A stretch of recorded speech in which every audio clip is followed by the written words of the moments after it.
And now, the Bonfire Lost at Sea tapes with Big J. Oakerson and Dan Soder.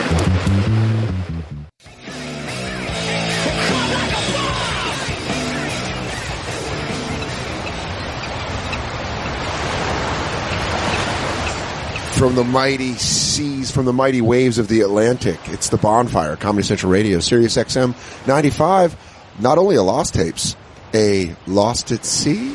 Lost at Sea tapes? Lost at Sea tapes. The Lost at Sea tapes. You're going to hear wind that is actual sea wind. Yeah. As we look out over the sweet landscape. We're in the Gulf of Tampa, Mexico. Florida. Maybe? Gulf of Mexico? We're pretty dumb. No, I think we're on Tampa's beach. we're right outside of Tampa. How about that? We're on the Tampa beach. That's the most white trash way of saying you don't know what body of water. You go, I'm right outside of Tampa. You know what's funny? Years ago when I went to South Africa. Ooh, all right. I always tell people one of the cool things I did was I went to Cape Point. What's that? And I go, it's where two oceans meet. It's like the place where they meet. And it's like the finite line that they meet at. And I go, yeah, I went to this place in South Africa. It's where the two oceans meet. I say the two oceans because I don't know what two oceans is. I don't remember. I don't know geography enough to just say it. That's also an old-timey way of saying it, where you just go, the great seas clash. Oh, both of them. Both of them. Which seas? Both. Both of them. They're both there. Both oceans hit right there. Oh, that makes me so nervous. It's out. It's fine. I know. We're on my balcony. We're on my balcony of my room. We are on the Impractical Jokers Cruise, to fill everyone in. Number 3. This is the third year. We got a live bonfire coming up on Saturday. So what we're doing is these are all evergreen kind of lost tapes. We're going to be rolling them out through the weeks to catch you on how it is. We didn't really recap it on the live show, as you remember, because we had other news stories and stuff to talk about. Yeah. And this is basically us living it in the moment. So you guys get to hear us live the Impractical Jokers Cruise as we do. And this is night 1. We just got on the boat. We were on the boat for a couple of hours. We are officially moving. We're moving. We are. Comedy shows are imminent. First comedy shows tonight, both of us. Yours 8:30, yes. Mine 10 p.m. And then we're Joe DeRosa already found the arcade, which is pretty awesome. There's a Star Wars video game. What it is it's the kind of games that are fun to play with friends. You run your cards in it?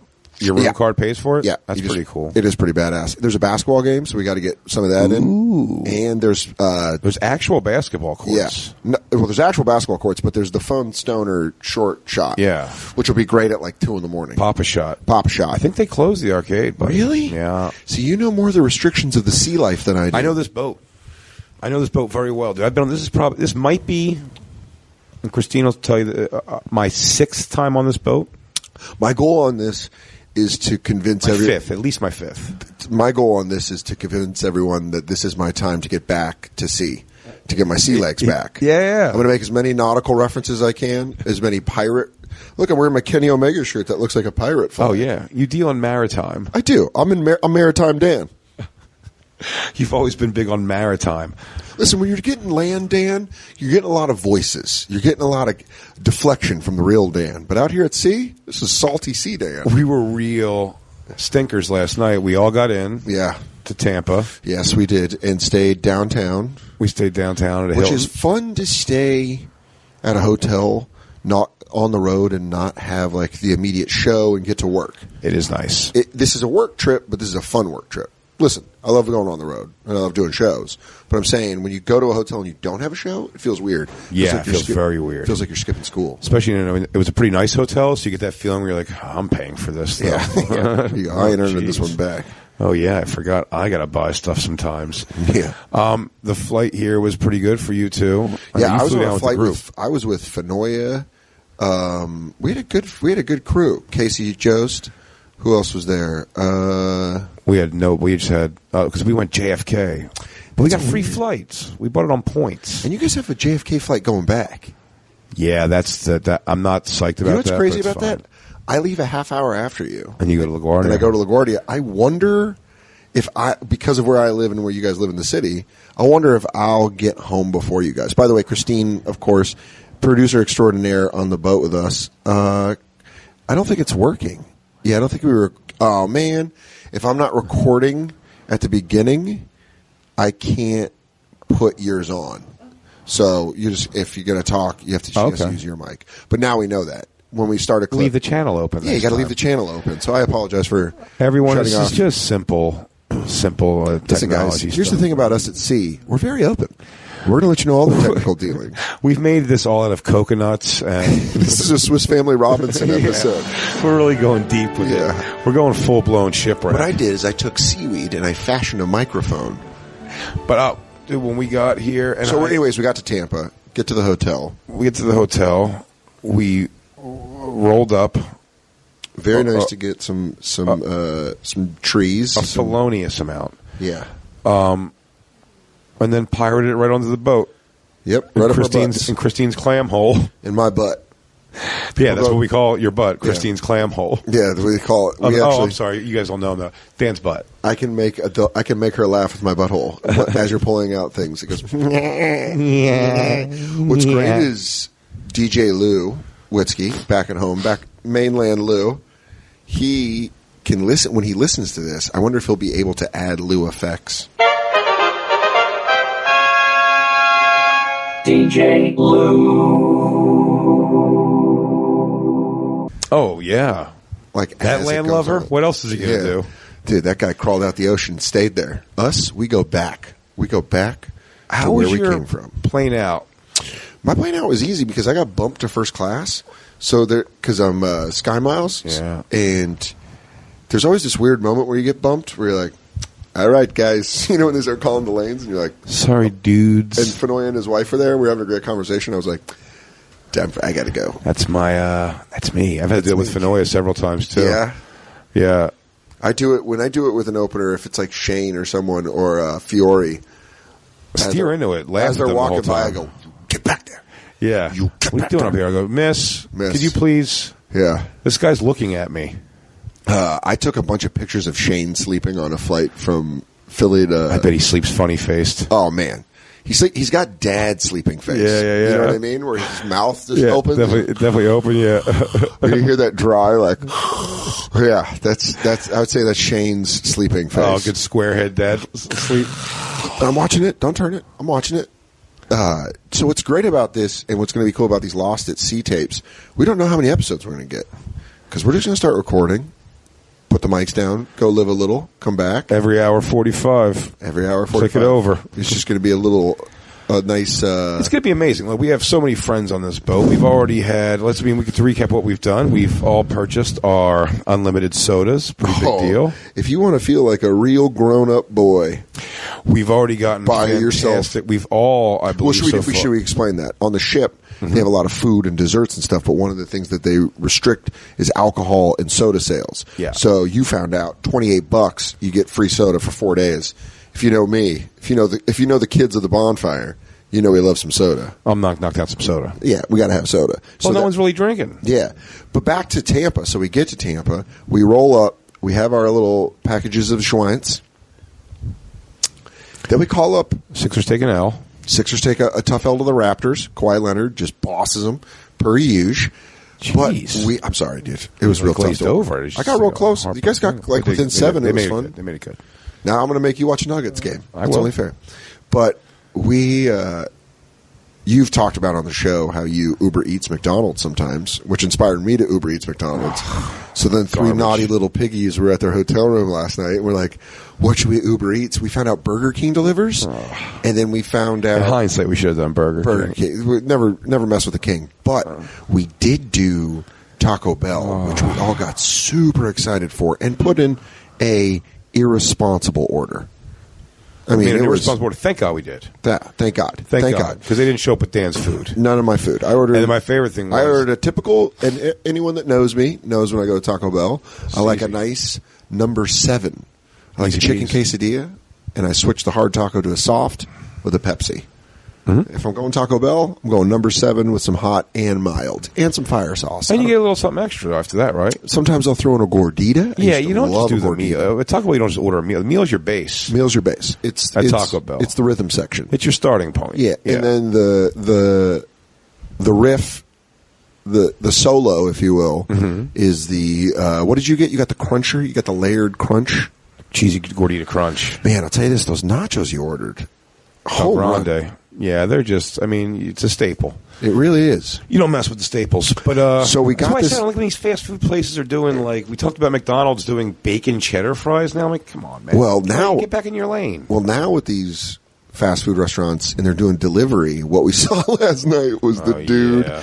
The dude shows up and immediately he's got 2 drinks, and we're like, "Fuck!" Immediately I saw that, I was like, "Shit." I know he missed when he had the one drink missing. I was like, the food attached to that drink ain't coming. So first we're like, "Hey, can we get our drink?" And then he did the thing that just every delivery guy does, where he's like, "Oh yeah, I'll go back and get it." But he goes, "They might not be open though anymore. So if I'll let you know if I can't come back." And at that moment, I was going to throw you and Christine under the bus, but am I wrong? Christine definitely still, I believe, had hope that he was going to possibly return. I had a child's like hope that it was going to happen. I didn't even for a second. I go, this guy. There's no fucking way this guy's coming back. Well, the closing soon thing is so great. He's just, they're probably closed. I heard they were losing business. I heard the bank's foreclosing, so I probably can't go back and get a soda. I think they're out of food. Yeah, I heard they're not even a Taco Bell anymore. Yeah, I think it turned into an Arby's when I left. I heard it was a Hollywood Video. I heard they're trying to bring that back. You see that third one from the left over there? Yeah. It's the last taco that Taco Bell ever made. Ever. So you should probably eat it. Taco Bell's done. Mr. Taco Bell sold it. Luckily, we ordered such a gross amount that none of us got too gross, and we were able to split up what they did send. They missed Dan's whole order. Yeah, they missed my broke up entire order. Me and Christine would have just been pieces of shit if we ate what we got anyway. It was pretty crazy because after the second taco, when you're like, have another taco, and I had a taco. You're like, have a taco. And then I had another taco, and I bought a Coke from the machine. And then you guys, I'm like, man, that's really nice of them to give me 2 tacos. And then someone was like, seriously, take a third taco. And I was like, all right, well, I'm getting a whole meal now. And you guys are like, 4th taco. I'm like, what were you guys doing? Then it gets into my where I'm like, how much do you guys fucking order? We were going to do a bad thing, Dan. Yeah, my God. Stop hating. We're about to do a bad thing. I ate the entire bodies. burrito. Dude, the burrito was so filled with fluid. And it was like eating a water balloon. It was like you're just like, you've been in, you felt the water squish around. It was so squishy. Oh, man. By the way, I got popped with cream thing. cheese. I got like a sour Peter. Cream? I got sour cream. I got a Peter North amount of sour cream on the side of my cheek. But by the way, just like a vivid contract girl. Slide it I in. ate that. Oh yeah, that's where all the babies are. Yeah, I did it. I swallow that taco's babies. Yeah, I swallow her babies. I swallow his babies. I swallow. What's his kids? You swallow his kids. I swallow his kids. I swallow his kids. What's going to be fun about these episodes is that it's just fucking bare bone bonfire. Like it's going to be us hanging out. But people don't realize the reason we have this equipment to record is because this was the original podcast equipment. Yeah, that we were going to do under the train. Under the train. Yeah, when we just sat at Astoria, Queens, which did give us some origination of the Biggie voice. Yeah, we saw a little inside Mike Vecchione's head. The ultimate that became the Soder shop. The Soder shop was special, very special guest, big jokes in every episode. Yeah, and here we are, and we're back. You want to eat the mic, Christine? You can talk, you know. Everyone knows you're here. Yeah. Listen, I know I fucked up your track, but you could still speak. I didn't. Don't be an ass. Don't be an ass. What's fun about getting ready to get on a boat is I've never been on a cruise ship, so I had a genuine excitement. I went and did the Mike Calta show with Bobby and Paul Verzi, which was a lot of fun, and then got home and had enough time to nap. How long? 30 minutes, 35 minutes. I took a 15-minute just earlier tonight. I know, it's here on the boat. Just right now, right before I showed up at your room. 15 minutes. 15 minutes. Sun you were asleep. Down. I fell asleep. Touched the bottom of the pool, came back up. And what do? You set an alarm? Yeah. 15-minute alarm. Yeah. I put my cell phone right next to me, and then sometimes I know it'll go 24. I'll hit I the do snooze. that. Listen, I do that a lot. Yeah. I can't do more than an in hour. the middle of the day or something what I do is I just set an alarm in case I nod off. I just got to put my head down for a few, like it's on the couch. Oh no, I go in. I have 3 different naps. You get in bed? No, never go in bed. Couch. All couch or above the sheets if it's in my hotel bed. This was above the sheets. Yeah, so so I have 3 different napping. Why don't you styles. meditate? I do meditate. Also, yeah, and nap. I smoke weed. The nap's for the weed. I get high, and when I don't smoke weed, I don't have to take a nap. Gotcha. When I do smoke weed, because I meditate, I have to take at least one nap. 15 minutes naps. But here's what it is. It's just like a quick reset. Because you're like, all right, there we go. And then you're just up, grab a cup of coffee, and go. That's what I always do. I always grab a cup of coffee. And You're just playing junkie-like behavior. Shut up. You're a junkie. You're a junkie. No, I don't. I take a nap. You pop up. Yeah, I need my kids back. You see the 15-minute increments? I gotta go get my You comb kids. the streets at night for crime. Oh, God, I'm a vigilante. Mike can't know this. Crimes in the sleep. I can't sleep. I'm Big Head. Like the end of Iron Man, I am Big Head. So getting on the boat today, what I love about hanging out with you and Christine as well is sometimes you guys are late, and that can be aggravating. But sometimes you guys slow it to the perfect pace, which today was that example where I was like, let's go, gotta get on the boat. And Oh, yeah. I got it. Just show Well, up. this one I just knew. 12:30. Be cool, and it was like frantic dog, like, and then we got on the boat, and I was like, oh shit, this was perfectly timed. Perfectly timed. Yeah, we weren't late. This wasn't late. We checked not out. at all. We had a 1 o'clock checkout. We checked out at 1. It was great. My room didn't get, so when you get on a cruise ship, for those of you who have never gone on it, I like you're talking like an old sea dog now. I goes, for those of you well, listen, it's, people that are too afraid or poor, how are to you? get your life together. It's Admiral Dan. I'm Admiral Dan. That's Commodore Jason, Hello. out at sea. And, as an Admiral, We are 30 knots east. we are portside, starboard. I'm just making up. Aft. No, but your rooms aren't ready. So when you get on, it's not Yeah. like a hotel where you That's just the other show thing. up. People, you can get on this boat at 11 o'clock. And We your want to room mill isn't- around with your fucking bags like an asshole. or just put your bags. So first thing is last night in the hotel, we're rolling doobs, smoking doobs, and Jay and Christine look at me Oh, yeah. like it's Bird Box. And they're like, Yeah. when you get out of the car, they're going to try to grab your suitcases. Do not take off your suitcase. Don't let It them was like grab your that. suitcases. It was like, do not let them grab your suitcase. They want a tip, and they want to bring your stuff to your room way later. Way later. So I'm like fucking psyching myself up, really getting into it. And then I get out of the car, and the guy's like, suitcase? I'm like, no, I'm good. And I'm like waiting for him to come back, and he's just like, oh, okay, He goes, cool. cool. They're taking their own suitcases. Yeah. I was blown away, too. Yeah. I built it way up. Everyone was like, what? Wait, what? So there's nothing? Yeah, I was like, guys, what are you doing? Also, we had the year, which I don't know if I ever told the show. I told you last night, but I never told on the show, is when we did Legion of Skanks on the boat.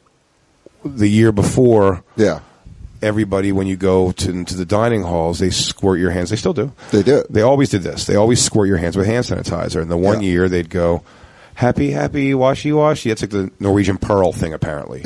So they splash happy, you, washy, they splash washy. you twice, and it's hand sanitizer, and they say washy washy. Happy, happy, washy, washy. Happy washy washy, which is a infamous Legion of Skank shirt, which you can go to gasdigital.com and purchase. No, we don't have that one anymore. No, that was a one run. First Legion of Skank shirt ever, yeah. And you can't buy it. No. So on the back says happy, happy, washy, washy. In the front it's the Skanks logo. And That's a collector's item. yeah. Sal's got one. Yeah, I have one. That's awesome. But what you call it? It's it's so faded mine.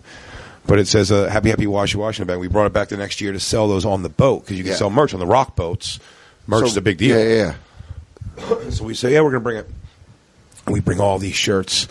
And as soon as we get on the boat, we notice they're just spraying you with the spray Yeah, and not saying the words at all. And it was So the love's gone. It was all making- the love's out of the Well, relationship. just the joke is not even there. Yeah.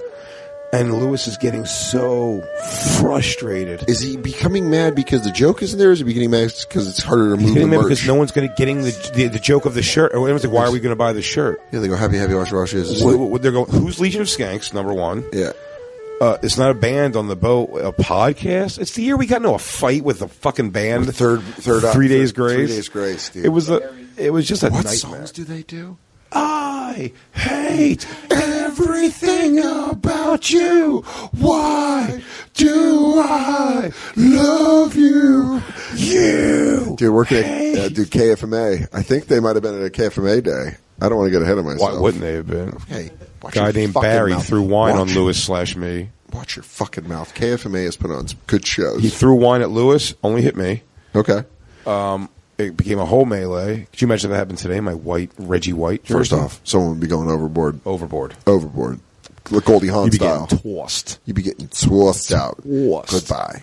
A goodbye. So, and we brought those things, yeah, and just by the third day of nobody saying happy, happy, washy, washy, Lewis was so dejected, no shirts selling, and we just go, we were going into the buffet at one point, as they were squirting Lewis's hands, He goes, they're not saying it to him. And he goes, come on, happy, happy, washy, washy. She goes, oh, yes, happy, happy, washy, washy. He goes, yo, you got to say it. She looks like a young B.D. Wong. You're supposed to say it. You have to say it. For some reason, it makes me think of Clark Griswold melting down when they finally get across the country and get to Wally World. Yeah, you know?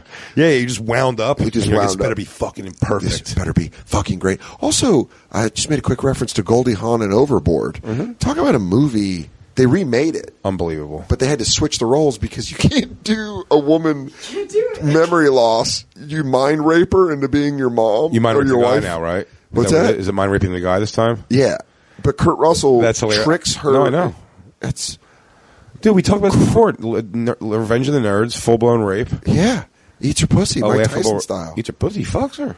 Yeah, in the bouncy house. In the moon house. Us nerds just think about getting laid. I like he fucks her and she goes, that was good.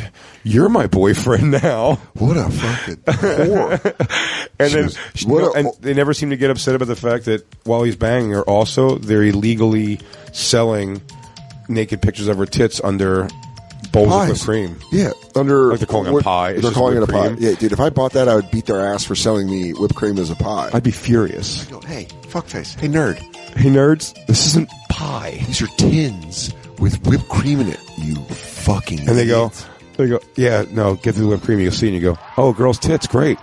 I paid for a pie though. Hey, see that girl over there standing by that tree who wants a piece of pie? Those are the tits I was supposed to see tonight. So unless you go and make me some fucking who pie, is this? Cool. You want me to I don't know who this is. You want me to show this? This is a girl. This is a student that goes here. This is problematic. I go to law school here. Where's she at? Would she like to hear about this? He goes, she doesn't even know.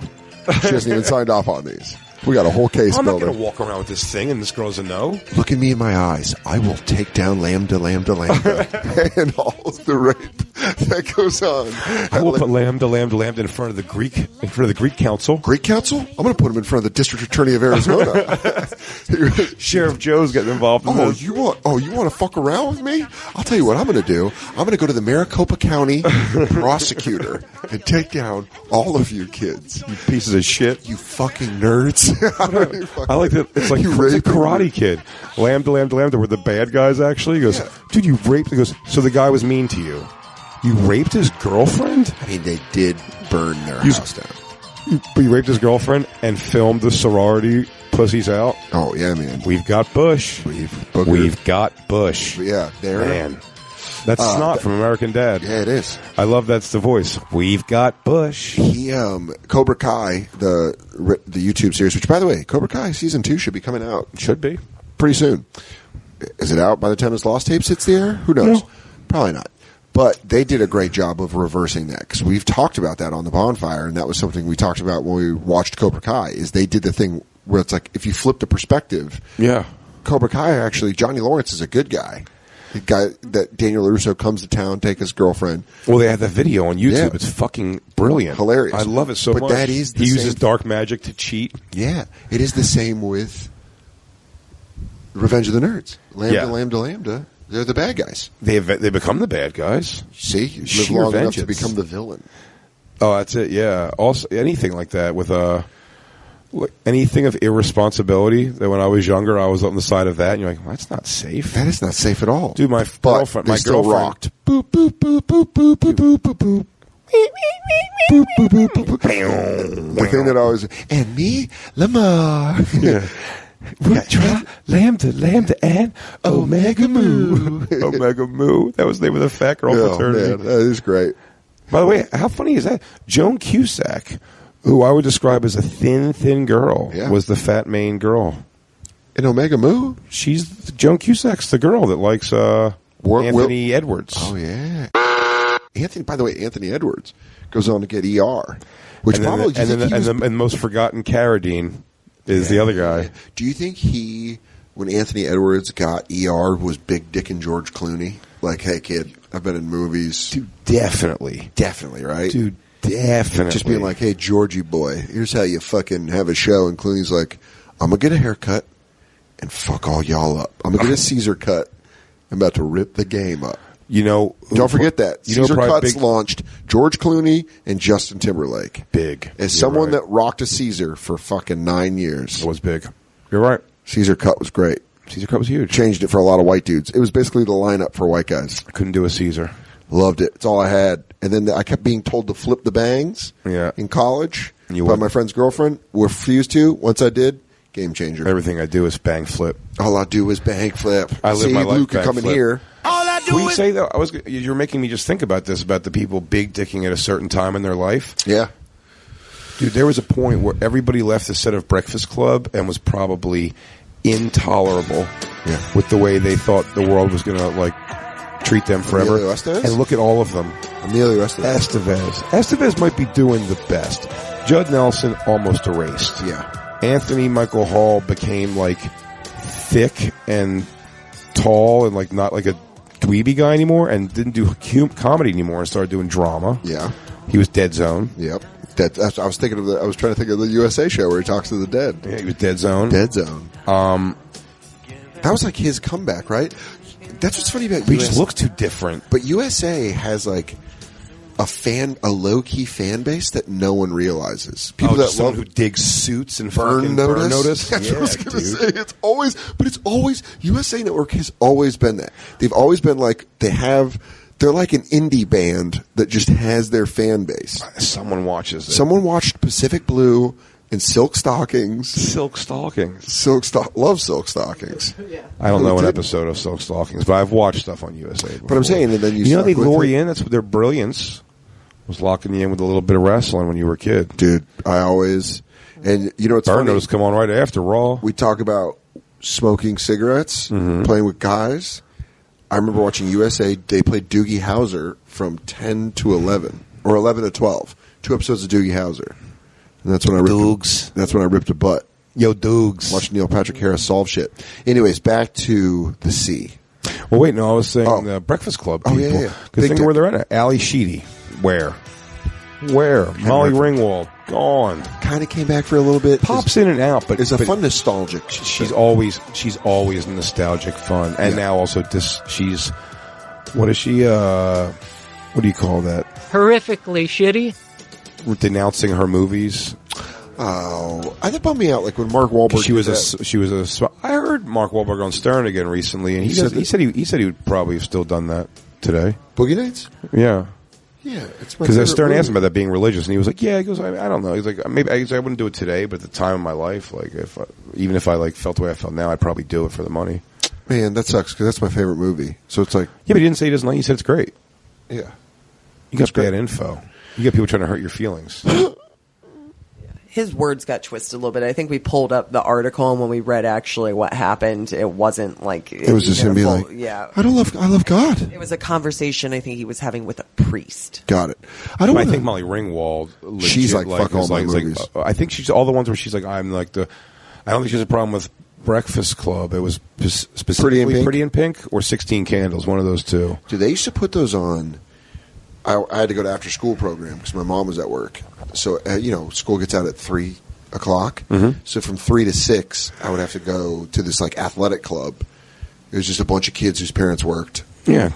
Old black man keep you off the streets? No, it was, I'm not going to watch you die in these streets, Dan Soda. it was all these teenagers that just worked there for like $8 an hour. You got potential, boy. No, and I was always I'd bring my guys sometimes in my backpack if I knew I had some time after school. But they put on bringing movies. your guys. I forgot, but I brought my guys a lot of places. Dude, I bring you my have to guys pick on like planes. 6 guys. Dude, my mom, it's burned in my brain. This is so crazy that we're just talking about this because when you can remember something so incredibly vivid. I was 9 years old, going to. Growing up on a dairy farm. I love how I'm saying like I can remember something so vivid. I was 8 or 9. Might have been 13. Yeah, maybe. I don't know. God, I was with some people Anyways, or alone. You go like this. I don't know. I forget. But I was in 4th grade and I had to go to after school program before school, but it was a half day at school, so we were out at like 1 o'clock, right? And then I'd be at from 1 to 6, be at athletic club, yeah, be at Heartwood Daycare. It was Heartwood Athletic Club. And so... That's where you got molested. Yeah, it's where I got my dick sucked. So, sorry, I was on the Feldman side of it, not the Haim. I was Feldman, not Haim. Oh, you caught that on the old Haim side. Yeah, I ain't catching you on the Haim side. What childhood? So, my mom is like, how many guys did you bring with you? And I was allowed to take 4. I was allowed to bring 4 guys with me when I went to daycare. And I was like, I brought 4. And my mom's like, open your backpack. And I was like, no. And my mom's like, Daniel, open your backpack. I had taken all my books out and just put all guys up to the top. Really? Yeah, which is such a... It was 100% guys? All guys. And my mom was like, damn it, Dan, what are you doing? I was like, I didn't think you were going to ask. I was like, you bring it. That's too many guys. It's too many guys. And then she made me cut it down. I got 6, so I got more than... It taught me how to negotiate. I got 2 more in. It's not bad. But I remember bringing like some guys to do... I'll tell you what. I still... This is just my heart. Yeah. It's probably not true. But as I stand here right now, I can say to you, I can get through a 2-hour flight playing with guys right now. G.I. Joes. My old G.I. Joes. If nobody would look at me weird on the thing, if you I would private plane. I would have a 2-hour wrestling match. Dude, private plane. Think about... Just play with guys. At the Bonfire SXM. That guy's going to write a tell-all book, though, that pilot. Oh, yeah. At the Bonfire SXM, tweeted us what toys you could take a 2-hour flight with and play with the entire time. Because Mine's G.I. Joes. Yours is G.I. Joes. I want to say... The little ones that I grew up with. Yes. I want to say mine is... And by the way, when you say which toy it is, and this is for women too, you could bring in pound puppies. Hitachi Magic Wand. Yeah. Whatever toys you like. Butt plug. Yeah. The rabbit. But you get that toy brand new, untouched. So you get the brand new toy to play with. Mm-hmm. So immediately, I'll tell you what 6 guys I pick. Oh, man. It's 31 minutes. We're just cooking. It's going to be a 3-way dance. Dude, we're just cooking. Hold on. Oh, man. All right. I got 10 minutes. And then we got to take our first break. So what's your first Dan's got to get to a show. Pick yours. We're going to. Pick yours. Okay. I don't know because... No, I'll go. I'm conflicted because I don't know if I want Hasbro wrestlers or if I want X-Men toys. I'll go right now. It's easy. We're going all Kenner, which is... I know Kenner. I think Kenner... No, not Kenner. Mattel. Mattel did G.I. Joe. G.I. Joe, yeah. Kenner did like Batman. Kenner did Star Wars. Star Wars. Yeah, so they also did like I'm all going the straight Tim Mattel Burton here. I'm taking Road Pig. Of course. Number 1. The blonde hair ponytail dreadnought. I forget his name. Great. He had mirror glasses on, a sleeveless button down, and jeans and boots. Okay. Quick Kick. Great. He looks like Liu Kang. Shirtless, karate pants. Storm Shadow. Great. The one when he had the baggy. Not tight he had Storm Shadow. Not tight ninja suit. The one with the baggy. Karate pants. But like, and then thin, like baggy with like thin, tight forearms. Totally. It's great. Well, I don't know about gay. Totally. You got one more. Here's the thing. I did love, there was a girl named Jinx. I remember Jinx. Jinx was a girl ninja, all red, had a staff. Cool. It was very like thin. Yeah. Cool like to use, but in the sense of wrestling, I'm not going to handicap it like that. I'm going to go with, I'm going to say that's going to be last one. Going to be a wild card between throw me your favorite special edition Joe. It could be a Sergeant Slaughter. It can be a William Refrigerator Perry. Great. That one gets turned out. Those are the mail-in coupon ones. Yes. That's a great fucking final pick. Great final One pick. of those. And that ends up being the question mark. Hypothetically, you get one vehicle to throw in the mix. Yeah, somebody comes. And maybe Jinx comes out as a surprise valet. Okay. But then it's a 3-on-2 handicap match. No. I'm bringing 7 guys. Oh, man. Well, yeah, you're I a brought bad 6 boy. guys, 1 girl. Okay. That's fair. You say guys. Because she's going to girls. interfere. You know what, though? Then I'm probably going to have to throw in Scarlet just because that's the only other girl. Well, here's the deal. Oh, no. You get 2 girls or you get a vehicle? 2 girls. I want the girls scrapping on the outside, and I will make them eat each other out.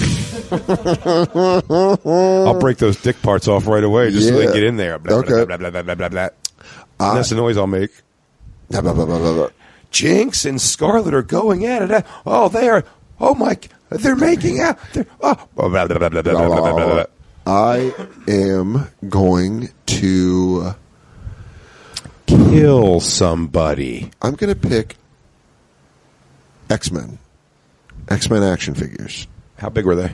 They were about 6 inches. It's kind of thin. How You could bend their arms. And elbows? Bend elbows. Dude. full range of motion arms? This is going to sound crazy, but I want to take Cops and Crooks. Do you remember those? Mm-mm. Cops and Crooks. I wish we could bring it up right now. Cops, Central Organization of Police Specialists.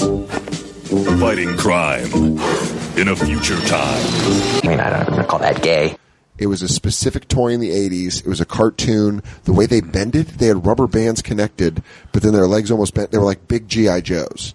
Really? But they were a specific cartoon, and they were cool. Every guy had a different theme to them. I was never looking for big, though. What I liked about G.I. Joe's, we're talking about, what, 4 inches? Yeah, but I like that you could position it and kick and hold it in a cool way. You know what? I know we got to take our first break. When I come back, I'll answer this. All right. So you got to think about it. Okay, well, here we are at sea. Lost at sea. Lost tapes at sea. Lost tapes at sea. Lost at sea tapes. Lost. It's old Lost Admiral at sea, Dan. Lost at sea tapes. It's Admiral Dan and Commodore J. Commodore J out here on the seas. We're going under a bridge. We'll be right back. It's the Bonfire.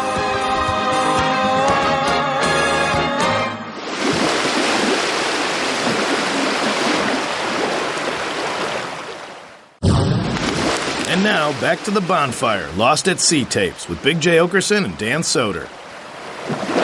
Welcome back to the Bonfire, Comedy Central Radio, Sirius XM 95, Lost at Sea tapes. Yes. That's where we are living out the Impractical Jokers Cruise, deep out on the seas. I'm Dan Soder, that's Big J. Oakerson. Joining us for our next segment, Joe DeRosa, also on the Impractical Jokers Cruise. Hi, boys. Joe, welcome to Under the Stars with Jay and Dan. Thank you. We just want to know what you're thinking about. We're out on a little balcony right now, Yeah. recording. We truly are at sea, Yeah. and the ocean is shushing. I don't know if anybody can hear it at home, but Christine's It has our levels. audio champ. It adds ambiance. this reminds me of when I was in the Navy, and I'd let the sweet sea rock me to sleep each day. It's Writing letters home to my beloved. funny you bring that up, Joe, because, Joe, for these episodes, I'm referred to, of course, as Admiral Dan and Commodore J over there. So we'd like to bestow on you.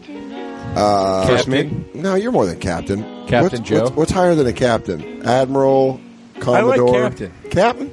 Yeah. Captain Captain Joe? Joe. I got to be honest, I'd take Sailor Joe. Ooh, I Sailor think Joe. Sailor Joe is a nice ring. I like Sailor Joe. Sounds like All he's right. pegging your girl when you step out for groceries. Sailor Joe definitely has a colorful tattoo of a naked woman. Oh, Yeah. And he can make her dance. Let's roll with Sailor Joe. Sailor Joe. Yeah. We were Yeah. talking right before the break about if you could unapologetically play with toys. Which our fantasy is you're just on a plane that is You're on just a private you. jet, and the pilot has the door 9/11 proofed. Well, I You're do just- play with toys. I mean, I play video games. A lot of people say they're That's toys. different. That's different. You're talking like Toys, physical like toys, sandbox toys. or action figures. I got or- you. Yeah, but that's what you're saying. But toys. A Toys. toy. A Like toy. like a fit. I got you. A Okay. toy. Okay. Jay, before the commercial, gave 6, actually 8, when you included the women, But the women were valets. the valets, for G.I. Joes, specific G.I. Joes that he'd bring. And I've given this careful consideration. I would bring Marvel's X-Men toys. I would bring, of course, Made by? Wolverine. Wolverine is number one. Made And by who? I forget who made them. No, But they were fully, what's that word called? Kenner, maybe? posable. It No, might have but been- not fully posable. No, There's some Kenner other was word Batman. for it. Was the Tim? They had action joints. Yes. Yeah, but it's called something. But this was before. This was the first. I'm talking about the first couple. I would take a second series Wolverine. I would take Gambit with the, not with the thin leather jacket. The second version with the thicker leather jacket. A good Cable. So I'm at 3 right now. Mm-hmm. Who else do I got? I'm gonna throw a random one out there. Warpath. He was a fun X-Men to have. Juggernaut. Okay. Omega. What am I at? 7? 7. You going with 8? I'm gonna go 8. I'm gonna toss one more out there, and I'm gonna say Magneto, third version Magneto. Yeah, you got to have a mag in Oh, there. and just to fill you in, I've got 6 G.I. Joe men, and the game will be a wrestling match. The girls will be the valets, which will be Jinx and Scarlet, and at some point they will go from fighting to eating each other's pussies. Also, DeRosa, I brought up a small '80s cartoon called Crooks, Cops and Crooks. It was a futuristic cartoon where they had action figures. Where if we were to pick of all time, I might go there. Okay. On to you, my friend. If you could unapologetic... No, but what's the game you're playing? You figured that out already, said? I'd probably just set up some sort of fort that Magneto and So, but you're playing X-Men. That's my question. I'm not playing G.I. Joe. Here's the thing. In 2-hour flight, it could switch from X-Men to Kumite to the death. And Okay. set up Like a Mortal bracket. Kombat. Yes, exactly. Now, do I get to bring any sort of set pieces into this? If you would like to, I offered Jay a vehicle. He took 2 G.I. Joes. You could take female 6 G.I. things, 6 pieces of a toy, and 2 extra, or a vehicle or set piece. All right, so then I know what mine is. What is it?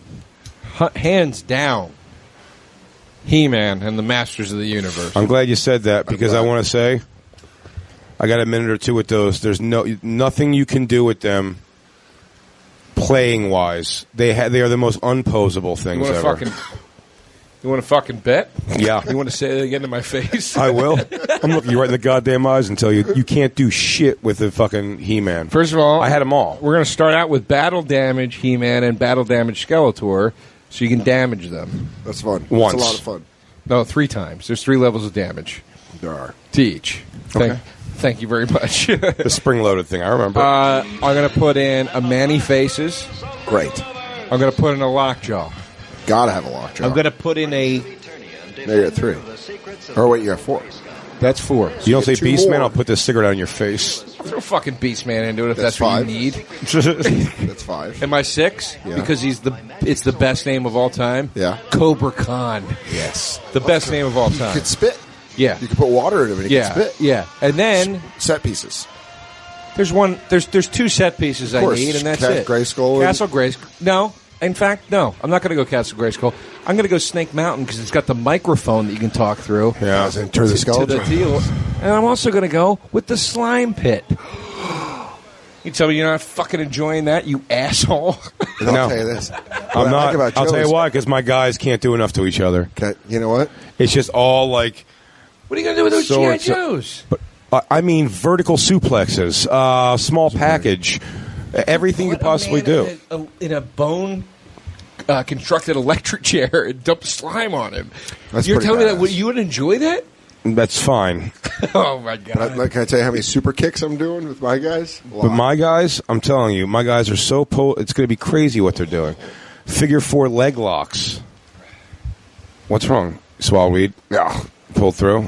Yeah. Gotta pull gentle. Hard. Hit me real hard right in the You got to pull gentle, son. And I can easily pull through it. Before I told Joe a little bit too about our conversation about going to, or how like you come in cocky at some point in your career, and then now you're Judd Nelson. Yeah, I said Anthony Edwards on ER. It was probably like, hey, Clooney, watch out, it's done. Yeah. Hey, the fucking queef from Roseanne. Yeah. Yeah, he's like, yeah, good job. No, it was Murph. That queen from Roseanne is here. Tell him if he wants to talk to me, I'll be in my dressing room. Yeah, he goes, Tell him he goes, Mr. Edwards would like to gain audience with him. Hey, Roseanne boy, I got 4 words for you. Revenge of the Nerds. You guys want to know what else? I swear to God, for the first week I heard they cast you, I thought you were the painter from Murphy Brown. So don't get in my goddamn face. I'm Tony Edwards. George, you had a choice to keep that name and you kept it? What an asshole. You had to register it with SAG. This guy's going nowhere. He's got the cut of an Let old me tell emperor. you about when I turned down Revenge of the Nerds 2, Nerds in Paradise. Some brought said it was everyone career back. suicide. They said yes. And they were right. They said yes. I said no. They said yes. I said no. They said $50,000 to do one scene. I said okay. That's how you play the game, Clooney. He goes, now. That's negotiation. The greatest you could ever act is when you're dealing with a contract. And I Best acted acting I like ever didn't did was need in that them. boardroom. You know what that is? That bought me a Miata. It was that little bit of trickery. Bought me a goddamn Bought sports me my car. first Miata. Do you know what? Nothing gets panties dropped like a Miata. Now, you will never understand this, but a Revenge of the Nerds movie is a big deal where I'm from. Yeah, Clooney Clooney. The work blew of up- Curtis One of the- Booger Armstrong still resonates with children across the country today. One of the first bits I ever wrote in stand-up, and it never worked, was about how bad it would suck to be Peter Scolari. Oh, yeah. And they're like, "Did you see Tom Hanks won another Oscar?" And he's like, "Yeah, oh, it's great." Oh, Pete Scolari is not living the life of Tom Hanks. Scolari was like, this fucking guy. Motherfucker. Dude, Bosom Buddies comes out and he's like, you know what? Probably Got pretty this. stupid, but I'm trained well. He's like, Tom's a nice guy. I hope he lands on his feet. Dude, how about fucking... Then he got Newhart, and he was like, buddy, looks like the gravy train's still on the tracks. Yeah. Have fun with your mermaid horse shit. Hey, I hope they let you keep I'm that doing dog. an episodic series, dick face. Yeah. You know how Have close fun dicking around with Tawny Katane and Bachelor Party, fuckhole. You know how close I was to landing a role on Lonesome Dove? Good luck with Turner and Hooch. When did he start? when You're did he- acting with a dog? I'm acting with Bob fucking Newhart. He goes, oh, icon. Oh, fucking icon. You're playing a grown child. Tom, anyway, got to run. Tom Poston just called me over to his house for a last-minute barbecue, so... Oh, what's that time? You're in a Penny Marshall movie? You mean Laverne? Okay, have fun with that. Oh, Laverne's doing film now. Well, good luck with that. Another Meg Ryan movie with emails. Okay. Oh, Jesus That's going to catch on. I'm playing the father in a little show called Something on Disney Channel. Did I happen to mention I took over the Moranis role in the third Honey, I Shrunk the Kids picture? What a deep pull. It's called Honey, I Shrunk the Kids Again, Electric Boogaloo. Who else is a major star that At one point, like, do you think Alan Thicke fell hard. was telling Leonardo DiCaprio on Growing Pains, like, Yeah, but Alan Thicke, I see. I didn't know. I would tell you, other than I know different now, that Alan Thicke's fame was 100% Growing Pains dad. Oh, yeah. When he was like thick of the night, he's been around for like Yeah, he's been around ever. forever. So the Growing Pains was like his comeback to like mainstream success again. I'll tell you a fucking great one, dude. Jonathan Taylor Thomas and Tim Allen. If you watch the True Hollywood Story, there's like interviews with Tim Allen where he's like, "Yeah, I was pissed when he left the show. God damn it!" I was like, "See you, bro. I'm going to play Huck Finn." I'm doing Huck Finn in a movie about playing a jungle Yeah, kid. have fun with your Tool show, dickhead. Oh, wait. I already fucking ate it. I already ate the Tool Girls box. Hey, Pammy. You good, girl? Hey, keep barking at the camera, Tim. Hey, Timothy, keep grunting. I'm going to go do a movie with Chevy Chase. I just had the largest opening weekend of a 12-year-old ever. I just buried that dead cunt Shirley Temple. And Yes, afterwards, I did an around the world with the Olsen twins. What'd you do this weekend? Buy a new drill? Fuckface. Hey, dickhole. Here's my centerfold from Tiger Beat magazine. Give it to your daughter so she can jill to it. Jonathan Taylor Thomas, Tim Allen. Dude, Tim Allen's fame went away hard.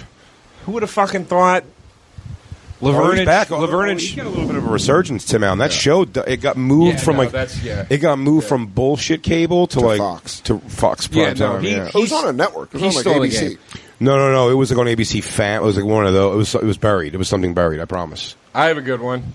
This is better than my last one. Fucking Frasier, dude. Oh, dude. Kelsey hey, Ted Grammer. Danson. Because, you know, Cliff was probably like, I'm sure I do a little spin-off of old Cliffy there. They're like, beat it. Oh, by the way, Ratzenberger. Also, Dude, Ratzenberger. They did a Norm spinoff. Oh yeah, with Vera. It died. They did a know. Carla spin-off with the Tortellis. I know. Dude, who think would have it's- thought the do you think- fucking Dark Horse was going to take over? And Grammer was drunk through the whole thing. Dude, do you think he? Dude, they called- spun off Carla's husband. Yeah. Do you think he shit talked, like called him? He goes, "Oh baby, here the checks are piling up." Hey, it's Kelsey. What's up, you fucking losers? Dude, they said through the last 2 seasons of that show he was so drunk. He said that he doesn't remember shooting the finale. He was so shit-faced. Kelsey Grammer? Yeah, he said because he hated everybody. And then he would do this thing to piss That's at the end of Cheers. He was Yeah. hammered, but not Frasier. No, he got sober for Frasier. Christine. And he said to piss everybody off. To piss everybody off, he would not bathe for days. Yes. And he would just come in and be nasty, and then they would have to sit there with him. And they said they would yell, They said he'd be in the corner, like, fucking out. And then he'd be like, action. And they said he would just come to life and be Frasier. And they'd go, cut. And he'd go, ugh, fuck. Go right back. So they were all looking at him like, dude, Shelley Long left. She's like, I got this, guys. She's like, no, you don't. Oh, no, Shelley you Long. don't. Dude, Christy Alley came in and won Super Bowls. Ted Danson always popped up in something, though. No, Danson is still killing it. Listen, Danson's got a good place. He's But doing of all all the right. secondary No, but I'm saying he's done a bunch of things, He's still actually. He's killing always it. kind of hung in He there. thought he was going to be the star. Gutenberg erased. Yeah. Harrelson had the career. Huh? Everyone, when Woody came in to replace Coach, everyone's like, all right, guy. Yeah, by the way, who saw that coming? Harrelson being like an Oscar winner and shit? Do you want to talk about like, it? what? Yeah, Harrelson was the guy that showed up, and everyone was like, probably big dicked him. Oh, dude, Natural Born Killers got But then he me. started putting it out. But he did like White Man Can't Jump, Money Train. He did some fun. I loved ones. White Man Can't Jump, but Natural Born Killer is one of Of my course. favorite roles ever. I love And then that. he did like, but when he starts doing like the People versus Larry Flint and fucking Dude, Amazing. did you ever watch his interviews? No. On like Letterman and shit? They're the funniest interviews ever. I'm a big Woody Harrelson He was fan. there. He's on a Fallon, and Fallon's like, I heard you got arrested in England. And he's like, well, you know, man, one thing led to another. We were kind of drinking. Dude. He's the fucking man, dude. I think he's super the next. just like he's the next Bill Murray. He's Oh, the next like awesome. old guy that just shows up everywhere. Where you're like fucking Woody Harrelson. Yeah, he's awesome, dude. Did you ever Like- see Out of the Furnace? Great, Oh, what's that? great. Wicked movie. Great Christian movie. Bale. Christian Bale about Is that Woody miners. Harrelson, Christian Bale. Yeah, it was- Yeah. Woody Harrelson's a fucking like mountain inbred fucking meth dealer. Dude, it's unbelievable. fucking great. It's a Bummer. great, sad Casey movie. Affleck, Unbelievable, yeah. unbelievable job. Watch it if you want to get real sad. Dude, I love Casey Affleck. Me and Oh, Christine, I think both cried in the theater at the same part of Out of the Furnace. Yeah, Spoiler alert. When he goes back, it's a movie's about Christian Bale. Joe goes to prison I love gets it. out. for accidental. What? I was just looking. Accidental vehicular homicide. But he was a good guy, a really Right. good guy. And when he comes out of jail, he looks for his girlfriend, who was like, they were engaged and shit. And she's with another guy. And like him just going to see her and her telling him that and saying she's also pregnant by him. And him trying not to be angry, just Yeah. be sweet about it, broke us down. Dude, it's a great one. I'd love to see it. You guys see Brawl on Cell Block 99 yet? What is it? Brawl on Cell Block 99? Vince Vaughn? Vince Vaughn. Oh, Vince Dude, Vaughn is a it's tough guy, awesome, yeah. dude. I heard it's crazy. It's fucking awesome. I just thought of it because you said he goes to jail. It's like Vince Vaughn's still. I'm trying to think of another like just here and gone. Dude, you know what? Vince Vaughn on the set of Rudy. If you think about it, Vince Vaughn probably got big dicked. Mm-hmm. Sean asked everyone's like, "Hey, move over." Wide Oh, that receiver. probably happened a whole And he's bunch. like, Ned 5 Beatty. years. Ned Yeah. Beatty fucking grabs your dick. Can't Dude, do nothing about it. Favreau's in that fucking movie. Yeah. They're probably like, beat it, fatso. Yeah. He's like, I'm going to go direct Iron Man, you fucking They're cocksucker. peripheral. They're peripheral in a couple things. All those guys. They used all those. And all those guys got something, man. It really is all their friends, right? Cole Hauser, Yep. Ben Affleck, Matt Damon, Casey Cole's a Affleck. good dude. Huh? Cole's a good. They're all good dudes. Cole's a real You know him? Yeah. Oh, that's pretty cool. You know Cole, don't you? Cole Hauser? Is he a comic? No, Who am No. I thinking of? I don't know. Here's the crazy part about No, this the guy these from, bonfires. I'm talking are about the crazy. guy who gave Goodwill Hunting his car. Yeah. Not that guy. Who's, You know- who's the child actor we know that's a comic now? Macaulay Culkin. No, wait, it's fucking Cole. Hold on a second. Give me a That's second. what's crazy. Not about Cole Hauser. these bonfire episodes. There's no Google. Yeah. So when people listen to this, they're going to be like, "What the fuck?" It's blah blah. He's a comic now. I don't know. The kid from Pete and Pete. That's not. who Well, you think I of. actually hung out with the kids from Pete and Pete. They are very cool. Yeah. My phone's not working. They Yeah. did my old podcast. They were No very one's cool. phone's working. Cole Hauser is the redheaded dude. He was the bad guy in Bad Boys 2. Yes. No, not him.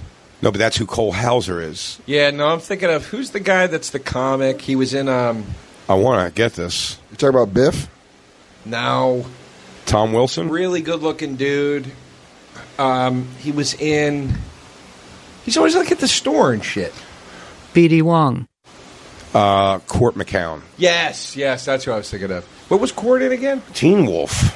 That's right, Teen Wolf. Teen Wolf. He was on the bad guys basketball team. Weird. That's got to be a cool movie to be a part of, like, years later. Not now. It's homophobic. Oh, yeah, because Styles says fag. Don't tell me you're a fag, Scotty. I don't know if I could take it if you tell me you're a fag. No, Styles. I'm not a fag. Yeah. I'm a wolf. It's my favorite. He's like, great. great. Great. Oh, cool. Thank God. Oh, phew. Oh, Jesus. I swear to God, I thought you could tell me you were a fag, dude. I was not ready for it. Wolf? Wolf I could process. You're a shape-shifting predator. Mythical, supernatural creature? Cool. That I can really get my grip around. Dude, what do you guys think that blue light is? By the way, I should also say for the campers at home, Nuclear war. we're recording this on the side of a boat. Would you call this the poop deck? This is the poop deck. Am I peas Look at popping? Christine being fucking producer.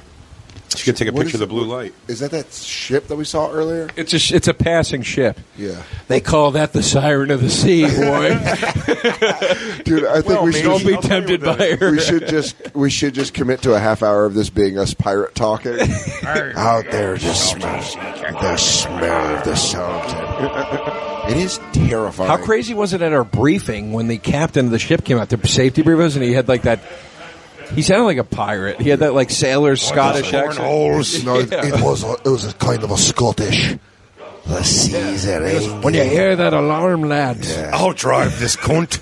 And you cunts just sit back. I'm looking at a bunch of dead clowns. Yeah, like, what are we going to the perfect storm? You understand something? I don't turn around ever. The seas will be angry.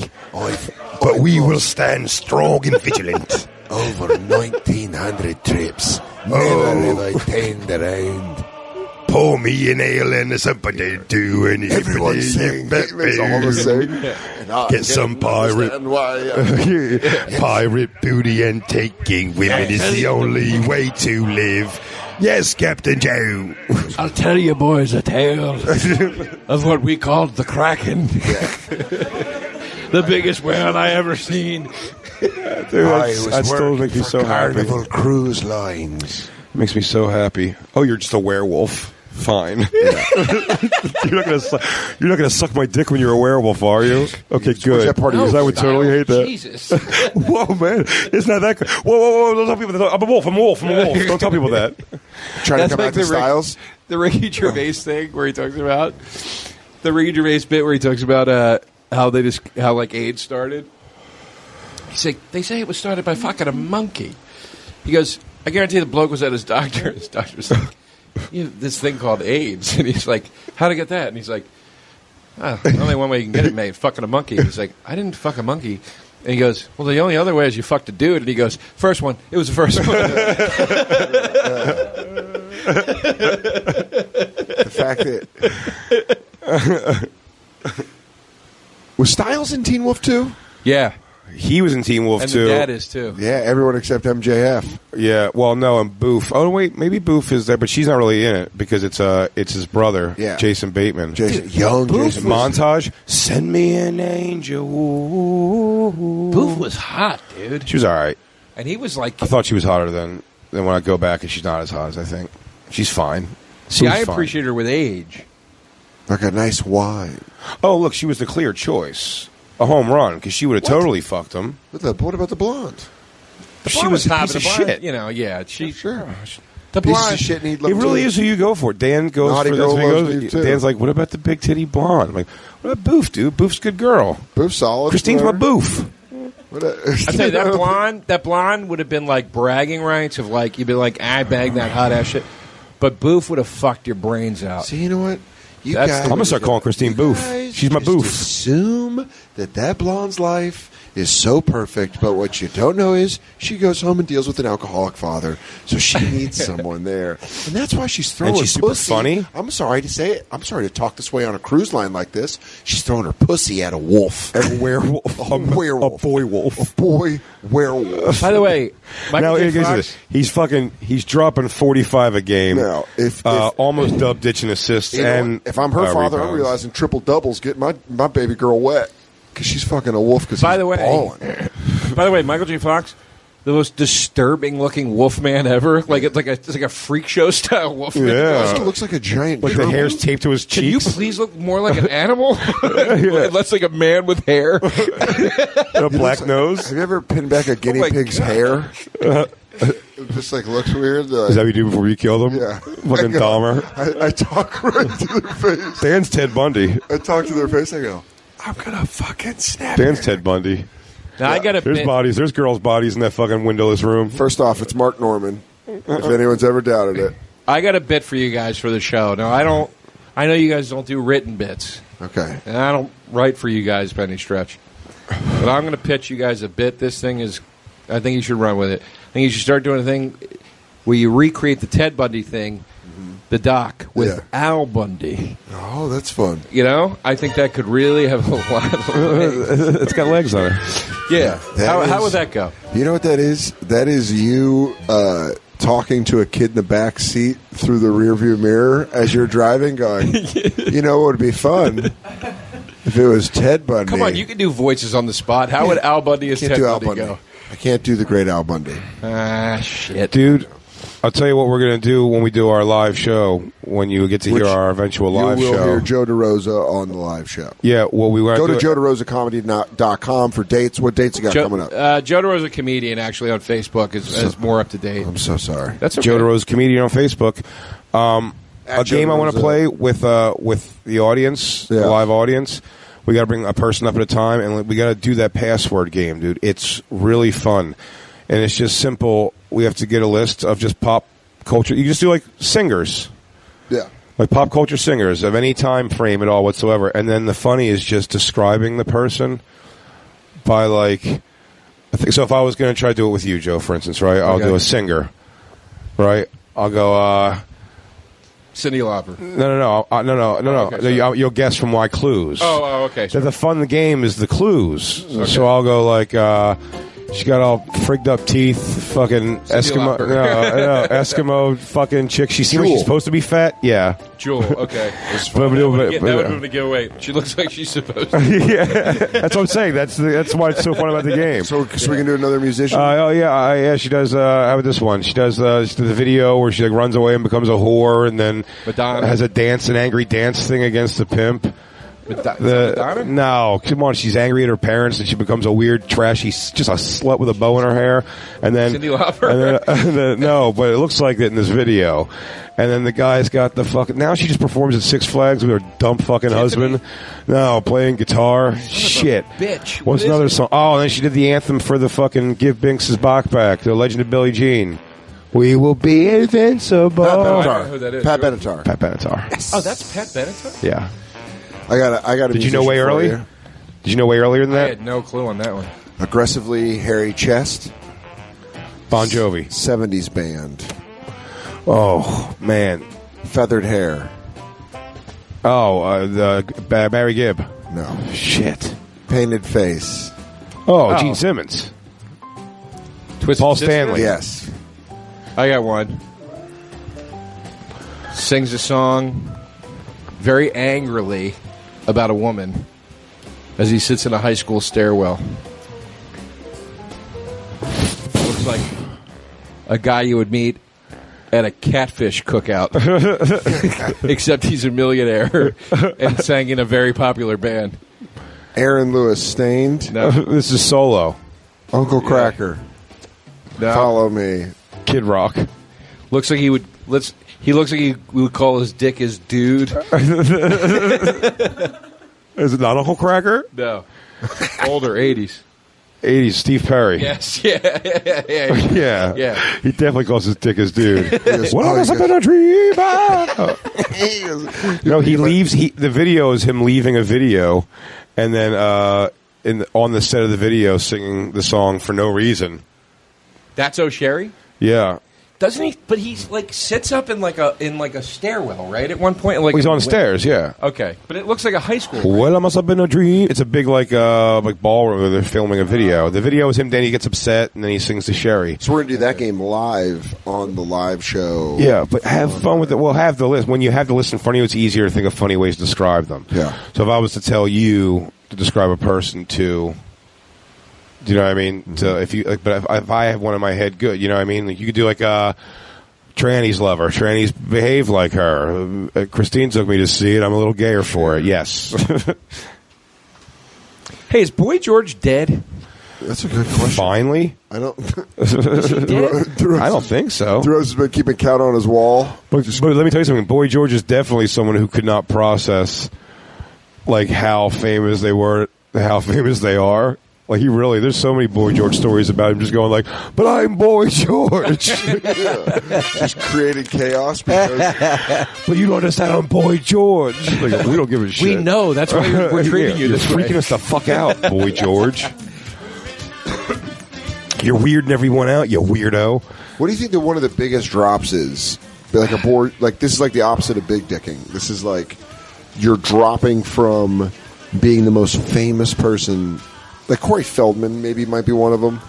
Oh, dude, he's not processing it well at all. We know that. Yeah, but I'm saying, like, what are other ones like that were like so big? Like Corey Haim couldn't process it. Dude, there is a thing. You probably see a bunch in L.A. Yeah, you probably see a lot more of it, especially doing comedy. Honestly, dude, you don't. I mean, I don't see them as much as you probably could because they definitely still hang out. Like, if you watch TMZ, yeah, on YouTube, I mean, if you just look up TMZ clips, you can go through and find, like, and just Google TMZ, fill in the name of 80s, 90s sitcom star. Like there are videos of, like, David Faustino in L.A., like, kind of being like, yeah, guys, what's up, dude? Like, I don't have time. And it's like, David, there's one person trying to talk to you right now. Davey Faust, out. But, I mean, my point is like, they all still, like, the reason I don't see them is they all still hang out there, these haunts that they go to, like, where it's like, this is, like, where you hang in L.A. if you want to be seen and all that shit. And it's like, I don't go to those places. It's like the Ivy and shit like that, you mean? Yeah, like, one of them actually is, like, the Rainbow is kind of one of those places, which Rainbow's a very cool bar, but... I go to the Rainbow to eat, and then every time I go, I always remember it's not that good food. I don't know why I think it is always. It's not. It's I think I like going there is kind of neat. But it's like Ron Jeremy shows up. Yeah, there. yeah. You're supposed, Yeah. because he wants people to be like, oh, look, it's Ron Jeremy. I like the mozzarella balls. Does he with his dick? Yeah. But no, it's. But I'll tell you an interesting one is. I don't know how I couldn't sleep the other night, and I went down this fucking rabbit hole on YouTube, and I don't know how I stumbled onto this, but I stumbled onto this producer who was a big time producer in the 80s. I can't remember his name. And I was like, who is this guy? Like, it sounds familiar. What did he do? And so then I went to his Wikipedia. And I was like, he produced the 61st Annual Academy Awards. Okay. And it was like, this thing was supposed to be like the biggest Academy Awards ever. He promised the most extravagant, blah, blah, blah, blah, blah. It was the biggest bomb ever of the Academy Awards. Like, who hosted? It ended his career. There was no host. Oh. There was no host. And I kept reading about it, and they were talking about, like, on Wikipedia, the numbers in this thing that happened that were, like, awful. Yeah. And one of them was called I Want to Be an Oscar Winner, I think was the name of it. And it was a song and dance number that featured, like, 12, and I'm putting heavy quotes around this, up-and-coming actors in Hollywood. Dude, I found the clip of this fucking thing. It is... Dude, 4 of them are dead. The other 4, it's like Feldman. It's the kid from Don't River Tell Phoenix. Mom the babysitter's dead. No, Phoenix knew better. So these were the kids that were clamoring for it. It's like the only person in it where I'm like, oh, he still works is Blair Underwood. He was the one guy that also gets no fucking shine in the entire thing. Who was the biggest one in there? Dude, they pimp... And Patrick Dempsey was the other one where I was like, okay, he's still around. He's working. But they pimp the fucking kid from Don't Tell Mom the Babysitter's Dead. Dishes are done, dude. Hard. That kid. Adventures in Babysitting. Mm-hmm. That's the kid that's in... He's in the fucking Corey Feldman movie. Yep. He's the... Yes! Oh, my God. He's the guy who... He's the first guy who fucks... Or no, he's the chaperone who fucks Haim. Well, I don't know about gay. Yeah, boofs Haim. He's fat now and, like, bald. Feldman's in it. Yeah.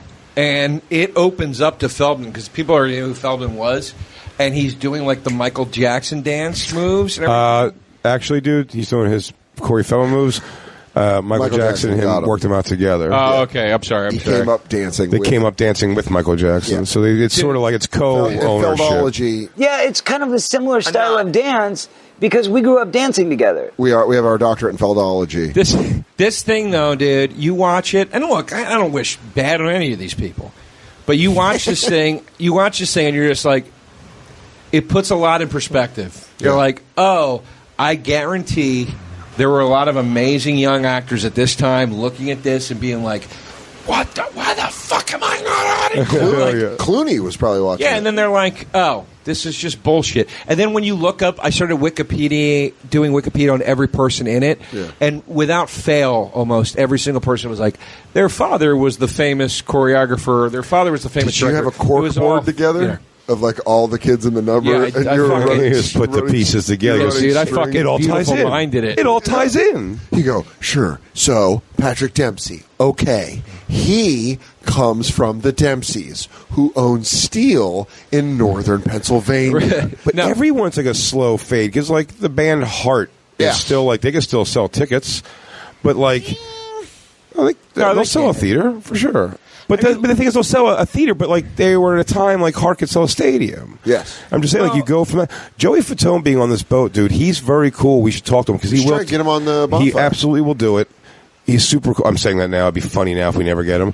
But he's a super cool guy. But I talked to him, and I think he's pretty open to talk about it. I think it's interesting that I said the words to him. I go, dude, you used to have to get like a tank escort to get to your stadium in Japan from the airport. I go, and now you don't. I'm like, is that like a crazy thing to just wow, okay? It's not so crazy now anymore. Like, I was nuts, dude. I mean, they were a phenomenon.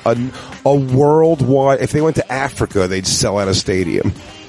But the thing is, too, it's like there's a difference between fading away and then also just being out of the spotlight. Because it's like, you take a band like Rush. I'm a pretty diehard Rush fan. Rush, I saw Rush on like the second to last tour that they did. They still sold out the Barclay. Yeah. It's like, well, they're Rush legends, though. Yeah. But my point is like, they couldn't have bought a fucking hit on contemporary radio, but they can still go and sell out a fucking stadium. There's a lot of bands so like there that. are people like that. Like Heart might be one. I don't know. They can't sell Barclays Center, no. Heart? No. And I would. But they'll do like Gramercy? Gramercy. No, but they would sell out Gramercy. No, they would do Beacon Theater. 2100. That's that's units. Right. Moving units. But then there's like, there's like White Snake. And not to shit on them, but it's like, let's shit on them. And it's like, it's like those guys were stadium guys. And it's Coverdale, though. Yeah, but White Snake has an album. Only one? I mean, maybe two. But music, I think, slips. Yeah, quicker. It's more. I'm talking about more like where you're like a hot thing in acting, and then just not like Vin Diesel was like a big thing. Diesel still works. He still does work. Dude, but I'm saying when he was like Guardians of the Galaxy, like he's still right. Josh Hartnett. Hartnett walked Josh away. Hartnett. Hartnett walked away. Why?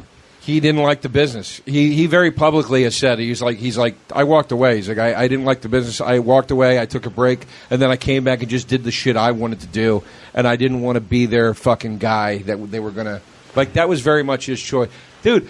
I fucking had a meeting with Ralph Macchio once. Yes, hell yeah, dude. Bobby Kelly and I had a meeting with Ralph Macchio. I remember that. Yeah, me and Jim Serpico set it up.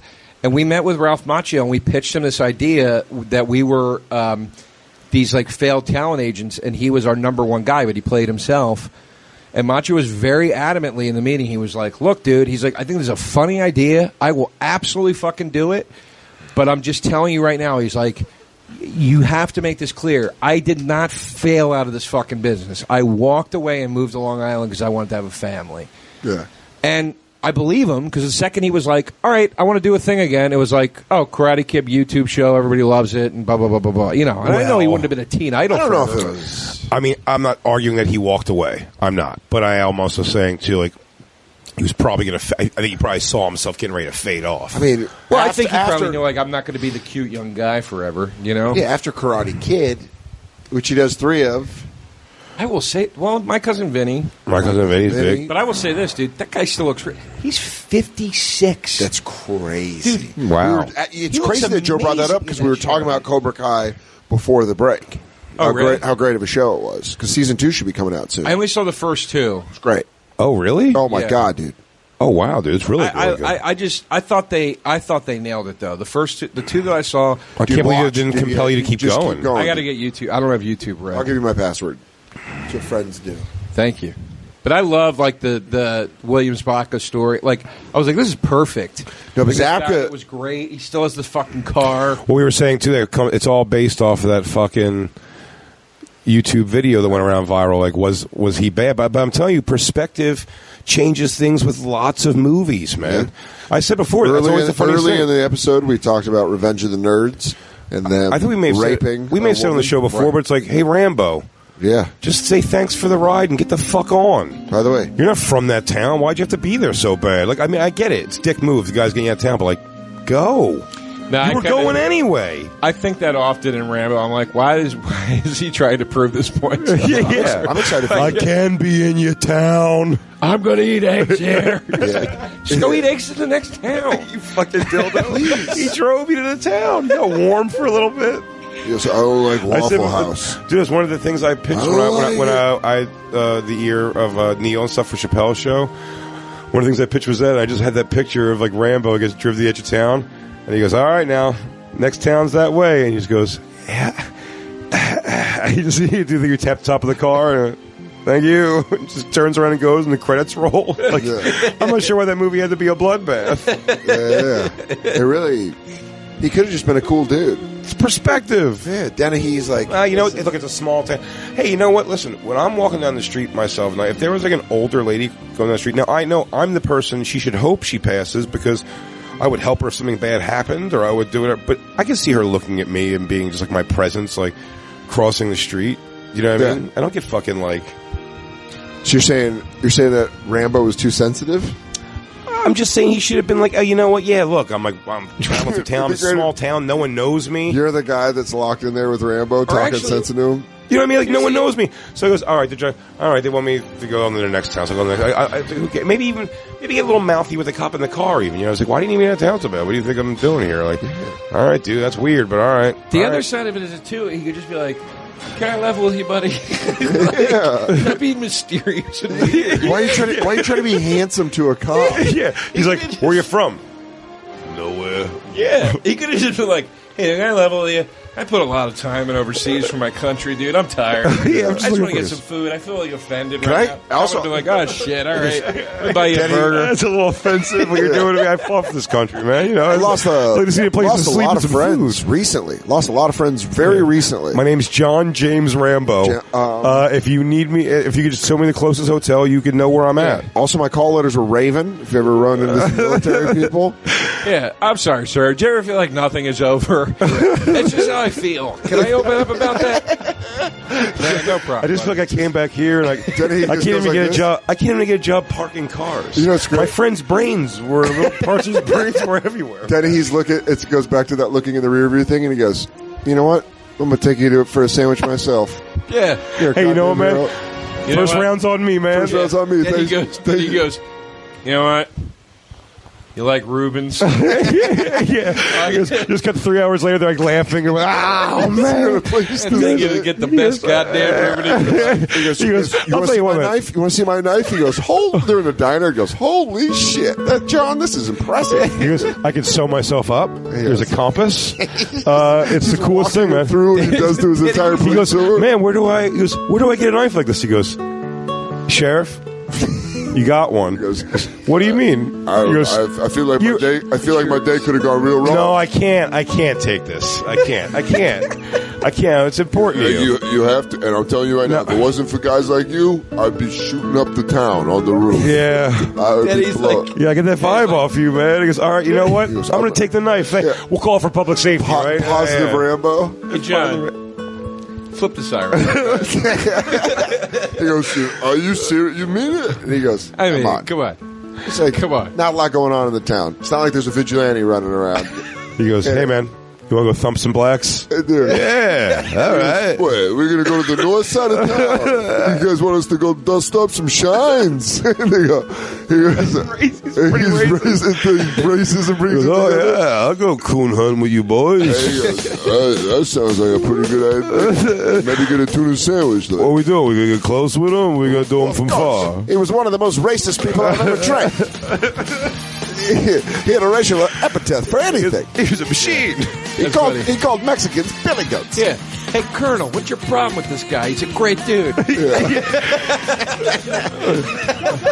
leader Raven come in. He goes, "Oh, this is Raven. Hey, Copy leader, what do you mean a bitch about, man?" Yeah. Copy leader, John, why are you being a sissy? Come out of the woods. Let's. Should we take another break? Yeah, let's take a break. We'll We're come gonna right take back. a break. Hanging I out wanna with think great I'm- Joe DeRosa. We'll come back with more movies that should just end. Yeah, movies that we could just fucking end right there. It's the Lost at Sea tapes. Lost at Sea tapes. It's the Bonfire. Goddamn right it is. We'll be right back. And now, back to the Bonfire, Lost at Sea tapes with Big J. Oakerson and Dan Soder. Bonfire, Lost at Sea tapes, Comedy Central Radio, Sirius XM95. We are on the deck or on the balcony Staring out at a beautiful of my room. It's a beautiful starry night. We're hanging out with Joe DeRosa. Joe DeRosa Good to be comedy. here. Joe I don't DeRosa comedian on Facebook. I don't see a star in this. I don't see any. Oh, there's tons. Orion's belt right there. Oh, look. It is, people. It is. We were talking about this earlier. It is.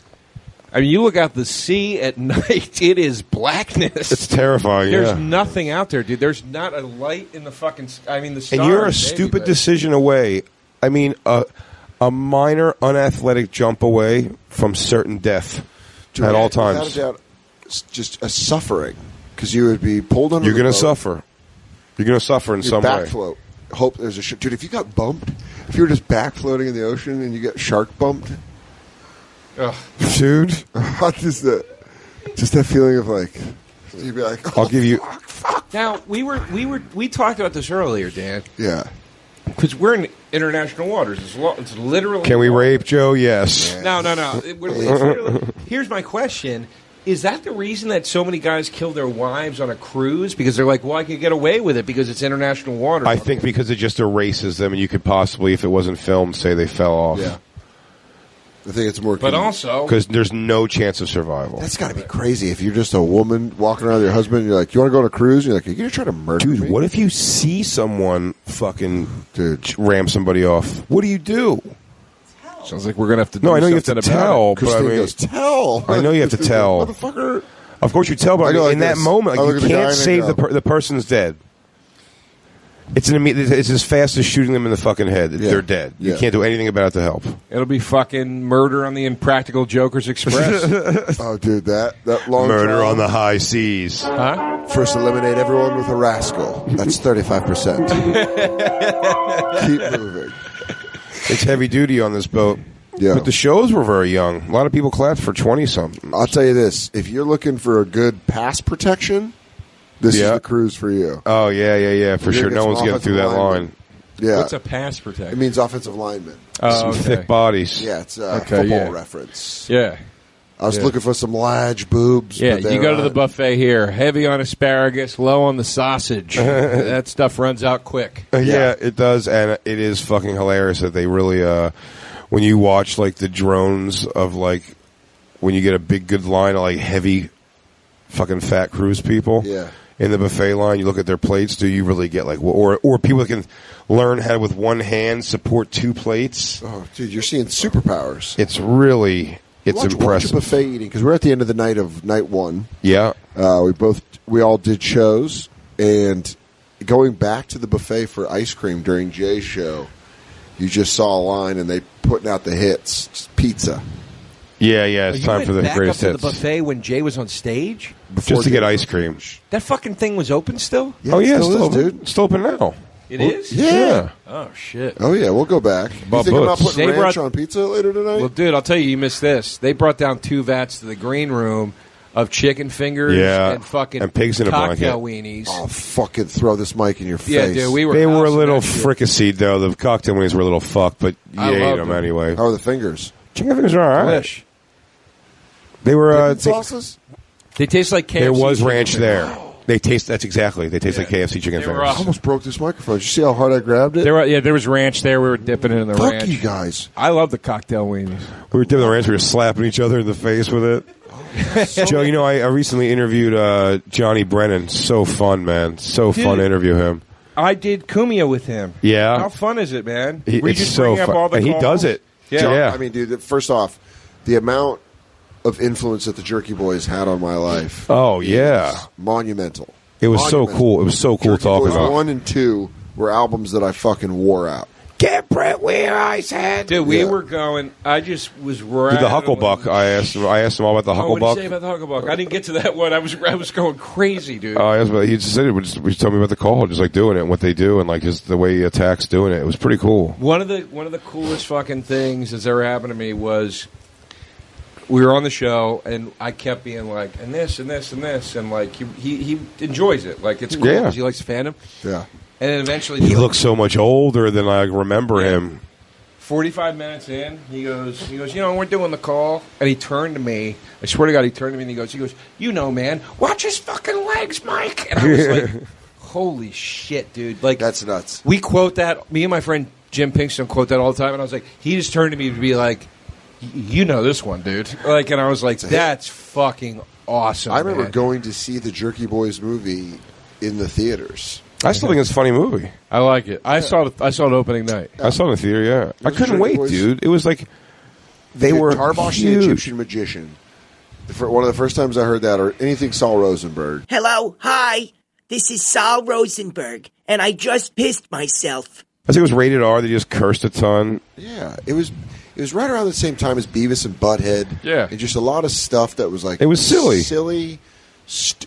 Michael Che certainly wasn't silly, woke. funny white guy shit. It wasn't woke. You know, he's like it's just like silly Dude. white dudes. It wasn't woke in any way. No, Yeah, my favorite part is when he goes Woke Beavis He's and on Butthead. speakerphone. He's on speakerphone. And he goes, "You fucking milky liquor." And, Yeah. and Eldar goes, "What the hell is a milky liquor?" what the hell's a milky? What are you doing? Milky liquor. What is it? What is that? What are you saying? You fucking nookie liquor. What the hell is is a that? milky liquor? What are you talking about? I love there is no rhyme or reason to any of their shit at all. Dude, yeah. What's another movie that could just have ended with perspective? Dude, one of my favorite jokes of all time, and Joe List, I don't know if he still does it, but he used to have a joke when we were doing open mics about Forrest Gump's mom being the worst mom of all time. He's like, she's at a college graduation, and an Army recruit asks her son, you know, like to join the Army. He just graduated college. He's your only son, and he's mentally retarded. Right, And right. He goes, She's like, this "Go, little go." thing going on called the Vietnam War. Open up your eyes, Mrs. He goes, read a newspaper, Mrs. Gump. Dude, Joe said that. I asked him if he still does that bit. He's like, no, I don't think so. But that's a point where you're like, Who did that bit? Joe List. Oh, that's so funny. Yeah, and it's such a good point. Where you're The like, Vietnam yeah, War's dude, going on. You're just letting your mentally retarded son go That's to so Vietnam. funny, dude. This When little a, thing movie, goes- when a movie right out of the gates is just rooted in nonsense, I have a hard time with it now. Like what else? I'm trying to think of a good one. Dude, how about? All right, I got one for you. How about the new Halloween? I Didn't see it. Is it good? What, Well, it opens with them saying we're transferring Michael Myers to a new facility on Halloween, and you're sitting there, you're like, does anybody just be like, why don't we just not transfer him on Halloween? Why don't we wait a week? He goes- And you go, yeah, that's probably a good idea. He goes, hey, Carl, I'm noticing we got a transpo going over there on the 4th. You want to do that? He goes, let's do that. You know what? Credits roll. I say with all the fucking movies, all those autobiography movies are just the worst with that. You just know these Dude, things didn't happen. I couldn't watch. They don't. These things did not happen, or was not said that way. Tried watching the Bohemian Queen Rhapsody. movie. Yeah, me I too. love the Queen movie. See, I can't believe you loved it, dude. I loved it. I cried like a baby. Me and Christina, we ended up watching it. After 20-some minutes, we looked at each other and go, this is terrible, right? But we're just watching it to watch it. It was so sped through with everything like that, where it was like, so what are you doing? He goes, oh, I'm going to be in your band now. And they go, I don't know about that. He goes, I'll think about it. And it's like, we're called Smile. And he goes, I have a better name. Queen. It's just all. Everything was like very on the nose. Man. It was so on the nose. Is that a good term for it? Yeah, to try to ruin movies like that. Whenever I'm watching it with like Mike and his girlfriend, I always try to do like shitty meme jokes. Where I'll be like, me walking into work on Monday, like, you know, when he comes in the bar, because it's just so ridiculous. It's so planned out. That's a very biop heavy. Dude, the way the person he was with when he died. The foreshadowing of that is they meet at a party and he's aggressive sexually with him, and the guy goes, "Hey," and they end up talking for hours and loving. And he goes, "You saw that part?" No. He's like, "Oh, he's like, I like you." He's like, "I like you too." He goes, "But you have a crazy life right now. Like, come back to me when you have AIDS and more perspective on life." he says, "I like you too. Call me when you like yourself." that's the line. Exactly. It's like, no, he probably sucked Freddie Mercury's dick that night. I'm a huge Queen fan, and I cried like a fucking baby both times I watched it. I loved it. Both times? Both times. I watched you it went back once, for a double once dip? alone and once with my mom. Listen, I'm a Biggie guy. My mom was crying. I didn't cry during the Notorious. final concert when they ripped into Radio Gaga. And he's like, Radio Cuckoo, Radio Gaga. My mom turned to me crying, and she goes, "What a loss!" Your mom? yeah. So great, dude. It ripped her apart, dude. Really? She couldn't handle that. Does she like Queens? Yeah, she likes Queen, but she was like, "What a loss! I miss him." That's my mom gets emotional too, like that when moms watch buyout movies. My mom's got one I know for sure. Just two things ever. My mom are waterworks. Is the movie Brian's Song? Okay, yeah, right. Kills her, and I think it's the MASH movie when BJ Honeycutt died or Trapper John died. One of them dies. I'll give Trapper you. John dies. No, he can't die because he has his own show. Yeah, later. BJ Honeycutt. Do you want to know a random one that makes the dish cry? Warrior. No, that made me cry at the end. Yeah. With the the Nick Nolte. Yeah. That's a tearjerker. That's Warrior a tough got movie. Trish. I was like, damn, MMA movie making my mom get cut up. Dude, it's Tom Hardy though, man, he's great. Yo, Yeah. shut up, a bitch. Put the damn powder out. Remember we used to laugh at this so hard when we lived together. We would watch it. Do you remember the Patton Oswalt thing where he's like, "Did you know Nick Nolte was supposed to be Han Solo?" God damn it, dude! That's one of my favorites. Goddamn Chewbacca! Jesus Christ! Almighty. That's from his HBO. That's from his HBO half hour. That's also a really one of my favorite Patton Oswalt jokes is "Piss Drinkers Inc." Yeah. He goes, my grandfather didn't get those words, so piss drinkers could not read. Yeah, my favorite line in that bit is when he talks about the layout, and he goes, "Look at this layout. What were you being chased? Take some time with it." The Land of Piss Drinkers Weekly. You fucked up our Christmas issue? Merry Pissmas! Dude, Patton Oswalt's HBO half hour is up there with Nick Swartzen's first Comedy Central Presents. Yeah, it's that's one a of good those one. ones where I was like, I could watch that a million times and still laugh every time. The all-time greatest half hour ever is Attell's Comedy Central Presents. Oh, hell yeah. That's Attell's best work. In my opinion, Attell's Comedy best Central work. Presents. It's Comedy Central Presents. Not the HBO half hour. That's the one that's great. Yeah. But the Comedy Central Presents where he comes Bomber out, jacket. that's what a lie sounds like. Oh, it's got listen voice in my head. Now, if I want directions, I'm not going to ask a man with one tooth. I'm going to ask a man with one leg. Yeah. It's one of my favorites. The guy with one tooth. Help me start this apple. Yeah, dude. This guy had one I like tooth. taffy. And he goes, this guy only had one tooth, and he wasn't even taking good care of it neither. He goes, you think you got one left? Yeah, baby, little. You see a guy with one tooth, what does he know? Nothing. Taffy is delicious. I love taffy. Hey, can you help me start this apple? Come on, help me out. Young Attell, watching Young Attell find that, like, that's the great thing about having everything on demand now. You can go to, like, HBO Go and watch the Young Comedian special with Attell, Louis, and Chappelle. You see all of them. Where's your black people at? Dude, I saw Attell at the store recently. You guys probably know the joke from City of the Cellar, but I watched him at Caroline's do an hour, like a oh month my ago. God, that new joke where he goes, where he does fake crowd work, and he goes, best ways to dispose of a body, and he goes, all right, burial at sea. I hear cremation over here. Nobody's yelling anything, and then he just goes, why not combine the two? Boiling. He fucking stood up on a chair at one point at Caroline's. Like, he was getting irritated with how the crowd was responding.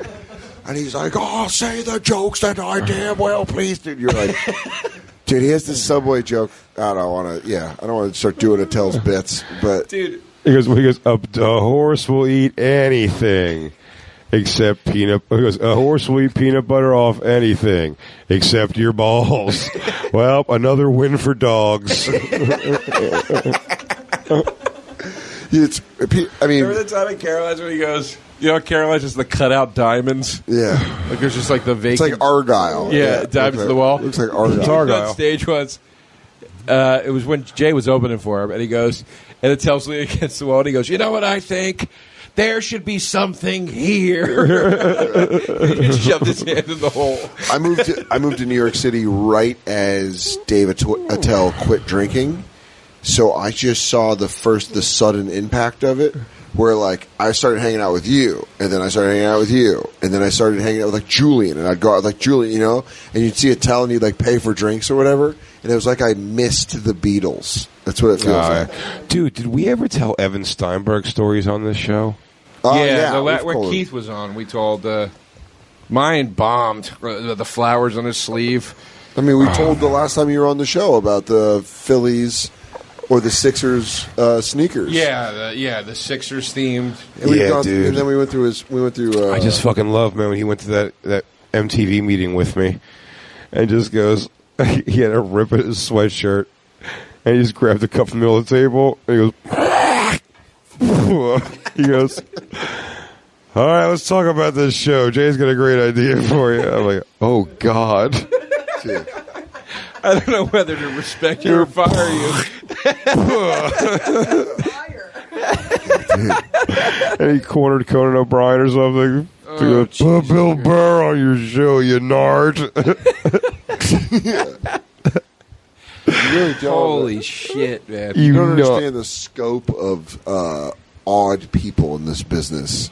Because there's so many, dude. The late Craig Glazer. Yeah. Just fantastic. There's so many just loopy person. Everybody who runs a place is loopy their own way. I remember drinking with Attell and Chelsea Handler. That's pretty crazy. Yeah, in the West Village, way before she was famous, and just getting shit faced. And we were drinking, and there was like a little person at the bar that Dave was talking to. And Chelsea's friend was out like dancing on the dance floor, and the little person went out and was like grinding on her like real aggressively. And Dave just turns and goes, "Joe, look, it's the littlest rapist." Attell one time said to me, he goes, I said something like, I didn't get this or something bad happened or whatever. And he goes, "Oh," and he goes in his pocket and pulls out the littlest violin, like a little violin case, and opens it and there's a little violin in it. I go, "Where the hell do you get that?" He goes, thelittlestviolin.com. He just had it in his pocket, a tiny violin, waiting for that moment. Dude, I have a great Todd Glass one. Todd Glass is a guy that I feel like he's so fucking funny and so severely underrated, but every comic really enjoys. He's not very underrated. I think he does well. I think he has a big audience. He's more underrated than he should be. I think he's an underrated comedian. He is underrated Yes, he did I agree. Things in one night where I was like, dude, I was crying laughing. But the setup is, I was on the phone with him one day, and we were talking about he was going to have a hangout at his place. Yeah. And he's like, "Dude, it'll be me and you and Chip Chantry." He was a good dude from Philly. Yeah, I love Chip. And I had to cancel. I was like, "Todd, I'm so sorry. I got to cancel. I can't make it. I got to do this other thing, whatever." And he's like, "No worries, dude. Don't worry about it at all." And I go, "Listen, dude, seriously though, like I want to hang out like soon. Like please don't. I'm not flaking. Like I really do want to hang out." And he's like, "Joe, we're gonna make a plan. We're gonna have so much fucking fun. You know how much fucking fun we're gonna have, dude? In one word. You know how much fucking fun in one word?" And I go, "How much?" And I just hear a whir whistle. He just goes, "Woo, woo, woo, woo." And then he just hangs up. I was like, what the fuck? Does he just have those laying around his house? So we're at the Improv one night, and And he does that. He's like, guys, I gotta go, but I'm gonna go have a fucking great time. You know how much fucking fun I'm gonna have? He pulls out his pocket. I'm like, oh, so you do carry it in your pocket? Dude, that's great. And he's like, God damn it, you caught me. But he kept doing this fucking bit, dude.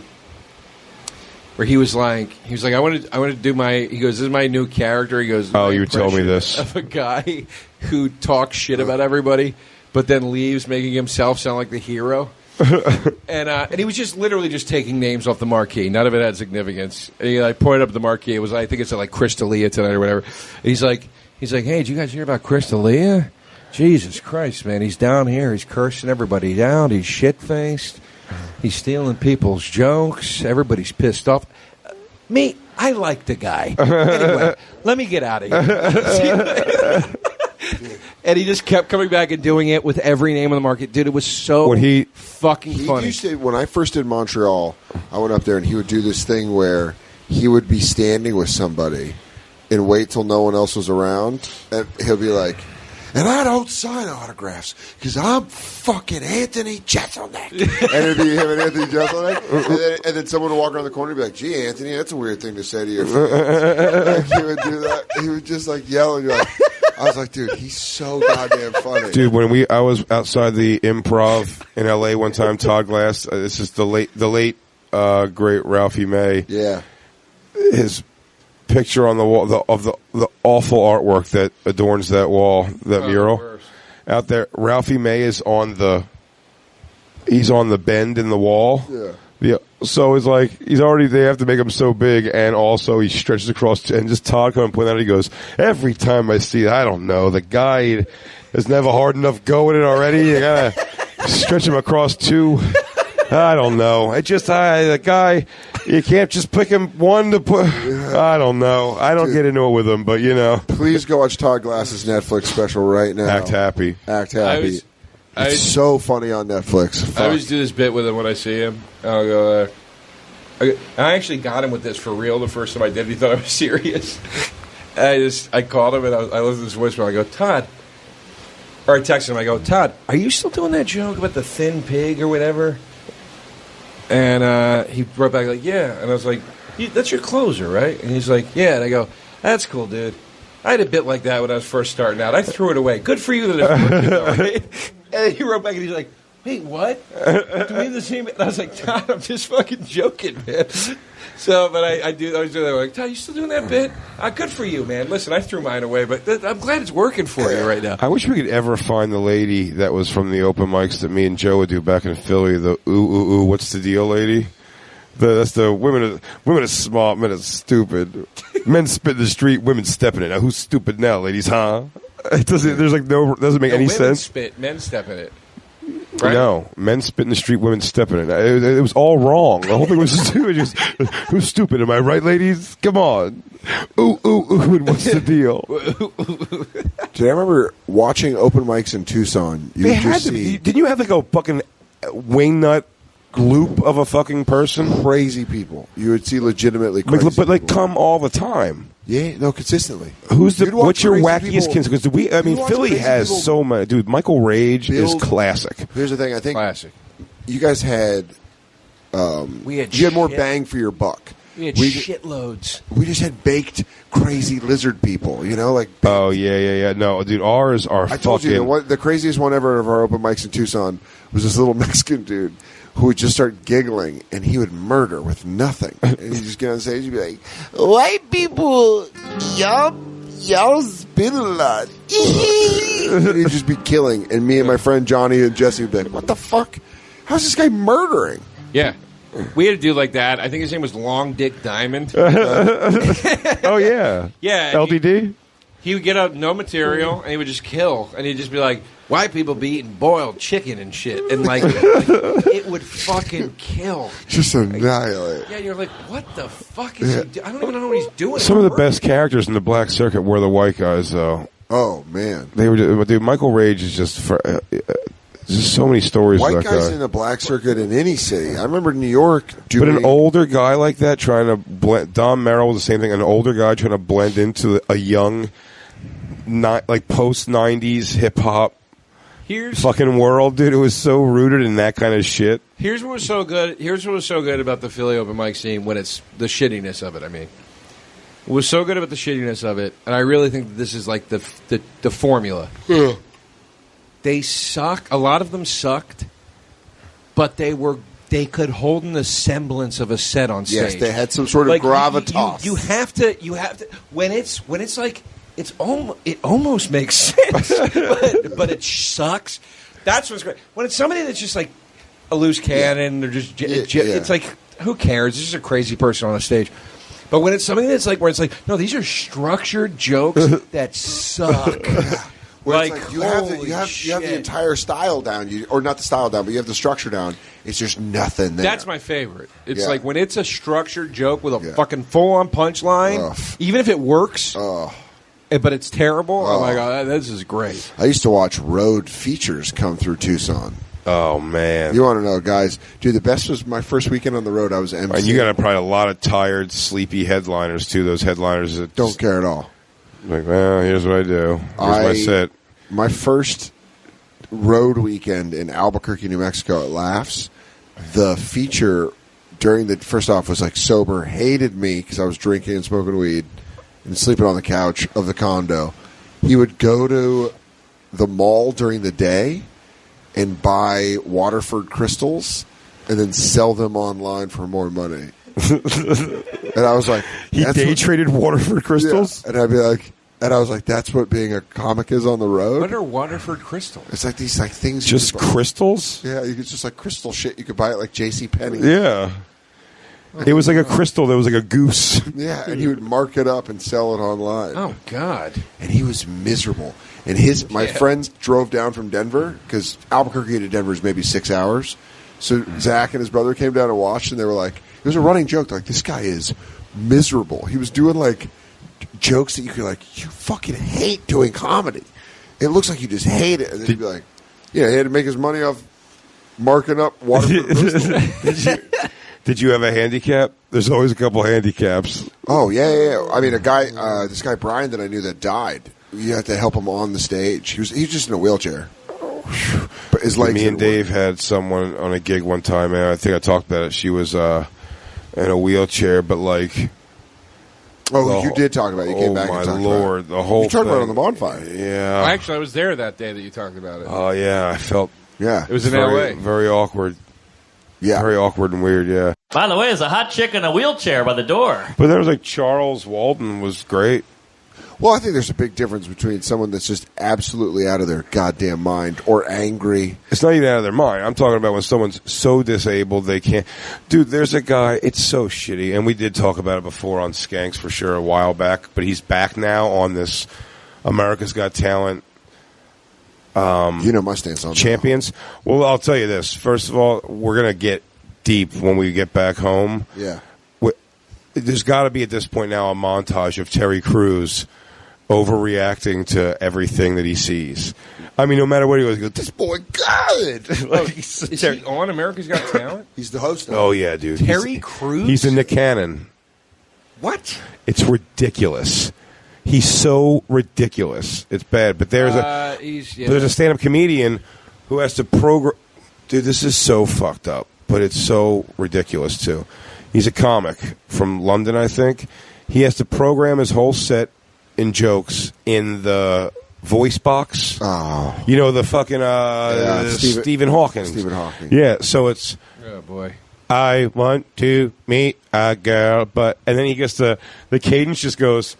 Ba-ba-da-da. Look, punchline. And he just puts his arms out to his side and goes like... Oh. He just, at the end of each punchline, he gives like a waka with his arms. Dude, it's... He got a standing ovation of laughter. Yeah. I mean, people are so... And it's not like an Andy Kaufman thing, right? Dude, he just walks out. He just Kaiser says it. Dude. Yeah, they catch him afterwards. Like, you motherfucker. He's eating a Red Lobster. Dude, that would make me so happy. Murdered. If he just walked off and he starts spinning his voice box thing, you're like, what's up, dudes? He goes, I feel like eating pussy. Get him. What's up, guys? Did you see me dance? He was like, beep, beep, doop, wrecked him, nearly killed him. newborn head.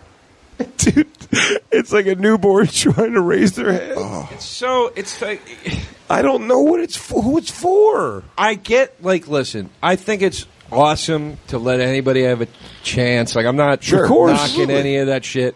Absolutely. But I do agree that there is a certain. It gets to a certain point where it's like, well, maybe it's just let him have his moment here and whatever. But it's like It's like this To gas. I'm not jealous of the spot. I'm not saying nothing about that. I don't mean that. Let him do it. Sure. But there's a part of me that goes, "Are you gassing this dude's head up to make him think like this could go on for a while?" Because I don't think that it could, and that's the part that makes me feel bad. Yes, that's exactly. That's right. what makes me feel bad for him. You guys are giving him unrealistic expectations. Hope. That's what makes me feel bad. Hope.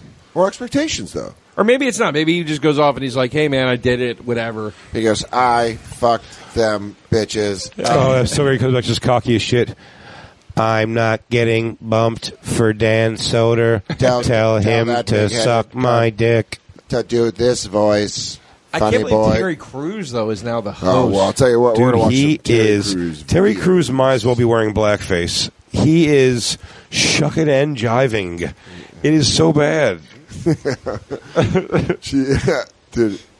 it'd be great if we could get Terry Crews on the show, then Lou just plays that back for him, and he's like, "Oh, hell no." He'll threaten to beat you up. D.L. Hughley made a very passive comment about the Terry Crews sexual assault thing, and he wasn't even insulting him. But then Terry Crews was basically like, "How about I beat the shit out of you?" Yeah. And then D.L. Hughley was like, "Oh, so that's okay then? What the fuck are you talking about, dude?" Oh, you want to start something? These problems that we're trying to solve at sea. Dude, he is just smiley and dancing along with anything that happens on that show. But he can make his tits dance, and that's pretty sick. Oh, man, boy, crazy. JoeDeRosaComedy.com, Joe DeRosa Comedian. JoeDeRosaInfo.com, Joe DeRosa Comedian on Facebook, Joe DeRosa Comedy on Instagram. BigJComedy.com, at the Bonfire SXM, DanSoder.com, at the Bonfire SXM. Watch our videos. Go watch our videos. Download our podcasts. The first episode of Lost at Sea. We'll be doing more with different guests and from random ass parts. This was a late. We've been getting this for about a month. This will be a month of the Lost tape. So we got a bunch of friends on here. It's going to be tons and tons of fun. I love you, Joe. Thank you for coming on. Thank you, bye. Thank you, guys. And we'll catch you guys next time on The Bonfire. Bye-bye. Just a little lonely. And now, the Bonfire Lost at Sea tapes with Big J. Oakerson and Dan Soder.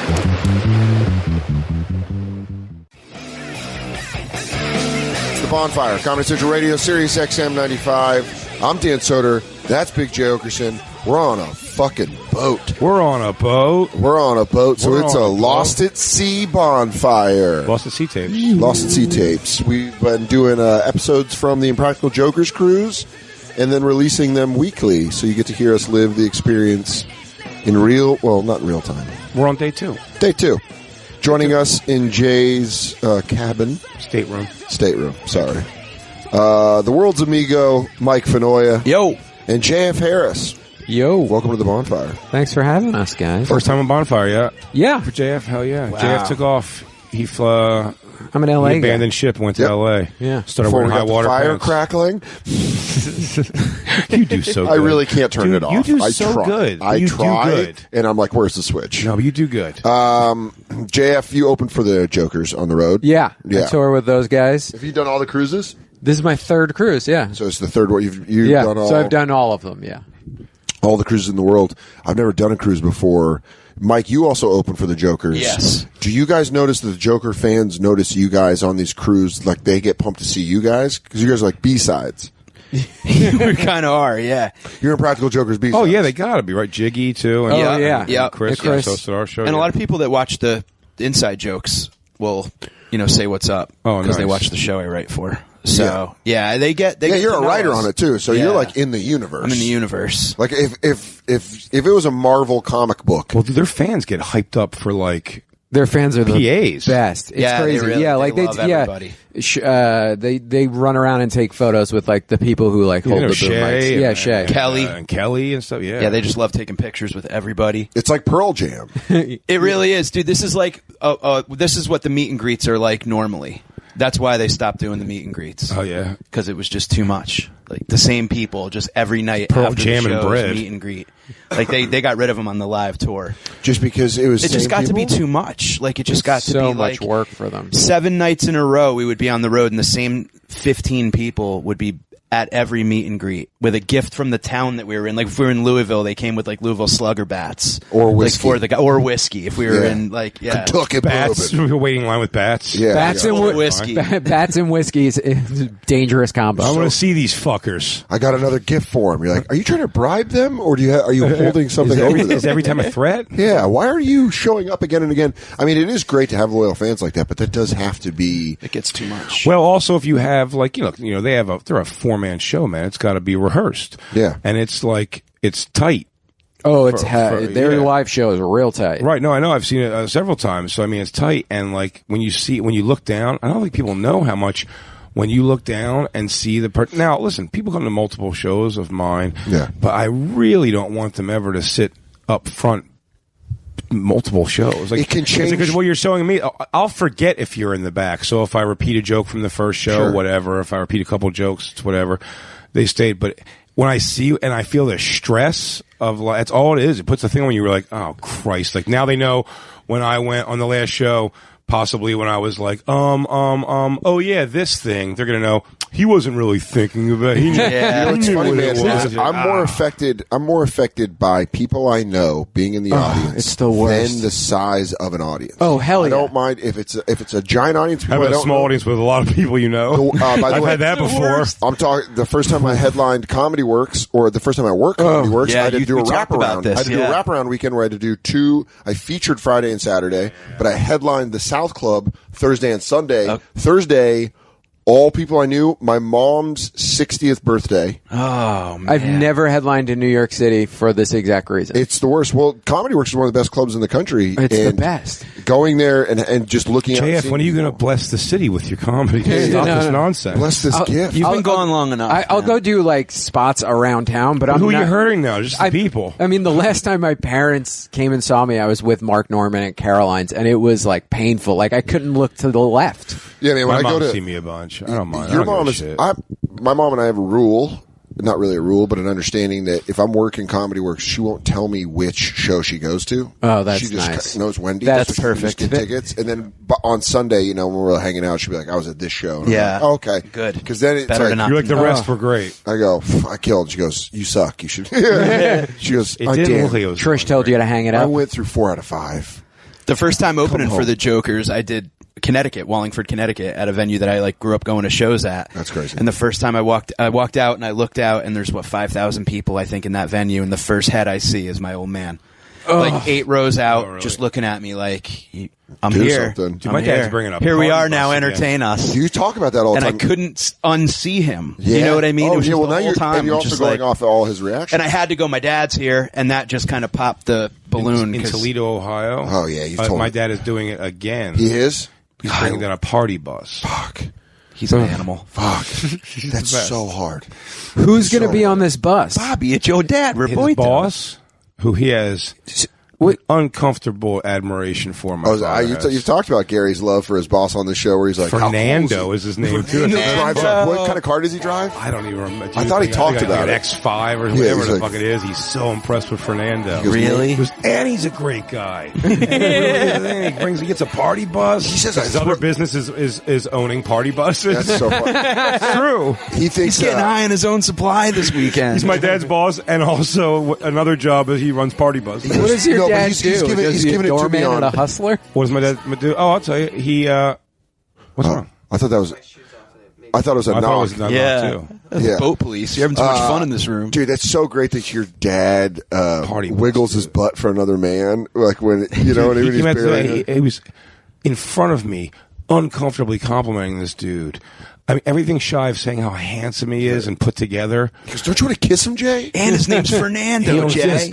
Oh, Fernando's the best. Fernando, meet my son. Son Fernando. Fernando's son. Oh, son Fernando's the best. Oh, man. He got his Fernando. a party bus. He also owns Fernando's party bus. So his 2 jobs, I guess, are party bus and being your company owner, and my dad's boss hero is like he owns a company that I guess sends out people to test underground diesel tanks for leaks. That's my dad's job. Yeah.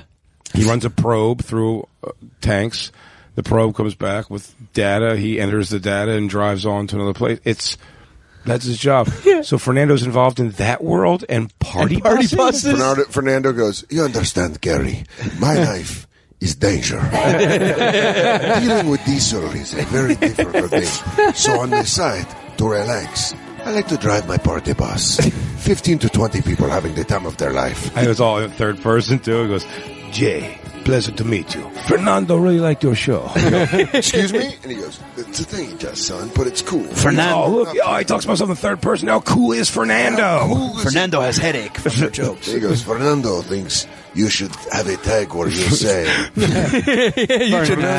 Fernando laughed till he shit. Fernando feels you missed a tag. Fernando thinks you could bring back the first part later. And the people would love it. Fernando likes to talk structure. Joke structure more than comedy theater. Fernando's a big fan of Michelle Burke. Fernando thinks you should listen to more Lenny Bruce. Every 30 seconds should be another laugh. Dude, you got to get your LPMs up. Your laugh per minute. Fernando understands that there is no more Carson calling you over to the couch. But Fernando thinks you should still act like it. Well, there's no reason to not act like it is. Stay hungry, my friend. Stay hungry. The funniest thing was watching Jay's dad try to talk Jay into investing in a delivery gas company, which then it became a thing. We laughed about it forever. Delivery gas. Can I tell you? But he is not at ground level. Can I tell you what makes me more sad than my father being dead is my father being dead so he can't come at me with half-cooked business ideas now that I have a little bit of money. Now that I have a little bit of money. Your dad would have some great ones. Why am I working at a liquor store when we can own the liquor store? You have a rabbit Dan, buy me a liquor store. Dude, I try to think of all the half-cooked ideas that Gary would come at me and he goes, now listen, you need a manager. I go, Dad, I have a manager. Travel manager. I said that before. My dad saw me on BET's Comic Deal and called me the next day and said, I need a manager, and it should probably be somebody in the family. And I go, who's this person? And he almost had like a, come on, man. kid. Come on, stupid. You know it is. Your dad automatically turned into Roberto from The Waterboy. Yeah. He just shows up. Come on, son. Come on, dummy. It's me, your daddy, Roberto.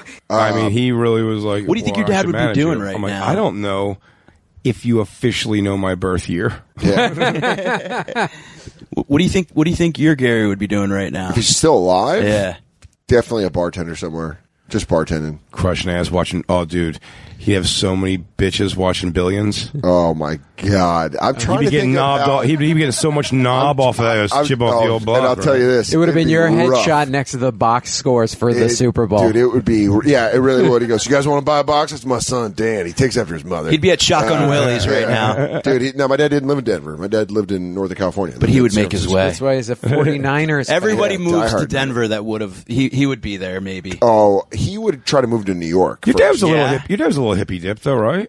No. Your mom more? My mom was more hippie. My mom was like kind of hippie. You know, she did like, she was a folk singer and shit. I know. What? So, my mom was a folk singer for Trish was a folk singer? Yeah, we talked about it on early Bonfire, but it is true. I got a little boy with a big ass head. But she goes, I got popped like a balloon. Oh, come on, my pussy. She couldn't get that head out of my chunks. Are there any tapes out there of your mom singing? No, we can't find any tapes. My mom got Guillain Barre in 1974, and then they had a tracheotomy, so they cut through her. No, he's not. He didn't just have a stroke while he was telling you his mom was a Green Beret like John J. Rambo. My mom's Guillain Barre. She got Guillain Barre. Do you know what that is? What was the song we were singing? Crazy. What's Guillain Barre? She got that Guillain Barre.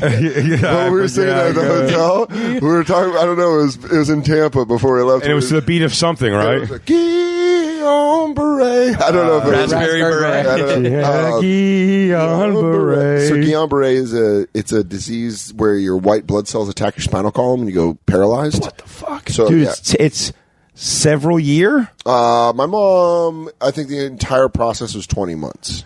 So it could be upwards of 2 years. of paralysis. Full paralysis. And it's going to go away. Except well, they didn't know that. They didn't have it diagnosed properly. What year was this? 1974? Yeah, this is back when medicine was just like, They're like- smoke this cigarette. But it does go away Jump. eventually. It but, did. But, Her feeling, all of her feeling came back except for her feet. Her feet are like permanently asleep. Did she Forever? Did she ever do like funny parlor tricks, like light her toes on fire? Oh no, like yeah, that. she should have been walking hot holes and shit. She should be like the butler in Mr. Deeds. Just spiked it. He's a dead foot. She should walk over like a bed of nails, but let the nails just fucking rip through. Yeah. She's like, she was all sorry, just like, like, oh my gosh, she's like nothing. Can't feel a thing. Nothing. If it hit bone, it didn't hit. Pour bone. peroxide on it. I won't move. Yeah, I'll tell you this. Now Why don't everyone you take grab a fork? lemon wedge. Grab a fork, jump in there, see what happens. Now grab those lemon wedges. Mm-hmm. Now just air them out. She goes, Ooh, "Got look salt?" at that. Oh, that She shit goes, probably stings. Salt bay me. Salt bay me. Put it right on my feet. It's Just a probably dash. It's probably excruciating, She goes, but I don't know. just because I have a pussy doesn't mean I am a pussy. That's great. Now they like gave her a tracheotomy, and so she couldn't sing anymore. But my dad was more. She could sing out a tracheotomy. My dad was into Rush Limbaugh. Oh yeah, for D's.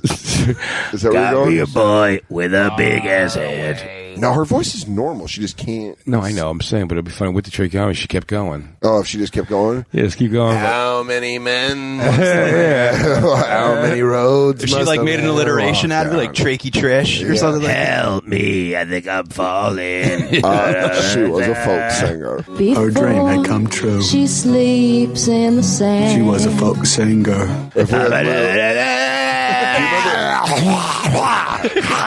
Do you remember? Sorry, I gotta suck this thing up. Let me clear off the mic. I've got it. All right, hang on. Let me take two. Really, Linda. Do it from the top, Jimmy. She goes, really, Linda blared this mic.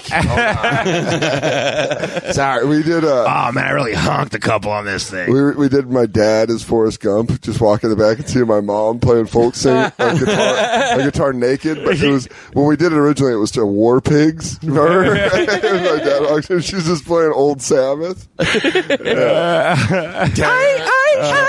Gathering their messes. Just like witches at Black Mass Day. Satan left his wings. Oh, Lord, yeah. Gary's just got a fucking rum and coke, and he's like this. He's like, all right. Who stems over there on the sixth string? Yeah, that's a weird question. I don't know what my dad would be doing. He'd probably be working at a bar. Yeah. Yeah, he just worked, You have the last active subscription to Jugs magazine, keeping it in print. They had to fucking listen to Elton Did your John. dad love cans? Do you think I transferred down? No, I don't know. My dad. I couldn't tell you what my dad likes. It could be trans. I have no idea. I really don't know what your dad's in a. Oh, from his porn collection, those were either the ones that came in the third of the 3-pack. Yeah. Or he checked out trannies. But I think it was, as I got older, I got less like, oh, maybe my dad's in the tranny. Well, I never even overthought it much anyway, but I was like, I guess he's Wait, not did he that. own tranny porn?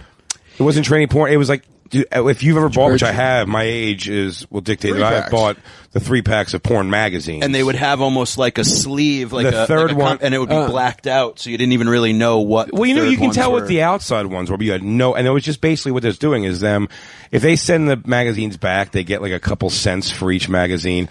If they do it for the recycling, if they do whatever, so they just move them and they just make like 3 old. It was ones. like our version of Netflix. It was like a recommendation. If you like Jugs, you may like Easy Rider. Jugs with a dick. So in between, a couple of ones in between that I got. 3-packs were like things that I would never be into, whether it be tranny stuff. I was never even into like barely legal magazine. I never gave a shit about that. Yeah, I was always. You know what? I like bigger. I like in Big porn. tits? I really like big tits. I like the hot porn stars, Of course, Janine. Absolutely. Janet Of the time, I Taylor like the hot. Hayes. At the time, I like the hot porn 90s stars. Vivid Girls for me. But for the most part, when I was really got into like a magazine, if I was making a purchase, on something, I got like. It sounds so mean, but I'd get like, not Jugs, but like Jugs, or like I've got Black Tail a bunch. Yeah. Or what's called Voluptuous, Score magazine. All those Score like, was great. Score, but it's all the same family. It's all like the bigger chicks usually. Love it. With the big titties, because I'd look at them and I'd go, oh, well, I'm like a fat dude, so I'm like, if I was ever going to fuck a porn star, it's going to be one of these chicks. Yeah. So learn to love it. Right, yeah, totally. I'll learn my own poison. I like But Hustler. Samantha 38G is one of my favorite, like, name porn stars I can tell you. She's like, and I used to hook up with a chick who looks exactly like her, who was an older chick I was hooking up with. There you go. Big old crazy cans. She had big boobs. She's like mom porn. Yeah. But I don't like MILF shit. MILF shit's too, the bodies are too toned, the tits are too bad. Even now, just everything's a MILF. I don't Everyone's care a MILF. about I don't care about the play act of it. That's what I'm Yeah. saying. I'd rather have a woman just be like, oh, this woman probably is a mother. Yeah.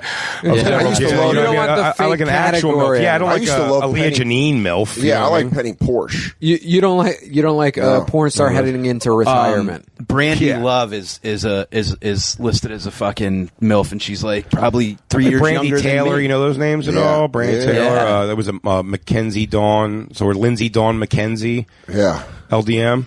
I always She'd be in all liked, those I always magazines. But liked Samantha Hustler. 38G was always in those too, and she just got big old So do you fucking think- tan, veiny tits. Do you think you got that from your dad? No. You no, don't? no. What I about don't you know what guys? that His is. mom was a huge tit. My parents didn't have porn in the house, so I never had porn in the house, but I was like a latchkey kid, so Adam and Eve came in the house, and I don't even know how I knew what it was, but I was super young, and I would get the mail, and I opened an Adam and Eve, and it was just Adam and Eve before there was a website. It was a like little paper magazine, and it was just like titties, and then there'd be little like circles over the dicks, so you couldn't see the dicks, and that was like the first porn I had as a kid. I was just jerking off to a magazine of porn. I think it's like one day I can afford this. I think my first was like sending away from a magazine, and it would be like you can get a porn. It would say like 15 videos for $1, and you'd send like $1. It was like almost a Columbia House kind of thing. Yeah. You'd send $1 in, and you would get a tape in the mail, but it was a tape. It was like 15. What it is 15 commercials for movies. The same thing they would ultimately give you. Sometimes you buy those 3-packs, there'd be a DVD in it, in that 3-pack, and you could put it in. But it was just like, these are available titles from this thing, or full scenes, and it would just give you like, it would give you talking for 10 seconds, sucking dick for 20 seconds, fucking in several different positions for 30 seconds, and then just the title of the movie again. And maybe while the cum shot's happening. Really a good show of sex. You could definitely jerk to that. Before you get into porn too much? When I was a kid, I used to jerk off to Playboy and Spice Channel like fuzzy, like didn't have it, but you could kind of be like, oh, maybe that's a tit. I'm gonna jerk Do off. I remember hearing sounds for the first time? Oh, dude, that's what I was like. I had that quintessential thing where like my buddy, he called us like, you got to get over here, and in his garage, I'm coming. in his garage, so in like the recycling, You'd love it. I need evidence. I need witnesses. In the recycling was like a bunch of like Sunday papers, and then underneath it, his dad just got rid of like a pile of smut. So we just all, like we had a gun to our head, we all just grabbed what we could, put it in the back of our pants, and then just like walked home with it. And I needed sound, I realized, and I got a CD of sound effects. And there was like a woman moaning was like on it, and I would just play it on repeat while looking at the magazine and fucking pound out. You made your own It was phenomenal. There's a scene in a movie I would called, open the windows. Do your own deprivation tank. It was fucking great. There's a scene in a movie called Ken Park where a dude, it's a Larry Clark movie, same guy did Kids and Bully. Yeah. And it's a real scene, man, where a kid like hangs himself from a doorknob, and he jerks off to completion in this film. Real movie too, not a porn movie. But while he puts on women's tennis, just loud in the room he's not watching it all. He just listen to the like and That's what this, it was like a minute sound clip in between like a car horn and a fart. And I just played it on repeat. I don't know if that can get me. If I knew But the girl. Oh my God! Have you ever heard the Lewis method? You play a porn clip and then you just put the picture of a girl you know over it. Really? Yeah, Oh no! His other one. Terrifying? No, this is a way better thing. The thing he does now. I said I think this makes him. It's the reason I'll always come back and go. It's like, Lewis, you know what? Some things, he's a genius. This is a brilliant idea, and for all shitty reasons and fucked up things that we all are, it's odd as shit. He listens to. He brings up on YouTube a press conference or whatever of a quit porn star, a porn star who quit the business, who now denounces it and hates it and talks about her time. And it was just drugs and I hated it and I was no self-esteem and these guys were just, and one day I'm going home and I'm like, my eyes red because there's cum in it and it's doing that. He does that. He listens to that while he watches a video of them getting fucked when they were still in porn. Holy shit. And I'm like, I get it. Wow. I fully get it. What a I don't know why I get it. I just do get it. I get the girl going, like, and then if you could find the scene they're talking about, like, I don't even remember what happened in that scene. Oh, and I was God. like, and you're getting cornholed by two dudes. Asking for more. Like, oh, man. I'll tell you what you did if you want me to tell you. Nuts. That broke my heart. Yeah, you're too good. Were you a big strip club like kid No. growing up? Nope. Like Didn't care. We used to go to a place that was Cleopatra's on one side, 18 and over, 18 No completely booze. naked, Yeah, no booze. Club International, 21 and over, titties, but booze. And we all had fake IDs.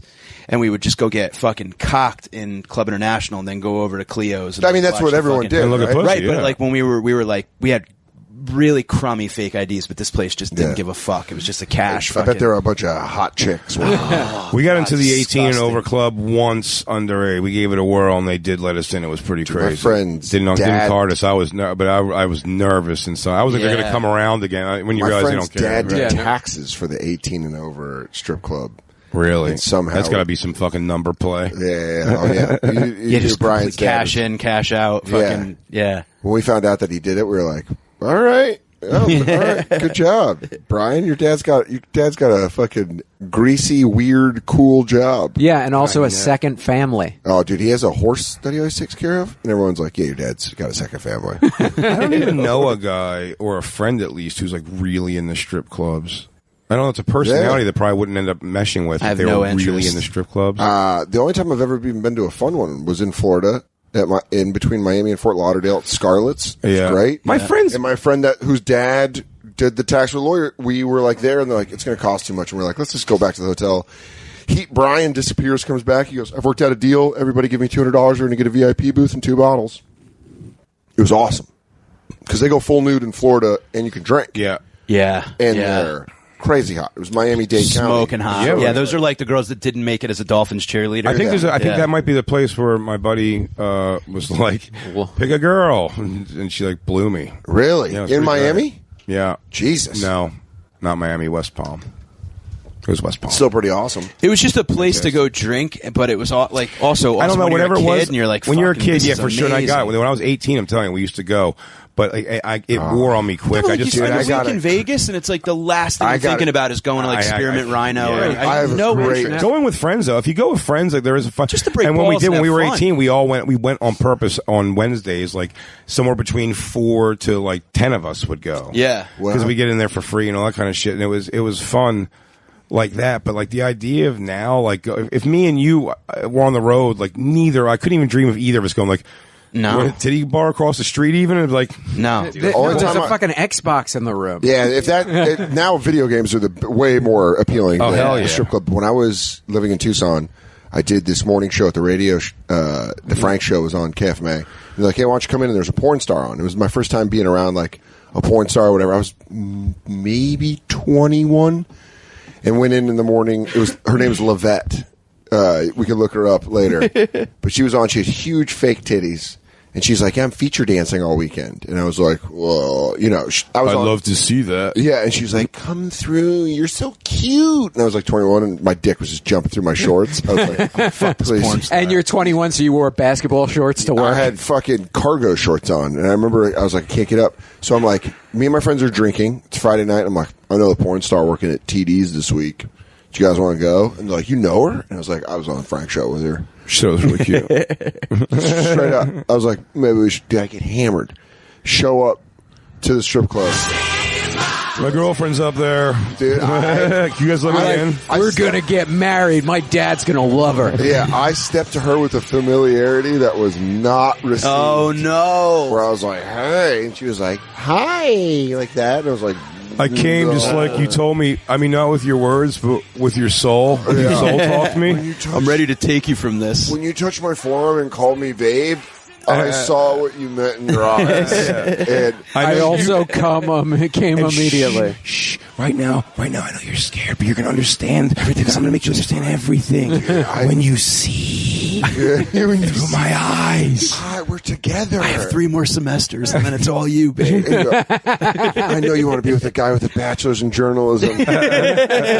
I remember going back to my friends. We were sitting at a table, and my friend Troy just looks at me and he goes, that woman does not know who you are. And I was like, I don't know. I think she's drunk too. She's playing it cool, man. Dude, that was the worst because he was like, I walked in there being like, dude, I had that happen to me with a band where I like when I was like 20, I was living in London. I like fucking got invited to some bar, hung out with some band that was shooting a music video, and then I was like, I'm cool with these guys. I got super hammered with them in the middle of the day, and they were like, oh, you got to come hang out with us when we play in New York. I was like, great. And then I like messaged one of the dudes, didn't hear back. And How many months later were they playing in New York? Like 4 months later. Yeah, so remember me? We were besties that one brought day. Friends, and we hung outside the door of the like stage door waiting for them. Some band called the Cooper Temple Claws, who I've never even fucking That's heard hilarious. of. Dude, I felt that when I brought Mike to see Korn. Yeah. I was always like, you took me to bring Korn. I was to see Korn. that was when I opened. Wasn't that when I actually? No. You just took me to see Korn and Rob Zombie. You and Christine. That's right. It was great. Out in Scranton. Yeah. At the casino. But when I brought Mike, I was like, oh, man, I hope they're like cool and they were super cool. It was nice. Yeah. But that is the thing you can feel like where you're like, I think I had that with Tesla one time where I was like, oh, this guy knows me from back in the day. And we've done interviews a bunch. And they go in and he's like, hey, and just keeps going. You're like, okay. Yeah, dude. I just You remember realize the you're magical just a night we faded had. memory in his I remember tapestry head. I was a 311. I was a 311 fan because Peanut, the bassist, remembered me. big. He goes, "Hey man, good to see you again." I was like, "Well, you know what? I'm a 311 fan. I've been trashing you guys pretty hard for 5 years. Oh man, what but I'm a on crummy board." band. Dude, I love Blues Traveler because Yeah. Popper's The just Pop. so awesome. Yeah. Spin Doctor, Dude, it's same thing, man. It's so funny Yeah. when someone's nice to you. You're just I know. like, I like you now. I mean, Blues Traveler is good. I'm just saying, I don't know if it would necessarily be like my thing, but I know a lot of their songs and know most of their albums because Popper's like great. yeah. He's like the I mean, best. I had their tapes as a kid, and I remember just trying to remember the whole "suck it in, suck it in, suck it in," we're into like as a kid, like it's like you got to know all those words if you're ever going to have sex, right? Gangster dude. Carlos- John Popper's a gangster motherfucker. He really is. Dude. We're talking to Nate about it. Carlos Mencia was nice to everyone at the Cellar, and I remember that weirding everyone out because they're like, "God damn it, You just want to hate him. Yeah. Hey, I wish somebody like you would write for me. He goes, "Can I make it?" I'm going to. Vecchione's like, "I'm not going up. I'm not going You up. don't want to go up. I'm not going He up." asked me if something. He goes, "That's great. Is that a joke or is that off the cuff?" And I did it on TV. I did it on TV. It's well documented, sir. Done it on TV twice. It's like you're talking to a state police officer. I have talked to him, sir. What do you think I did? It is invested. What did you do? It is. Do we have that story printed out? I want to talk about that with these two guys. Well, we'll take our first break. The sex party. How long are we? We're half hour in. Ooh, let's take a break. I'll smoke a Butsky. You want to smoke a butt? Yeah, Maybe a joint? Out there in the wind? And then we'll come back ripped. Yeah. We're doing the bonfire from a boat, which means we're lost at seas. It's the Lost at Sea tapes. JF Harris, Mike Vanoia hanging out. It's the bonfire.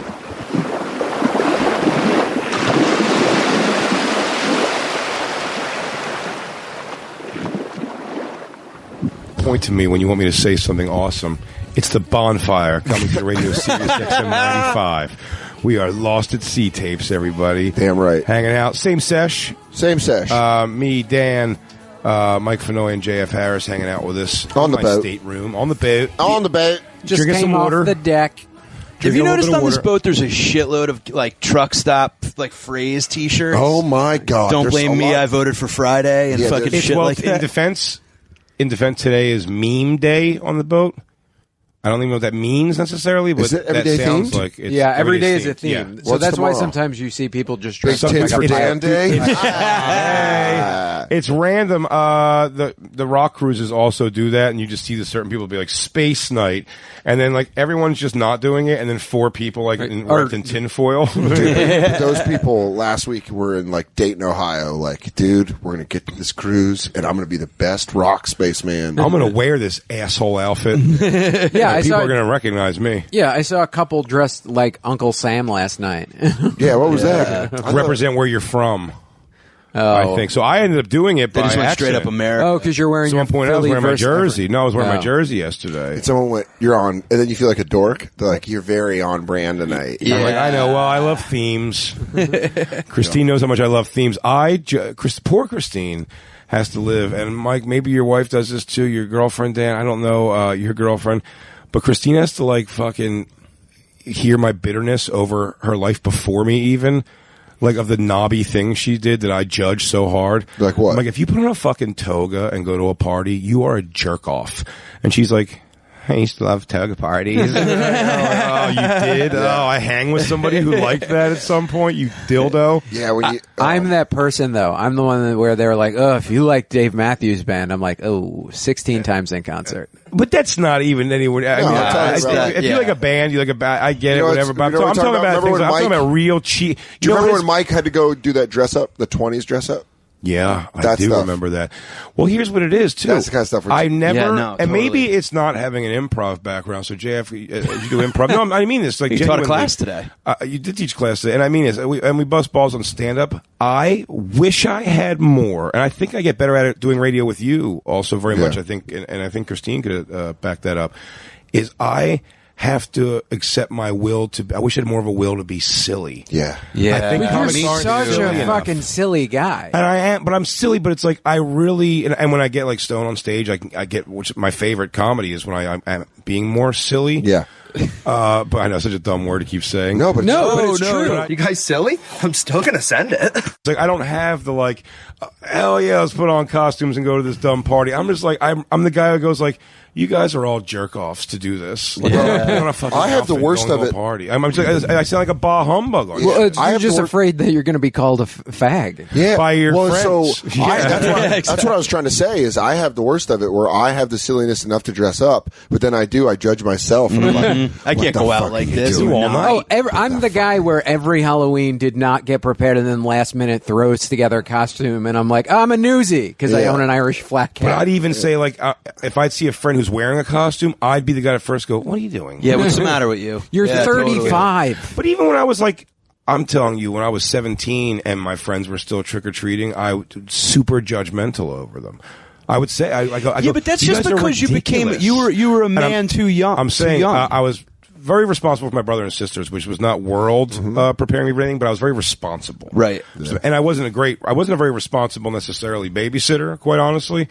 But they were alive and they're fine. Do you know what I mean? I was willing to dress up. But I'm saying, but I did have that, and then I went right from that, dude, literally from being live-in babysitter to comedy, and in comedy you just go immediately into a cynical world. Right. Yes. So you're right. From 19, I was cynical, and when someone goes, "Are you going to? We're doing a kegger in the blah blah blah." When I finally get to a point with friends that would like want me to come to parties and shit, I'm like, I'm doing like a stupid produced show in bumfuck Pennsylvania for 19 people at a VFW. I'd love to, but I can't. Yeah. Or I'm going to do this packed fucking weird club that they shouldn't be doing, but they are doing a very black comedy show.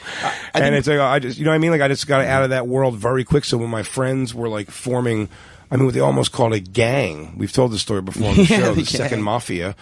It was, it just seemed like they hated me. They got very angry at me because I was like, you guys are buffoons. Well, because you skipped the adolescent part of being kind of dumb. 19, I skipped being 19 at 19. Exactly. Because I didn't start comedy until I was 21, 22, and you're right. The second you jump into comedy, you're bathed in cynicism. I had a daughter at 24. Yeah. Well, and you know what's funny? Like I started crazy to me. I started at 29, 30. And I look back now and be like, I was ready for this years ago. My hatred of fun was ready. Yeah. It was ready to hatch. No, like, Mike, you're still. Let's go see every step. This is such a funny thing to just talk about on the radio. We would have talked about this, but we just haven't. It's just Mike. When we were in San Francisco, there's like 8 different offers of different ways and times we can go see. What's the prison? Alcatraz? Yeah. Do you want to go? I'm like, dude, I go, maybe later that day? He's like, well, they're only set it up these times. He goes, but they will do it the next day too. I go, so we can maybe push it off to the next day. And the next day you're like, man, I hope he doesn't ask me anymore. It just goes like, I'm like, I just want to sit in my room and be a loaf of shit. Like, I just like on the road. Yeah, I mean, I'm down to do that shit, but also I'm not going to like go to like a pimps and hoes party in college. No. I'll go with like drugs and be like, these fucking pieces of shit. Yes, for some reason, like drugs brought me in, like I would go to those parties, but I hated everyone that was having fun. I ruined so many potential relationships with chicks that were just like, why can't you just have fun? So my fun is making fun of these fucking. Because I get that, because that is fun. That is the most fun, and inevitably, when you become comfortable with yourself, that's the most fun. Right. When I was in college, I went to the University of Arizona. I was single, couldn't get girls my age didn't like me. I was starting to work at the radio station, having some success there, but I thought, if I go to the bars dressed up on Halloween, older chicks. No, I'll just have something to talk to a girl. Oh. It's like an icebreaker. You're just like, this, and then you get drunk and you have fun. So I think I dressed up like twice, but then the second I started doing stand-up. That Halloween, I'm like, what? Fuck that. What I just can go on stage and be funny now. Yeah, but it's like, this is dumb. Well, that's also what it is, too. Forget even the cynical level of it, too. You have an outlet for that whole thing. What they're trying to capture by coming dressed up as aliens. Artificial fun. Night, it's not artificial. No, it's not. It is their fun. No, it's a simpler version. It's not even a dig at them. It's just like your bar's been set different for what a fun time is because you've been involved in everything from like, just say like deviant, out of the ordinary sexual situations, all the way to just like extraordinary thing. Like I said, we were saying before, I don't know geography where the oceans meet, but it's like through comedy, I spent time in South Africa. That's insane. You know what I mean? So it's so I don't know. It's like, so a house party at so-and-so's house where they're all going to do fucking Molly. And it's just like, is it my comedy friends we're going to have a blast with? He goes, no, it's like, if it was like, if you want to go to a Molly party with Christine's back home friends and stuff, there's nothing to dig on them. I just don't know. I'm like, no. Yeah. Right. Like, Totally. I'm like, I'd rather just not do anything I'd rather not go to that at all. Which is like on this boat, like some people love just the experience of the buffet, where all I want to do is just be in that quiet, dark lounge where it's just us, and we could be like, do you see those fucking animals up there? When you find, like, that's all I want. When you find your outlet for that energy, it's like the reason that Tiger Woods was banging all those like crazy horse chicks, and he's like, go back to your wife, and he's like, my wife's boring. Yeah, it's nerdy shit. Jake the Snake Roberts. Yeah, dude, I had a sales job where I was making good six figures, and the minute I walked off stage for the first time, I was like, well, fuck my everything. whole life is fuck it. I filed bankruptcy. I was like, that's it. Like, I want to be miserable and love it. And it made me like okay with the fact that like I just never knew how to have fun. I just never. I'm almost jealous of those simple people that are like so stoked to make their own toga for that keg. Yeah. I'm a person who's always in my head, and the only time I'm not really in my head is when I'm on stage doing stand up. Because I can just get into a flow state and like fucking hit them. And it's just like, that's the point where it's like, oh, this is fun because I'm just rolling in it. I'm talking about the energy output of like when you find out a guitarist pisses on a chick, like R. Kelly, you're like, well, that's his outlet. And he was just through that outlet allowed to do everything that he wanted to do. Yep. So you know what I mean? It kind of made I think, listen, here's the thing. If you have a sickness, whatever the fuck it is he has, that deviant fucking mind he has, and it's not deviant, like I'm into weird sex. That's what I was saying to Jake the Snake Roberts. Is like, then you need this, then you need this. Like his thing was like deviant, like he's like not an evil human man. nature. He's into like a child of some sort. He's a fuck. Or I'm saying he's like a scumbag thing. So that's not that. But the problem is he has, when your deviant behavior is that, and you're at his level of success, you're exactly right. His fun is going to be to the most deviant level of it because you're like, well, what am I going to? So am I going to be the coolest guy in the back of a nightclub? That's what I mean. It's like for R. Kelly, that's what we're saying. It's like a toga party to us is like, yo, Robert, you want to go to the club and see all them fine bitches and we get like a VIP table? He's like, I have a room in my house where I can piss on children. People step to me with something I care. It's not a jerkable porn, but I've brought up a lot for some reason recently in things too. Not that I've upped any seeing of it recently, but I'm like, that shit, those hot girls just shitting porn, I'm so intrigued by, not even on a sexual level, just on a level of just like, it's so depraved. I'm like, someone has to break the ice with this girl and be like, we do these videos where it's hot girls taking a shit. And it's definitely piquing my interest of whatever he knows he can get to, but how do you ask a chick? You just like the business side of that. Not the business. It's not the business. Because when I watch the girl shit, I'm like, this girl, I wouldn't talk to her in a bar because she's too beautiful. And she's going like, well, I may do the grossest thing a person can do. I'm not crazy. Like I'm saying, I don't think shit's hot. I get it's gross. Because it's like, but it's like the fact that someone was willing to do. You're like, wow, I know. What a crazy what juxtaposition, man. Yeah, just to walk up to a smoking hot chick that you wouldn't even be like, hi, can I buy you a drink? And just be like, can you poop on this newspaper while we film it with in 1080? And also, anyone's lying if they say this. If they go, would you watch the hottest girl ever? I tried this on stage before. It doesn't work because no one will dig this deep in their own thing. But I go, would you, if you had a chance, the only chance to see the hottest chick, the girl that you think is the hottest chick naked, is you have to watch her just do a naked squat, piss and shit on the floor. Would you? And some people go, no, that's fucking gross. I go, of course you would. Because you're going to see her pussy and tits and all that stuff. So, it's like, are you nuts? Yeah. So she's ripping a couple logs. You don't have to be under. You don't have to lay under her like It's not fucking gonna be on bird's you're eye. stealing Yeah. You're hitting it right from the tap. Oh, don't even let it hit God's earth. Come on, baby. Keg stand in a Dairy Queen. And then he goes, that's farm to table. He goes, that's Farm right to there. table. I become the transporter. There's a story that I wanted to talk about because he's like talking about getting people to do fucked up shit. It was a story out of Florida, of course. A man accused of giving his wife methamphetamines. Yes. Dude, he threw her a death party. I love it. So you know how they do? Have you watched the documentaries about like death, right to death states, like the states like Oregon? Oregon's one of them. Is Washington one of them now? I think so. Yeah. There's some states you can do it. Yeah. So basically, what they do is they give you like a cocktail, which essentially That's what Kevorkian did, just with a less creepy face. one pill puts you out, and then one stops your heart. Why is it that's not the death penalty one? The death penalty one, by the way, I've heard conflicting things. That does hurt him. Like the conspiracy people, not to disregard them that much, but some people say it's like, no, like the crazy thing is that it basically paralyzes you, and you're aware that like you no one can see it, but like you are aware that you are like suffocating basically. Yeah. And I'm Yeah. like, well, that sounds like, and then other people are just like, no, you go to sleep and you never wake up. It's like I'm putting a I dog hope- down. It's the same thing. They just like What's they the same kill thing? your They do it to a brain, then they dog kill like your that. heart. Yeah. It's. I think I'm 1,000,000% for it. Yeah. 1,000,000%. Death penalty? No. Oh, it's just Physician-assisted suicide. Oh, this wasn't Florida, dude. This was Minnesota. Really? Lando Yeah, 'cause I was Lakes. I mean, the home of methamphetamine. Is Minnesota meth in over Florida? Oh, Minnesota I would almost is put money on to say I would guess Yeah. Florida's over Minnesota in meth. no way. I mean, you A got port city? you got Minneapolis, and the rest of that state Is is rural.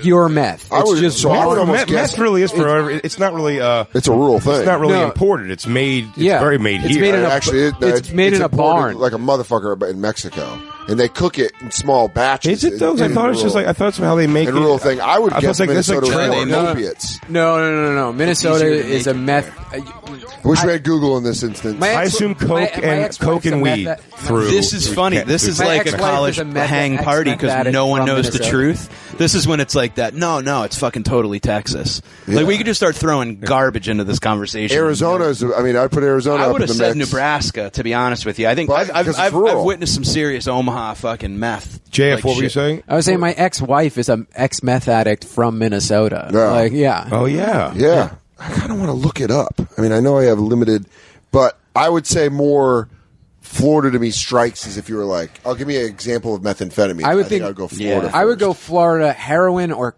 crack before I would go meth. All right, see, I'd go Baltimore. Florida, I would just say Crap. straight. Baltimore It seems like a smack. coke town to me. What? Florida seems like all coke. Well, southern to me. Florida's like Miami's Yeah, just Miami's yipped up. gotta be a fucking- yeah. But then like Jacksonville's all just garbage fucking meth. Yeah. Will not solve this. Well, anyways, the apparent capital of meth, Minnesota. A dude, Dwayne Arden Johnson, white guy, and when I mean white guy. Holy Whoa, shit! hell yeah. That's his pitch. Wow. We'll tweet it out. Wow. At That guy is Bonfire meth. SXM. Dude, he is meth the Dude, if fuck your name's out. Dwayne or Dale, Dwayne. you're fucking For the complete people- garbage. Criminal neglect. Christine fucked a guy named Dale. of course. That's pretty great. That's a good one on your natch. Well, This guy apparently- looks like Mr. Magoo on meth. Yeah. Yeah, he really does. He called 911 at noon to report that his wife, Deborah Lynn, she was 69, he's 58, has died. No, whoa. That guy's 58? Oh, yeah. Nuh-uh, that's a dude. meth No 58. way. No way, dude. That guy 58. looks like he's 94. Oh, so 58. meth's been their thing. Yeah. Oh, well, check this out, dude. It wasn't like let's do something crazy and do meth. No, like you're going out, let's do a drug you've never done. Yeah, this wasn't like a This is their skydive thing, and party. they go, this is like, not only are we going to do our thing, let's do our thing to death. All right, you find out you got stage they have- 4 cancer, and they're like, your days do are heroin. numbered. You're going to try heroin. Yes, yeah. absolutely. This It's like- guy, they got meth pipes with their names engraved on them. Yeah. They have multiple meth pipes at home. This isn't a thing. Yeah. They know where to get it. They That's have the point. They know where to get it. Okay. They got They're a throwing week- a meth party. They got a guy. They got a weekend hitter. Yeah. Officers arrived at the couple's home and found the words Death Parade God Hell. Parade spelled P-A-R-D-E or Parday. Parday. Death Party. Death Party. They're really that dumb. Party. Yeah, you did it. Oh, wow. That's Smart. almost like that thing in the beginning old movies when Yeah. they play like Anak Zaid and you got to go Cameron Diaz. Jay's fluent in methamphetamines also. Fluent meth. Death Party God Hell. Spray painted on the front door. Sounds like a Ween album. Do you think it's Go to Hell? Maybe. Dude, this next part really makes me laugh because it just shows you people on drugs when they deal with police. Police, you know, a lot of the shitty ones get off on the fact of people recognizing their power. Sure. Being like, can I help you, son? And you're like, officer. But drug addicts sometimes are just like, la, la, la. I don't care. Who are you? Well, you're in my world now. And this is fucking crazy. Just licking the badge. Dude, this is such a fucking drugged out moment. Officers arrived at the couple's home and found that spray painted. A naked Dwayne Johnson, this fella, DJ, yeah, allegedly ran outside and said his wife was dead. He was naked again. Yeah. Then he ran back inside. We did it, everybody. We did it. We launched. And then he went back inside to take a bath.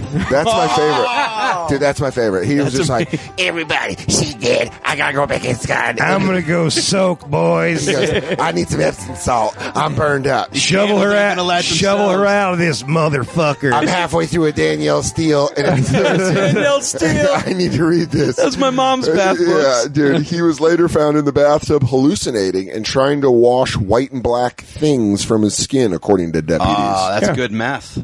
Oh, dude, he was straight up schizo. And Deborah Johnson's body was found wrapped in a sheet at the top of the stairs.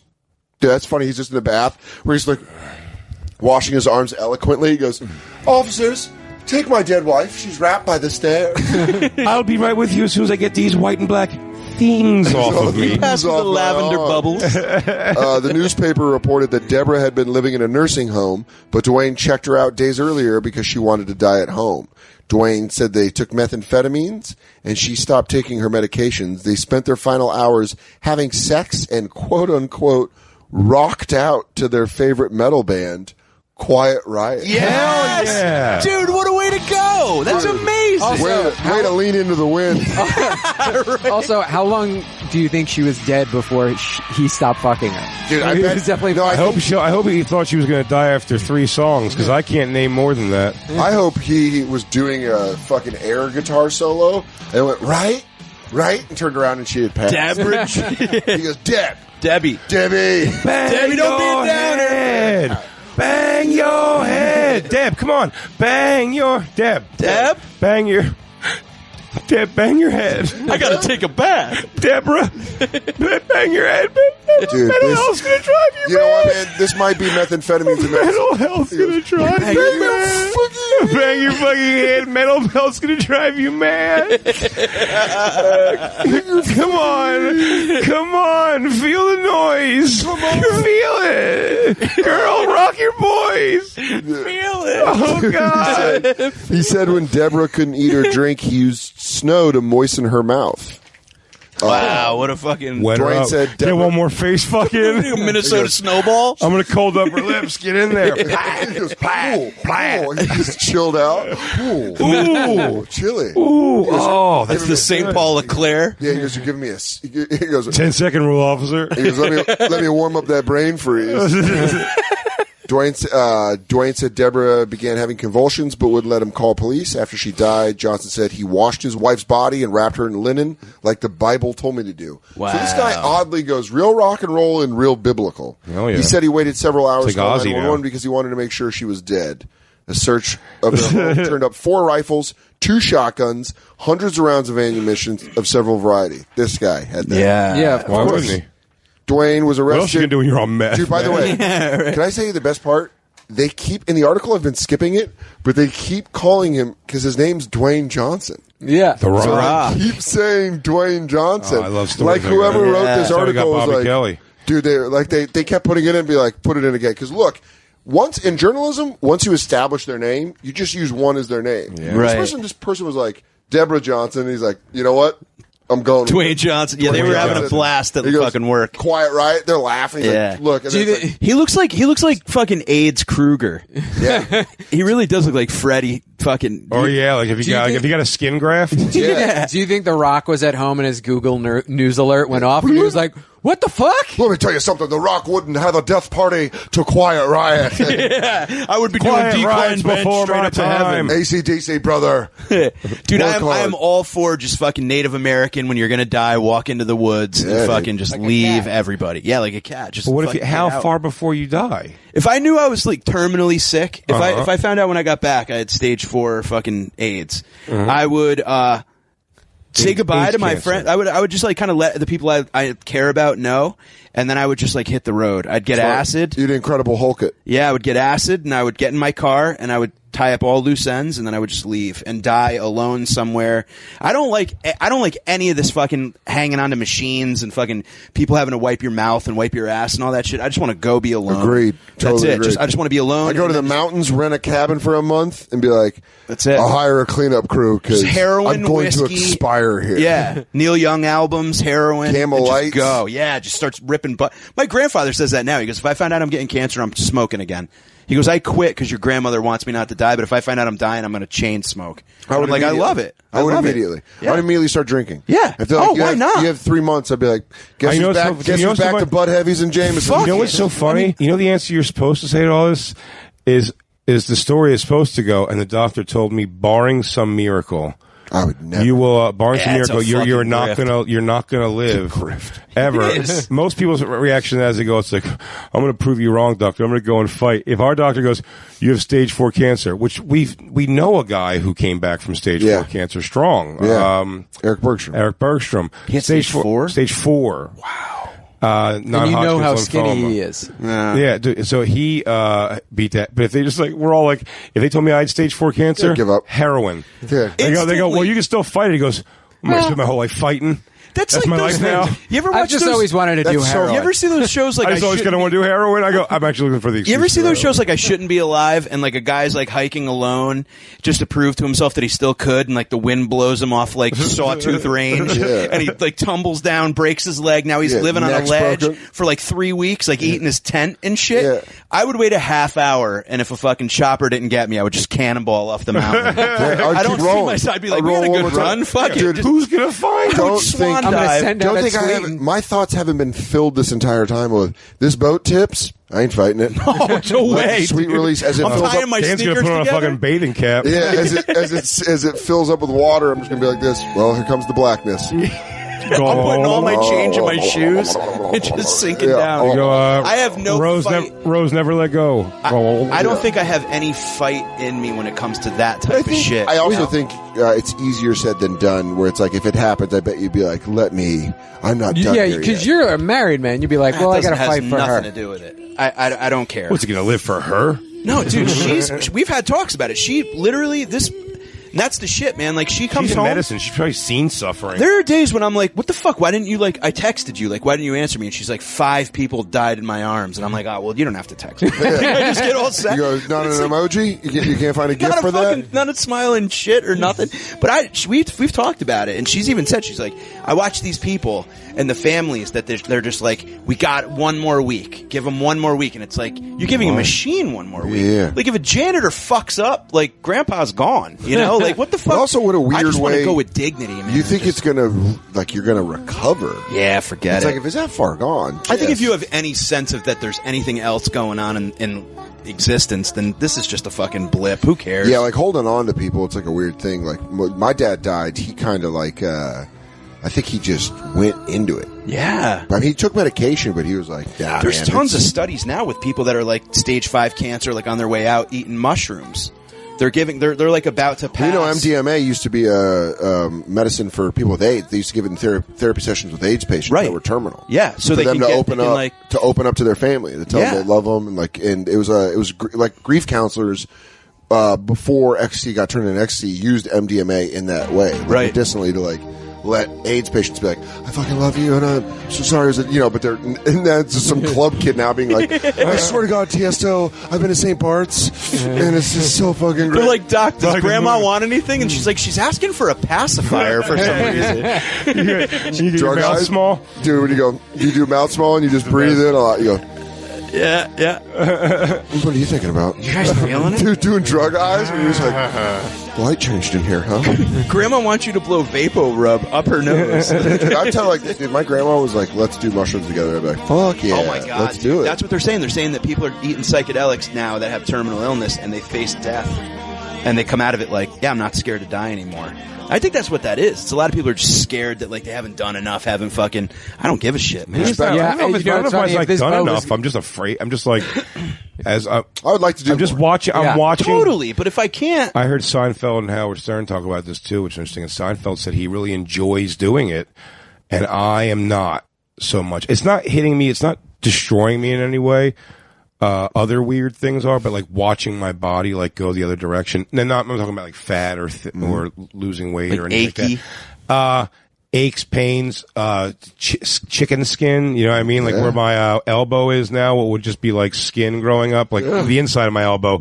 Like when it wrinkles up, like you see like little wrinkly things in it. My face is going to get more lines in it. It's Dude, like, hair. I'm watching it's my happening. hairline And go my back. hair, thank God, is like hanging in there. That should hang in there the whole time. But I mean, Mike's been fucked in that department. I'm going to look like you a got a good pagoda bald by the head though, time I'm buddy. like I 56. if I have to shave my head, it's a bad scene, man. You got a good shape on that thing. Yeah, but still, Great I shape. mean, it's just, but the ears lope. I got like fucking hair on my. I have to pull hairs. Out of my outside of my nose now. My girlfriend the other day my girlfriend does hair, and she was like cutting my hair the other day, and then she was like did the inside of my ears, and I was like, what the fuck is that? And she's like, oh God, it's like a forest in there, and it's like, yeah, man. Oh, how long's that been? I was like, when did that start? And she's like, for years. Nose hair, ear. You know hair. what's fucked up, man? I have nose hair today when you're on stage.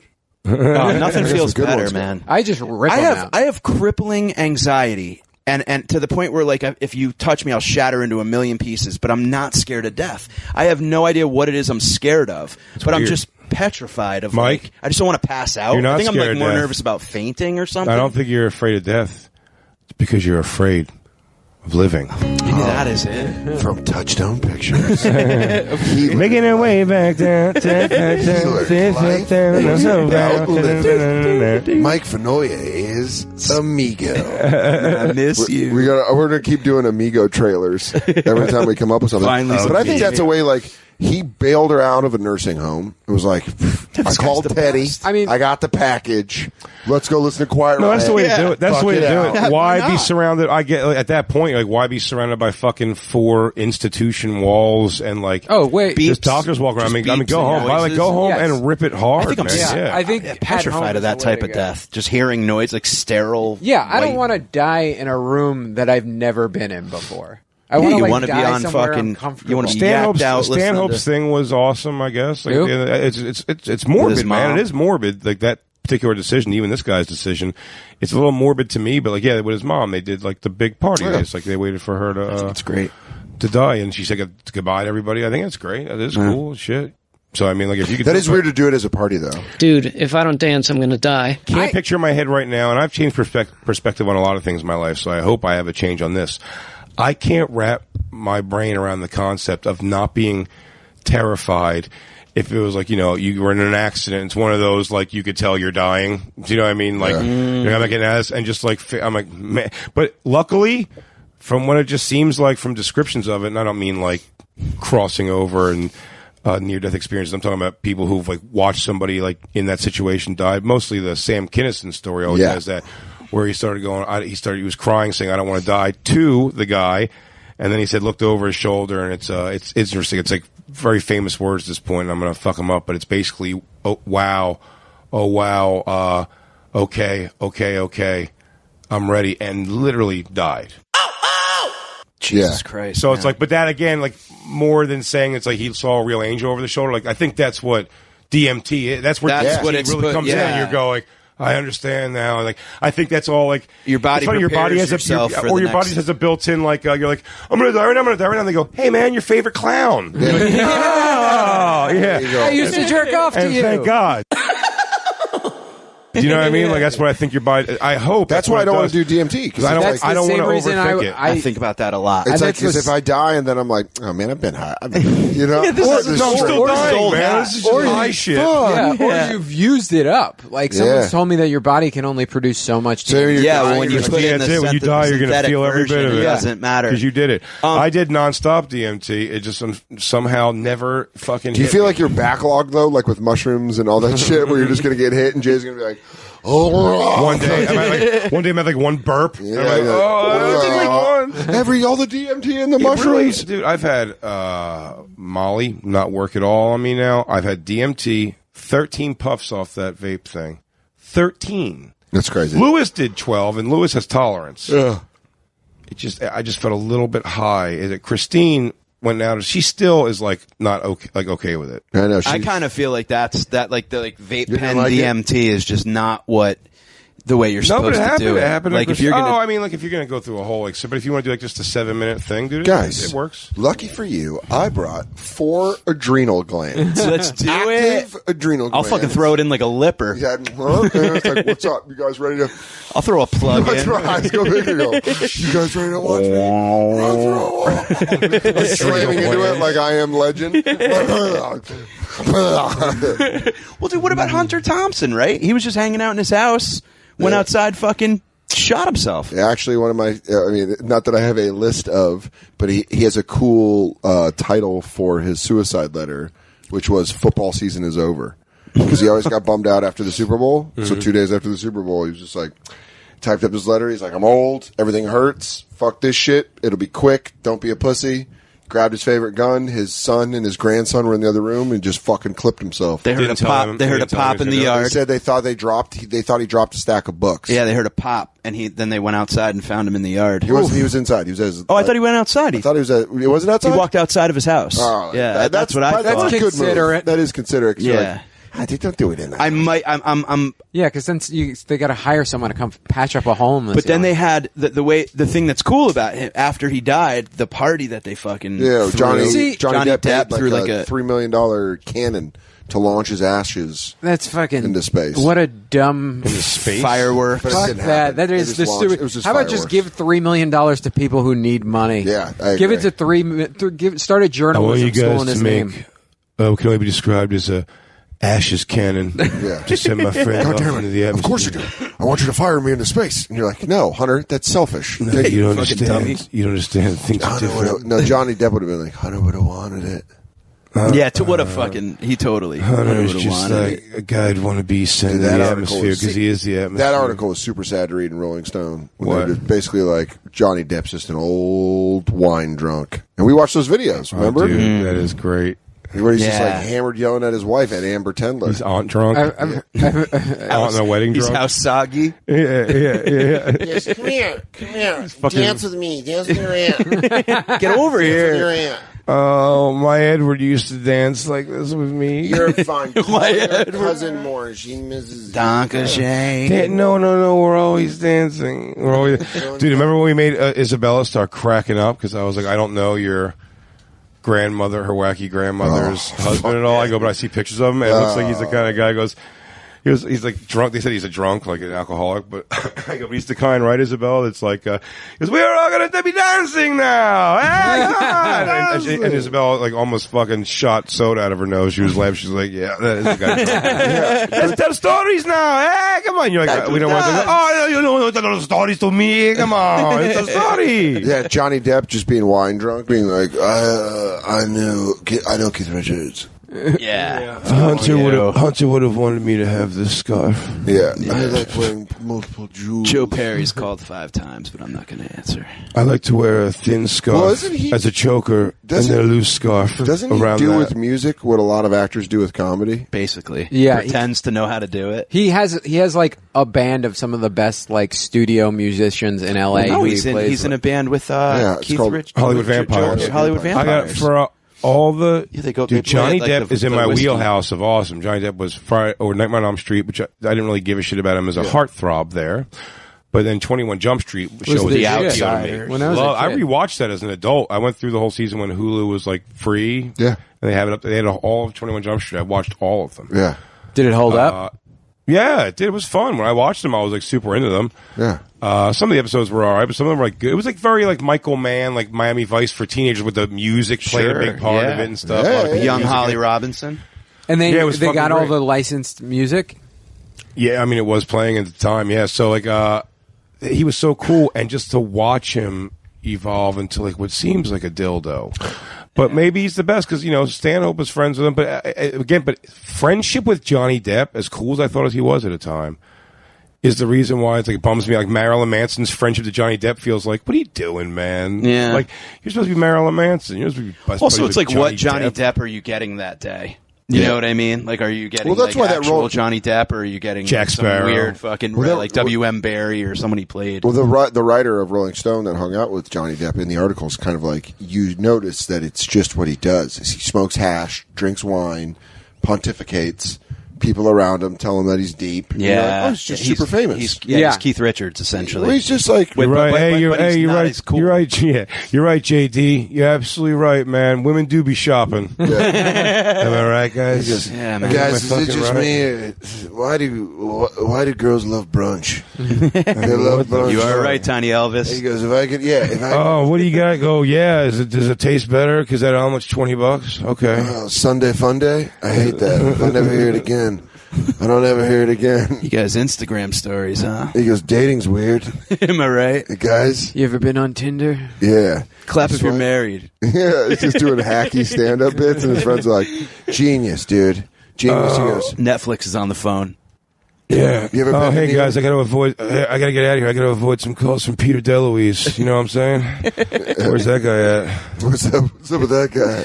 Yeah, that's got to be a weird. I mean, if you had your crazy fucking, if you had that guy if you had Dwayne Johnson throwing you a death party, what would be my death party? What would be your death party?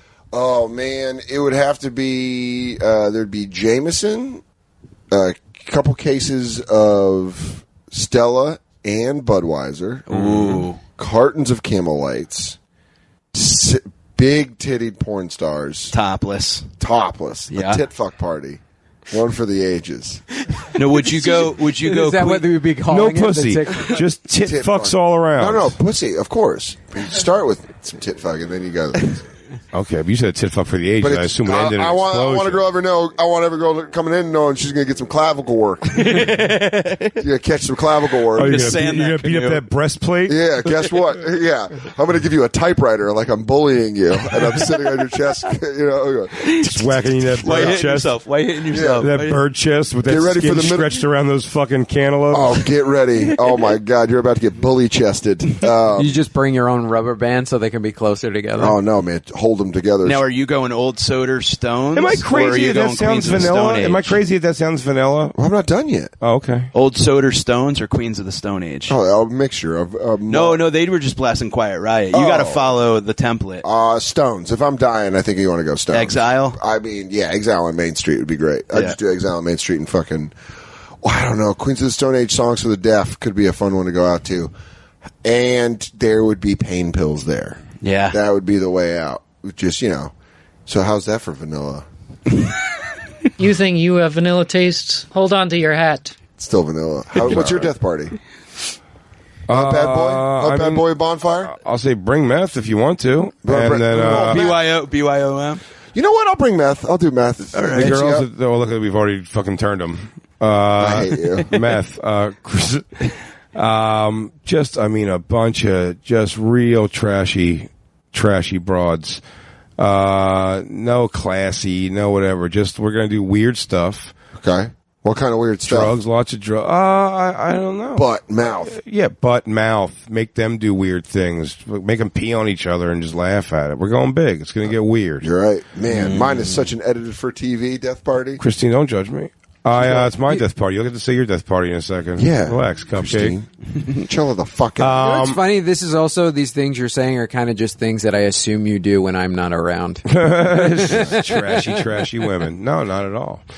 I don't do a lot of drugs. Okay, what else? So just meth? No. Meth if I was going to pick the drug, I'd probably say the best feeling of the part of taking Molly. Okay. would be the feeling I'd be looking for. So you'd be doing Molly and meth, so you'd be hyped up. Oh yeah, and you're ready going to be. fuck. That's candy flipping. And I didn't say I want a meth, by the way. I just said bring your meth to the party if that's what you want Yeah, to watch. If you want to be on meth when Jay goes. I would probably do coke. Oh God, yeah. Wait till mine. See, I don't know anything about coke. I never had the feeling. So mine's going to be. I'm going to go with the Molly on that. Okay. You could leave booze out altogether if completely honest with beers. People want beers or something. Look how mother hen he is. He's more concerned about everybody else when he's dying. Food. There's going to be a lot of food. There won't be any food at mine. Oh man, there's going to be a lot fucking of drinking food. and drugs. 99 miles to Philly. There's going to be a lot of food. But You're I've done good deviant sex shit in my life, so I got to get food. I can't. What am I going to do? Like, what could I say next? Like, I'm going to fuck Christine and 11 girls at the same time. Like, who wants to do that? That's ridiculous. Well, here's the reason I said that is because I feel like if I fucked and then I was like, I'll eat and then I'll fuck again, I'd eat and be like, I'm not going to fuck again. I'm just going to die now. No, but dude, you're dying. Dan, keep in mind, I'm going to die. You're dying. Yeah. So you're not going to eat much anyway, but you're going to want the taste in your mouth of those things. That's a very good point. I'm almost saying that. I'm not talking about, I'm dying, dude. I'm not going to be able to crush a cheesesteak after fucking, but like, I take a few bites and you get that flavor where you're like, oh, that's my favorite flavor. That's a good It's call. your death party. And then I have to, and then I treat like, I treat the pussy like sorbet to cleanse my palate. Oh, like a nice meal. sniff of espresso. Yeah, you got a parsley. You got pussy parsley. Yeah. It'll open up the cheesesteak. Now, wait. What album's playing? Yes, this isn't really a sad I know my sad suicide song. What's the awesome song I want to hear? Or band, right? Yeah, band album. You get a band album. Band and an album. Your Quiet Riot. Can I do a playlist? If I just name it as a genre, just a genre playlist, that can't be all right. Yeah, sure. Like you're starting a Pandora channel. Yeah, Jay's Pandora Death Party. Suicide Channel. It's gonna be yacht rock because that's just to me the most pleasant, fun it's great. music. I would do that. Yeah, that's a good out. Yeah. And I can go and I can mix that. You can go like a yacht rock '80s great music. I might do. Thing. I might do yacht. I want to rock get the 70s. music that makes me like the smiliest at all. Yeah. It's not my favorite kind of music, but I like. And it's funny. I've said it a few times today, I think, but Stern says that all the time too. Like music for the most part, like the music I like is darker music. I'm not a big fan of bubbly music, except yacht rock and '80s, which is the bubbliest of the bubbly. So I like it very no in between there. I don't like.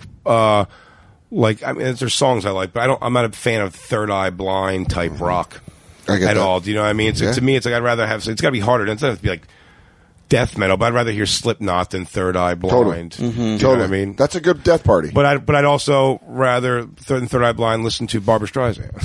Yeah. But you're going to do a yacht rock playlist, Pandora Station. Molly, yacht rock, good food, good sex.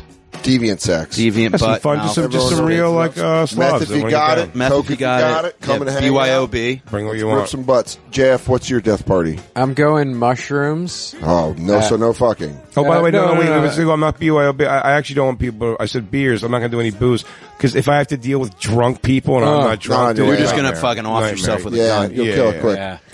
I would like to just do mushrooms, Paul Simon, and like be in the woods and like out in like Oregon coast. So no sex though, because mushrooms. Girlfriend sex. But mushroom sex. I've never done mushrooms. Just girlfriend sex. You're not amping it up. Let me tell you this right now, is I JF. don't give a fuck. If someone that's done mushrooms a lot, you don't want to fuck on mushrooms. No, it's terrible. Yeah. You do not want to fuck on mushrooms. I've never done it. We just did the iceberg. I'd have sex and then do the mushrooms. Did you feel that? What's that? We just drove over the iceberg. We're fine. We went over it. Oh, cool. We went through it. So I'd have the sex, then do the mushrooms. Smart. Yeah. Smart. And then just be in the woods and Paul Simon. Okay. On What some Paul AirPods. Simon?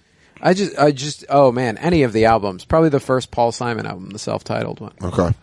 Once you got that dead weight of Garfunkel out of there. Yeah. Yeah, right? That fucking frizzy-haired balloon. Lie, lie, lie. What a queef. Mike. I'm Fedora. going, Welcome to the Amigo Death Party. Amigo Death Party is fun. It's going to be... Where? First of all, where? I'm going to ask. You had a Geo. Oh man, you know... Oh. Go ahead, Jeff. What's up? No. I'd like to do stand-up Oh. What? that day. No? Yeah, I don't know. I'm not going to your death party. What? What? Are you going to send an invite? Because I'm going to put a maybe. You're fucking with the tank going next to you, with the thing that blows. Here's mine. Ready? You guys ever notice? At my death party, I'm not actually sick. On mushrooms? I'm talking a Tony Montana fucking mountain of yayo. Yeah, and good yak too. Good fucking pink fish scale. Good shit. Cut with B12. Yeah, keep you going.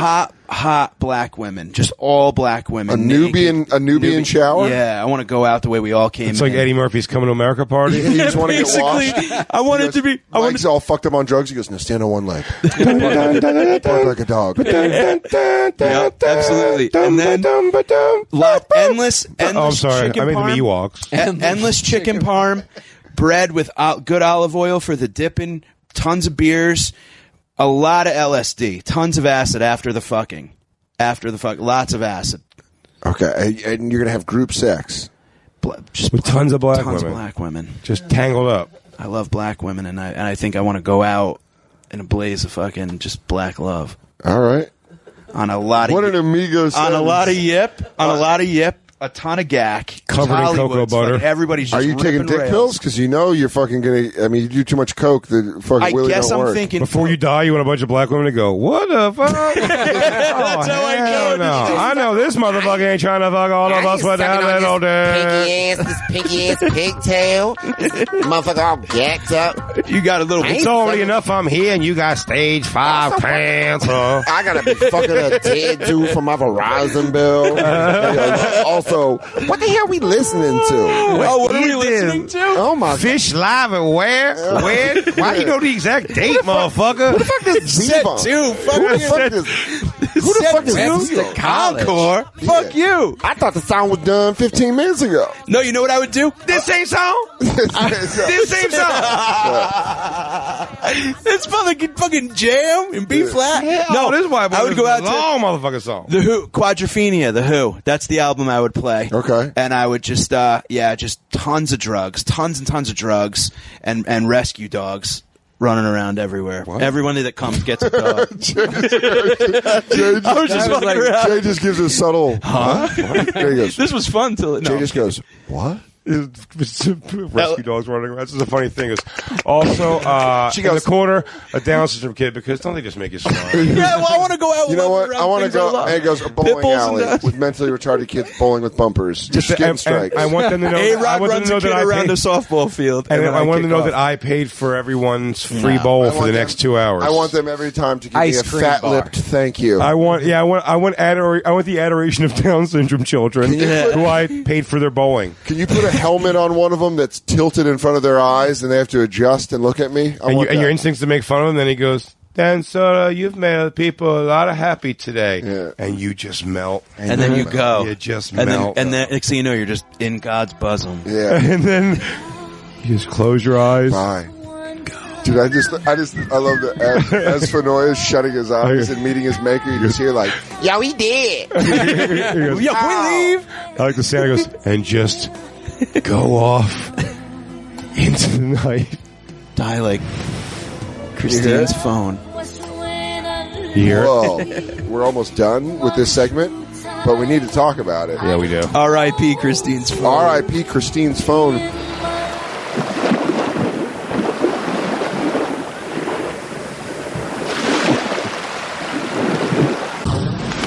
And now, back to the Bonfire, Lost at Sea tapes with Big J. Oakerson and Dan Soder. Bonfire, Comedy Central Radio, Sirius XM 95. I'm Dan Soder. That's Big J. Oakerson. Lost at Sea Bonfire. Lost at Sea tapes. Lost at Sea tapes. We've been doing episodes from the Impractical Jokers Cruise. Mike Fanoia. Yo. And JF Harris. Christine, what's your death party?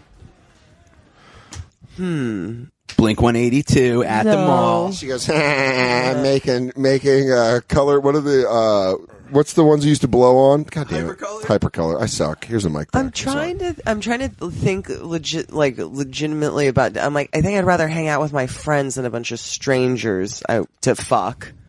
Like, I think if I were dying, I would. Just gonna fuck your friends? You're gonna fuck your friends? No, That's a weird way to go out. Fuck you, and then hang out with my friends. What makes you than, think Jay's going to your death party? He's coming to my death party. Oh, that's gotta be a weird situation. Now you're dying. You know how gross that is? I'm having a hard time keeping a boner. Yeah, so I don't really think I want a bunch of guys and girls around to fuck me because I'll be dying. No, we'll do the JF Harris rule here. You look as you are now. You just happen to be dying. Yeah, you just your insides are rotted. Listen, No. the people. This got ringworm in your heart. This guy and woman at their meth party, they looked like that before there was death involved. So they're fucking at top notch in their eyes. Yeah, so you're right here where you are, looks wise, and Yeah, it's like when you we just dock. Like it's now. Yeah. You now. Molly Mm-hmm. would be drug of choice. Smack. For sure. Kombucha. I don't drink anymore. Like, What do you want? A kombucha. diarrhea shit when you die? What? Yeah, why do you want to have healthy pooch when you die? I want my mushroom juice. I Ginger prefer shot. if somebody could bring me like Master lion cleanse. and tiger cubs. Like I'd really like to hang out with a bunch of ad. like big baby cats. Cool ad. What? You know, like I'll tell you this: snow tigers. the kombucha was one step What are you, back. Mike Tyson? Yeah. She goes, I want a white tiger. I want Robin Givens' his pussy so I can eat it. I want to punch her in the face. I want to punch everybody in the face. I want Customato there to tell me I'm going to be the world heavyweight champion. I want Tony Atlas back in my corner. I go, what? You have a specific 1989 Tyson death party. Yes, I do. I want to go to Tokyo. I never want to. I never want to get on that plane in Tokyo. And Don King balloons for everybody. Yeah, I don't eat Miss DC's pussy. None of us ate any exotic animals. Well, Christine's bringing them in. I wouldn't she's eat, drink- but you can't eat them. Like, You just want want to pet the tiger and then bite it? Yeah, I'd like some like mid-size. You want to hang with a tiger like a Thriller cover? Is that a full-grown tiger or a baby tiger? Baby tiger. Then yes, like the Thriller cover. And Fleetwood Mac, The Dance. would That's be a my good death album. And location, I'm thinking like California Beach. Go out. For a gangbang? No, Jay, For a sandy- I don't. That's your death party. Is you getting gangbanged? For your death party, I'll invite my 5 best black friends. Don't you want to see me happy before you go? It's cuckold by Don't death. you want to see what my face looks like? Satisfied for once? Fine. And just like What are you, 5 Johnny Depp Jason over there? Momoas to gangbang me. Wow. That will be in private. You can watch, Jay. Yeah, what was it? What can I watch? Just like 5 like Jason Momoa guys. Oh, giving you a pounding? Yeah, just No like, women really there making at all. me feel like a woman. On your way out? I'm the star of the show. Oh, yeah, it's no chicks. Death party. Death 5 party. Jason Momoa is that's puzzling and concerning. You'd be concerned probably why that happened. Well, There's 5 of I you? would be with the cloning. I just moral. I find it to be shady territory with the cloning of Jason Momoa. Yeah, I guess Christine. You're I go. Science is taking a dark turn, and we've just caught. Two of them were holograms, but how many holes does she have? Dude, how great it'd be if my death party I'm like 5 Ben Affleck Batmans. Fuck this tush. Just light my asshole. I want a whole Justice League of cock all up in this. I'll take on the Avengers too. I'm a naughty girl. I just bring girls for the friends. And Yeah. Here, play with the cats. I need someone to hold my hand while I'm really getting ripped. So is that the end of your party? Jason Momoa gangbang rounds it all up. Jason Momoa gangbang rounds it up. My tight little ass is so wet waiting for you. Molly. You're going Molly. No, nothing else? Yeah, I don't. That surprises me. I'm surprised, too. I thought you would have maybe been like... I thought it would be Just a straight up fucking- Coke. yeah, You like- describe Coke with a thing you do love the way it feels. I love the. Yeah, it's like, I mean, Coke, it's like if I did a bunch You of haven't done Coke it and got forever. hammered, it's like. This is you your know, last if day it- on Earth. But is it like my last hour on Earth or my last day? Because if it's my last It's hour the party. on Earth, It's let's at the end let's of the figure it's an party, you're- afternoon into the next night. It's a 5:30 till question mark. I say it goes probably one Sleepover afternoon. optional. Would you say one afternoon into the next night? I'd say you get a final sunset. Yeah, you could start. Final night. You're not going to see the daylight. You're not- but you you're can not watch seeing it. You die in that night. You're Not dying 24 more than 24 hours. You go from like 5 p.m. one night. When day breaks, you're dead. You're And then no, expiring but before through sunup. no, but you get the next sun up, sun down, and you never wake up from that. You get a day and a half. It's not like it turned into a pumpkin thing. Like, it doesn't have to be a 12 I think it's to a day. 12. I think you give it a fair day and a half for a full blown The sun party. go down and the sun come up, basically. Yes. right? Yeah, and then... You don't ever see the sun come down. You see the sun come up, sun go down. You're out. Somewhere after that. And then before the sun comes Oh up. yeah, next so I'm day, saying you you die. go around like an evening the one night, You get it the night, the Wake next up, day. you have breakfast on your last day. You have lunch. Where you going fucking for get ready for the breakfast? party. And by the way, you're bouncing back from all this crazy, I guess, getting gangbanged by Jason Momoa's. You're gonna want. I mean, I got the Justice League and the Avengers, so I am taking a Percocet from my butthole. You're getting tossed. You are tiptoeing into fucking heaven. JF Harris, where can people find you? On Instagram at the JF Harris. JF is like the initials. JF as in J as in Jack, F as in Frank, JF Harris. MikeFenoya.com. The Amigos podcast you can download on iTunes.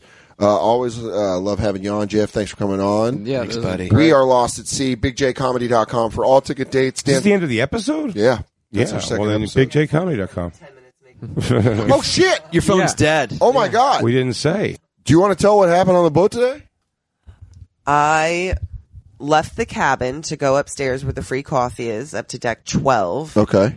And I had my headphones on me and my cell phone. I was listening to music. And I went up to the very top deck 13 to smoke a cigarette. So I was sitting on the top of the stairs. Could have been having a better time. Staring out the ocean. Great. Took a picture. Fun. Real death party shit. Yeah. Death party hang with a phone. Oh, great. That's real death Just. This is unbeknownst to your phone. It's death party. Just swaying in the breeze. Just swaying in the breeze, having a grand old time. This is so fun. Your phone, that was your phone's death party. I want to get on that IJ cruise for just one more day. Tell and me when about the sun, rabbits, Christine. When the sun rises, I won't see that sun go He down. goes, I know this. I hope there's a strong breeze and I can just see a lot of the ocean. I'll take this photo of the sunset and goodbye. It was a great picture.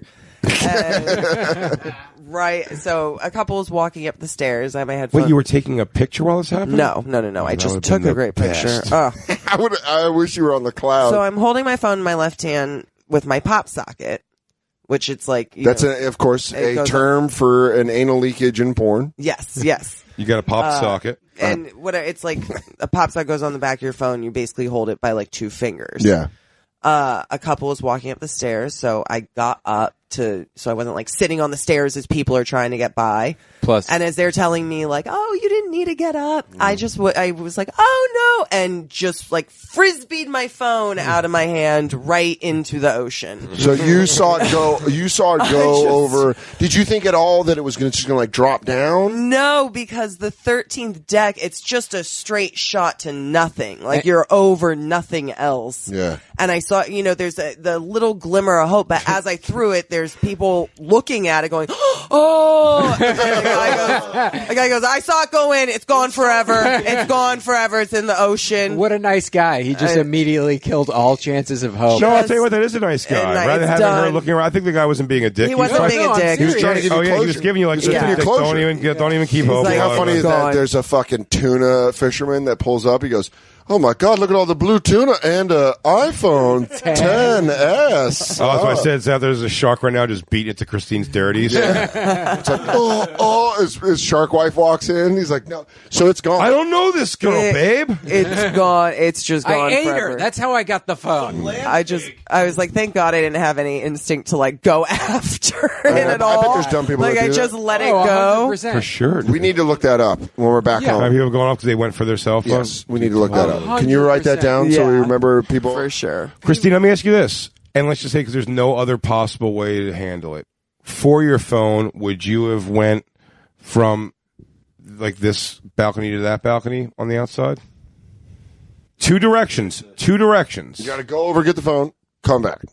I don't. I watched people do it before. I don't know because it It's seems fucking like something insane. that would be really simple, and I think physically I'd have no problem doing it. Yeah, you just. I really think it'd You be have to easy be to get from you have one to be. the I'll other. tell you why it would be not okay for me. The actual action of that. If this was just straight ground, the other side of that fence, I would do it, and I'd go 100 out of 100 times. I will not fall. I'm telling you, when I'm looking out there, as again, it's not afraid of heights. Yeah. It's afraid of falling, and my legs start. Dude, when I watch those videos of the guys walking out, we've talked about this before. Yeah. On those cranes and doing shit. those in handstands. Russia. Parkour dudes? Not being parkour. I mean, they are parkour, I guess. Guys but just on the they, ledge, they really go to do like chin ups on the side of a building, and you're like, dude, my legs get weary watching those videos. Yeah, my hands clam Oh up. God. I'm like, wow. So I'm like, I'd just be like, I'd be so terrified and just whiff. Yeah. I think I'd just be like, well, man, I don't know. I'm just going to go because I'm just like so scared. Yeah, It freaks me the fuck out. I think the move in that situation is just knock on your neighbor's door. No. I'm saying it's you'll never get it in a back place. unless you make that move. Oh yeah, fuck that phone. It's gone forever. Yeah, I don't. That phone's gone I'd almost forever. try to. I'd be Fuck like, is there somebody else that can do this for me that has Oh, experience? chick shit. What a lady. I bet you don't want to fight. I bet you don't have to get gangbanged by Jason Momoa to get someone to get your phone back. She goes, I'll get 2 phones. Yeah, you'll get gangbanged by these fucking by these buffet fuckers on this boat. What is that red light out there? Death. Well, that's our impending doom. Doom. Don't say it's just, you see a torpedo. It's a demon. That's where aliens. Cool have demon come. shit. They It's a land water right demon. here. Pirate ghost. Yeah. It's probably. it's just a reflection of the fucking iPod thing. No, it's Or not the- at all. There's a ship out there. It's a boat. It's a boat. Thankfully for insurance, there's hopefully going to be a shiny new phone waiting for me when I get home. There you go. And, When we're back on start dry over. land. Back on dry land. More episodes coming of us lost at sea. Go check out our YouTube videos at on.cc.com//just/ I say just go to Comedy Central's YouTube page and look up Bonfire. Yeah, do that. I don't know. Also, no more can I- on.cc links, actually. Okay. Can I tell people, go to my website, www.jfharris.com. All right, wait here, I'll tell 'em. And get my tour Everybody, dates. go. Tell them, Dan, tell the people my website, bigjyokerson.com. BigJComedy.com. I don't even know my own website. JFHarris.com, DanSoder.com, MikeFenoya.com, at the Bonfire SXM, Twitter, Instagram, Snapchat, all that shit. We love you guys, and we're going to have more nefarious nautical tales. Actually, we're going to go play craps. We'll talk about that on the next episode. And we're going to eat a bunch of ice cream. Goddamn right. Yeah. Crackle, crackle. Bye. And now, the Bonfire Lost at Sea tapes with Big J. Oakerson and Dan Soder. Hey, everybody, it's the Bonfire Lost at Sea tapes. Day 3. It's Comedy Central Radio, Sirius XM 95. I'm Big J. Oakerson, that handsome son bitch, Dan Soder. Today we left the ship and made contact with the island. We were like dolphins out there. Dude, we were just swimming and kicking and getting cold and peeing in the ocean. The day started off choppy. Or barky? No, I don't know. It Dude, was, you what the fuck? woke me up pretty scared. Yeah. One of the most freaked out I've been. We've been joking. I've never heard of this happening, by the way, on this is maybe my 9th cruise ship. Yeah, I'm still nervous, man. I'm still nervous. What do we have to? What if we have to destroy this because it's evidence? Destroy this tape? Yeah. No. Is it just eating it, swallowing it? I eat the SD card. So I was dead asleep. Played craps last night. Yeah. Had a blast. Had a Ramon blast. Rivas had a role for the ages. Yeah. He made one of the Impractical Jokers thousands of dollars with how well he played blackjack. He's going to be on an episode of Lost at Sea. We'll definitely bring it up with Ramon. Oh, yeah. It was fucking crazy, dude. Like, I just learned how to play craps, but that was one of the craziest games of gambling I've been a part of. Yeah. Because just watching people, Jay coming onto the table during Ramon's role, right? Or were you? Yeah, and winning several things with Ramon. Yeah, it was crazy. So we'll talk to Ramon about that. We were up late, got our usual oatmeal raisins. Yeah. Took a walk back, fell asleep, slept real well.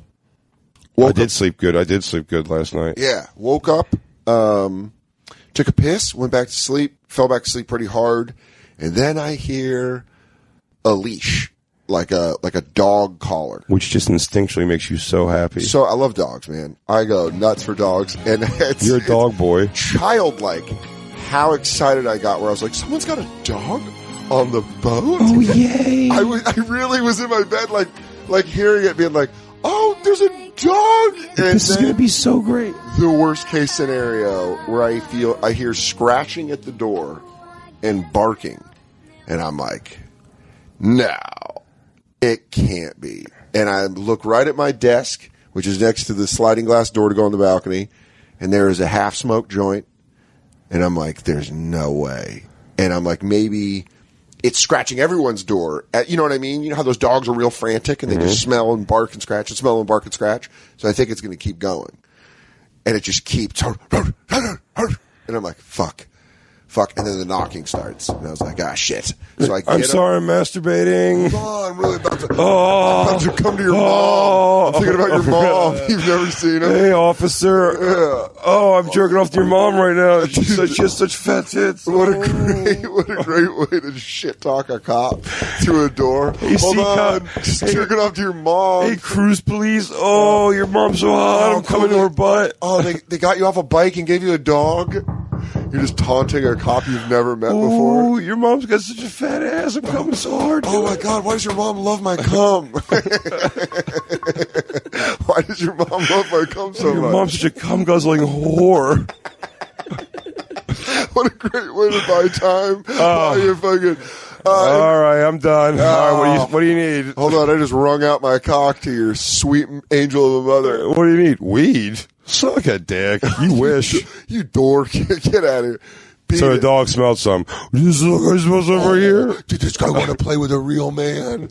No, what happened was I put on a shirt, I got the joint, tried to quietly slide a heavy sliding glass window thing, which made me think of Ace Ventura immediately. I put the joint right outside, shut it, and then went to the door, and it was, cops standing there in full gear, like SWAT tactical K9 unit gear, and his dog's going nuts, and he's like, is it just you? And I was like, yeah, it's just me. And he's like, my dog smells something. Can I come in your room? He goes, oh, it's probably your mom's pussy on my fingers. I go, oh, that might be the cum I have on my hand from FaceTiming your mom by load. Your mom likes to watch me the dog smells something. Is it your mom's cunt on my fingers? You just put them under his nose. Oh, is that it? Your mom's cunt. I go, pick the most offensive words possible. So you go like this. You go, your mom's cunt, and then you go, oh, sorry, that's your dad's ass. How about this? Oh, sorry, that's your dad's ass hand. Yeah. This is your mom's fucking fat cunt. Yeah. He didn't find that funny. No, he's like, can I come in your room? And I'm like, yeah, And right when he walks in, he's like, my dog smells drugs. Are there drugs in the... And I was like, I have half a joint on a balcony. Yeah, there might be something in my butt if you want to check. Yeah, you want to lick it? How good's your tongue? As long as it's you want to do the Coke Gums test with my butt? Huh, buddy? So, because I figured they had a fucking dog. The dog clearly got me. So might as well just be honest with the dude, because I didn't. That's how much you love dogs. You're like, I'm not going to call this dog a liar. I'm not going to tell that master he's not doing his job right. I will not debase a dog's instincts. Those are natural and God-given. But I really was like, I've been in shit with cops enough to know that when you lie and you get caught, it's just the only thing I've lied to cops about was when I got robbed in Tucson, and I had the plastic restraint. What happened? It was 17 black guys. I knocked out 15, but the last two got the drop on me. But then one of them tripped me, and I fell and hit my head. Oh, he had a gun pointed in my face, but I got it, and weirdly, I don't know if it's one of those things like, when you see... Sir, do you believe in alchemy? When your kid's like, like under a bus, and mom flips a bus, I grabbed the barrel of the gun, and I just bent it up with my hands. It was crazy. Or a cop that doesn't even let you get that far. He goes, what happened? I go, you got to smoke? Mr. Soder, I don't. You need to continue on. Sorry. Anyways, no, but they asked me if we sold drugs, and I didn't say my room. I wasn't going to say yes. 17 years ago on this road, dead to rights. This guy's got me in the hallway with his dog fucking going nuts, and I'm like, yeah, you can check my room. And he's like, do you have anything in here? And I was like, yeah, I have a joint on the patio. And he's like, where'd you get that joint? And I was like, a fan at the casino. Robert Kelly. Yeah. Robert Benjamin Kelly. Stateroom 9056. He's the mastermind behind everything. The human smuggling, the drugs. And he goes, what? And then Bobby what if I read him the R. Kelly charges? Is a lawless land. What if I just read his R. Kelly charges that you brought up against him on the bonfire? Cop goes, this monster's right on this boat. And I go, I'm just a foot soldier, sir. We need a few more victims to come forward before we can really prosecute. Nate Bargatze, stateroom 9054 will testify that it's all true. Jay Oakerson in stateroom 9042 will also testify. So the guy's like, you just have the joint. And I was like, he's like, where is it? And I show it to him, and he picks it up, goes in one of the drawers, and puts it in one of the drawers in the closet, goes and gets his dog, And he's like, all right, smell. The dog goes, by the way, I have an edible in my backpack. I'm like, to be a cool dog, dude. You know?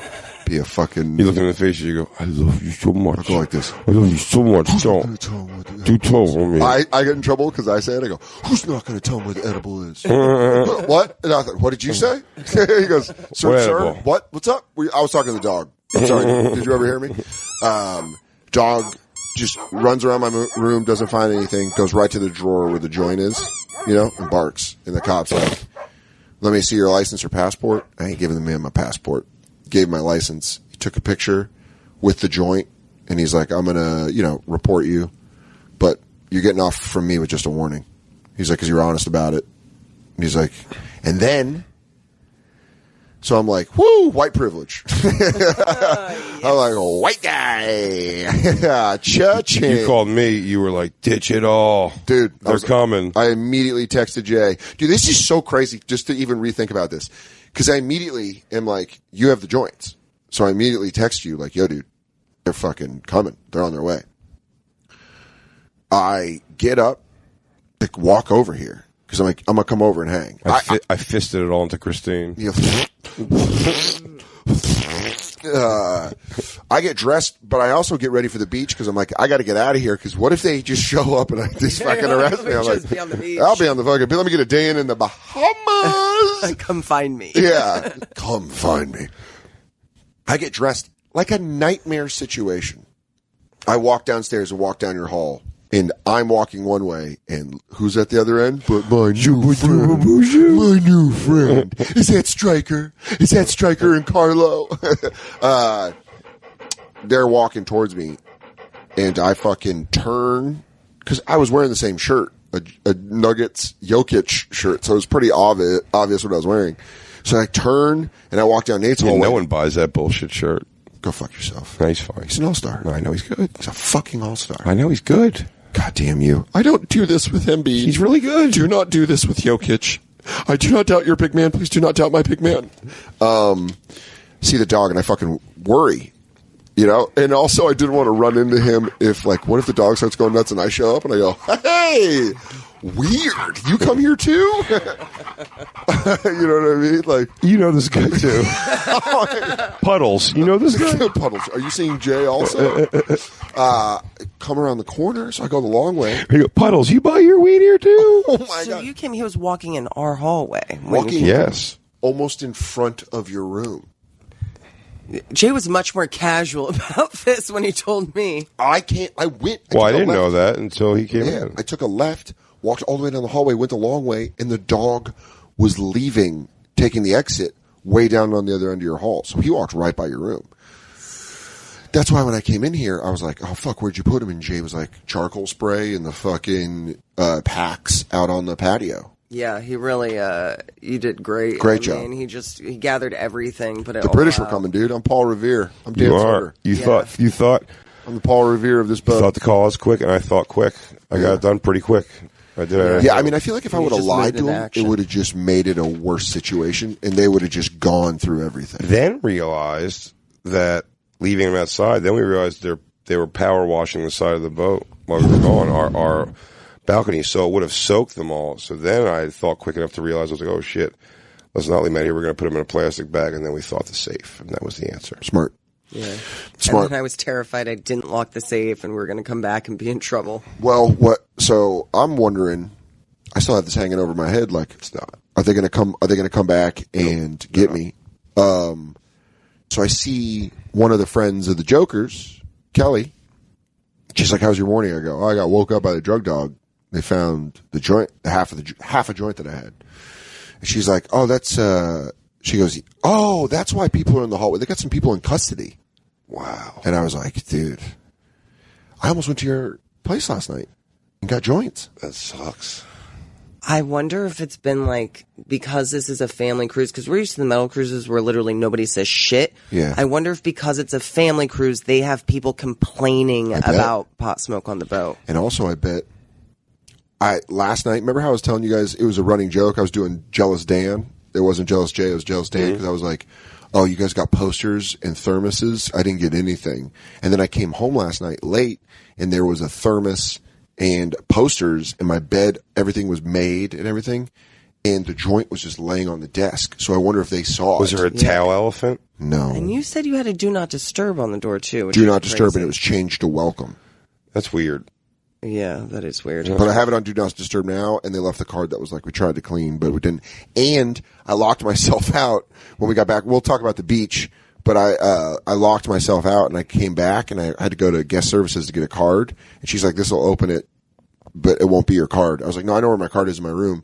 They didn't say shit. So I feel like if I was in trouble, there would have been shit on the profile. I think maybe just or they're just going to jump me on stage. I promise you. He may have taken this is the thing. He may have taken the picture because that was a warning. So if it happens again, they're like, we did warn this guy already. Yeah. So that's why I'm saying, like, you know, when we were docked, I was like, maybe we don't smoke It's when not we're worth docked. their effort for the prosecution of that. No, you just go up to the top of the boat and. Yeah. It's a negligible amount of weed. Yeah. But that was a shitty way to start. Now we're good, though. We could smoke. We're back at sea.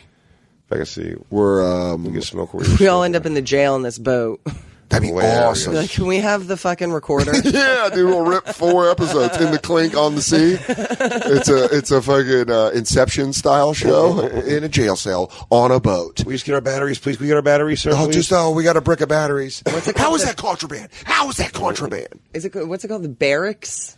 Isn't there like a boat name I think for that's the jail? Navy. The brig. The brig. Is that Navy? Is that just Navy, or is that any boat? I think any boat. Brig? Dude, I thought the brig was any military.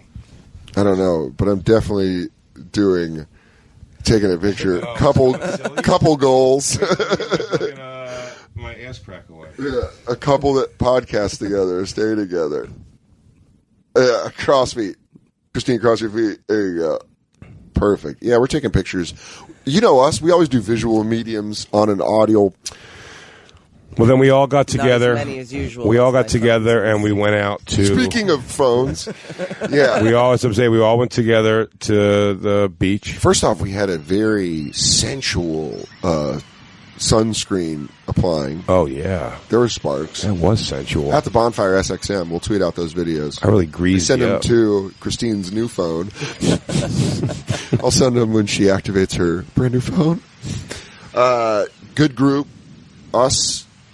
DeRosa, Nate. DeRosa for moments, by the way. For moments. He came in and out of our lives. Where did we lose DeRosa? He went up with Mateo and Carmen, who were already there at the bar. Oh, he was with us when we came back. Yeah. But we went out there with Bobby Kelly, Nate, us, and DeRosa. Yeah. DeRosa was with us. Went out to a private island that is Norwegian own that? Yeah. Norwegian cruise liners own it. And it's a great, beautiful beach. Beautiful water. Yeah. Felt great. We got in there. You got some good sun on your shoulders. Look at that. We all got a little sun. Lewis says I'm white garbage for thinking that beach is awesome. What? Because he says the beach, but maybe he's right. I don't know. I've never been to. He goes to the beaches of like Jamaica are so much more like amazing than that. Maybe he's right. Probably. I don't know, but those he could be. Those beaches are unbelievable. I mean, this beach is obviously it's very like it's like TGI Fridays of nice beaches, but it's like, you know, I'm not looking for more than like the water being nice. It's a fucking Lou beach. should be more grateful. I grew up swimming at the Cherry Creek Reservoir. I wouldn't mind that as much because what I don't like about the ocean is something that we'll get into in a second we encounter today. You're dealing with a lot of life. Yeah. There's a lot of life that lives in the ocean. Yeah. I don't like it. Well, there was a lot of tiny fishes. A lot of tiny fish. Yeah, that was pretty awesome. God knows how many I hit. There were some big fish. There was a fucking a big ass crab. A medium crab. Awesome. Doesn't mean anything. It was real, like prehistoric looking though. It is awesome though. A fucking crab. And then it went behind the rocks that we were like around. And then all I'm thinking is these things are under the sand and gonna nip my little. Get your my little piggies. toes. They're gonna nip my piggies, dude. Let me tell you, number one, it's been such a fun trip. But you came out, we all had fun swimming. You know, I was worried we were going to get all out there. We just had a fucking blast. You dunked Christine off your shoulders. Yeah, you did some sick ass backflips in the front flips in the water.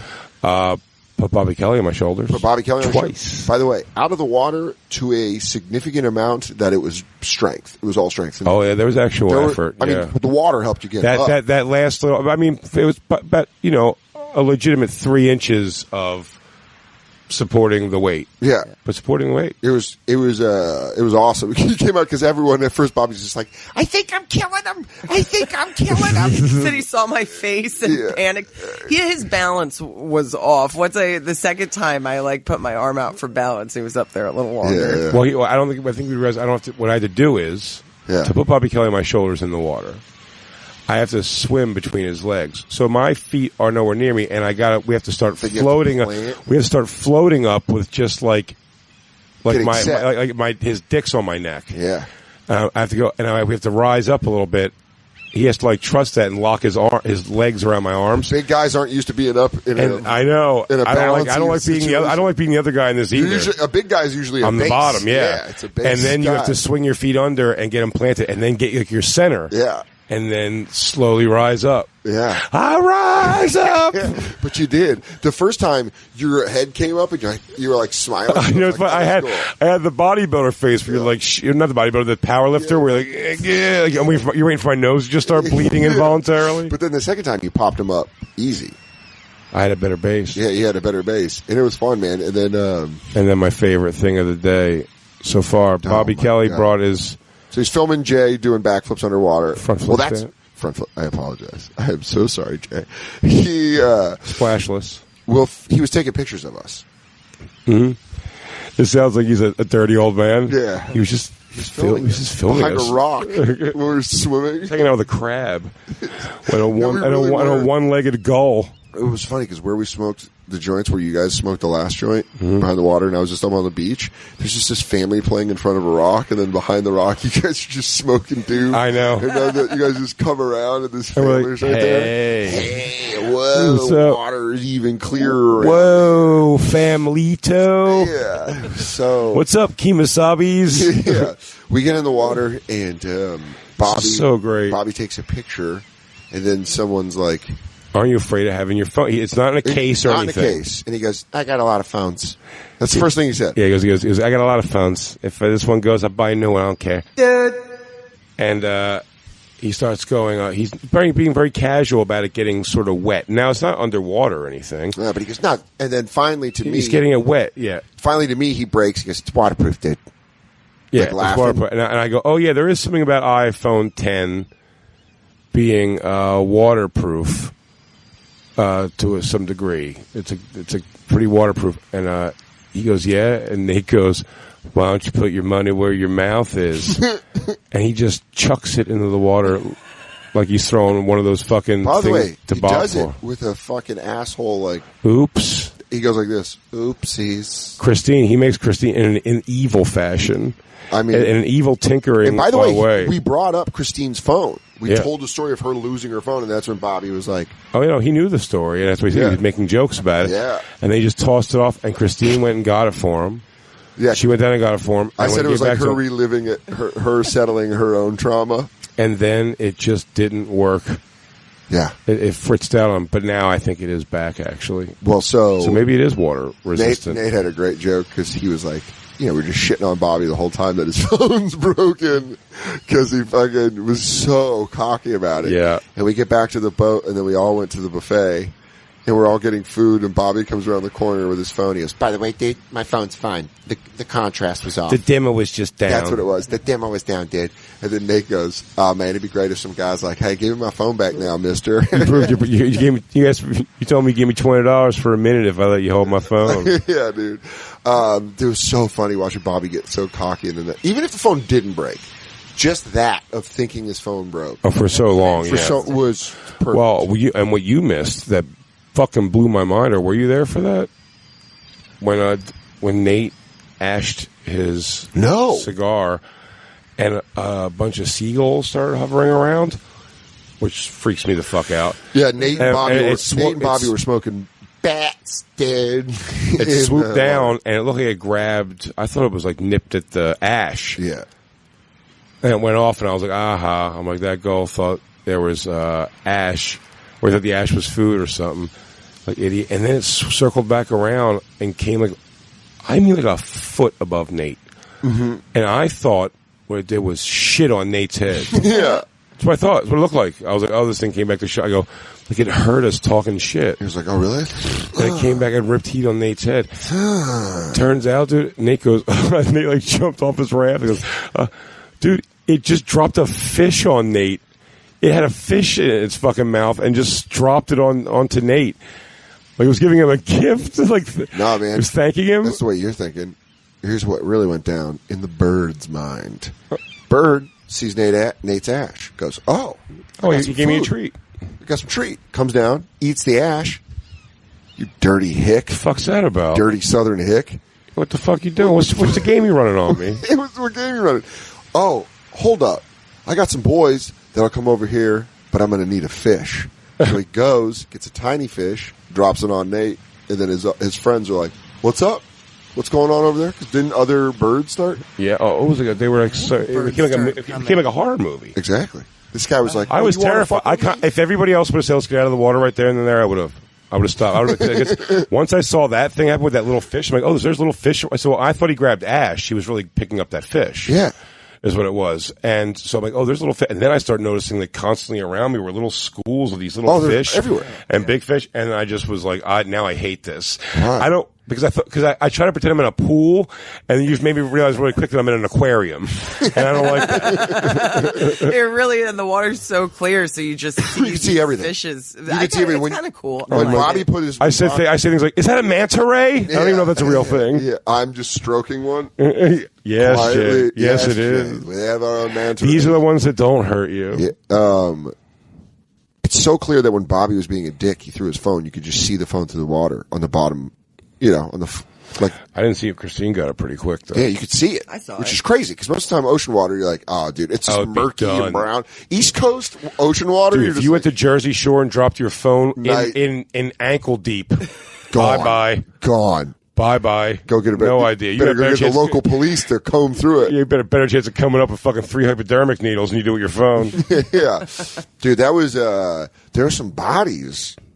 This is where everyone put on their bikinis and went out to the island. I tell you, and me and Christine were agreeing on this. And I don't know what's going to happen on the rest of this boat. But I will say, we both agree there's a level, and this is, of course, who would I be to say this? I hope I'm this level of acceptable chubby. That's why I think I'm acceptable chubby, and I go up to acceptable chubby. I will in my say, taste. Christine's a little picky. But I think sometimes we haven't found a middle ground. We've sort of lucked out where it's like we've just had, like, you know what I mean? It doesn't happen a ton, first of all, and it's been like pretty hot chicks for the most part. You know, a couple like duds in there, I guess. But like for the most part, even if it wasn't like a great experience, like pretty hot chicks, where my solo work has been much more a roller coaster. Okay. Up and down of that stuff. And, I'm afraid to bring certain ones to Christine, but Christine's saying that she will. Because the one I point out to you today, I'd be like, I was like, dude, 100%. And you were like, yeah, totally my deal, dude. And look, stretch marks on her side. Don't give a shit. All that stuff. Yeah, but I'm like, yeah, I don't give a shit. Don't give a I shit. can get past that Hands. too. Yeah. Pretty face. Real pretty face. You guys kept going back to her. I loved was her. like, yeah, good. And we saw her walking out. Yeah. Real pretty face. He's like, those girls. Like, fuck yeah, dude. I don't... Shit, I mean, listen, I'm soggy in the midsection tue. Who am I to start blaming people? I'm not fucking rocking a six pack. I don't want. There's like this. I meant work out and fuck. They work and fuck out. I totally meant to say work out and fuck. Dude, if there's not a shirt that goes, time to go work and fuck out. All they do is fuck and work out, or work and fuck out. They do fuck out. That's part of their work. That's what they do at work. Yeah. They fuck out. They fuck out. It goes, fuck out is my work. That should be the t-shirt. Fucking out is my work. That's how you call yourself a porn star? Yeah. Fucking out is my work. But those people, like, there's an unrealistic expectation that people in just regular life are supposed to look like that. It's like, nah, man. Of course not. Everyone's got a little chub. That's fine. Well, especially, I think, I don't know, maybe guys with sports more, but I said too, I went to a naked spa, like a Korean spa, and I was like, oh my God, I like don't see normal women naked ever. Ever. And being in that situation, I was like, oh, We all look normal. But I'll even It's say not this just is naked girls it's never that brought are up. photographed. It's not like men are completely comfortable with their bodies. Oh my lord, dude! When I you literally see guys in TV shows take their shirt off, even if they're kind of schlubby, they're in great shape. Yeah, like Will Ferrell's in good shape, like with his shirt off, and people would be like, and it was used as a punchline. But you're like, He's, Chris like, slim Farley enough, yeah. is a little out of well, shape. and he got out of shape. No. Chris Farley was obese, but he was at the end. He was really obese. No, he was obese all through the thing. It wasn't that you could be the other direction. You could be like novelty sized. Do you know what I mean? Yeah. But like Will Ferrell, at the end of the day, can wear like an extra large T-shirt. That's You what know I'm saying. I mean? Yeah, That's it's like, Will Ferrell's normal. yeah, he's And very, his very body normal. was sold as like silly just because it wasn't cut. No, he's not like firm in any way. Yeah, But that's also like Marvel. Give your fucking guys chest hair. Maybe give them a regular. That is I like when pretty I see a movie where a badass doesn't have a like That's why I insane enjoy. body. I think it's why I enjoy Punisher. Yeah. Why I like Punisher a lot. I thought Punisher was such a regular like dude-ish kind of thing. It was a little more like Listen, have broad shoulders. You got to have enough that the guy can lift himself up. Need a guy with Big broad cock can fuck for days. big fat dick. Fuck out. I think too, though, like you also want the this might sound a little gross, but you like want the teenage girls to be attracted. And I remember when I was like a young girl, I wasn't into chest hair. Like if a guy had chest hair, I was like, oh, that's like dadish. Yeah, like, I get that. So it probably has to do with like attracting the kids. Wait, to go back to what I was saying though on this, but I really is like that's weird. I've always seen you. The girls I've seen you with primarily are like good body, like particularly good body chicks. Yeah. I can. I guess if you're going to have a girlfriend, maybe you want like a certain kind of thing. But as far as like, but I've had girlfriends that were like chubby to heavy, like plenty in my life. You know what I mean? But like, it's never like I said my first choice. Necessarily. It's never my first choice necessarily, but there's in my life for sure. Yeah, I've definitely seen where I've like. A smaller girl and a bigger girl, like both kind of like I feel like there's an opportunity for both. Yeah, where I've gone with the bigger one for several reasons. Maybe one, prettier face all around, and if everything else is like fine, pretty faces I'm a big sucker for, and I will go also because I'll be less insecure. If I have a choice between a really skinny girl Mm-hmm. and a girl that's a little overweight, a little chubby, just a little chubby, or chubby. Yeah, me too. Always take the chubby girl. Yeah, me too. Always take the chubby girl. For sure. 'Cause I know that girl can get in the trenches and throw them bows. Yeah, Boney's no good. Boney is, for all the bony ladies out there, I'm sorry. We still love you. There's not a lot of Well, bony also we have ladies. friends where it's like Boney is 100% their like a top tier type. Yeah. Like Sure. different guys like. That's so weird. I could never go after Boney. But there are guys where it's like a super thin model girl. They're like, oh, there's nothing hotter. Yeah. And it's a 'Cause lot I of times understand male guys. short. Do you ever say a girl with thighs? You know what I mean? Like thighs? short because it's a toss them around thing. But I'm saying like Shannon, when Shannon said that, when Shannon's like, oh, I want a guy that's like big and toss me around, you're like, fuck yeah, I get that. That's awesome. Good for you. Yeah, because Christine likes them. Yeah. Significantly bigger than her. Yeah, and it's like tall girls was like, well, what about me? And you're like, find a bigger guy. go date Nikola Jokic. Nobody wants a guy who's a little bit bigger than them. Sorry, Jacob. Sorry, Jacob. Jacob, you could find a 4'8" girl. You could, dude. Yes, yes, yes.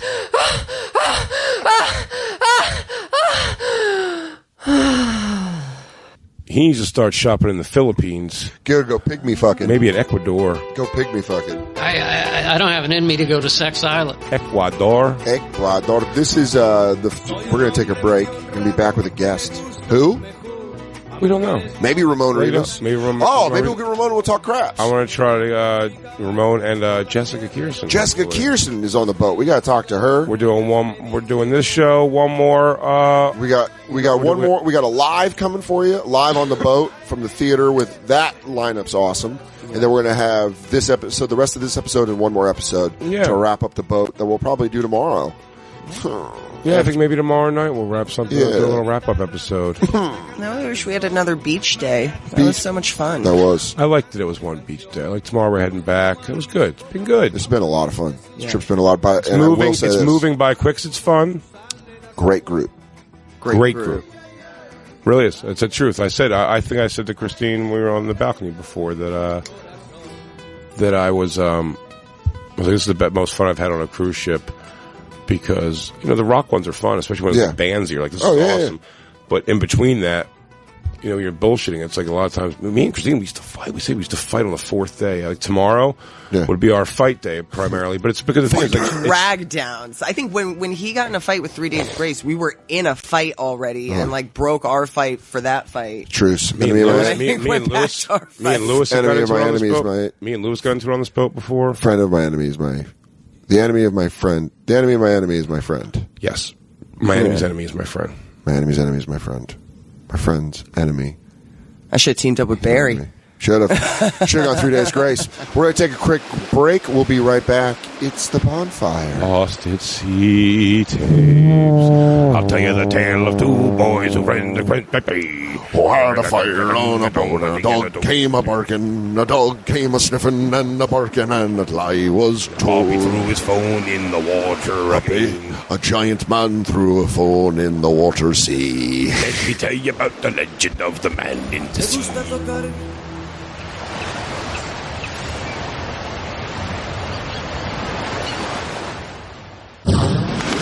And now, back to the Bonfire, Lost at Sea Tapes, with Big J. Oakerson and Dan Soder. Cut the music! It's the Bonfire. You want to get it out? Clap your hands. Welcome back to the Bonfire, Lost at Sea, Comedy Central Radio. Lost at Sea Tapes, Comedy Central Radio, Sirius XM 95. I'm Dan Soder. That's Big J. Oakerson. Back on the show, our friend, the prodigal son of Cleveland, living in Los Angeles, Ramon Rivas, everybody. Mr. Ohio. Hello. I like Mr. Ohio. Mr. Ohio, Ramon Rivas.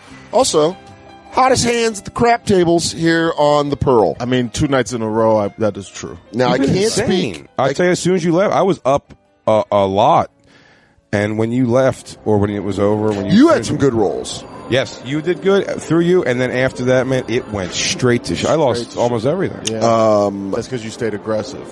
When the energy shifts to the table, you go back down. Yeah, I got too aggressive too. I lost a lot of money. You're like, I'm gonna keep riding that wave. It's like, nah, you gotta know the peaks and valleys of driving on a car without tires. Yeah. To explain what everyone, first off, we are on the Impractical Jokers 3 Cruise. Since we last left you on the commercial break. Well, let's do should we, because I know Ramon's got to get out of here to do the show. So I'm saying let's talk dice first. Okay. And then we'll bring up my trip to the principal's office on the boat. It's been a commercial break to the campers who are listening. But to us, I've done a set. Lifetime. I did a set on the Lamb. And I went... Yeah, on the run. That's right. Yeah. Catch me if you can. I was on the run, dude. I'm Johnny Cash. I'm an outlaw comic. I'm gonna have a new profile. My new headshot's gonna have the I'm going caution. to the Bahamas. I'm gonna do my special at a prison. You guys remember what justice feels like? Because I don't. This next one's called Dating is Weird. You guys ever notice how dating is weird? Okay. Dan's new hour, Life on the Inside. Yeah. There's a bunch of hard motherfuckers doing a bunch of soft jokes. I'm like, oh man, the crosswalk guy. Well, talk about white privilege. He can walk anywhere. Seriously. God, are you going to murder me? But seriously. My voice of me is just more, hey. We were at the casino last night. You guys got me into craps. Yes. Taught me the game in the evening.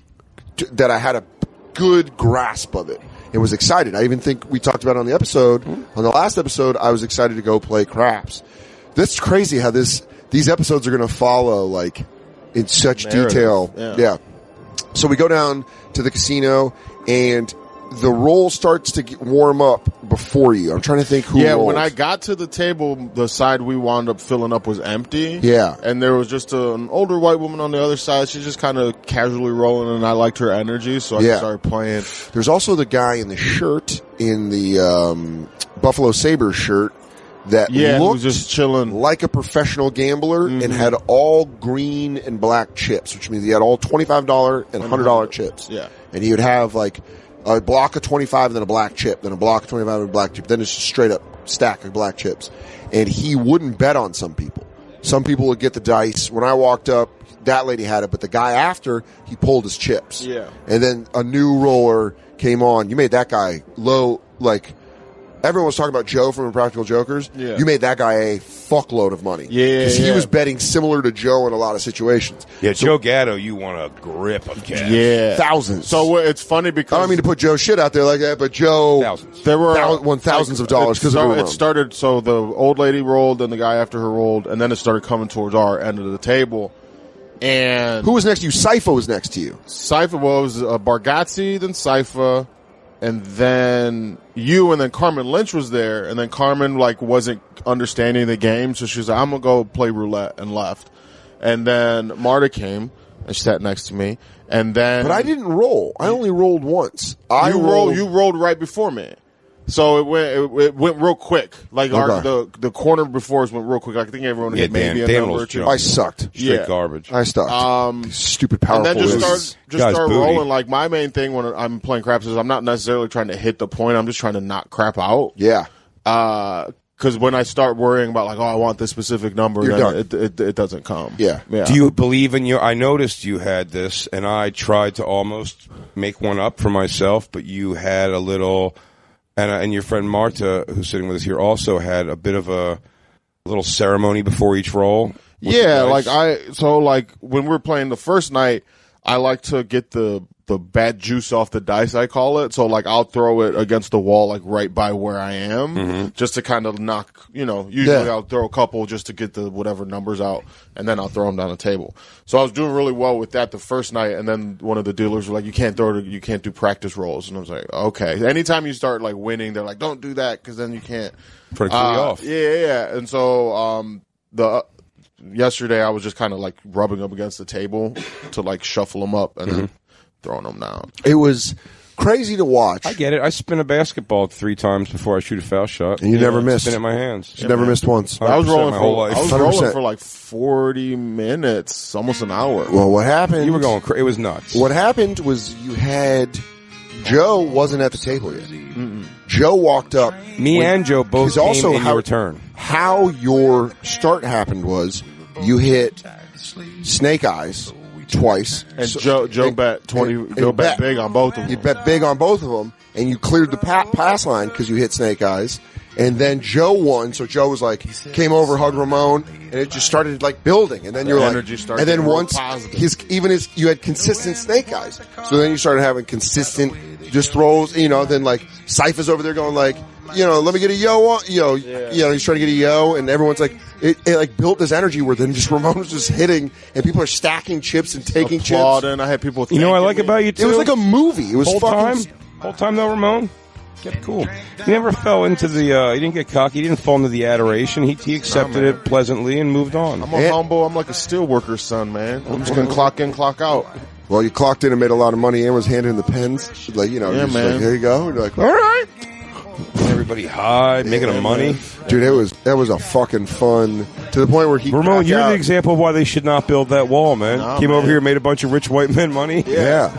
Doing work. Rich white men richer. Yeah. Made rich white men richer. He comes over here, 4 in hand, making a white man money. On a boat, nonetheless. We give you one of our white women. Enjoy as a trophy of our... as a token of our appreciation. Late night oatmeal raisin cookies and a white lady. That's what we offer you. I give to you a private island. Dude, that private island. A gift shop where you can buy a shirt that says Bahamas in a color that goes with nothing. Yeah.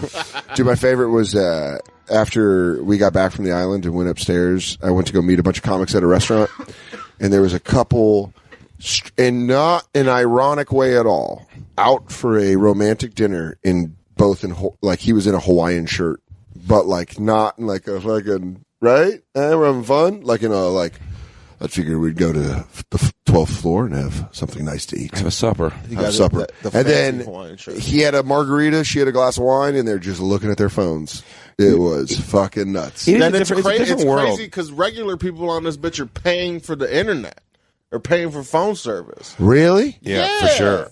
They're not getting it for free. We're getting it for the vibe free is so. Artists. Dan, I'm going to convince you at one point if we do it, if there's a good lineup at some point to come on Shipwrecked, the heavy metal cruise. It'll be less money than this probably, but it's just the chaos on that. The first time me and Christine went on one of those boats, like people were getting in trouble often, and we saw one time for just fucking in the hot tubs.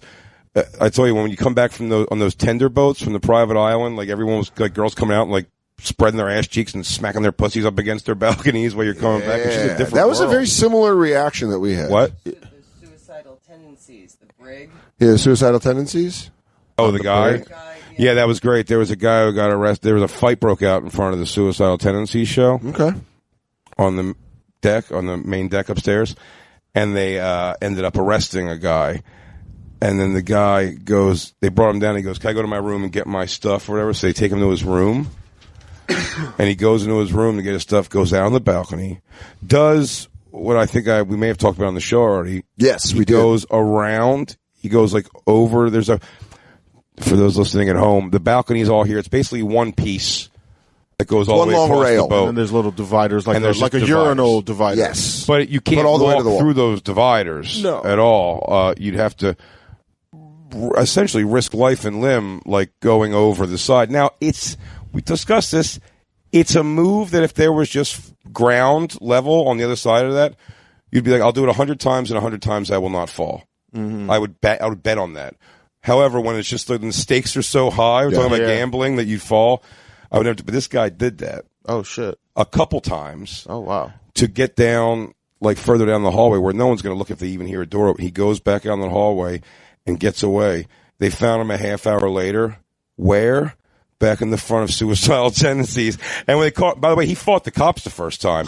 The second time they caught him, he's like, yeah. And they go, sir. And he goes, all right, let's go. And he just turned himself in. Dude, that's so great what a fucking awesome, if I'm the Suicidal Tendencies, my heart. The warms Shipwrecked up to is that much story. more, like, the people watching of it is much more chaotic. This falls much more into, like, cruise ship life, you know what I mean? Yeah, it's there's like a bunch of kids, couples, there's children, there's like, it's not really people coming out for like like let's get drunk and fuck. It's not a young vibe. people's cruise. No. And Shipwrecked isn't either. It's not young, but it's just like, it's when they're not, and it's an interesting group, Shipwrecked, because it's the essentially relatively wealthy, or at least comfortable enough to afford that same price. You know, it's like $4,000 a couple at best. That's crazy. At minimum. And it sells out. So it's like these people don't not have money. They also do an auction. They do an auction every year that makes like hundreds of thousands of dollars. Yeah. Selling off stuff. So it's like, and people come in, like we've met people, they're like, yeah, I just got Slash's guitar for $25K, but I'm going to love that thing forever. And like, Jesus Christ. And it's like a guy with like, neck tattoos and shit, but it's just like, he's the guy who owns the gas stations. You know what I mean? Like he owns 3 gas stations instead of being a guy. He looks like he works at one. Yeah. That's just insane, though. But those people still fucking go way harder than this group. Like the parties on that thing are like it gets foul. What piece of memorabilia would you spend $25,000 on? Whose memorabilia would you buy? Nothing. Nothing. I'm Doesn't not that make emotional any about sense. anything, man. I got a free, and this is, I hope this doesn't sound mean to say because I do appreciate it a lot, but like. A guy gave me because he knows I'm a fan, a free Ben Simmons game-worn jersey. Mm-hmm. Recently, they do a cool thing. They put the date, like in marker on the bottom of the jersey to mark off. And it says, it's like right around my birthday, -2, which I think, my guess is that means like second half. I think they changed jerseys during the half. Do they? It would make sense. They're sweating like motherfuckers, so probably. So it says that, and I have that, and even with that, I'm like, I don't even really know what to do. Like, I'm going to frame it. I'm going to frame it and put it up at some point. But I'm just like, if somebody was like, "Oh, you got to give us $5,000, or we're taking that away," I'm like, I'm take it, I guess. Yeah. I'm like, you're going to take it. Yeah, Like, autographs. $5,000. I'm like, for memorabilia, man. Just no, Mm. nothing like that. And I wouldn't pay money to. And this seems mean for meet and greets that are in our world somewhere, but I'd be blown away if anybody was charging for a meet and greet with me. And I paid $5 to meet you the first time. 5 extra. Dude, how great would it be if you didn't find out that your agents were doing all these meet and greets with you, and that's you saying hello after, and they're just pocketing all the cash? Dude, Corinne Fisher paid like a bunch of money to go meet Marilyn Manson, but she hung with them, and they bullshitted for a few, and she said it was like well worth the money she would have spent. I think maybe that was like $500 or something. That's a lot. That's a lot, but I'm just like, also, what was the question was asked me one time? They go, what's the most, like Marilyn Manson? What's the most you would do to meet Marilyn Manson? Like, what would you do? And I guess the ultimate, they're getting for the, would you suck a dick to meet Marilyn Manson? I go, The most I would do is if I saw him in a place, I would go to him. Yeah. Like I would go to him, but I wouldn't like if you were like, give me $20, I'll take you over to meet him. I go, even that. That's how I feel. Like, I don't need you to introduce me to another person. Like someone's like, That's how I feel about Josh Homme from Queens of the Stone Age. Like I know enough people that I could probably force it. Like Dean Del Rey or someone be like, "Hey, I want to meet Josh," and then it's just weird. Yeah. I don't want to do that. You don't want to ruin it. I tried to introduce you want to be myself. organic. You know what I mean? Yeah. And I kind of forced it. We talked about this earlier on another episode from Lost at Sea, but I tried to introduce myself to Jerry Seinfeld a little too aggressively. Like, "Hey, how are you?" And he was like, "What?" And just walked by, and you're like, "Oh, No thanks. Yeah, no thanks. I don't know who that was. I've told the story on here about when I brought my friend up, Dorian, the first time he saw Jerry Seinfeld, and I was telling him they were filming. Comedian, yes. So great. Yeah, He walked over, he was weird. damn, Seinfeld, you looking swole. No, he just walked by and he just goes, I go, don't be weird at all, man. Just don't be weird. And he walks by Seinfeld and he goes, looking diesel, Jerry. Looking diesel? Yeah, Jerry doesn't One, even know what that no, he's means. not. That Two, gave- like that's what you chose to go with when you first. That gave birth on the show to Meathead Seinfeld. Yeah. Remember? yeah, I do remember that. We did a lot of Meathead Seinfeld. What's the deal with drop sets? Go till you can't go anymore. Hydroxy cut, that's for fact. Yeah. I want D-ball, real stuff, testosterone. This stuff bulks up horses. What? Okay. Doing my best. I'm in a weird spot. I'm like Jason, half off this thing. You picked being a cannonball for this break. During the break, so I came back over here. We did a little bit of bonfiring to the first break. So then I went up. You were supposed to meet there, but you were taking a nap. So I get to the restaurant, and it's Bobby, Steve Byrne and his wife, Joe DeRosa, Mateo, Nate, and I. And there's a lady police officer, lady security guard at the door, and Bobby keeps going, "Hey, Fuck it, Soda. She's here for you. She's here for you, Soda." And I was like, fuck you, Bobby. I was like, I think they'd have a little more respect to bring someone huge over. No, I really thought it was just a fucking joke. That chick could have dropped you. Easily. She'd be like, "Gotcha!" And just fucking down. I'm just asleep. Just know some pressure points. Yeah. Put your fucking palms, your nose through your brain Or she like does Apollo the thing Creed. where she steps off the wall and hits me. She parkours into she ong-box me. Superman punch. Ong box. I'm just like, and I'm doing the fucking straight arm. I'm just knocked out. Everyone's like, "Fucking clear his pathway, clear his breathway." She throws a fan at you. Yeah. Or throw shade. Throw some shade. Look at Gwa. Maybe we'll spill some tea or throw some shade. Dude, how do we not have that? Look at her. How do we not have that as a drop? Shade. Look at her. Oh, throw some shade. We gotta get that. Look at Gwa. Spill a little tea or throw some shade. Yeah. So that's a nod to Look at Her on Netflix. Yeah, go watch Look at Her. It looks like self-produced tranny show. Yeah. drag queen show. Drag queen talk show on Netflix. So DeRosa, Nate, and I go. We all go to the show, to the early show, and I get there, and who's the first one through? I think Mateo shows up, and he's like, he turned Stady on you, Stoolie. Yeah, but he was like, "Did you not get our texts?" And I was like, "What do you mean?" Then why do you gotta make him so gay? Did you not get my super silly texts? Guys, boys. No, I'm sorry. I'll make him fucking super masculine like Mateo is. What's up, fucks? Did you get my text? Hey, what's up, you fucking queers? Did you guys get my text? That was a smash. But dude, my favorite thing is, did you get my fabulous texts? We'll get Mateo on because doing fake straight with him when he does it, it makes me laugh so hard. He's like, "Oh man, did you see all that pussy out there?" Dude, it's fucking great. So Mateo comes in and Mateo's body is ridiculous. Just a side note. I don't want to interrupt. Look your him story. up at Mateo Lane. I mean, he's got he's vascular going into his fucking dick V, like belly veins. He's a yummy treat. Looks fantastic. I'm just gonna say super good. I really shit am a piece to of describe shit. it. He really is a. I just stare at him and eat free oatmeal raisin cookies. Yeah, I go more for when the dogs come. I can get more in. I need more for when the bad doggies come. It's an oatmeal raisin cookie sandwich. The bread's oatmeal raisin cookies. I should have done that when the cop came to the door, gone the, wait, was she a great big fat person? My dog smelled something. Wait. Have a wait. Was she a great big fat person? Come on in, officer. There's no marijuana in here. You just fucking club him over there and keep him? Yeah. Don't you, it puts the high chew on the bed or it gets the hose again. Then it's just you just walking, going down the halls on the drug dog, just riding them.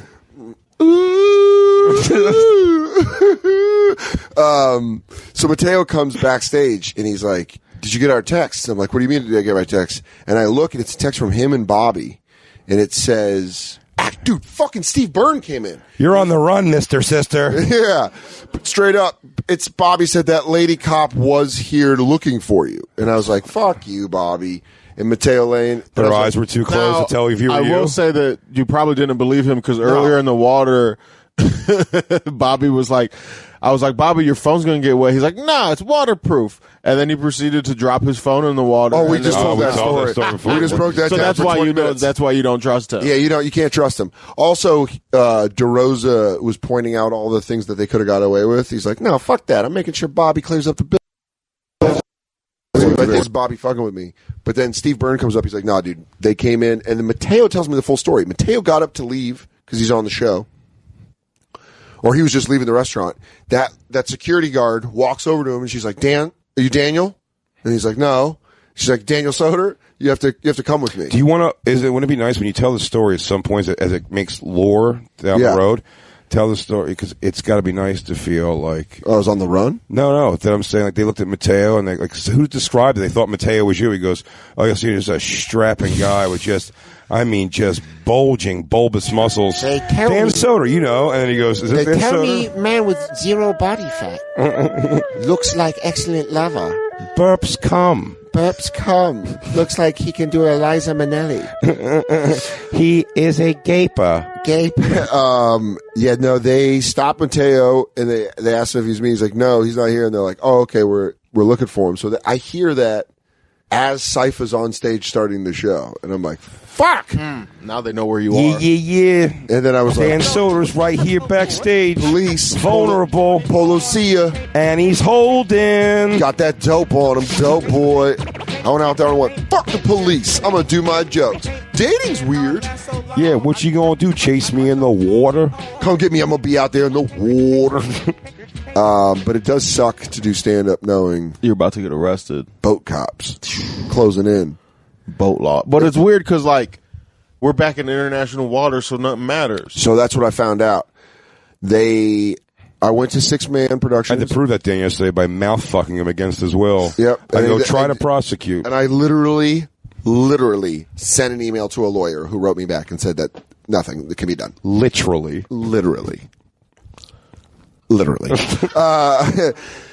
So I go to 6-Man Productions. Jay and Christine come with me because they don't know if I'm about to get fucking locked up. I'm a bad boy. Someone's got to tell the story. I'm basically a pirate. Also, I'll fight security with them. I don't give a shit. They don't think we won't commandeer this plane? Like Streets of Rage. Oh, dude, what if I came over the speakers with the Bane voice? Ladies and gentlemen, my name is I am your new captain. Dan Soder's one of my few friends for sure. It's a no-brainer. If it's going down, we're going down. We're going back to back. I'll fucking, dude, we'll double dragon that shit all 100%. day. I'll grab a pipe, he grabs a chain. Lewis, Dave. Yep. I love this Dave Nate. Metzger, but the one time Metzger saw me in a fight, I hit a guy and all of his friends stuff. I looked over at Metzger and his legs were still crossed at the knees. He was not making any moves. You know who's GTG? Good to go, Vecchione. That guy will jump in a scrap for you. You don't get down on his knees and fucking knuckles. Yeah. Just fucking look at you like an angry fucking Doberman.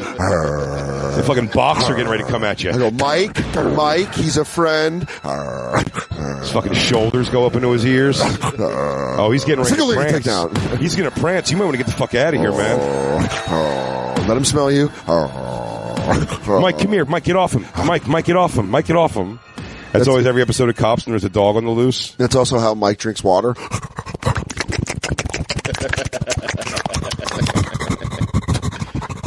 No, it's cool. Oh, man, I was so excited when that dog started. I put turkey bean vegetables in the Ninja, and then I put it out for Mike in a bowl. Yeah. He loves it.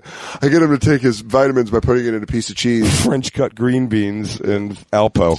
That dog clawing on my door got me so excited for a split second. It was like, a dog wants to play. Dan came out with a fucking rope tied in 2 knots. Hey, did you smell this, boy? Oh, boogie, boogie, boogie, boogie. That fucked up the cop. If I go out and I have a chew toy, and he's like, that's why the dog was smelling that. Oh, yeah. Dan's just laying on the ground. The dog's like on him, licking his face in the ground. I go, Scooby dog. He is a good boy. What's his name? He goes, it's Stryker. Do you have weed? Yeah, why does this dog smoke weed? Oh my God. Can I blow it in his face? I have a bandana we can put around his neck. Oh my God. Can I call him Colorado? I really want to call him Colorado. Oh my God. Who's got the tickliest belly? Did you have a dog growing up? We had one when I was real young by the name of Bo. And then he died. B-O or B-E-A-U? Hot Bo or Boo. Guy's named Bo, B-E-A-U, always hot dudes. My ex-girlfriend, all her family, a lot of Bo's, and they were B-O, I believe. But she had a brother named Bo. It was Chris. That's Country Cheryl. Bumpkins. Cheryl. She had a brother, Bo. Her dad's name was Bo. And it's short for Bob. And she had a sister, Bolyn. Bo what? Bolyn. B-O-L-Y-N. This is Bolyn. my youngest daughter, Bolyn. 6 degrees separation. I may have said this on the show before. Bolyn married to the brother of Matt Kleinschmidt of the Laugh Button. Crazy. That's weirdly just random. That is random. Bolyn. That's crazy random. Did you guys find out through the name Bolyn? Yeah. Bolyn. He goes, my brother. He goes, my brother's sister's from that area. Or my brother's wife's from that area. He goes, my name's Bolyn. I go, Bolyn. Where else do you hear that name? I go, Bolyn Sleater. He was like, yeah, well, I'd probably edit that out. But no one's going to look him up. Boop, bleep, boop. Boop, boobity, bleep. Boobity, bleep. Bo is, and people are thinking Bo Jackson. Yeah. You got to remember, he's a country bumpkin. B.O. From Alabama. That dude is there's a story of him throwing rocks at a hog and killing it. Oh, shit. That's what kind of country bumpkin Bo How Jackson do you kill a hog? By looking at it in its face and wearing it down with passive-aggressive energy. You kill it with fear in its heart? No, I just make it feel You give it a bad. heart attack with flinches? I let the plaque build up in its arteries. I let it eat. I tell it I love it. I marry. Dan's a scientific serial killer on season 1 of Netflix's Scientific Serial Killer. Scientific serial. Jizza and Dan explore science and serial killers. You guys know that show House? It's like that, but we kill. We really didn't dig into Ramon. I'm surprised at me. You're a pothead enough to. How have you dug into Jizza's Liquid Science on Netflix? You know that Jizza has his own science show. No, it's like and seven I'll go to episodes? science. He 8 goes, "Oh, that's what happened when you put Mentos in a Diet Coke and shit." And there's just a rocket fuel do what when it's cold? And then a scientist is there like, well, thank you. And then the handoff. That's always a great move, just to hand it off to someone that knows what they're talking about. Oh man, you gonna send that thing back to the earths? For all the gods in the earths. All the gods in the earths. Well, technically, what you're talking about is a barometric change in the pressure. He's with dorky white scientists. He goes, "Oh man, that's mad dope." That's good. Like, I guess that is mad dope. Netflix has so many. They're just giving everyone shit. Yeah. It's weird. Well, not me, Ramon. Pitch my crowd work show there twice. Damn. But I guess everybody You else did a half did it. hour there. Huh? You just did a half hour there. I didn't pitch that for them to buy. Well, every night you go on stage, you're pitching yourself, Jay. That's what I say to myself. All right, go make these people like you. Go smile. You got to go to the show. Yeah. You're starting the 10 o'clock show. What time is it? It's 10 o'clock. 10 o'clock, so I gotta go. I just want to say thank you for coming on, stopping by the Bonfire. Thanks for having me, man. Excellent job at crafts. We're Thank doing you. it again We're gonna tonight. Do it again. Make another purple chip for me. All right, we'll have to do. You're going to be like our crafts expert. Okay. Maybe check in tomorrow. Okay. Yeah, you might pop in tomorrow for the show. We do not the live one, but when we do this tomorrow, you should probably pop in and we'll see if I am scratched out of cash or if Ramon turned it all around for me. I'm gonna turn it around. I'll tell you what, my wallet's empty at the end of this. Build that wall. Damn, that's a lot. Yeah, That's a lot of pressure, man. Build that wall. Jay's a cold. I'm half Puerto Rican too. Man. Ironically, if I win a lot of money, I'm going to donate it to Donald Trump built that wall. He goes, this money was earned by a Mexican. Yeah. Irony. Thank you so much, Ramon. Thanks for having me. It's guys. Ramon Blazer. Blazer Ramon. At Blazer Ramon. Instagram, blazerramon.com. On Venmo, too. And Patreon. Give me your money. Give the man his money. Give him my money. We'll be right back. It is the Bonfire. Lost at sea.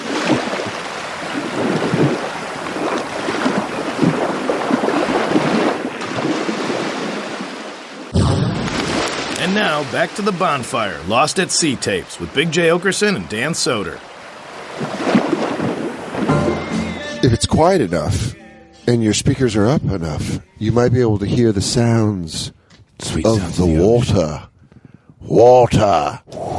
It's the Bonfire, Lost at Sea tapes, Comedy Central Radio, Sirius XM 95. I'm Dan Soder. That's Big J. Oakerson. I like the ... on it. It's the Lost at Sea tapes. Oh, it's not digital recording. We did this tape to tape. Oh, this is done straight reel to reel. Reel to reel, dog. Old timey. Yeah, we put some magic on it. And we go up and tip the violin player. Yeah. Dude, your fucking line on stage where you said, it's been a pleasure serving with you, and you're the Elvis impersonator. The Elvis impersonator. Viva dude, Las Vegas. That had me laughing There's lifeboats all over this thing, man. We're good to go. Yeah. Viva. There's lifeboats for everybody to fill in the lifeboats. I'm going down the ship, baby. Sorry, buddy. Wise men say only fools. Yeah, that's me going down. He goes, mistakes. I've made a few. You're making one right now, Elvis. As the water hits him, and he goes, and that's crying little baby, and they get, oh, that's cold water. Oh, this water's deep, and it's cold. As it hits his ribs, and they get, oh, fuck. Oh, fuck, that's real cold. Pull it together, Dean. Whatever his name is, it's not Elvis. Called in a trip, Sean. It's Sean. He goes, come on, Sean. Oh. The king wouldn't go down like that. The king would go down with the ship, baby. Way down your ankles. Here we go.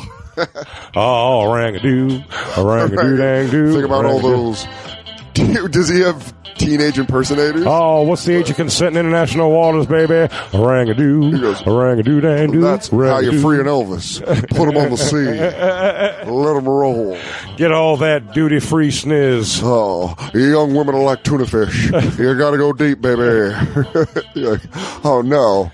All the person. Tell your parents I'm schooled in maritime law. I'm a sea lawyer. Getting pussy. Give me your children.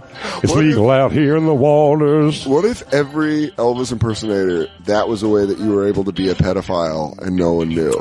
Oh, so no, I Daniel Day-Lewis this shit, man. I'm living it 24/7. Yes, no, man, I lived a life. The guy does. The Elvis impersonator on this boat lives his life with fucking mutton chops and that fucking doof hair. You really doof hair. It's doof hair, dude. Dude, Elvis. You live your life like that. You got to go. Everything you do. When you just decide in the house. It's been an honor serving with you, really.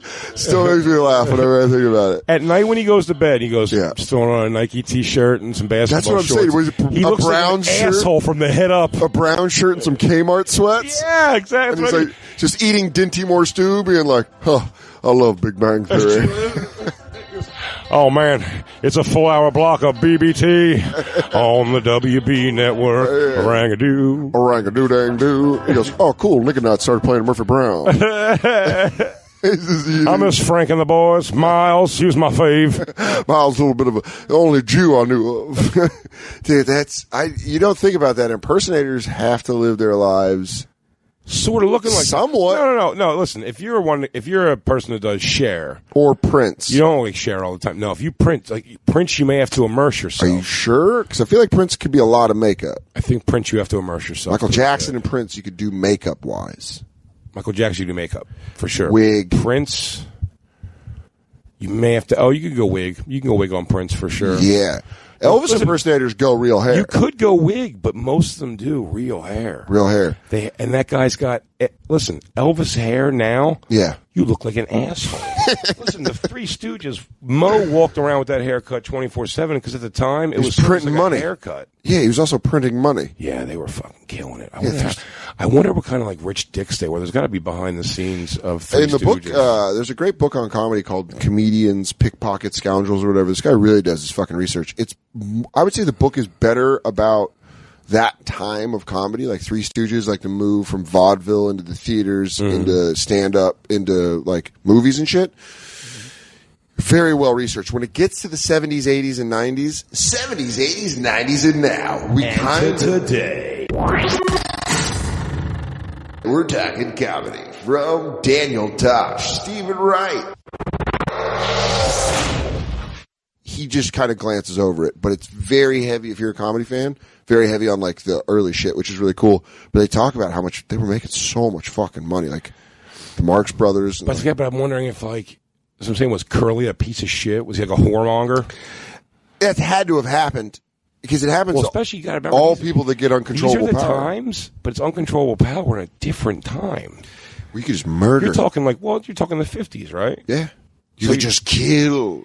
Well, I'm just saying in the 50s. You know, like alcohol was prescribed in the 50s. Wasn't it? No, but it's like that kind of thing, you know, where they're like, well, you got the shakes, have a big gin. Yeah, exactly. Smoking's good for you. It makes you strong. Yes, according to this survey, more doctors smoke Camels than any other cigarette. Try Camels yourself. And then you're just rich and famous. And like, I've seen you on the TV. And you're like, well, you're my wife. And you're like, I'm your wife. Then he goes to Jacksonville. He's like, you're my wife. He's like fat, curly, like, you know, comes in the director pants and a stupid hat with a pom-pom on it. Yeah. And he's just like, yeah, he's just that one. I feel like I would have. Like they got somebody in that world has to be in because it was already such a masculine-dominated world. Yeah. Where Curly is probably able to just kind of go like her. Yeah. I mean, the way Bob Crane was ripping down pussy, Hogan from Hogan's Heroes. It's crazy. If you ever watched that movie, Autofocus, like the way he was just pulling down ass nonstop, and it was just because he was famous at the time and he had dough. You know what's funny? That was like famous dudes back in the 50s was like the NBA for hot chicks. They're like, I got one shot. I got to fucking make it. I'm taking my whole neighborhood with me. Just fucking some silly actor that like fucking Buster Keaton, just a house coming down near him. She goes, I get a little worried and I suck his dick. I can, you know. There's women that like, sure, they loved him, but there might have been in the movie the Autofocus movie. They have him like one thing he loses a job or he's got to do some like cleanup work because he like pulled his dick out for Donna Reed or something. And when his agent comes to him, he's just like, come on, whatever. Do you know what I mean? And we're Lou Eater? Now it's like, yeah, right, Lou Eater. And I said, but Louis' like life is upside down from that. Oh yeah, but back then it didn't turn. It was like another thing on his pile of like people were getting like this guy's like a little unsavory, you know. Just to strike women had such low rights back then that they're just like, you know what? It might affect his work, but it might not. But anyways, no one really cares. So get your fucking face out of here. You dumb scared. I've never, and again because Hollywood and entertainers are so touchable now. Yeah. The mystique is gone. Howard Stern was talking about that the other day, and it really is true. Like, he was talking about the engagement of, like, an Ariana Grande or somebody who has, like, 23 million followers. Crazy. On a thing, he's like, and you're engaging and talking with them and posting a thing about it every day. He goes, there was a thing with entertainment about mystery still. Look, there's not that I'm trying to create mystery, but like my personality is genuinely like I get a little overwhelmed and anxious in like big crowds of people where I'm being turned around a bunch of times. It's not that the adoration. That's one of the things I do this for and crave it. The people are going to be like, dude, you're awesome. And if the girl's like, you're awesome and I think you're fucking, you know what I mean? Like they're turned on by you or whatever. I love all that adoration, but like I'm overwhelmed by it when I go out there. Yeah. And I'm not even getting it in like a way like Sal. It's crazy. Or stuff. You see, it's crazy. Like, these are guys that like, if we go to a rest stop with Sal, it's an ordeal. Yeah. You know what I mean? So Sal has a very weird thing that I've seen. Sal is one of the nicest people I've ever met in my life. Mm-hmm. Without a doubt. Yeah. A true sweetheart of a man. He has to do this thing where people are like, yo, Sal, let me get a picture. And he's like, I'm sorry, man, I can't. Or he just doesn't say anything. He could be like, I have a cold. Or but no, he just doesn't say anything. Yeah. He's gotten to the point he can't say anything because I've watched people snap on him. The rational answer is, if he takes a picture with you, it's going to blow up this whole fucking thing. Mm-hmm. And he's just trying to get to a place. Yeah. So, sorry. Not right now. But people do not. People take it as such a and now personal. He's an asshole. Yeah. Fuck so you. I'm saying I get overwhelmed by that. So that's really part of my personality. So sometimes on a show, on an early show, just by me like lollygagging enough in the back and talking to the other comic or whatever on the road, I don't end up making it out from most of the people of the first show.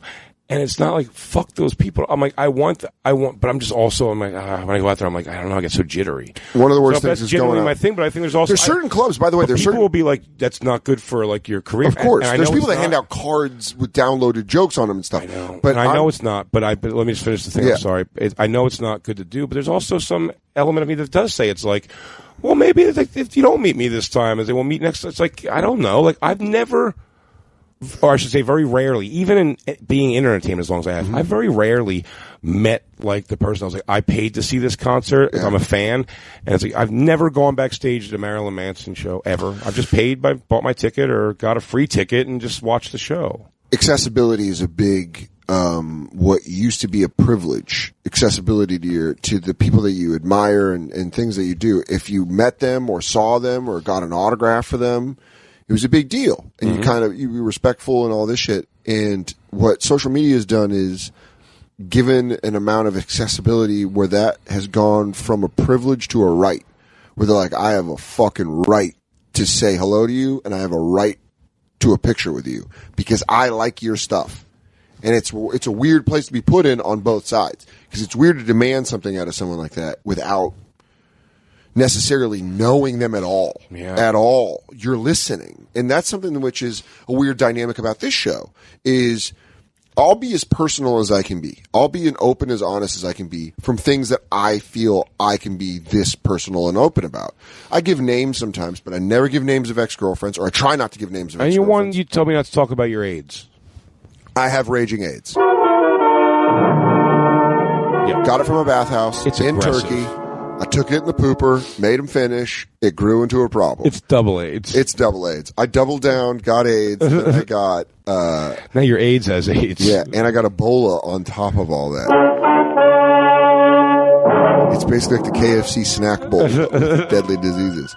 No, but I'm saying, like, I avoid saying my ex-girlfriend's names. You know, if I got married, I probably would eventually say my wife's name on the show. But that's just not because I'm like...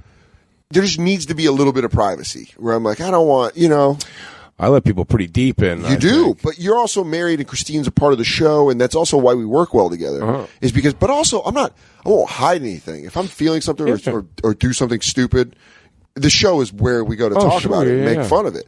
But I'm saying it's weird to be in such a place where you feel obligated to have accessibility, but then also weird by it. And so you don't really kind of know the rules. You kind of don't know how to be. Here's the deal. All the campers that listen to the show, I smile ear to ear when I find out you're a camper. Because we've talked about it. I love Billions. Yeah. Billions is the coolest job I've ever had. But some of those fans, not really the best. Oh, they're just not comedy fans. They're not comedy fans. So they come up to me expecting Especially they know you, if they come to see your comedy from Billions. They expect me to be Mafi, the guy. I'd even guess maybe you're only keeping from comedy. Yeah. I think it's like 50%. I think the other 50% maybe you're just kind of like, okay, like saw you, like, I'm saying enjoy the show. Yeah. But they're not comedy people. It's like they came to see you that time. There's a group in Atlanta. But there's 50 who I'm talking about, they come to you from nothing less than Billions. 50% of them go like, I'm a hardcore fan and I like comedy and I just think, it's like you got that. So any avenue you can pull fans avenue you can pull fans is great. Huge. And Billions fans, some of them, I've met Billions fans that are awesome and get into my comedy and get into the Bonfire. Right. They get to the Bonfire from Billions. That's fucking awesome. Fantastic. That's even better. And there's Bonfire fans that get to Billions. But I'm saying there are fans immediately that with Billions, they're not going to be comedy fans. They're not. A group in Atlanta at the Punchline. I did shows there, I don't know when this airs, but it was back in January. And there was a group of 15 people. It was a birthday. They were separated and they were drunk on the 8 o'clock show, and all they knew me from was Billions. And all they really wanted was a picture. Just after a show, just to meet you, really. Specifically to get a picture. The feature's on stage. I leave the green room. I'm standing in the back watching the feature, and they're drunkenly talking. They're just like, they're like loud whisper talk, like, and then the drunk wife goes, there he is. He's right there. She's like, it's his birthday. He loves Billions. And I was like, awesome. Shh, watch the show. Watch the show. And they go, can we get a picture? Get a picture. I go, no, turn around, watch the show. And they're like, but we love Billions. And you're like, thank you. Awesome. It's a great show. So cool. Shut the fuck up. shut the fuck up and watch the show. But I'm in this weird place where I can't really say that because I got a fucking full comedy club. So I tell the guy, like, hey man, happy birthday. I say this I do the fucking, I'm at 35. I'm at Soder 35 miles an hour, not at 60, but I'm like through the teeth, like, hey dude, you got to shut up or they're going to kick you out. Okay. Yeah. I'll take a picture with you after the show, but you got to be cool. Okay. And he's like, yeah. And they starting to give me shitty white dude energy. That shitty, like, all right, whatever. And you're like, fuck you. And Fuck no matter you. what, somehow you're the dick. Somehow I'm the dick. Go on stage. The entire left side of the room is collapsed because they keep talking. And that's one of the worst feelings in comedy. Yeah. It's like having water in your ear. You Your can't talk. fans ruining the show. And there was an air traffic controller. This was during the government shutdown. And she came out to the show. I knew how fucking much of a thing it was because the government was shut down. Met her and her husband after the show. What did she tell me? They fucking ruined the show. They were just sitting there talking, not fucking paying attention. It's unreal, dude. Yeah, it's really unreal. But again, in this, what we're talking about is you're in the age of you got to see if they're. It's like dusting out. It's like oyster hunting. You're like, is that am I going to find anything? Is this shit? Is this something decent? I don't know why I said oyster hunting. I know nothing about oysters. Well, in your old days of oyster hunting. You know my old history of oyster hunting. I'm not sure if it's called oyster hunting. I don't even think so. I think it's called, I don't even know if it's called fishing. I'm dumb. My point being is just, it sucks. It's a weird place to be in. But then when someone's like, I'm a Bonfire fan. Dude, we've told stories on the show about people being too good of fans. Yeah. The drunk guy in Seattle that was heckling me with things from the show. I know you're like, dude, some of these people have no idea what the hell you're talking about. And by the way, it is awesome. It's like when someone does do a crackle, crackle, and then you hear like crackle, crackle, crackle, and you're like, when I was in Atlanta and I did and it pops up. I said something. I was like, some guy was with a young girl, and it was like the week after we did the Benny Mardones stuff. Yeah. And I said, I can't believe you didn't go. I go, dude, that was such a feed for you to go, oh, this girl here, she's just, and the crowd went they cheered not just because of that song, they cheered because we did the bit. Yeah. So that's awesome. Anyway, I mean, Robocop, but there's been people that are too overexcited. It's fucking. And then here we're on a thing. This is a very interesting situation on this boat because we're not before. Now, all of it, everybody on this boat, comedian wise for the most part, has a pocket, if not a large gaggle of fans from even the Jokers openers guys, which is obviously Amigo Fenoya, JF Harris, who we had on the show together. Those guys like Jiggy, Chris Johnson, Chris hosted our show last night. And they great job. And people are like all over them because they see him on the road with them. They're excited, so they're getting like all that kind of recognition, and everyone's in their pockets of stuff, but. Really, us, like the people who don't work on the show or associate with the show as those guys are. Like a lot of people are coming on there, and we're getting a lot to the show, and the positive's good, but it's like even the positive of like, oh, so where can we look you up? Like, what's your name? What's your thing? You're like, okay, but then there's some people who are like, did we talk about the blackjack table? Oh no, we didn't, dude. Because that's the prime example, and that brings us right back to a Lost at C tapes. Oh, buddy. So I can't believe we didn't talk about that. I mean, how did we not? We just forgot to talk about it yesterday. I mean, you have extensive notes. Yeah. We forgot yesterday to talk about it. Absolutely is true. There's no way we talked about this. No. Jay and I, the first night, we talked about craps. We've talked about how we're a craps family now. We're going to get Christine on board tonight. Before we were playing craps, I wanted to play blackjack. That's all I wanted to play. So Jay, we went with a group and they sat down with not enough seats. There was only 2 seats. There was the 3 of us. So we went to a different table and we found $10 hands with 2 women sitting at it. We had Christine and I at the boot at the beginning and Jay at the end and these 2 women on the inside.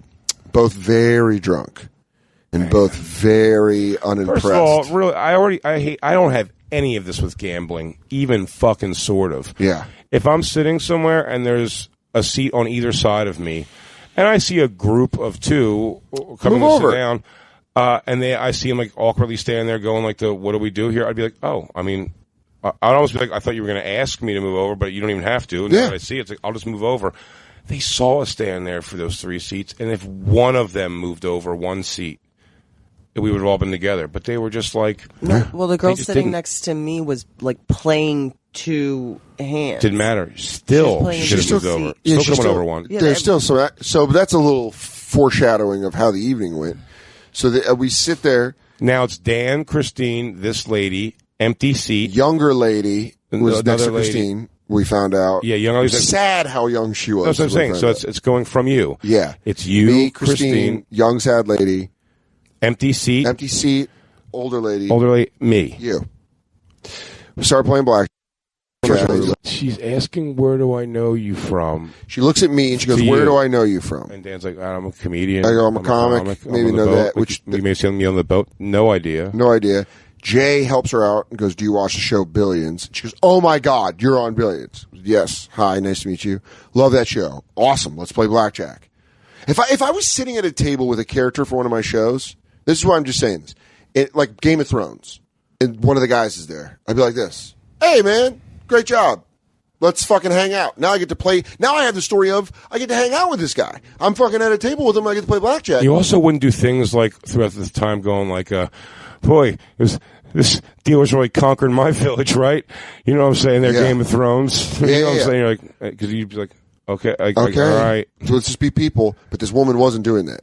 And then I watched Rogan did somebody before too. It was pretty cool. And the guy was like, can you make a video for my Instagram? Can I Instagram you? He's like, no, but we could have a conversation, man. We could talk. Just be a dude. He's like, come on, man. Remember that in Toronto? He's like, just be a dude, man. That's great. Be a I dude love and that. hang out. And the guy was like smoking a joint. He's like, yeah, man, hang and smoke, man. It's true. And the kid sat and talked to him. He was like, why do you got to jam a fucking camera and take a video Instagram? Stop trophy hunting. Meet me. Meet me. Say hi. It's trophy hunting. Yeah. Oh, it's like Pokemon. It's like Pokemon Go. They're like, I got a Jay Oakerson. I mean, I get, in fairness to the other Listen, side, I get it too. I don't do it. I'm not saying I'm not guilty. I also don't of do it enough. I said I'm an idiot for my lack of documentation for those music tours I went on. I mean, I was such cool moments. So I'm like, why don't I have a picture of me with some of these people that wouldn't have been awkward? And I'm fine getting a picture. There's people that are great at getting pictures. Again, this isn't an all or nothing. This isn't a black or white issue. This is just certain behavioral things that this lady probably had the best intentions. By the way, she was very sweet. She got a little drunk, but what she started oh boy, was by pointing out that I was on Billions and she was a fan of that. That made the other woman just go, I don't know you. And the young one. She goes, I don't know you. What do you guys do? And Jay and I explained, I go, we're both comics. Both women introduced themselves with their names, but I don't remember at all. Both of them 2 or 3 times each. And with a whole like reach over each other handshake that was not necessary and like okay, and then the lady. Listen, next we're not to sitting me, here saying like, "Oh, we're so fucking cool." We're saying no. women This is were different. This is hammered. different. This isn't people just like being friendly until we've had that at the craps table and everything, and it was fine. Great. We even bullshitted a little bit with the guy at the other table we went to that night. It's not a matter of bullshitting. Guys from Georgia. I don't have a problem. This is a particular thing of what they were doing. We're gambling money. Yeah, it's money. It's real money. And they, I'm sorry, Christy, I'll let you go in a second. We were gambling money, and this lady's like she's working for the boat casino. She's like purposely just distracting me and asking me, like, will you take a picture of me and him? And the lady, I'm like, miss, I don't know. And while I'm talking to her, like, miss. The other lady is telling me I ain't shit. And the other lady's going like this. And the dealer was looking at me like, hello, like hit or stay. By And the way, like, we're deal. I didn't even know. And we I'm trying to talk to you. Be like, I missed hands because I didn't put a bet in because this lady. I'm like, lady, get the fuck away from me. Yeah. So, and she kept thinking Christine and I were dating, and so she was like, "You're his girlfriend." Got corrected 3 times. Got corrected 3 times. She goes, "No, I'm his girlfriend." And you're like, "Oh," and she's like, "I don't know who he is. I don't know what they do. And the other goes, I don't give a fuck." And I kept going. She goes, "She's pretty." I go, "Thank you." And then she's like, again, she goes, "That's your girlfriend." I go, "Yeah." She goes, "She's pretty." I'm like, "Okay." All right, thank you. I said, thank you. They were very drunk. She was also ashing on my leg. Was she really? Yes. I went to light a cigarette, and I looked down because she had a cigarette in her left hand, and she was just flailing it around. And I looked down my pant leg, and there was just ash all over my pant Tweet leg. out the picture of the picture because Christine did. Can't. Oh, God damn it! Yeah, phone overboard. We have to put Jacob in a fucking James Cameron tube and set him down. Yeah, he would love that. His dick would get so hard. For content, I'm almost there. I'm almost there. Just a giant fish. Oh, it's an octopus. I think I found it. It's crushing. The air's leaking out. That was one of the things I was most Christine, bummed what about. is this in your butt in this picture? I lost all my money and I backed off the table and just looked like I was texting so I could take a picture of how miserable Dan and Jay were. Miserable. Legitimately, and I actually, after we were there for a long, I was wondering to myself, like, why are we putting ourselves through this? Yeah, we were paying we were money. just like hating it. We were paying money. I'll tell you to why. have We a actually shitty hit a time. good run because our first dealer left. Yeah.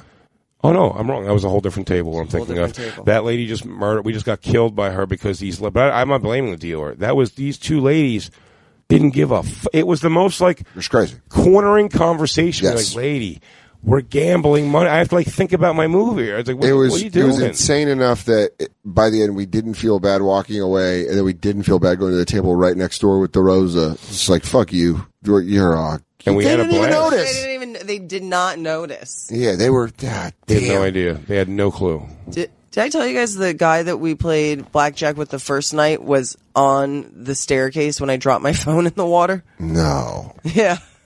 What's crazy is I want to know who the guy in the fucking Buffalo Sabres shirt was last night at Ramon's table.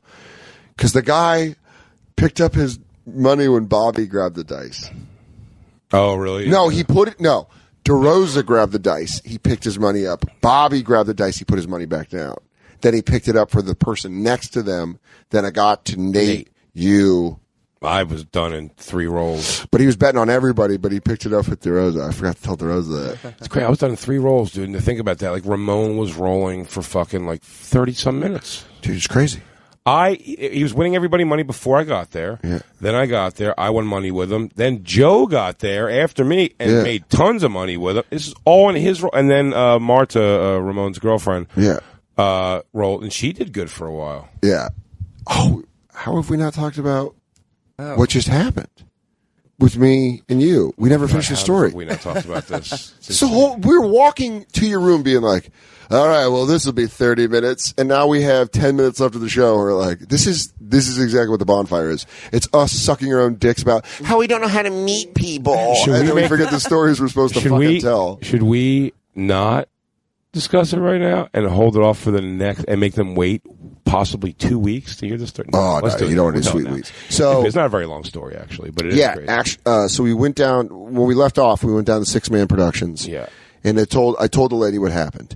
She called security to check in because the lady security officer had came. We did already tell that the we already told the story about. Came in, we talked about. I think we were up to us going to 6-Man Productions to talk. Okay, it was, and then so she. This is the part Sarah from 6-Man Productions, who was lovely, called security, and what freaked me the fuck out was how long the conversation was in between her. She was a very nice British lady, and she kept going, yes, okay. I'll explain to him. Oh, that sounds rather nasty. He goes, that's going to hurt. Oh, my God. I'm looking at him, and he's not cut out for it. Oh, you'll break the boy.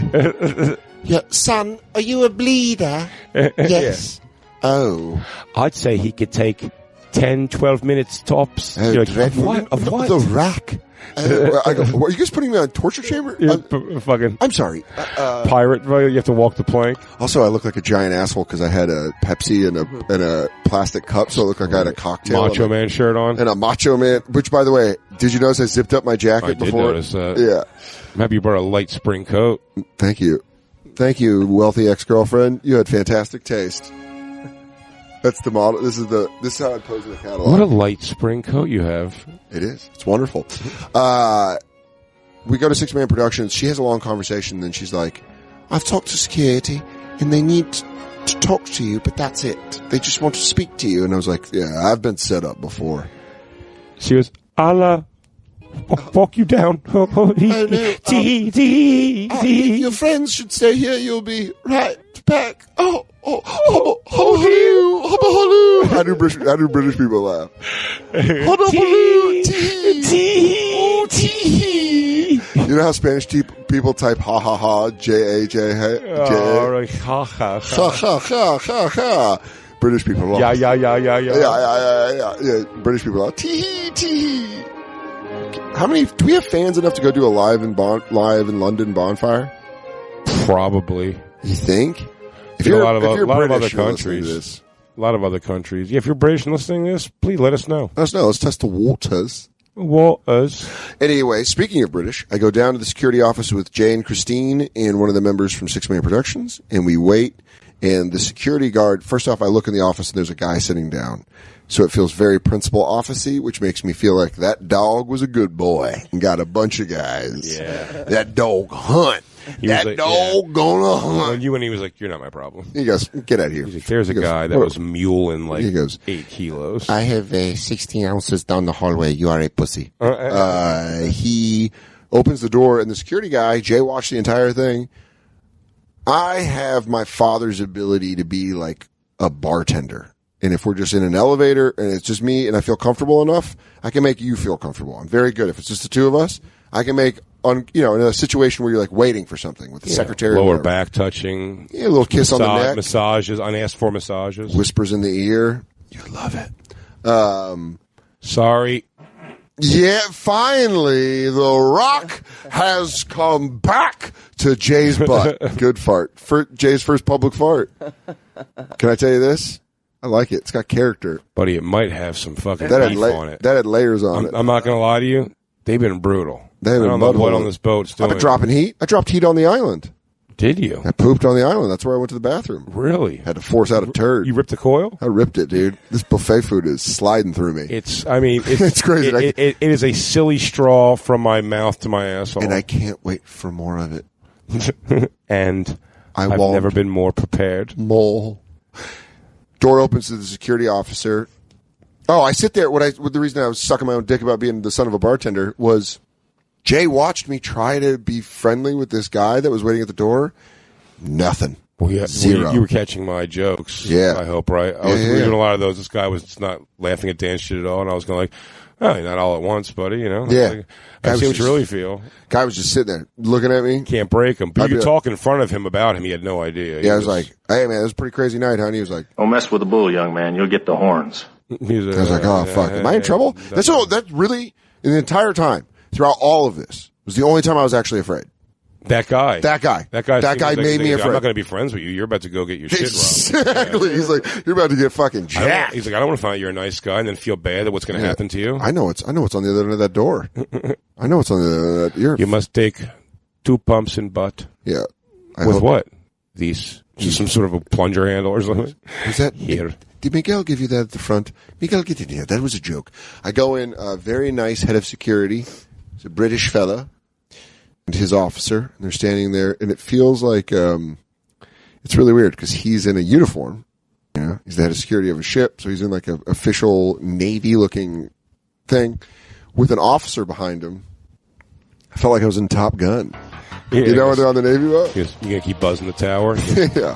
I'll have you flying fake dog shit out of Hong Kong. He goes, how did that dog smell weed on your balcony? He goes, because we were smoking. Inverted. I was on the bed. Inverted. Inverted. He, I talked to him. He's like, "Where'd you get the joint?" I said, "A fan gave it to me in the casino." Stool pigeons. His name was Derek Robinson. He's got a lovely family, but I'll tell you what, the guy may have secrets. Dark, dark secrets. Nate and I were making the joke in the green room before I went on stage where they're like, "Who was it? Who was it?" And I go, "Jay Oakerson. He brought it all. I'll give it all up. Yeah. I'll give you the guy in Tampa. Dude, I'll take you to the source." There you go. DeRosa had the best line. He goes, "Not what, who, but who? I can give you the who." He goes, "What are you?" He goes, "I'm not who. I'm not the who." I guess, but I can introduce you to him. But you can meet the who. And he goes, "No, the band. I got a guy, or my manager represents them." Such a good group. I fucking miss Joe DeRosa so much. Yeah. And I don't get to see him, and Nate and Bobby. Joe stays with us when he comes down. He was sick last time, so it wasn't too fun of a hang, but like generally I just God damn, he's gotten me a couple times. times. Around, man. Fuck, what a fun fucking trip. So another big thank you to the Impractical Jokers. Absolutely. And of course Norwegian Cruise Line, because a lot of great employees. Sal, Q, Murr, Joe. Awesome. So gracious to let us be a part of this and be part of this world, man. It's been amazing. BigJComedy.com, DanSoder.com. DanSoderComedy.com. What's that? Oh, by the way, we didn't finish the story. You didn't finish the story. Oh, I went in. We finished with a Top Gun reference. I went in, sat down, told him I felt like I was in Top Gun. No, he explained to me, fuck, I mean, it's crazy. How do we not finish? You said that he asked you. He was British. He was like, you didn't rat us out. I didn't rat you out. I ain't a snitch. And give a joint. That's why I went down there with you, make sure. Just knocking on the door. Don't talk, sissy boy. He, look at you through it. Make the cutthroat on you. He told me, he goes, "I bet you can see by the long line that you're not the only offender." He said, "As a guest, We have to let you know this is an official warning that you have been reprimanded and you understand and we can't catch you again. It's international waters. He explained to me, fucked up shit that he explained to me is that because it's international waters, there's people that use medicinal marijuana for things like Parkinson's and seizures and shit, and they get in trouble when the dog comes on because it's international waters. But the dog coming on is just like, it happened to be like we call it like a random spot check. That's the fire marshal coming in, right? Yeah, I think so. And he was like, we checked to see who was smoking on board because it's not allowed, and that's, we caught you, and don't do it again. We have warned you. And he's right. Shim shalabim, chim chimney, chim chiroo. Then he really did an umbrella and he flew away. He really did like this though. He goes, it's a little slap on the wrist, a little naughty. Don't do it again.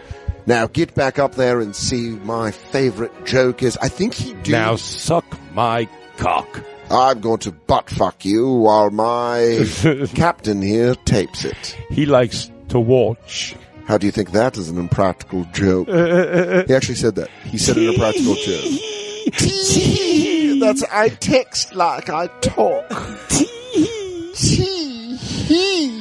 You're a randy little boy. By the way, if you think me and you are going to be texting the words tee instead of LOL to each other now? Tee is how we text. And might I also add for our listeners over the pond, my favorite accent is a British accent. I know you love it. On a woman? Love it. Now Beckinsale's going knees behind the fucking lobes for Pete Davidson with that voice. I don't care. I love it. I love it. She's not the one I'm after. I love it. There's a beautiful woman. There's many beautiful women on the aisle. Oh yeah, dude. This boat's coming with Kate Beckinsale's. Yeah, no. No, there's a lot of vampire food on this boat, though. A lot of great vampire eating on this it's good vampire. These girls are ready to be seduced by your vampire powers. Actually, most of them have been waiting their whole lives for a vampire to come swoop them up. Also, if you need a vampire offensive line, this is your place. Just cutting your bangs out of your face. Are you like a real vampire? Yes, of course I am. You are very stupid. You put a lot of ranch on your pizza. I notice you eat 7 times a day. You have to get the blood out of my penis. Like I can't say it with a straight face. I'm sorry. I cannot look at you. Look at your face. I like a vampire. They're like the people on this cruise ship are like high chews for vampire. It's like fucking taffy. It doesn't look like the people on this boat. A lot of their bodies look like they are made of taffy. They're like chewed. They look like chewed big league chew. Oh, you spit it out. God damn, it's gonna make me laugh. That's gonna fuck me up later tonight. We're at the casino. The person made a hamburger. Oh my god, dude, you gotta get to your show. A hamburger man for real. It's 10:45. It's 10:45. Yeah, we gotta go do your show. Okay, let's do my show. We love you guys. We'll catch you next time. I hope you're enjoying the epic saga of the Bonfire. Lost at Sea. Lost Tapes. at Sea. Tapes.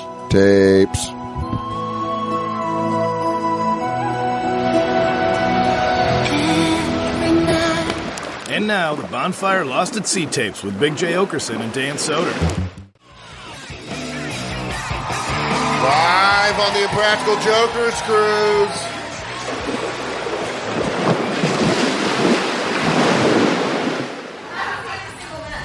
Clap if you're a single guy. Oh, fuck. Oh, fuck. I am sorry. Ladies, we have failed you as a species. Wait, who clapped? Hey, Charlie. No. Charlie might be 12. Finally, a fucking man in the audience. The guy that gets up and gets after it. That's a self-starter. How would you like a child husband? Well, they take child brides all the time. Can't take a child husband? Sexist ass boat. What do you think? You're better than every teacher in Florida? You can't fuck a child? Those women are out there doing the Lord's work. Good news, Rob Zombie's bass player's here. Yes. For the one person that saw him, perfect. If you walk in late, this does look like a weird lecture on nausea. Like, it will pass. Everybody wearing your bands? Clap if you have those bands on. Yeah? Do they work? Were you nauseous before? And now you're not nauseous? You still nauseous? Okay, so just because you're wearing sweatbands? What kind of snake oil salesman? He goes, have you ever noticed Andre Agassi ever get seasick? Oh, I'm sorry. For all the years Deion Sanders played in the NFL, he didn't get seasick. It's fucking wristbands. Dude, what a genius idea just to sell people a boat. That's such a placebo effect. Oh, yeah, totally. It's Put on these wristbands, you won't be sick. Nobody wearing wristbands would be a pussy enough to puke from a boat rocking. You're too awesome for that, man. I'm sorry that's happened. Well, tonight's going to be the feeding frenzy. You know what I mean? Everyone's Is going to that what it's called? Yeah. Everyone's cruising. Everyone's cruising. You know, what was last time we were on this boat, me and Christine ended up hooking up with a girl, and it was great. It was one of those moments I said we're... On the first Impractical Jokers Cruise. Yes, on the first Impractical Jokers Cruise. So good job, third sequel. Yeah, no, nothing this time yet. But me and Christine brought this girl back, came back to her, and we didn't know what was going to happen. But I like when Christine has to deal with, like, the guy side of hooking up with a girl, and that girl made us watch on her iPhone all of her dance videos from local, I believe, North Carolina rap videos. Oh, really? Oh, was it on Vimeo? But no, it was just on her phone, and then Christine, like me, had to sit there and go, wow, you're good. You're really good. Oh, my God, you should move and go somewhere and be really great at this. Women catch that on the end when some douchebag pulls out a guitar and plays it for them. Oh, yeah, my axe. I always bring it on cruises. Dude, if there's a guy on this boat with that brought a guitar to get laid, we should throw him over. Just in his room, tuning it up. Out, he goes, all right, I'm hit the casino. Crash into me. Yeah. Sir, are you here with a woman? No, bro, it's just me and... Well, I guess you could call my guitar my lady. This is also... You know why it's not a hookup fest on this? This is families, right? How many people are here with like a parent or a child or something? Yeah. That's the saddest. That's sadder than the one guy clap. Just a slow roll like a town hall. Who here's been affected by the water being poisoned? Who did you come here with, young lady who... You're with your parents? Not a better wing people than the ones that wiped your ass. Is your dad scary looking? Oh, cool. So you just brought a cock block with you on board. That guy's not going to be psyched Did about you think... What kind of daredevil is fucking you? That he's like, I'm going to fuck you. Oh, it's your mountain of a father? Cool. I hope we don't have tight... Oh, we do have tight hallways on this ship. This is my dad. Hey, sir, I'm going to pork your daughter in a windowless room. This is my dad, Temper O'Flanity. It's like, his name is Temper. He exclusively has neck tattoos. Yeah. Do they let you go do your own thing? Giant father, clap if you're in the room. He's like, oh. By the way, always here. Your dad's Andre the Giant. I fucked my daughter on a boat. Dude, I'm so happy that her father's not here because probably the last thing a 6'6", 300-pound father wants to hear or see is when we say, "Who's single and looking to get fucked?" and one hand raises. Oh, dude, she got up like this was fucking TRL in 99. Like, I fucking need it! I fucking need it! Her dad's like, oh, my baby. I love this so much. Who hasn't got laid? I need it! Someone extinguish this fire! I have a burning in my loins! Do ladies have loins? I know men have loins. Girls, do you have loins or not? Shakedown time, front of the boat loins. style. Dude, I said I always do the rock cruises, and the problems on those cruises are like here it's, someone threw up or got a little drunk or something. And that one it's like there's people fucking in the hot tub again while everyone's cheering and waving money. They did a pit bull fuck fest. It's like a dog fight with sex in the hot tub. The Wiccans are naked on the deck again, praying to a sun god.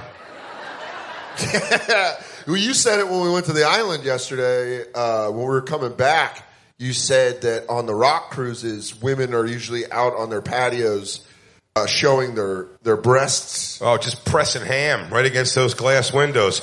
We go by the boat on this time today. It's people sitting crossed at the knees reading books and stuff. Which really, it took me back to like being 13 years old and hanging out with like a 15-year-old kid, and they're like, dude, high school's all tits and ass. Yeah. Is it going to be like that when I get there? Middle school, and you're like, okay, sounds cool. The heavy metal cruiser. Well, I'll tell you what. With the rock cruises, they put live music on the beach. So I know you guys probably had fun at the beach yesterday, but imagine that same fun with 3 of 5 remaining members of Candlebox playing in the background. How fucked up would it have been if they made us do comedy like that? People are getting out of the water, man. and you're like, dating's weird, right? Dude, fuck, you can't walk out of the water without feeling like a swamp monster. Oh, like a bog creature? Performing, when I went to Germany one time, performed for Troops. Okay. We ended up doing a gig, these shout out to Troops. Oh yeah, shout out to the Troops. But we were performing in Mannheim, Germany, at it was pretty much just the black soldiers that came to this. It was a pool party, and it was like a crazy pool. And when we got there, they go, you're going to be performing on a deck ledge over the pool while black military float in the water, just bobbing. It was so weird. So is this a bunch of people at the pool watching you do stand-up like an MTV Spring Break situation? Yes. I'm now like the Fuhrer of that town. It's like, all right, everybody. I am your pool Fuhrer. Yeah. I control these waters up to and including 10 feet. I control the amount of chlorine. But on that show, they said everyone's wearing laminates that have a picture of DMX's album cover on it. Which one? Where he's covered in blood. Flesh of my flesh, blood of my blood. Yes. Great album. Shout out to Dragon. Everyone's wearing that, and we go, hey, is what's going on? Is DMX here? And they go, honestly, no. But when we put this organ thing together, we want everybody to show up. We always gotta, no matter what, promise. And we tried to get him, but he was never coming. But everyone thinks DMX is coming, and we're like, well, all right. By the way, not the best rapper to no-show is the aggressive, I'll kill you! Yeah. People go to listen to DMX to get something off their chest. Yeah. Thank y'all, military! Yeah, you weren't missing out on like Common with some woke rap. This gets way worse, by the way. There's no DMX coming. Does everybody know that, though? No, we haven't told them yet. Okay. And then they go up there and they go, all right, we're going to get the comedy show started. They go, hey, everybody, we got some bad news. Due to a scheduling conflict with travel, DMX is not going to be able to be performing for you guys tonight. And it's just furious. Everyone's like, oh. And they go, but we got good news. He goes, do you remember last year when we had, this is all quote, by the way. You remember last year when we had the butt-naked booty dance contest that got so wild that 2 officers got dishonorably discharged? And they're like, yeah. They go, we're going to do that fucking again tonight. And I go, yeah. And they go, first we're going to do a little comedy. Fuck that. Dude, that is a lot to put on. It was fucking being horrible. Whimsical. It was horrible. And you know how mad this boat would be if they're like, ladies and gentlemen, the Impractical Jokers had to leave after 2 days, but here's beach comedy. You're like, hey, everybody. Hi, everyone. Hi. How good are those hamburgers?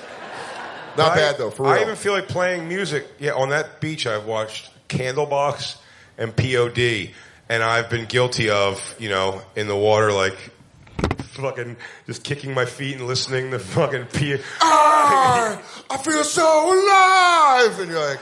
That really is, by the way, POD... For the very first time! POD really is bright sunshine, high noon rock. It's just positive messages. You're like, yeah, we are the people. Has it been, Christine, are our guests here?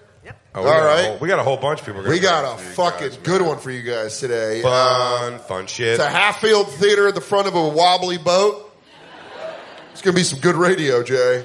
Hell yeah. This is a, no, but the people are filling in. Yeah, all right. You want to take By the way, I'm Theater of the Mind. No one at home knows there's no one here. We are at a packed out to capacity Starlight Theater. Just try to laugh at it in post.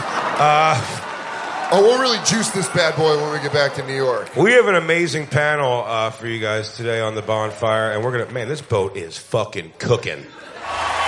Just keep talking, move forward. Winston Churchill said, when going through hell, just keep going. I'm just like, my ass is moving left, and then it's moving right. I don't give a fuck, man. It's really I'm weird. about to cannonball it. It's opening my butthole against my will. Are you blossoming? Are we both blossoming together due to the waves? We've never dual blossomed. Dan, am I rosebudding right now? Oh my God, it's opening like an early spring morning. I mean, you don't have to look in my pants, but am I bulging? If I could see your butt, it'd be making this noise. We're gonna take. Do you remember what my butthole looks like? Remember in Dream Warriors, Nightmare on Elm Street Part 3? Yeah. Remember when the heroin? Was that Freddy on the stomachs? That was Freddy goes in the Dream Warriors. The people learn in yes, the dreams they learn how wizards. to. Yeah. Absolutely. And the one girl was a badass heroin addict, and then Freddy made it look like her heroin wounds were little mouths going. That's what my butthole looks like. Can I say this? I know exactly what it looks like. Thanks, dude. Do we want to take a break or just want to bring everybody out? I was going to just say, let's take a break for Lou, back in the studio, cutting this thing that's going to have to air it. Okay. So there you go. Cut it right there, Lou. We're not taking actual breaks in here. Relax. No, that'd be so Wouldn't that be great? fucked up. All right, guys. A third full theater, and we're like, you guys talk amongst yourselves. We're going to go have a smoke.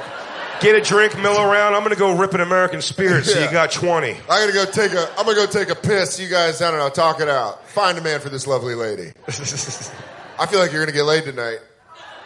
I really think, and I think your How close are you to your dad's And I think your dad also is going to take a life in international waters. How close are you to your dad's room? Oh, get the fuck. You want to go to somebody else's room. But what are you going to do when you're not Or, again, you want to fuck a daredevil. Oh, yeah, you should be like, my dad's in the hot tub. He gets cranky quick. I don't know if he's coming back for whatever. If he gets too hot, he gets violent. Go, go, go, go. There's no way my penis would ever be able to get that hard. I couldn't even get half hard. She's like, now! Yeah, ladies, if you never want to have sex with your boyfriend, just yell now right before you're going to fuck, and I guarantee it'll go soft. Oh. Or you're dating a sociopath. No. Who's like, yes. Yeah, you got to go to that dude's room. You can't do it. Yeah, you don't want some guy fucking arcing a batch over your head and hitting your dad's flower shirt.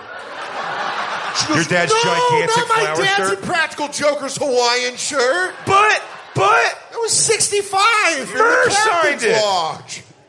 It's running right down Murr's autograph. I gotta track down Murr again. I gotta get Murr. First, I gotta let this thing dry. This was the only decrust it. This was the only 5XL they had of this Hawaiian shirt. They put it on the display of a giant ox giving a thumbs up. Yeah. You know those Big Al statues? They had to use one of those.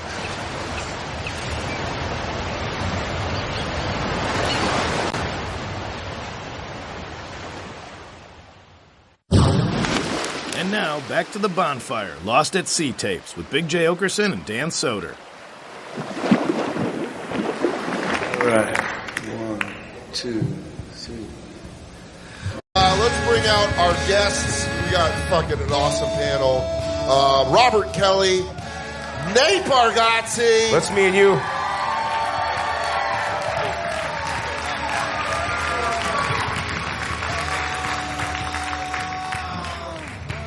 Hell yeah. Well, that was a minimum applause. We got 2 more guests, right?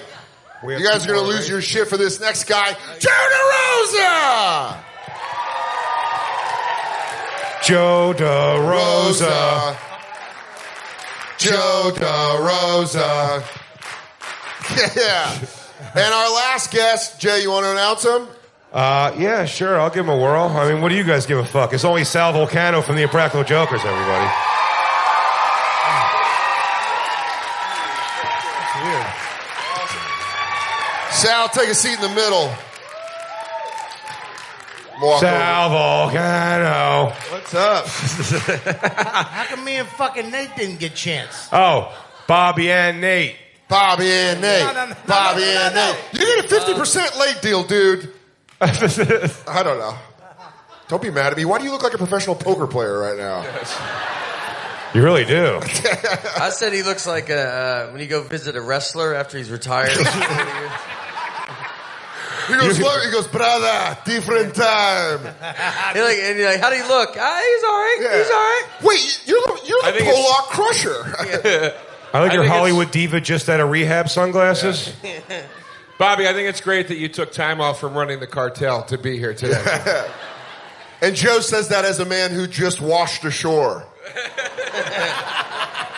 Sal, how are you holding up? This is a rocky boat day. You were not doing well the other day on this particular part of the boat. Yeah, this is the Rockies. I think I felt it, but I just think I was in a worse way the other day, so I'm okay right now. You feeling all right? Yeah. I just had ginger. Is ginger really a thing?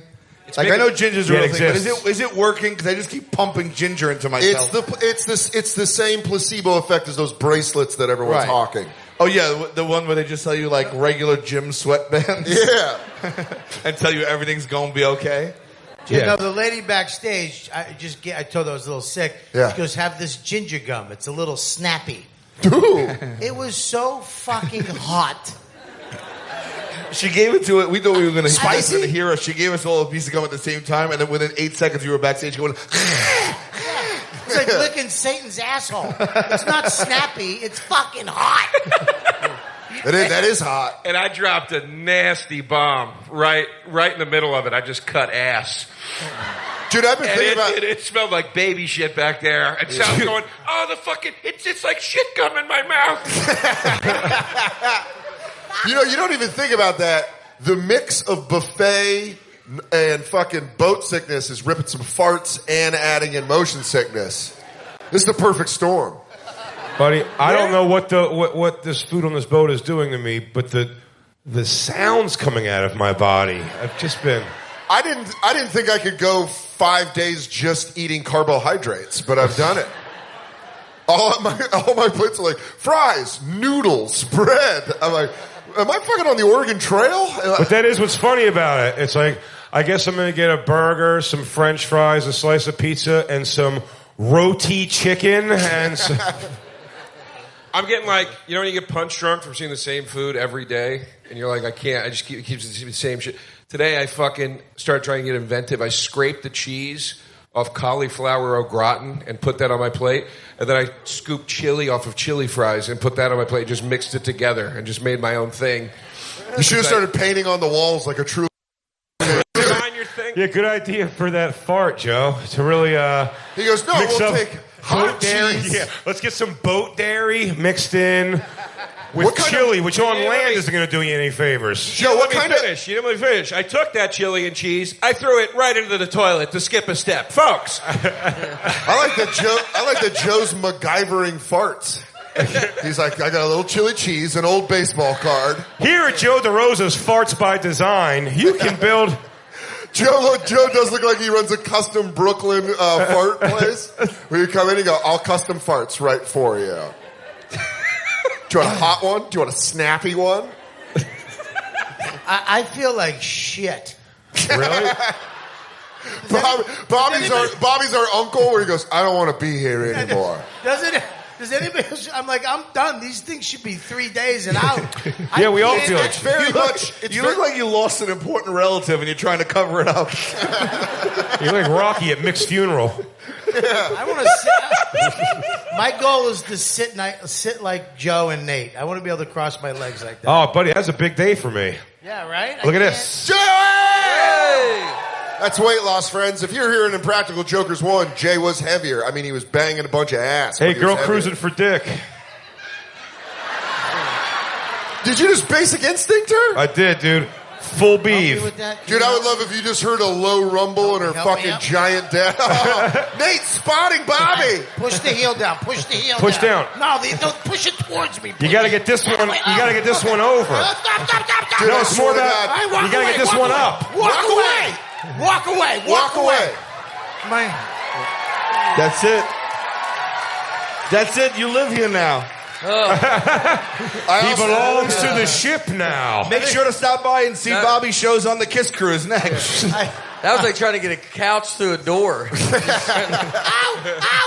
Don't make me laugh. You're like Sharon Boulder. Dude, Bobby's going to have a third ACL surgery after this. Bobby, where's your dick and balls right now? My ball is coming up my pee hole. Yeah. Jay, kick that off. Just kick it off. Oh, yeah. Kick it off. I'll never do that again. That was big. That was tight. Look at the humidity on your thighs already. Look at this skinny guy with a fucking camera, you son of a bitch. Oh, and Bobby, he's fucking rubbing it in by doing like a T-ball lunge. Well, camera guy, do me a favor. Can you film us all from the worst position possible? Thank you. I really want to get under the chin. I think we should and hang from that fucking light. You want to get a photo of me? I think after that... Oh, the sunglasses came up for that. After that display, I think we should let the cat out of the bag. Bobby, this isn't a radio show. It's an intervention. I just want my Bobby who can cross his legs back.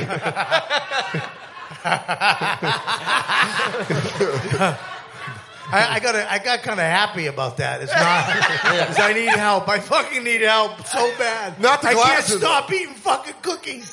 There's cookies. Cookie. I found a cookie in the bathroom. There was a cookie in the bathroom. That's fate. You know what's fun? This would be an Oscar award-winning thing if they took the Cookie Monster and made it into a biop. And this is the scene where he melts down. Cookie in the bathroom. At this point, I just need the cookies to be normal. Yeah.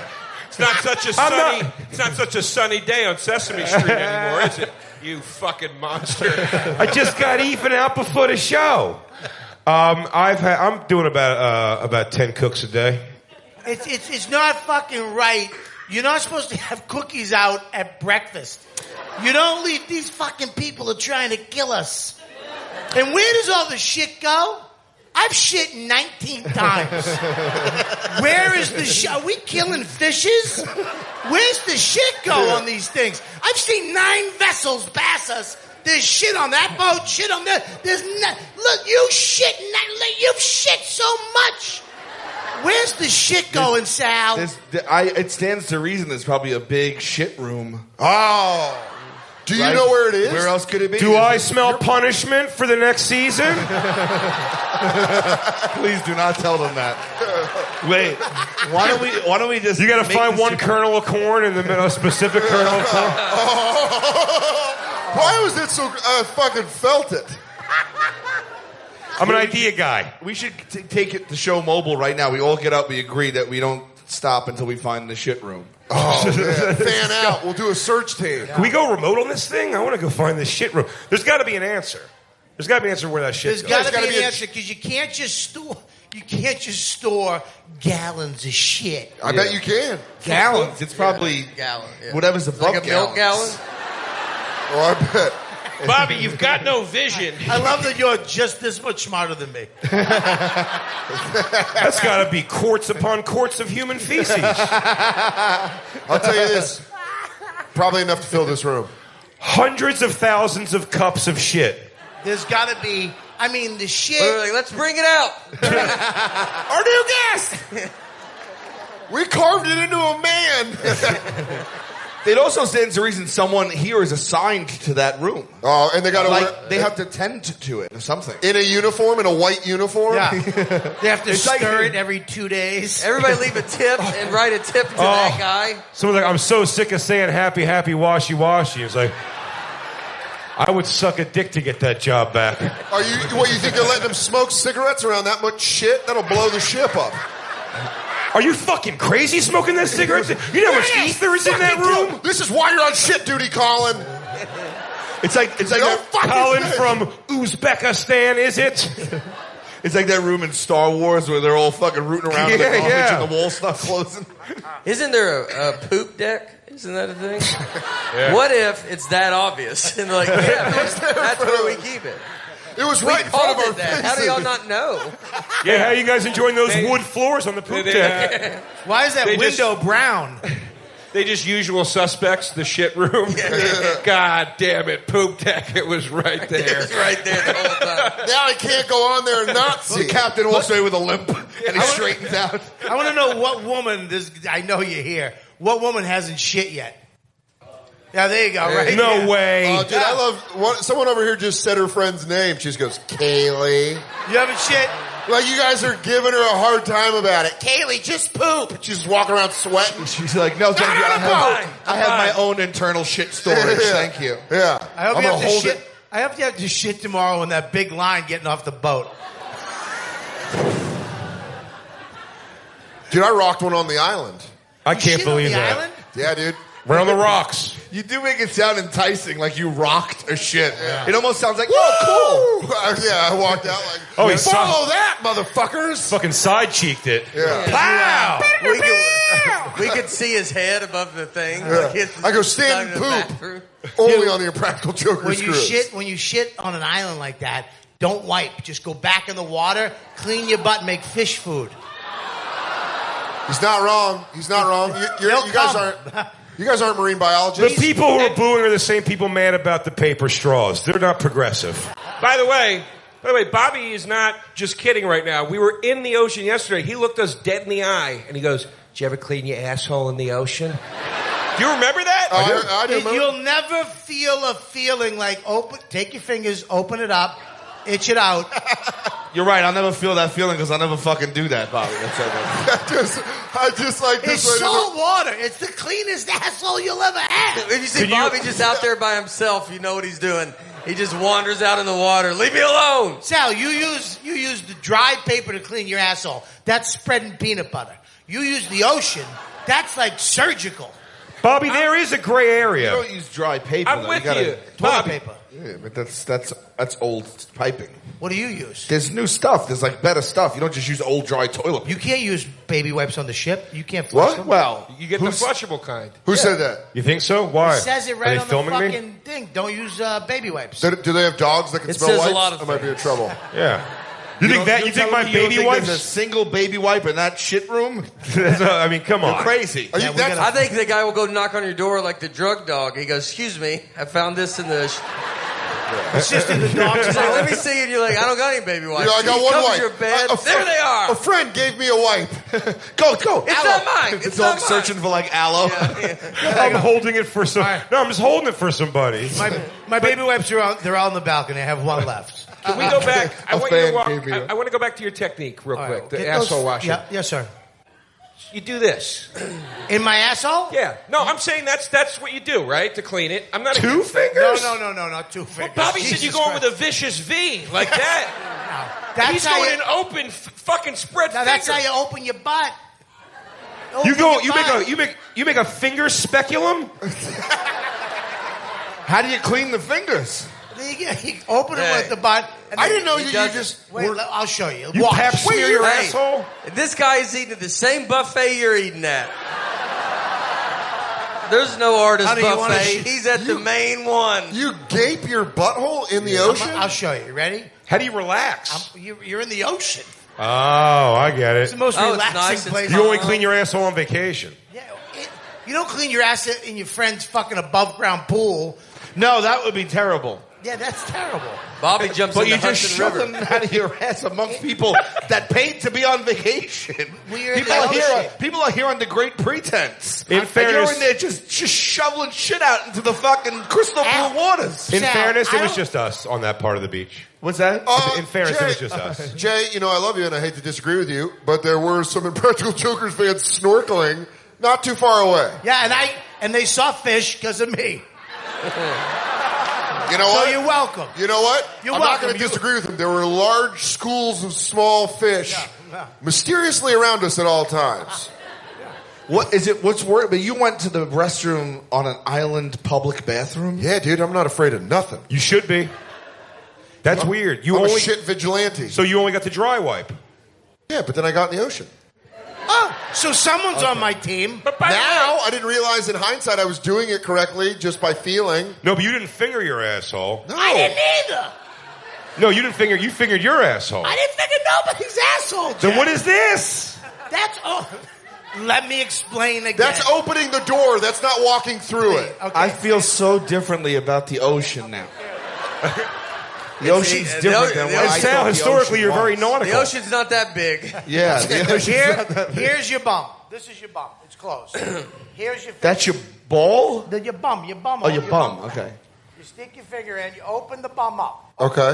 The bum is now open. And then you got to get someone else to come in. Now, take your thumb. This is the tricky part. Slip your thumb. And now you got, look at that. Itchy, itchy, itchy. Are you doing... Oh, you're spreading the cheeks. Hang on. You're just spreading let the people, cheeks. Hold on. Let people that know that are listening at home. That's Bobby. it. Bobby. I'll save you some time. He's shooting out of his blowhole to Go make in us all with- entertained. Go in with these two. It's not a vagina, Joe. Relax. What the fuck is that? Anything could be a vagina if you use your imagination. If you just believe, Bobby. Right. Also here at Come Joe's, with me. at Joe's Custom Pocket Pussies. Your asshole was a vagina all along, Bobby. The power's inside. I got an ass pussy. The swan. The ugly duckling was a swan. Bobby, you're right. Joe's being ridiculous. Wait, Bobby, can I say something? I think I get what you're doing here. You're saying you're spreading your butt cheeks with these two and getting the finger in there. We're all picturing the hole. You're getting in your asshole you and don't think gaping you it got- open. What do you think? I'm Yeah. silly? No. I'm not I agree. I'm similar to you then. I did. I thought it was a tropical fisting as well. You think I'm going to sit there with my friends, finger fucking my asshole? That's what everyone I thought here you were thought, moving. Bobby. No. Round of applause No. if that's exactly It's- what you thought. I apologize. I'm so sorry for misguiding the people. No, you just want to spread your butt cheeks and stay on the outside and just make a little fish food. You know Well, what now I I mean? gotta be honest, Bobby. I don't think you're doing enough. I am a shower man. I'm a two-knuckler. And that's what I do every time I take a shower. I would not do that in the ocean, though. But I do a similar thing to you in the, as far as opening the butt cheeks. But my move is left hand opens left cheek.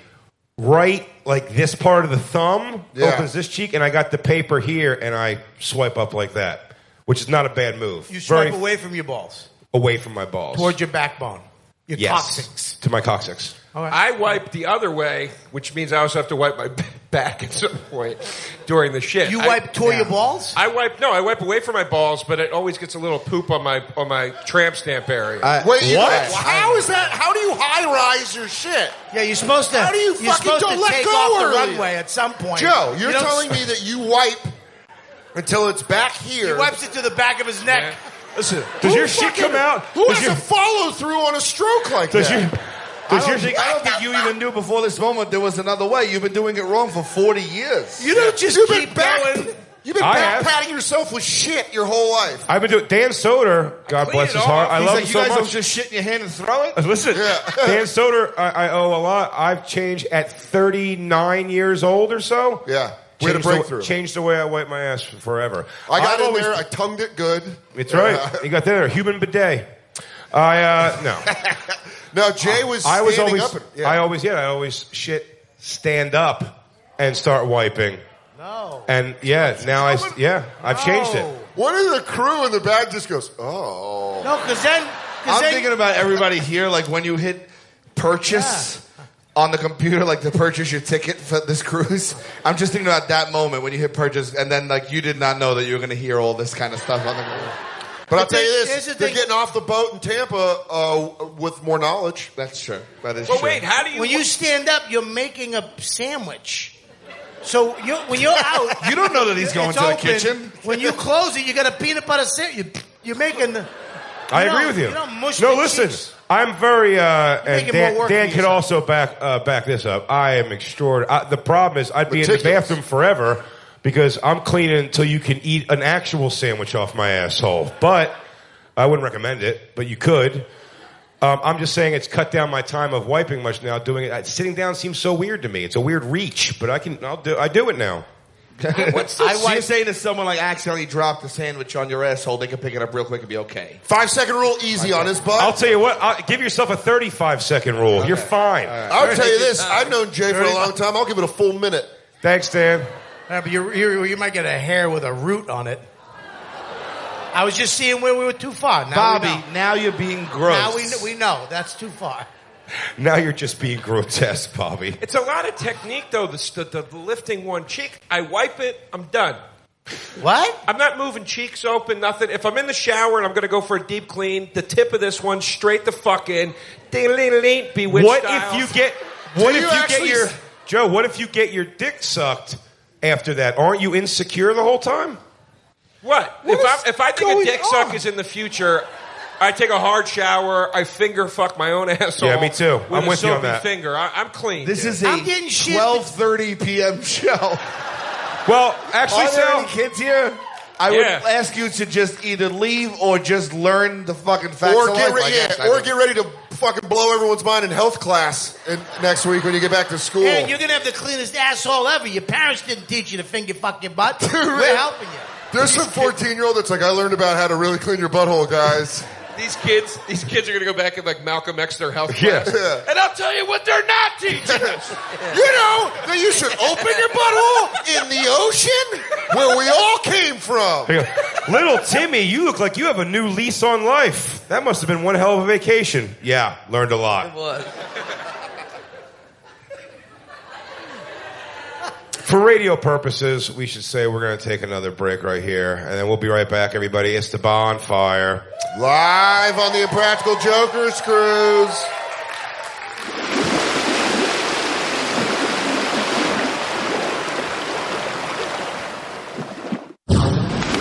And now, back to the Bonfire, Lost at Sea tapes with Big J. Oakerson and Dan Soder. Live on the Impractical Jokers Cruise.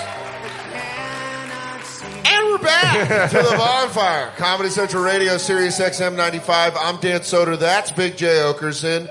Joining us on the Impractical Jokers Cruise, we got Joe DeRosa, Bobby Kelly, Nate Bargatze, and Sal Volcano. Sal, hey. So when he said nice shoes, I agree. Those are good shoes. Oh, thank you. Oh, they're great. Dan, we were talking before the show. I thought it was hilarious. I thought I was telling on somebody, and it turns out I was just telling on yourself. Yeah, comics, we're basically like middle school girls. We like to gossip at all times. So this is actually what happened. We were on my balcony, and I go, it was the craziest thing at one of these shows. I go, I heard somebody doing a joke that somebody else on this boat, definitely it's like their joke. And as I'm in the middle of saying the last word of that sentence, I realize the person I'm talking about is Dan Soder. I'm telling on him to himself, and then I was like, wait, that was? And he goes, that's like an old joke of mine. And then I was like, oh, that must be what it is. Yeah, he was telling on me about me. But what that got us to was he was like, joke. dude, I've heard that joke before. I was like, yeah, I did it on my Comedy Central Hour in 2016. And he was like, oh, okay. Yeah, that explains it. But the joke is I just say I was, it was a true thing that I was having sex with my ex-girlfriend. I told her I was going to finish, and she said, you're mine forever. I said I was going to come, and she's like, you're mine forever. I was like, you know what? I'm not going to come.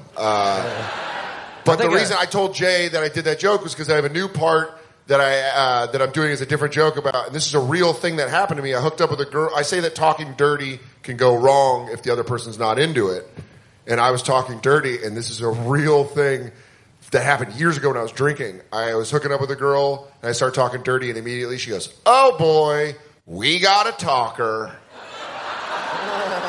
And it started making Jay laugh because he's like, there has to have been a time where Christine, his girlfriend, was with a guy that's like, yeah. And just talking.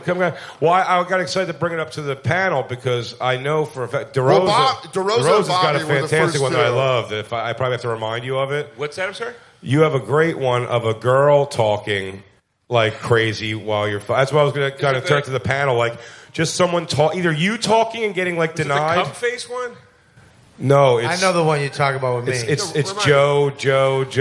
Oh, yeah. The first. Okay, so the Montreal Comedy Just for Laughs Comedy Festival in Montreal is this really big comedy festival, and it's worldwide. Everybody comes in for it.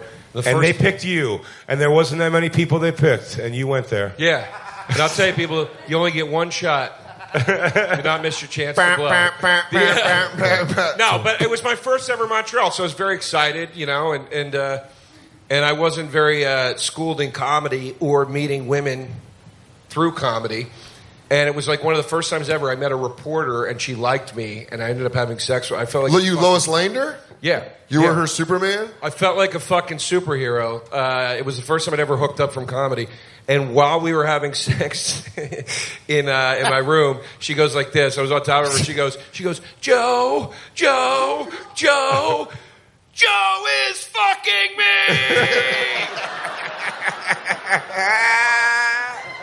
What a fucking positive affirmation. I see it. I believe it. I'm like- getting fucked by Joe. Joe is fucking me. Yeah. I was like, is it always like this when you have sex? How did you respond? Yes, I am. I got to be honest, I curled up a little bit. I didn't know what to say back to that. I didn't say anything. But Why, was it too much pizzazz? Was it too much cheerleading? It's fucking odd. I don't know. It sounds like fucking so encouraging. Joe is fucking me. It is encouragement, but it's too much of just a demonstrative fact. I wanted to be like, on the bed, in the hotel room. In Montreal, Canada, a prestigious festival that happens yearly. It didn't Many audition, few actually get the call. Several rounds of callbacks. It's a real big deal. The Hyatt bar is fun. It's pretty much your how do you do to the industry. Do you have anything you want to plug for the article? Are you going to the Variety Top 10 Comics to Watch List Party? My website's joederosa.com. They get done and she goes, that's how I do all my interviews. And he goes, you're good.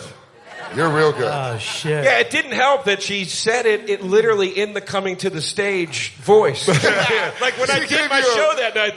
Joe is fucking me. She pulls out, she stops the tape recorder. She's like, and now we're off the record. Yeah. You've seen this guy in my mouth and my asshole. Now coming to the pussy, Joe DeRosa is fucking me. You know him from some light handwork in the elevator. Some neck kissing. He's sucking my tits about to fuck my pussy down. He said you could do better than that. I said Joe DeRosa. I sucked his dick. You could have eaten a sandwich off his asshole. He must have two-knuckled that thing in the shower. Oh, shit. Oh, Dude, that's going to make me laugh on the plane ride back to New York. Just thinking of someone giving you dirty talk. I'm doing that to my wife when I fuck her next time. In fairness, fuck Joe DeRosa! Joe DeRosa's not fucking you. He is on the Impractical Jokers Cruise, which again is a highly sought after gig that many comics try to get on and only few. Oh, fuck. In fairness to the women, we should give the women in the audience a chance. There's got to be, through this conversation, I bet there's more. There's got to be women saying, yeah, guys probably talk, because guys most of the time would like girl shit talk. It's got to be, women have to get it from all angles. And probably terrible, like not good dirty talk. Just like, dirt fucking. I have a very embarrassing one. Dude, yours is one of my favorite of all time. It's one of the things I wish I never talked about on a podcast, but now that it's kind of out, it's deep out there. Is that are you talking about the same one? Oh yeah, the one where I said, "Oh yeah, all fours." Oh yeah. Back in the day, I used to like to have sex. I used to like to cross your legs at the knee. I used to like to get fellatio. Yeah, beach. Catch a beach. I used to catch a beach. I used to like to get my butt licked. Yep. Listen, it all comes full circle. We were talking shit rooms. We're talking washing your butt in the ocean. Every time we say something like this, shame me. I just want to say a fun thing to watch for the audience. Every time something like that is said, Sal gives a visible head shake of like, all he sees, and I know the goodness in him, all he sees is the smiling faces of the children who have high-fived him on this boat. Going, what does he mean, Mommy? Uncle Sal, why was the bad man talking about his Mommy, butthole? is Joe DeRosa fucking you? By the way, does Daddy stick his fingers in his ass in the shower? Does the big man's daughter still want to have sex with a man? That's not Sal being a good guy. Sal's like, if a video gets back to true, I better be shaking my head. That's it. Like, look, I'm shaking my head. Please don't cancel the show. I don't sign off on this. No, there's no kids here. I'm fine. Yeah. I'm fine anyway. I mean, you should have common sense. To well, you know the child law of this room. Get the kids out, or they learn something. Oh yeah, like you're fine with your kid being here, then I'm fine with your kid being here. No, I don't think any children wandered in. Dude, you don't know. I don't know. This would be the perfect thing if I was 12 years old and I was just on a boat and I was like, what's going on here? Oh, yeah, dude. I'd just be up there like, I'd be half boned up in the balcony right now with all this talk. I'd be like, what's up with this guy getting his butt ate? I want to hear more about this. There's like Amber Alerts going off all over the boat for the kid. All of our phones are fucking vibrating. Right here. One kid runs to the arcade right now. He's like, you gotta come. It's insane what's going on. He's like, don't tell your mom. Say we're going to eat. Tell your mom we're getting cookies. Of course she's going to believe you. We're 12. Come on. So, Bobby, you used to like to get your butt munched. Yeah. By the way, Bobby who would have thought in elementary school when everyone was like, you butt muncher, there'd be a lot of guys that are like, you know what, I am. And there's a lot Fucking here. turns out I am. And I'm not going to call you out, but there's a lot here now. How would you? Okay. Right. So start calling people out, Guys, Bobby. Look to your left and look to your right. What if if you you don't see a butt muncher, you're the butt muncher. Bobby really took assistant principal energy on that. He goes, I look at the guy's face. I look at the girl's face. He's sitting when she does. So yeah, I used to like that. I was a little younger. I was a little more in shape. Bobby was sexy as fuck in the 90s. Yeah, I was really hot. I had hair, I had abs, I was gorgeous. My butt was awesome. This was 50 years ago. Go ahead, Bob. You had the Dick V? I'm trying to get one timetable. Yeah, It was I had 1963. Go, Bob. I had abs, and then I had the Dick V, where it was like, "Where's your penis?" "Oh, I have an ab to show you," and it pointed to my ding ding. Now he's got a W.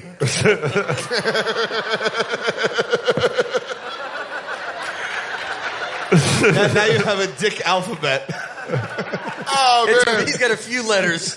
It's a cabin that goes down. It's down there. Keep coming. Keep coming. You'll find it. I have a dick roof. So, Bobby, back when you're sexy Bob. So one day I was with this girl, and we were talking, sex. And, you like that? I like that. Oh, yeah, fuck it. I don't want to get too crazy because there's a kid. Earmuffs. I mean, have you listened to the show already? I think it's like... So I'm like, yeah, suck Bobby's it. like, let me settle. Yeah. Suck it. And she was like, I'll suck it. And we were kind of going back and forth. I was like, lick my butt. She's like, oh, you want me to lick your butt? I was like, yeah, lick that fucking butt. And she goes, I'll fucking... And she started licking it, so she couldn't talk that much anymore. So I was doing the talking. I was like, fuck yeah. And I had my legs over my head. Yeah, don't do that. That was too much. I don't know how it happened. I just had my legs up. I came in and I lifted his legs up. I helped him out. I had to grab one leg. So you weren't alive in the 60s. And I remember I had my legs up. I was holding my legs, and she was licking my butt, and I got too carried away. And I was like, oh, yeah, eat my pussy. Dude, Bobby, I'm not lying, when you just dropped that line, you got 4 Def Jam points. Oh, shit! Shit! Like Bernie Mac walked out on the fucking stage. I remember, I felt her stop. And I just saw her head come up, and she went, what the fuck did you just say? I've never seen her again. You don't want a furrowed brow when a woman's head rises up between your legs like fucking Martin Sheen out of the swamp. You want that face to be smiling, not a, what the fuck did you just say? She goes, I'm sorry, I had your thighs in my ear. Also, how is that getting carried away?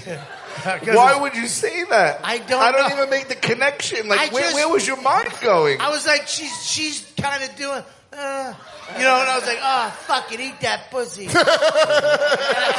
I thought she was like, oh, you like that pussy eating? I thought we were just going to go a little further with that. I went too far. I fucked up. I've been living this fucking horror for 25 years. But this is why you come here, to let it go. What were you saying, the role play? The role play that you were setting up was that you were a woman? Well, I have my legs behind my head. Bobby felt vulnerable and beautiful. I think the real lesson there is, if you want a woman to shut up, make her lick your butt. Am I having a stroke, or did a cat just walk in the room?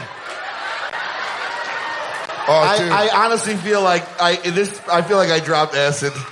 I gotta go. Also, how funny is I it? gotta leave. That is the greatest timing of all time. Everybody was like, Bobby's got some weird fetishes. And then a lady handheld walked a cat in here. Which, by the way, which was definitely dropped during Dirty Talk. Like, I'm going to dress up like a cat.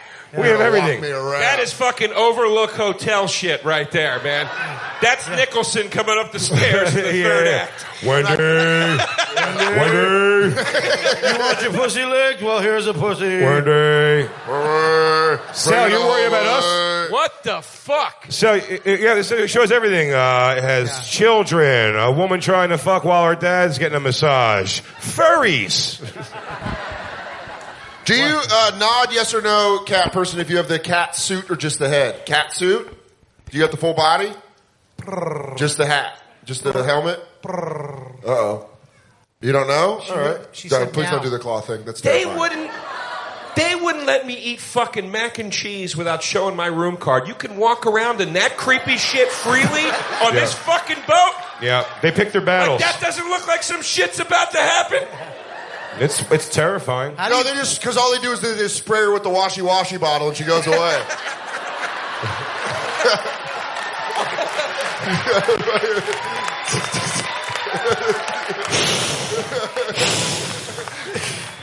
Get off the counter! You're not allowed on the counter! Cat lady, come on!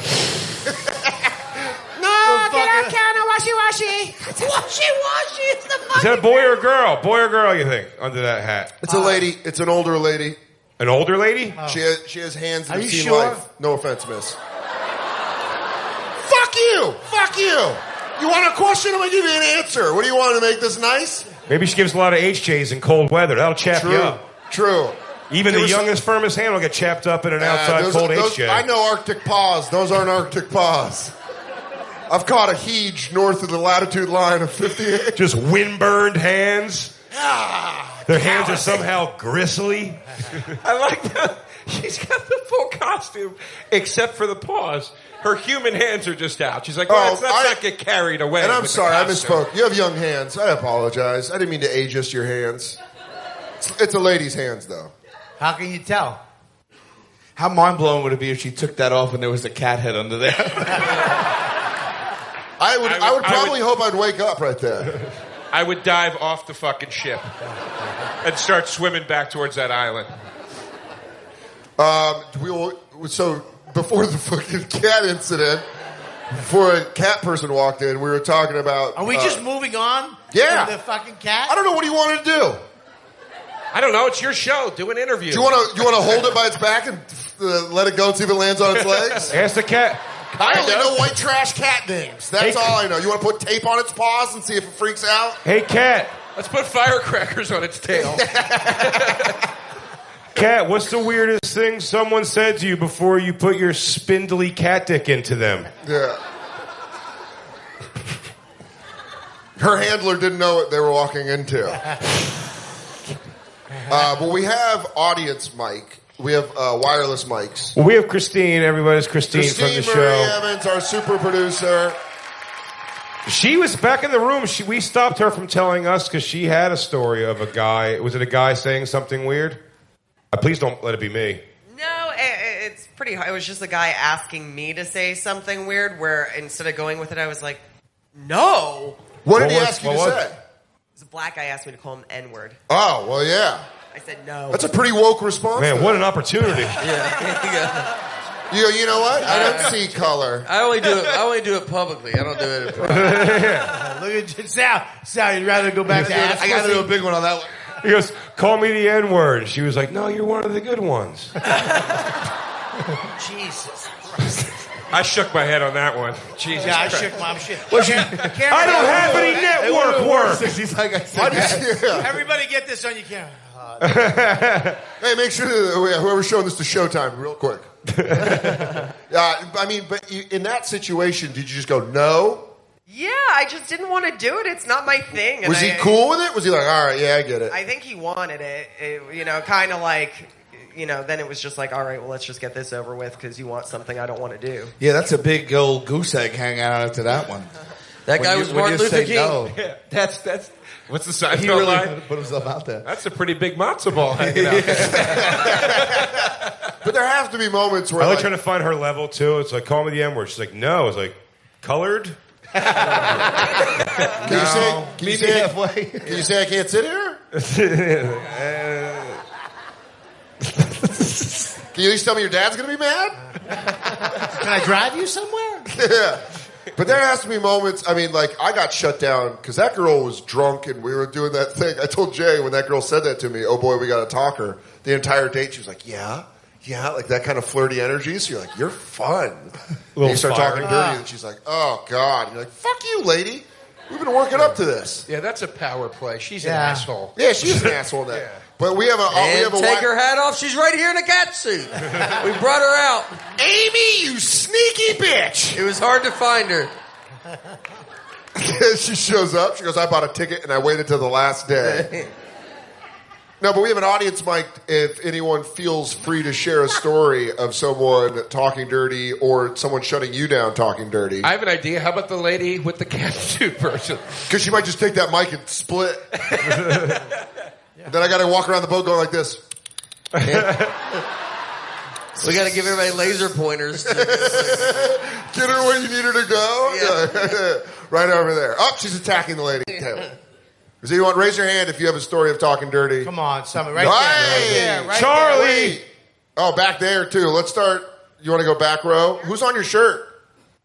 Yeah. I want one of those. Can I get one of those? No. Was it you or someone else that was talking dirty? Someone else. What did they say? Well, this was the person I lost my virginity to. That'd be funny if she said, eat my pussy. Yeah. It was the first time we saw each other in 25 years. Oh, my God, you guys are here! Are you kidding me? You! Get up here! She goes... So you were losing your... It's going to be a different experience now. I'll tell you what, I'll pay for half. I hope you like eggplant parmesan. Nate, I'll pay for half of your cruise if you can get there. Yeah. Remember last time he held his own ankles? Now I have a machine. We're going to need everybody in the audience for this one. Yeah. Meet Everyone in the gym. roll back. So you were losing... Hold! No, I was losing my virginity to this man. He kept saying, how's that feel? How are you feeling? What are you thinking? How's that feel? What are you doing? Yuck. How do you like that? How do you like that? Wait, why did you just stand up and yell false? Do you know her? Oh, like a boss. That guy was like a boss? Wait, what? Oh, wow. I don't know. It was not that man. I wouldn't let you near... I'll tell you this right now. I wouldn't let you near an elementary school. This guy looks like... This guy looks like if Freddie Mercury lived and didn't have AIDS. Or he has AIDS now, and where it doesn't seem like it anymore. The medicines are amazing. I really feel like I dropped acid. This is Oh insane. man, holy get away from my kid's bus stop. Yeah, if the mustache wasn't enough, let's check on some David Koresh glasses. And let's grease back that hair. Where Are you going? That is unbelievable that you were able to mimic that outfit, buddy. This is an outfit that Murray has worn on the show. Oh, okay. Yeah. I thought he was leaving because he had Round to go. of applause. That's pretty good, guys. That's good. Good job. Love the commitment. Love the commitment. Yeah. I thought he had to go punch. He forgot to punch holes in the box. He has children in his room. Yeah, I think they're definitely searching his room right now. Yeah, he was in the gift shop earlier. Do you guys sell mannequins? She was in the middle of a sex act out, and you just walked down here. You just took all of her chutzpah there. You took all of Which her- is the same thing that happened when she had her virginity taken. I don't know. So man, does she still have a mic? I lost some steam. Do you still have the mic? Because we didn't get to finish with you. Yeah. So he was saying... she kept asking how That's what she he liked said. it. Hey, what? So as he said that, did you tell him to stop, or did you just let him ride through? Well, I tried answering his questions, and then I finally told him that how I was feeling. I was fucking mad because he kept asking me questions. Oof. You told him that. That's going to be a rough turn in talking dirty. You go, how do you feel? A little annoyed that you keep asking. He's like, jarred by all the questions. I like all the questions. He goes, are you liking this? Yes. Do you want more of it? Mm-hmm. Is that enough? Is that enough? Yeah. Just genuine question answers. I'm curious to talk to someone in their 20s or something too, because this kid right here. Yeah, with how much porn is out there in the world, I bet young kids coming out saying ridiculous shit. How old are you? Are you wanna hear sure? You look like you're incognito. Did you rob a bank? What? What is yours? Look at that kid. He's young. Is that your mom? Yeah. Are you sure? Wow, you got Yeah, balls. it's going to get sweet and awkward.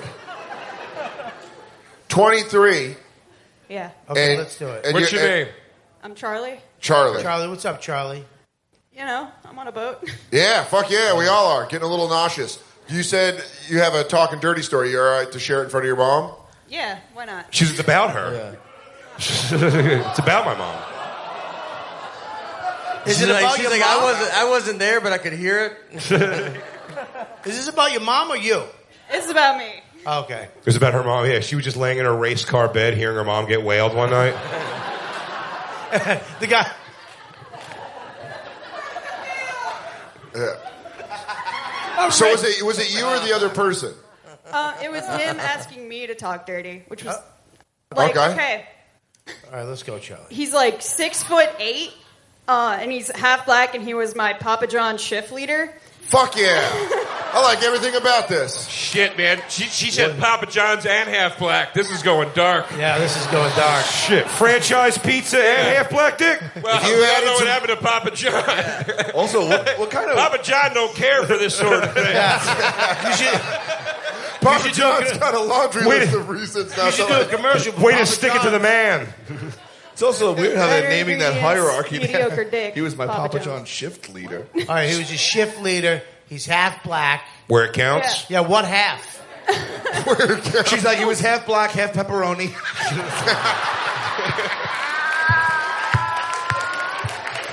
Great.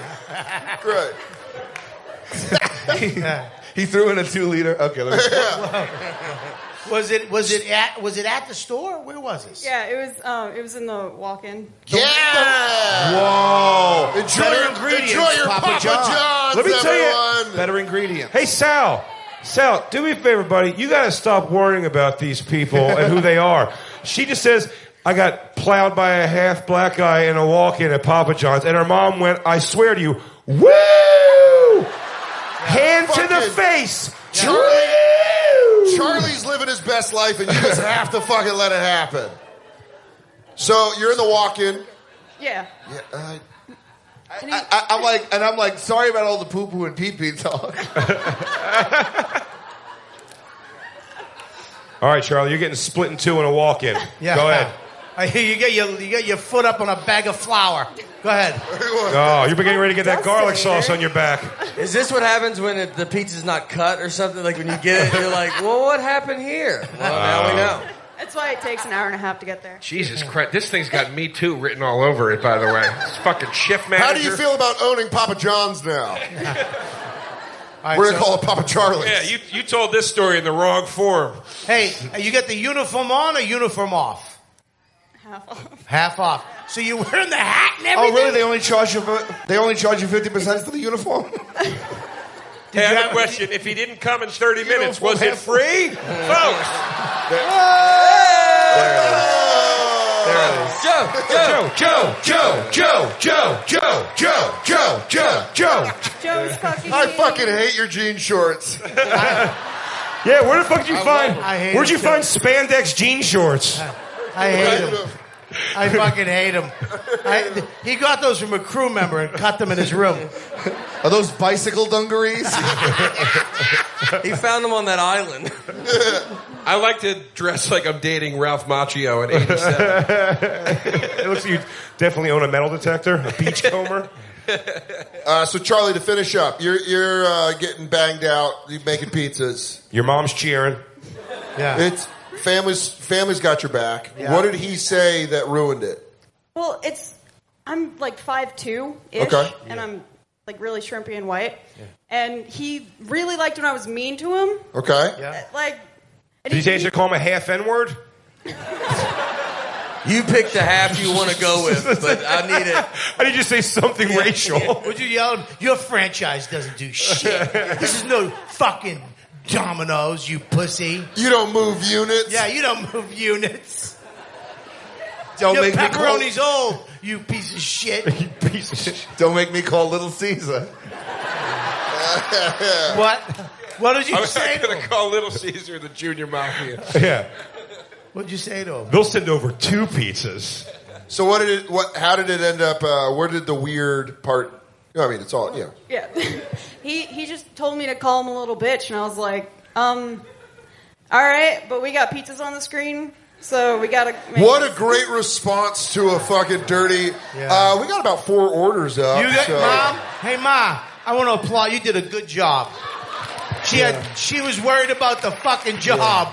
Yeah. It's so great that You got good values, Charlie. It's so great. It illustrates just how much you care about Papa John's. Thank you. You know, You only get in the half middle of fucked. getting fucked. You realize that there was pizzas being ordered. You knew that there's people out there that want to dip. They're hungry. Yeah, hot cheese into garlic sauce. Yeah.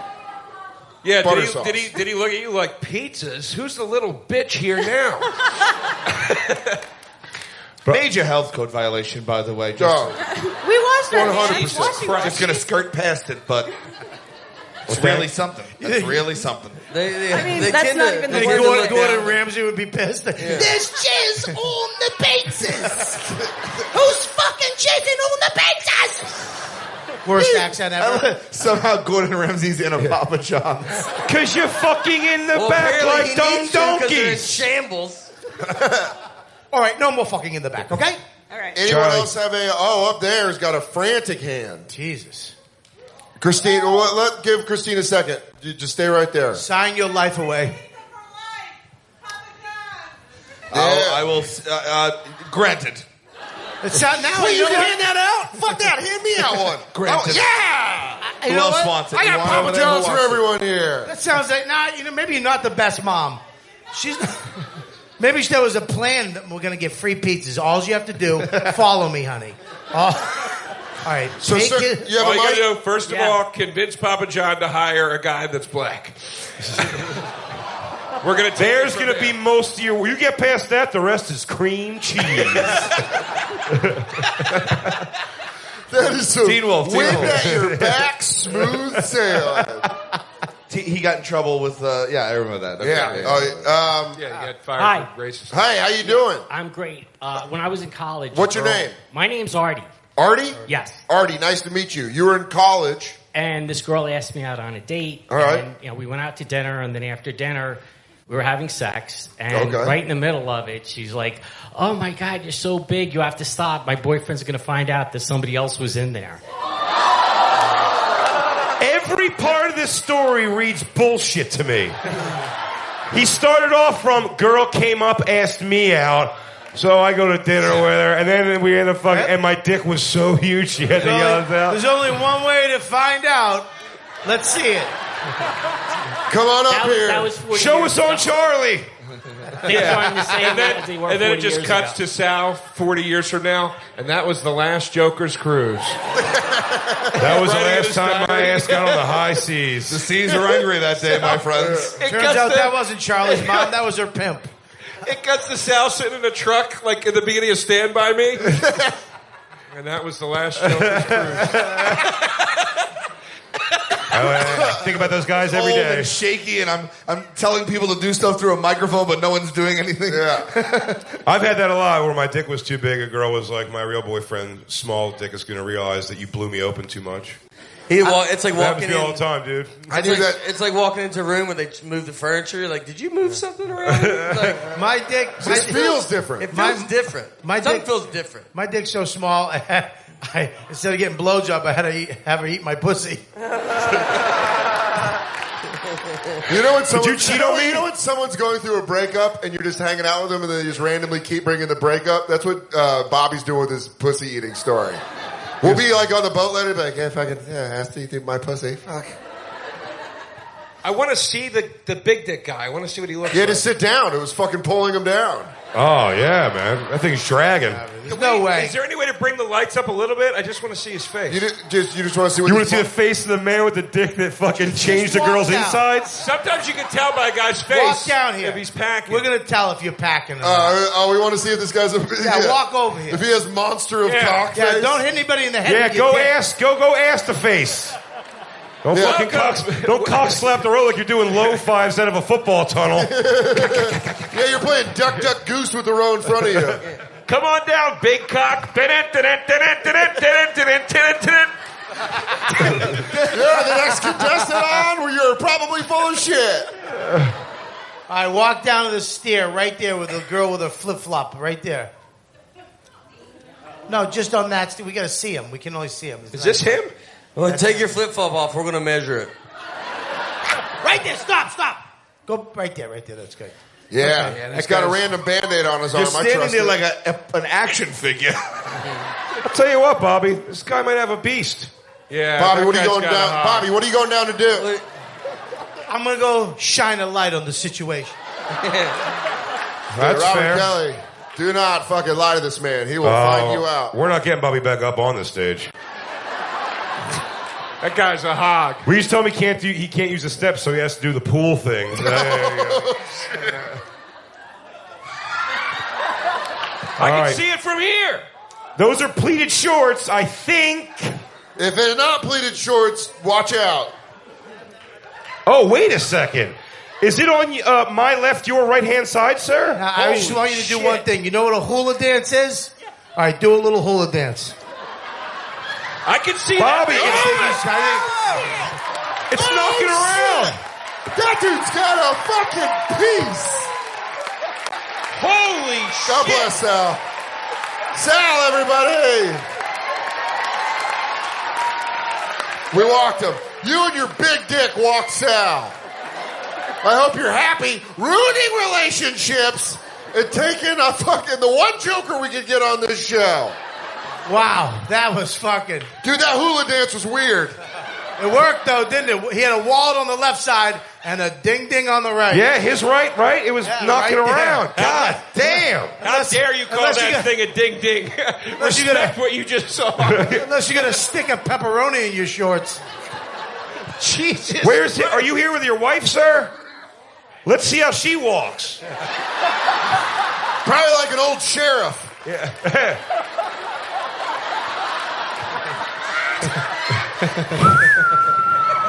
She's like, did they had horseback riding on the island? She's like, no. Do you exclusively have sex with bow-legged women? Yeah. Wow, dude. That's Dude, your you know wife? what? We should have known when he just fucking stood up and we're like, come down here. Because every other guy would have been like, I'm full of shit. This guy was like, what's up? Yeah. Yeah, no, dude, he strutted down here like, this ain't my first rodeo. He always think I've had a show in front of an audience of people before. Well, look like it's time for me to publicly prove I have a big old fat dick again. Pardon me, excuse me. Dude, that's like a guy who takes karate being asked to fight. He goes down, pardon me, little lady. Excuse Ma'am, me, ma'am. miss, madam. He goes like, I was going to call you girl, but you're a woman now. Ma'am, miss, he goes like this. lady, madam. He walks by, he goes, Charlie. Mighty fine down. Charlie's mom. We really CSI'd his dick. I mean, that was... By the way, Bobby knew how to do it. You know when someone teaches you how to do those fucking mystery eye posters? And they're like, just relax your eyes. Bobby did it with a light where he goes, now shake. There it is. He's Steve Irwin, that guy's cock. He pulled it out of a hole. Like, all right here, yep. The guy, he's like, the seas have been smooth. I just been dancing. Dude, that guy better... Was your... I want to know his wife. Was your reaction to that when he came down here? She's like, oh, he's got to go fucking prove his dick again, shit. huh? Oh, you know how many times we missed the trailers in a movie for this? Christine, can you get a microphone? I didn't know his wife was sitting next to him. Yeah, her jaw's wired Girlfriend. shut. All right, I'm Her sorry. jaw's wired shut from the last blowjob. He dislocated her jaw. It was an accident, though. The base is even thicker than you think. Well, she can young Kanye West this answer. She's like, I was going to say his story was bullshit, actually. Oh! Maybe he's just a shower. Because it wasn't me, and I don't remember ever saying, "Oh, my boyfriend's going to find out you're so big," you know. No, it wasn't you. He said it was a girl. It wasn't me. It was in college. No, but I'm asking, what do you sign off that this guy's swinging a hammer? It's perfect. It's Well, what is that perfect for? What? Yeah, size queen. What's perfect? I saw it. That's massive. If massive is my girlfriend's perfect. Wait, no. She's like a baby. She's like fist. She's like it gets the job done. Yeah, I don't know. You're like Shaquille palming a basketball. Like he just can't relate to you. It's like, I don't know. It like busted my liver once. Is that like, what? Like, yeah, but you know, too big, and that's good. It's not 'Cause too then big. You can do everything. How big though? You sound like my wife. No, just the right size. Just the right Have size. you seen to a go small everywhere. penis? He's gonna walk a little taller the rest of this cruise. You know what my girlfriend? You know my girlfriend avoids that. I'll be like, "Is my dick small?" She goes, "It stays really hard." What a hilarious fucking compliment. sucks. We've all seen your dick. Oh yeah. I haven't seen his dick. Huh? Yeah, you did. Oh. No, Dan wasn't around when that happened. You didn't see the photo. I saw of Joe Jason? DeRosa's dick 2 weeks ago. Where? What? At Jay's. You go walk in here. I'm changing. It's all right. He's just naked. Oh, and I think I came out flapping it out of the bathroom at you too, right? Yeah. Yeah, Joe takes his dick out. He's got a big dick. His dick and balls look like his face too. Have you noticed that? They really do. They really do. Yeah, it looks like his face. Wow. I never thought about that. Me neither. His dick and balls look like a caricature of his face. Yeah. When you get internet again, Google Ari Shaffir And his dick. You'll see both. But her reaction to his dick size makes perfect sense. It's like, 'cause if you can afford to drive a Bentley, you don't brag about it. That's new money shit. She's old money. All right. She's like, yeah, it's my fucking life. But he's got a fucking I got beast. it like that. Well, I'm sure he does, but I'm saying, like, you know, it's like that's her ride. She's not out there being like, look at my fucking big fucking car. It's just the car. Yeah, she comes for money. She Yeah, doesn't like. You don't think she walks She's into? not You don't think like- she walks yeah. into a dinner party and grabs it over the pants and goes, "Look at what Mama got." That's new money. She's like, honey, wait outside. Hey guys, come on outside. Let me show you my new ride. Or she is. I'm gonna put a giant bow on it. I'm only going to keep it if you think it's cool. Yeah, I'm only leasing this. Perfect is a weird description of that. A perfect dick size. What would you say that even is? 7. I would say 4.5. Someone just yelled out 9 inches. 9 inches is perfect for what? Yeah. For Who everything. said that? How many cigarettes do you smoke a day? Everything. All of it. 9.5 is perfect for every Oh, a vagina. 9-inch cock will do everything. I can You measure gotta first. moisten it before you put I it love in. having oodles and oodles of cock. Yeah.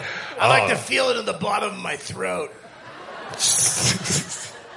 Just like a fucking stack of hockey pucks. I don't know if we're going to be able to follow that last one, but anyone else have a dirty talking story that went awkward? Yeah! Yeah! Lady with the guy in the captain's hat. Surprise, surprise.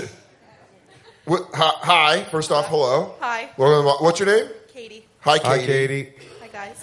Hey, what's up? So I had called a friend to get laid in college. Okay. And everything Friends was with going benefits well. situation? Oh, yes. Okay. Everything was going well. We're having a good time. And then he stops and he goes, will you pee on me? Whoa! And Not this is him. a friend. It's a friend, not And it's him. not Captain. This No. isn't fucking... I married all right. him. You can't pee on that beard. It'll be in there for days. Seriously. It'll Be a smell fucking like mess. sea and piss. What did we fucking just mess. hit? I think someone dropped dead just I think now. we just, yeah.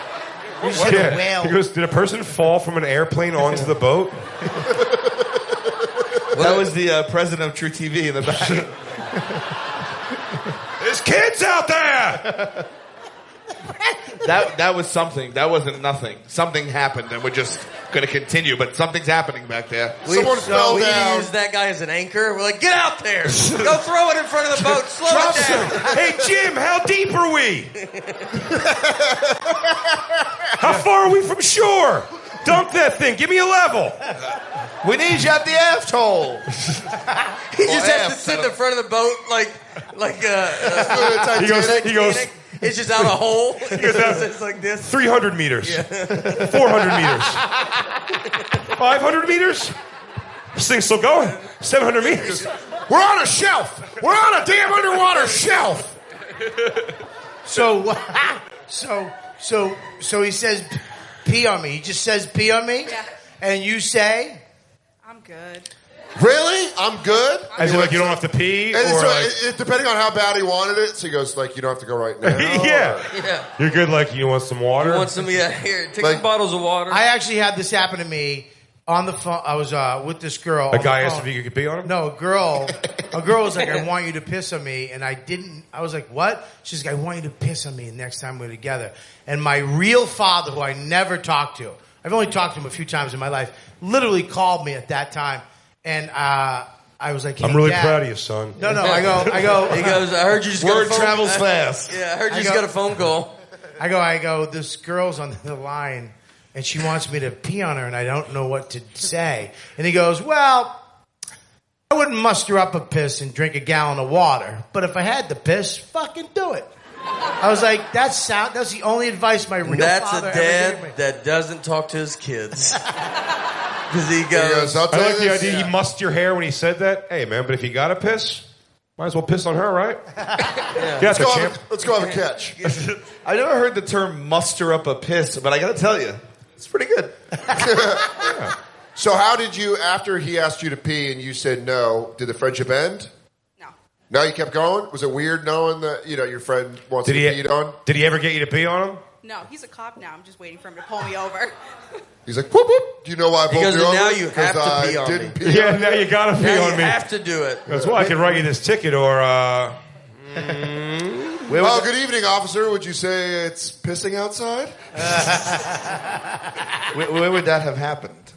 What? Would you had to change locations then, yes? Luckily, he's in Mass, and I'm in New Hampshire. No. He means locations of you were fucking. Yeah. Then he's like, let's like pee on me, like right here on the bed. He meant. Yeah, and it was my bed, so I was like, nah. Oh, what a rude Well, that's man. idiotic now. What if you were in the tub? No. In the tub? Or if you're fucking in the tub, that was a setup from the jump. I piss on my wife's calves sometime when we shower together. She doesn't know, but I do it. Me and Christine have hosed each other off with piss in the shower like that's what's cleaning us. And then, does your real dad pop in the shower? He goes, son. Thumbs up.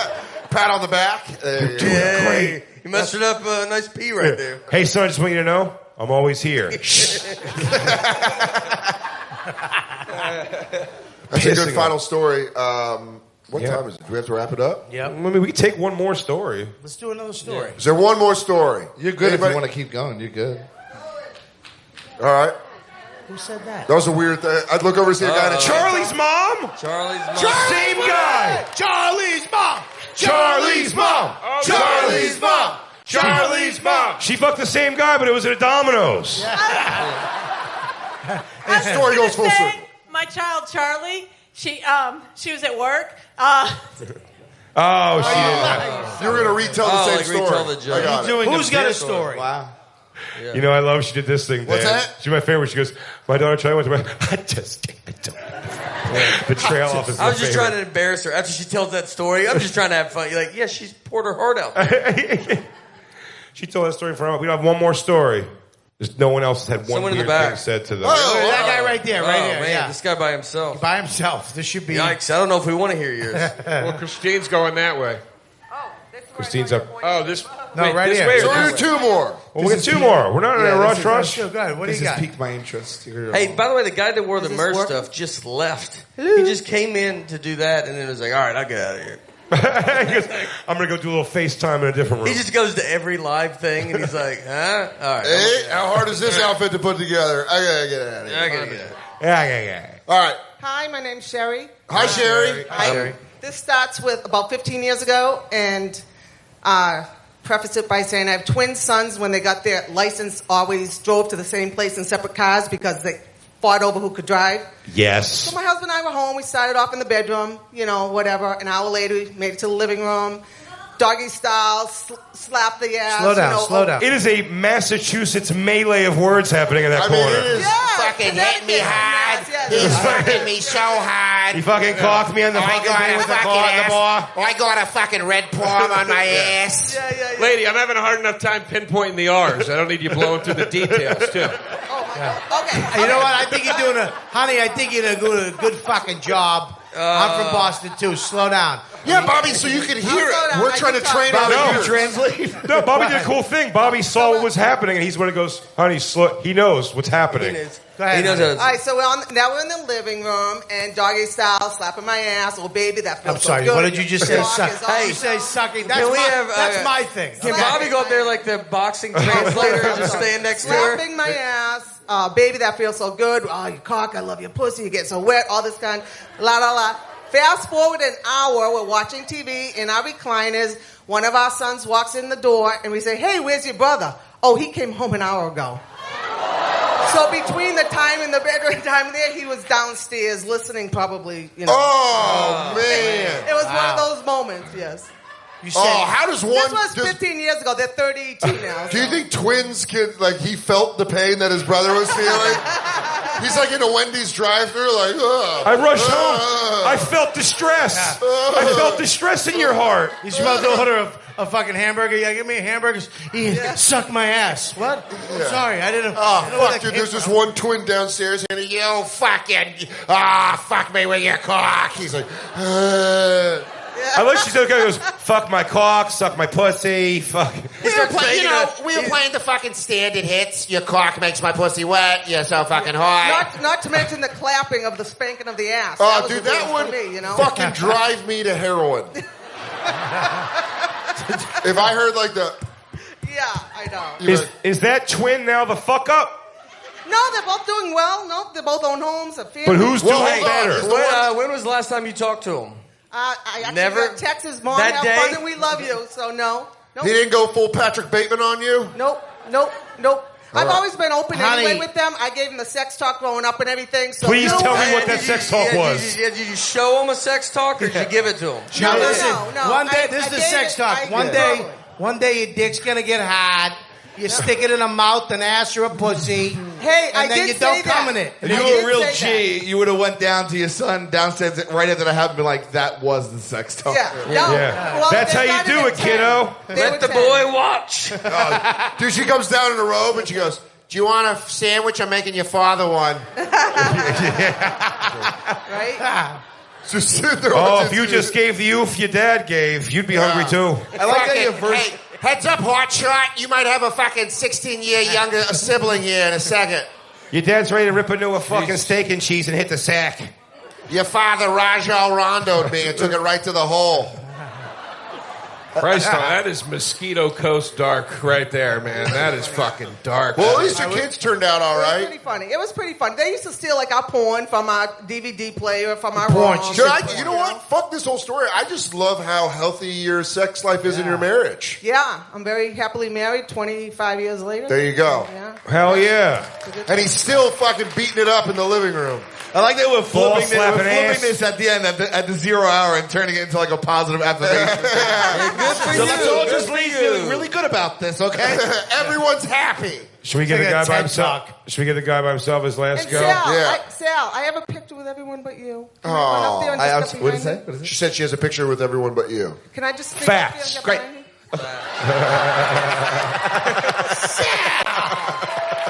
What did you want me to do? I don't know what you want me to do. I was waiting for that. It sounded like a shot at me. I don't know. I mean, No, she was saying she wants a picture with you. No, but I heard that as I saw everyone else but you. Like, what the fuck? She's saying man, you and Dan should hang out. Maybe it's her accent, but I heard know what? You fucking projecting psychopath. Hold on, Joe. Hold on, Joe. You can take the Jokers out of Staten Island, but you can't take the Staten Island out of the Jokers. No, of course. She's like, can I have a pic? What the fuck is that supposed to mean? Where the fuck do you get off, miss? Yeah, whore. What do you think this cruise is fun for me? It's one thing to fuck in front of your kids. It's another thing to fuck me in front of my fans. How about all the different ways you could have taken it? She goes, I got a picture of everybody else but you. Didn't want one. Yeah. I had the chance. I turned it down. She's like, at one time it got weird. You started offering me a picture with you. I said, I don't want it. I said, don't touch me. Happy to take a photo, but it's the middle of the show. That's it. Final question or final story. Christine, we need you to run around. This is like Donahue. That was for 6 people. That sir, by the way, give it up for Evans running around with the mic. Yeah, Christine. And with waivers and shit. You're awesome, Christine. Final question of the show, or final story. Sir, are you single? I wish. Oh. Yo, that's the kind of shit you can say when you're here alone. Just for the cruise, though. Just for the cruise. I love her in real life. You guys are fighting right now on the boat. Well, she's not here. She's not on the boat. No, she's on the boat. She's on the boat. Not on the boat anymore. First boat murder, everybody. She introduced Somebody went over the bow last night. How many people you lose on a regular cruise? 30, 40? That was the sound. That was him throwing her over the deck. That noise. Then he came in here real quick and slid in. Oh, I've been here all time. What are we talking about? Question alibi. I mean, fuck. Alibi. I keep saying alibi. I would like to say the time is 2:18. One last question here. Take a picture of me in front of the stage. Oh, anyway, this happened to me only about 15 minutes ago. Someone said some weird shit to me. She said, I'm going to tell all your friends. I said, it looks like you're going to jump. She jumped. Hey, you remember that big bump we just felt? This perfectly times out for that guy to be like, hey, can I get right there? No, somebody already said that, Nate. Oh, they did? Yeah. Oh, I didn't hear that at all. Yeah. We weren't listening. Man. We all let you just sing. I had a good joke.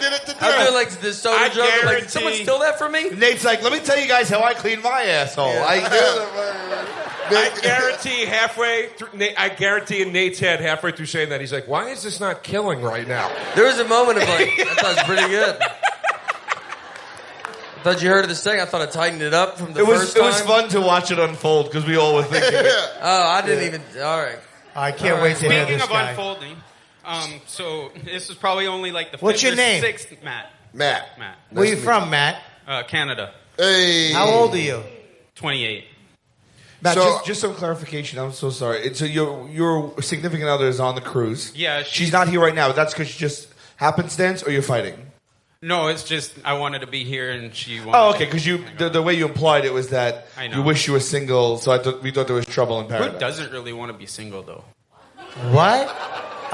Do we really want to do this? Yes. The girl from Boston was good. This could be scary. Are you saying that you'd like to break up with your girlfriend on this no, cruise? I love her to death. She's great. He's just saying, but I'm you're just saying, death. But I'm upset I love her to death. You're just saying the idea of freedom is alluring. Exactly. Yeah, don't use the word You're just death. saying you want to Johnny Appleseed your dick on the ship a little bit. Yeah, exactly. Okay. So anyways, when does this... Why are you wearing gloves? No, I'm kidding. I love Sal her doesn't straight wear through the gloves. heart. Yeah. So you were saying... okay, you followed. I am worried about the story now. That was the Sal legitimately. falling laugh. Anyway. So you're saying, how long ago did this happen? This dirty talk story? About a year ago. Was it with the current girlfriend? Yes. What happened? And so I was just a little buzzing. Okay. And I just was like eating her out like the movies. Like. By the way, you could not Like tell the he was movies. Canadian until What he movie? goes, I'm eating your out. Is that like Ghostbusters? By the way, his I'm down there. Oh, he goes, I'm eating her out. I say, sorry. He said, I'm eating her out like this, and he went. Yeah, You're eating her. He's like, I was eating her like movies. No. We're at a fucking Leafs game, yeah? You practice. He goes, so her pussy's being a hoser. What movies has that been in? Yeah, I've what never movie? seen a movie where it was just you act like that's how they do oral sex in every Sir, movie. your It's like favorite- fucking Cookie Monster. Your favorite actor, Rick Moranis. Yeah, he's watching Big beaver fan of the porn, guy. Canadian beaver What movie porn. do you eat a pussy like it's using a harmonica? Yeah. Hot girl, the hot lady in the front row said That it leads right. me to why this was awkward. And also, I thought, like, they only said this in the movies, which is great. She's like, just stick it in me. I was going on for like 5 minutes. She's just like, stick it in me. That's the least weird thing you've said since you stood up. Yeah. That's the most Canadian answer I've ever heard in my life. That's dirty like, that talk was in wild. Canada. That's Canadian dirty that talk. was wild. Yeah. Put your penis in me. Next thing I know, she's giving me direction. He was licking my labia. Why is this lady standing up like she's going to testify? Wait. We need to get her a microphone. We need a mic. Hold on. We need a mic. Hold on. We need a mic because if you're going to jump up like you just got hit with the Holy Spirit. Testify, sister. Amen. No, the reason why she said that is because you weren't doing a good job. And she was like, just put it in there and get it done. Shit. Looks like the female contingency agrees. So it looks like you're not the only one that wishes he was single. Stick it in already, eh? Are you single? I can be. Whoa, what? Wait, what was that answer? I can be? She goes, I can be. Wow. There's just a guy up there holding a fucking fruity drink. And The fuck does that mean? I fucking went and got her a Miami Vice. I come back, she's throwing it at I like that answer. I can be? That was very coy. That's like a fucking Rambo answer where they're like, do you need me to kill? I can if necessary. I do what's needed so you don't have to. Wait, so that was the worst thing you said? Yeah. Eating it like the movies. No, not the movie. This woman's twin son was jacking it to her screams of ass slap. Let's do me a favor. Let's put the cinema behind us for a second. So, stick it in was the crazy thing. Well, yeah, because I thought that's what they only said in the movie. Who's they? Both? Sir, please get to the part where you revealed that you thought stick it in meant you thought you were talking about your knife that you keep under your bed. Get to the good part of the story, Yeah, please. stick it in. And I was like, already? I was going to fuck you first, I was. Don't you want to call your family? Don't you want to get your house in order first, bud? Bud? It was so lopsided, too. Like, you thought nothing of being like, so I was like, and then you're like, but get this, guys. She tells me to stick it in. This son. I'm eating pussy, the classic. He goes, I'm down there. This ungrateful whore. And then they all get on their horses and kick off. And they go, that's crazy, man. Yeah! I'm motorboating her labia minoris. Next thing I know, she's like, fuck me already. I'm giving her a lady raspberry. I'm zerbering her clit. Next thing I know, I'm giving her a moose tickle. Well, sir, our friend from North. Nobody's ever said that to me before, so I was a little bit excited. Yeah, look, how old are you? 28. That doesn't shock us. 28 years old. Yeah. He's like, oh my god, this is like Top Gun. Listen, buddy. Come talk to me after you do your first Montreal and a chick yells your name. Yeah, talk to me when you tell a chick to eat your pussy.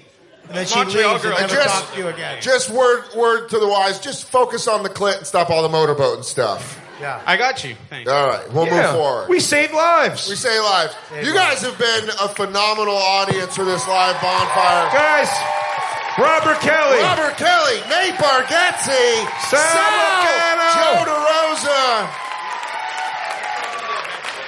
Christine Marie Evans, our producer. Super producer, we love you guys at the Bonfire SXM. I'm Big J. Oakerson, that's Dan Soder, everybody. Thank you guys so much. Bye, everybody. We'll see you at the comedy show later, everybody.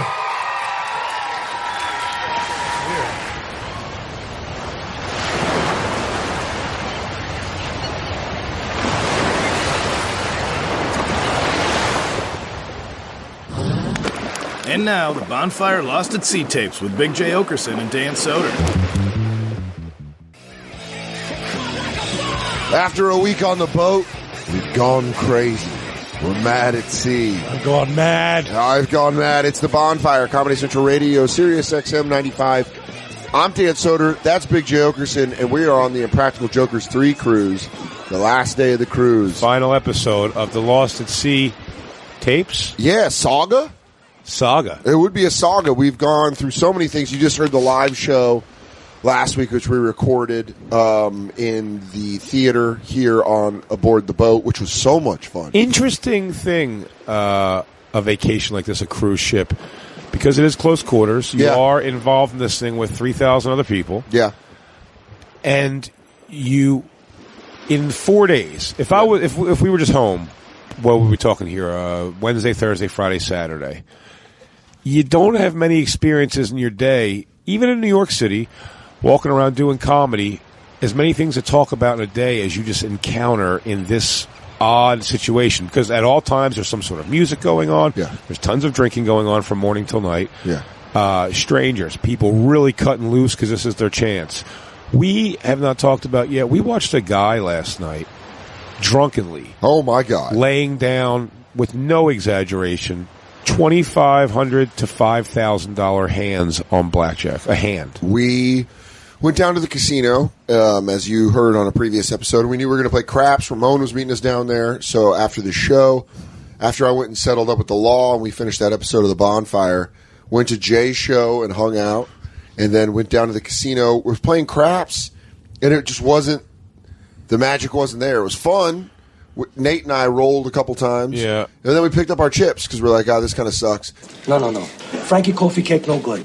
I don't want his face looking at that face when he's throwing my dice. No. Jimmy, get a towel from the bar. Put it over his head. You got a towel over there? So we're walking around, run into you guys, and we're like, hey, why don't we play blackjack? Let's mix it up a little. Let's go play some blackjack. Go searching for a table. Finally, we find a $15 minimum hand in the back. There's a guy standing there in a bathing suit. Only guy at the table. Only guy at the table. Standing there in a bathing suit in a Impractical Jokers Hawaiian shirt. And toasted. Fucked up. I mean, fucked up. Yeah, I'm a happy camper. Just standing there clutching his hand, going like, yeah, okay, all right, let's do it. Let's do it. And he has a stack of black 100 chips that is 16 high the first time I walk up. And a nice little stack of $500 chips. That's when I notice he's patting the bottom with 500 chips so he can get to the maximum $2,500 bet each hand.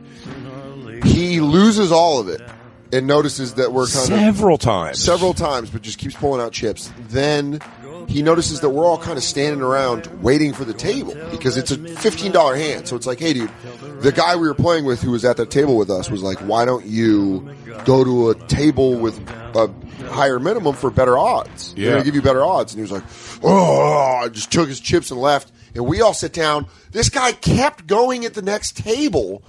And at one the $25. By the way, $25 minimum, and I bet more than $25 on hands. Yeah, as I'm making money and I did going a couple down. times last night. Yeah, but if you were like every time you have to do $25, I don't like that. That sounds too crazy for me. That's crazy. And I'm not like destitute, but I mean, right but that's not in a way. I'm like $25 a hand, just giving away $25 on one shot chance. As someone that works, is not worth it to me. As someone that's working this cruise. Is being paid to be here and works 3 jobs. I'm comfortable with $15 minimums. I didn't even like that. I wish that the $10 was open. Okay, and that's where if we could have out and moved in a heartbeat. Christine was. You were saying you wanted 5. I always want if there was a $1 table, I'd play $1. Is somebody knocking on our door? No, I'm sorry. I dropped Kicked my off shoes. flip-flops. You have heavy ass flip flops. That's the second time we've thought that happened. Wearing some fucking concrete slabs. But just being crazy in these 4 days, like everything from. Exactly. It turns out if you're wondering what flirts, the people you see a couple times and just see wacky things happen. If you wondering what happened to the guy, he ended up doing 2 hands at $2,500, and we looked over at one point and he had like $15,000 worth of chips. Yeah. When we broke, our dealer forgot. I watched. Yeah, dude, we had a dealer that was I've never seen that before. He was a bad dealer. And a guy over his shoulder that kept correcting him. At one point, he was sweeping everybody's money and didn't realize that he busted. Yeah. I didn't realize he busted. I don't either. I just agree with what everybody says. Really? I'll go with it. I'm a sheep. It's amazing I'm putting money down and I don't overcount myself. Listen, if it's easy, if it's 6 in a face and then another face. But I 5 cards. Fucking aces start coming out, dude. I don't even know. When they're like 17 or 7, I'm like, and then you have 3, and then you get a 3 and you're like, is that all of it? Yeah, he goes, at 14 or 15. Like, do I hit? I don't know. Do I have 5? Do I have 5 or do I have 20? Why does this have so many rules to it, like tea at high noon?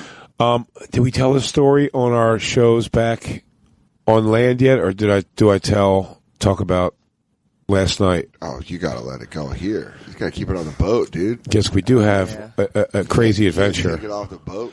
Because we'll have eventual airport stories that will lead. You already know the story, but I'll tell it again in essence because I want to find out genuinely what Christine feels would have happened differently if she was there. I'm not saying that in positive or negative. I'm just curious to know what she feels, what she thinks her reaction would be in that situation. She's looking at me like, "What's the test going to be?" No test. I honestly think I would have. Wait, there's no test. I'm just going to let me say what happened before you. In my head. Well, why are you going to say something? We don't even tell the story yet. Oh, you got to answer. She's like, I would have killed the guy with the eye patch first. Yeah. What? No. I would have gone the guy against the rail, elbow, God, and I do a little Krav Maga on the two Asian ladies behind me. And bang, bang. I went outside. It was funny. There was a girl the night before at the craps table. Mm-hmm. We were all in there playing. That I thought kept giving me googly eyes. Yeah. Across the table, couldn't really see much of her other than her face. Face was fine, and but she was making googly eyes. So I go throw to Christine the idea. I make this girl seem to be making eyes. Any interest at all? And Christine was like, maybe. You know what I mean? Like, neither of us were like, let's see, make a run. It was more like if this chick comes over and whips it, maybe. Yeah. Then Christine went to leave to go somewhere else and kissed me goodbye, and it was hilarious. I watched that girl she ran off when that happened. Like immediately, she's like, "Oh, I didn't know he had a boyfriend. I guess." So then I said, "Boyfriend." I didn't know he had a boyfriend. Gay. She didn't know that I was gay for Christine. I should have known that guy. She goes, "What Christopher Evans, dude." But you'd just be a hot Spanish dude. Chris Evans, Armenian guy with your hair in a ponytail. Oh yeah, Jason, come here. This is Liev. Liev. He's like, Jason, so sexy. She's like, yes, what do you want? Let me kiss you. What do you want? She saw I had a girlfriend and walked off. The next night when we go over to watch Cypher, you weren't there yet. Okay, it was me, Fenoya, and his wife. Okay. We walk through the atrium where he was playing, and I see that girl actually sitting by herself at one point, and she's still, again, like, looking at... And again, look, everyone's kind of looking at us a bunch. We're performers on the boat. They're seeing us. They recognize us. They want to take pictures, which is great. Maybe she's just doing that, but she's... Whatever it is, I can just tell she's, like, staring at me a lot. Yeah. Like, that's great. It's flattering still. So when I walk out, I go back out with Fenoy. We're watching, and she kind of does, like, oh, my God, come here, like, calls me over. So I walk over to her, and first thing she goes is... She goes, can I tell you a confession? I have a confession. I go, a confession? Yeah. And she goes, yeah. She goes, I desperately want to fuck Sal, and you're friends with him, and like, so how do you make that happen? Yeah, cool. I went, I don't. And she goes, but what do I do? How do I line myself up? Like, I'm trying to line myself up in the right position here because, like, it's got to happen. It's got to happen. I go, well, I can save you any weirdness you're going to create by telling you it's not going to happen. I go, his family's here, blah, blah, blah. Yeah. It's just, there's no way. And she's like, oh, and then she asked me for a cigarette. I go, yeah, I'm going to go smoke. Anyway, I'll give you a cigarette. So I give her a cigarette and she comes outside and she's just kind of like yammering, but it's nothing. Other people come out. It's more just like a conversation with a bunch of people. And she's like annoying enough that I'm almost like backing her out a little bit. And then another lady comes out. A lady. I mean, yeah, like, real Nike warm sweatshirt or Nike t-shirt with like tight denim jeans, but like, wrapped around like mom body. Yeah. But like mom body, like wears that all the time because she's a hard ass, like fucking like chick. She thinks she can lift a kid up by his wrist real quick. Right. That kind of lady. Tight blonde, tight pulled back ponytail. It's German nurse looking lady. Yeah. Maybe stubs out a cigarette before gardening. Yes. So she comes out and asks for a cigarette. Yeah. And I was like, yeah, sure. Then she curtsies. No, I give her the cigarette. I even think, like, to be fair to her, it doesn't even matter. I think she said thank you and, like, and she started talking to that other girl. Yeah. Wait, so it's a different... The girl from the night before that wants to fuck Sal was a different lady. Different girl, but the girl that's walking out is the girl that... she started talking to. Like, that's who she started talking to. Yeah. She was there for me and started talking to that drunk girl. Okay. From the night before. Burly mom talking to a drunk girl. Yeah. Yeah. I say, so I think I asked her if she wanted a light or if she needed a light or something. Maybe I responded to something she said, like, oh, that city, blah, blah, blah. whatever it was nothing shitty. It wasn't even jokingly shitty. It was just like small talk thing. She does like the dismissive. She's like, I'm actually talking to her right now, so shut the fuck up, like that, like that. And I was like, it just like caught me off guard. And like 3 seconds later, another couple was like, did that lady just tell you to shut the fuck up after you like you gave her a cigarette? I go, yeah, that is weird. That's very weird. And I go, hey, miss. And I put my hand kind of in front of her face. Yeah. And I go, miss, actually, yeah. I was like, dude, don't fucking tell me to shut the fuck up. Like, who do you think you are? Don't tell me to shut the fuck up when I'm asking you if you want something.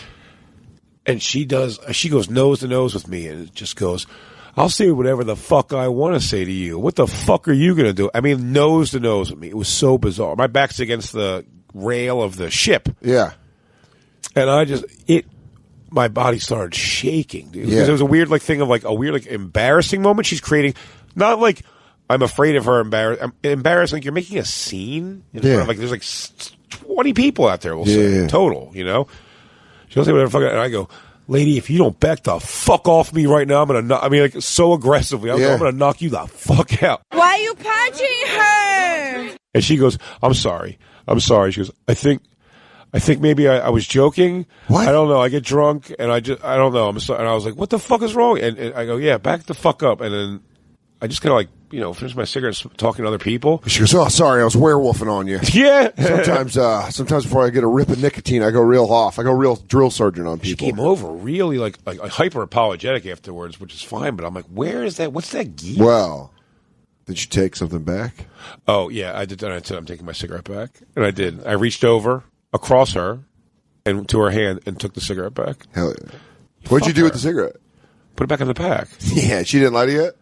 No, she didn't even light it. Fool. Yeah, idiot. You fucking fool. She was apologetic, so I told her, I accept your apology. It's fine. I go, but I just don't know where you come from in a world where you would do, that was not a well-sold joke if there was a joke to it. Yeah. It was like a real, and it wasn't like flirty. It was like a weird fucking I'm going to do whatever the fuck I want to do, motherfucker. Like, I'm drunk. It was that. It was very much that, 100%. It was like, I told you shut the fuck up. What are you going to do about it? And I go, you're not going to tell me to shut the fuck up. And then she's like, she got nosed, and it was so weird. Crazy. But I would have absolutely hit a woman. Yeah. I would have, she pushed you against the fucking railing of the ship. She didn't push me. No. Or not push you against the railing, but went up in your face while she would have. If it was a guy, I would have put hands. Whether that's shoving, I'm not saying I'm gonna knock somebody out. Yeah. But with her, it was one of those pushing her would have been. It would have made more sense to knock her out. Yeah. I don't know how weird that sounds. If it was a guy, I might push because I'm clearing space because I'm like, we're gonna be in a fucking fight here. Yeah. Pushing her out, I'm like, I don't want to be in a weird scrap. But I go, I'm gonna hit you because you're attacking me. As someone that saw her, I can say fair fight. Yeah, you guys aren't the same weight. Can you give my Afrin over there, please? Yeah, you're not the same weight. But as I said last night, you could get there. Oh yeah, you'd have to cut a little, dude, a little, and that's probably height. And yeah. And I'm saying you could probably eat as is. And just a week before the fight, start trimming up to lose weight. Oh yeah, it'll be a couple days before cut. Yeah, maybe sweat it out a little. Yeah, drink a gallon of water a day. Because we saw her later in the night, and I was like, oh, it's so weird when someone tells you a story, then you see the person, you're like, that's not what I was picturing, but now I see it. Yeah, I don't know how to describe it. Can you describe it better? See her? She looked like an O'Poyle. From Billy Madison. O'Doyle rules? O'Doyle. Yeah, O'Doyle. The O'Poyles are... Yes. O'Doyle sister. Yeah. She'd be an O'Doyle sister. She looked like an O'Doyle sister. Who rules? O'Doyle rules! In her 30s, 40s. Giant redhead. Probably 250. O'Doyle rules. Easy 250. 5'7", 5'8", 250, maybe 275. No, probably like 250. 250. She was like a thick-thighed, thick-calved. Like it was a fat woman, but not she's fat. She's the kind of woman that runs a really good bar in Minnesota. Yeah, she's not roly-poly fat. She's fucking. She's like I might be a bouncer at a lesbian bar. Yeah, she has a brother named Sven. Yeah. There's umlauts somewhere in her family. Oh, absolutely. Yeah, they one of Viking calves. One of their prized possessions is an old horned helmet from one of their ancestors. Was there a doorbell ringing? There was no doorbells, right? No. Sorry. Is that my wind chimes? Dude, I was trying to take a nap. Somebody tripped the wire. I was trying to take a nap earlier, and the hangers with them when the boat moves, can hit the door, and I had to move them all together because I had them separated. They were So it clanking. was just going clank, clank, clank. And you're like, Yeah, this boat today, we have a cloudy sky day here. It's no rain, which is good so far, but I'll tell you what, doesn't look good. Looks like there might be some rain. But the seas might get angry. Dude, that'd be terrifying. I know, there's outdoor karaoke today. Yeah. We got to do it. We have one more show we have to do. Yeah. Shortly today. Yeah. Weird, 5:45. Still a little light out, I think. I don't like that. Day but- comedy. Don't know what jokes I'm going to do. Just trying to. This is just survive. You know. This is the last one. I don't feel like I'm not. I don't feel like I'm going to kill. I just hope I don't bomb. No, you're going to kill, dude. They're ready for it. This is the last day. People are looking to get turned up. But I'll tell you what. We did our live show earlier today, and people were here. It was bizarre that we said how many single people were here. Big round of applause. How many people on this boat have hooked up? None. On this boat at all. They have not, like no one clapped. Nobody. And then we said, and none of you, as any of you single people looking to, have been trying to hook up? And one girl raised her hand. One girl. There was hundreds of people there. Yeah. One girl raised her hand.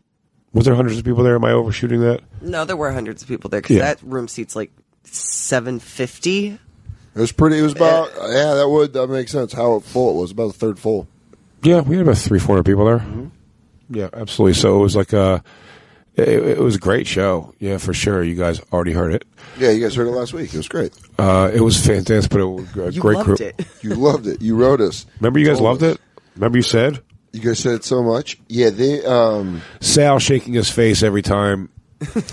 Just grotesque, horrible, sexual, over the top things are said in front of his fan base, and he just shakes his head like he feels like he's going to absorb all the brunt of all the backlash of that. Well, it was weird to see who in the buffet came up to me because it was older people that I would have never thought would like Bonfire. And they were like, "That was so funny." Oh yeah, when I come, we had a lot of people that didn't know who we were at that show. When I go in and out to smoke from the Spinnaker Lounge is the place where all the Spinnaker. The shows are. The comedy shows mostly are in this place, and just where it is. When I go out to smoke, or I have to walk through the audience.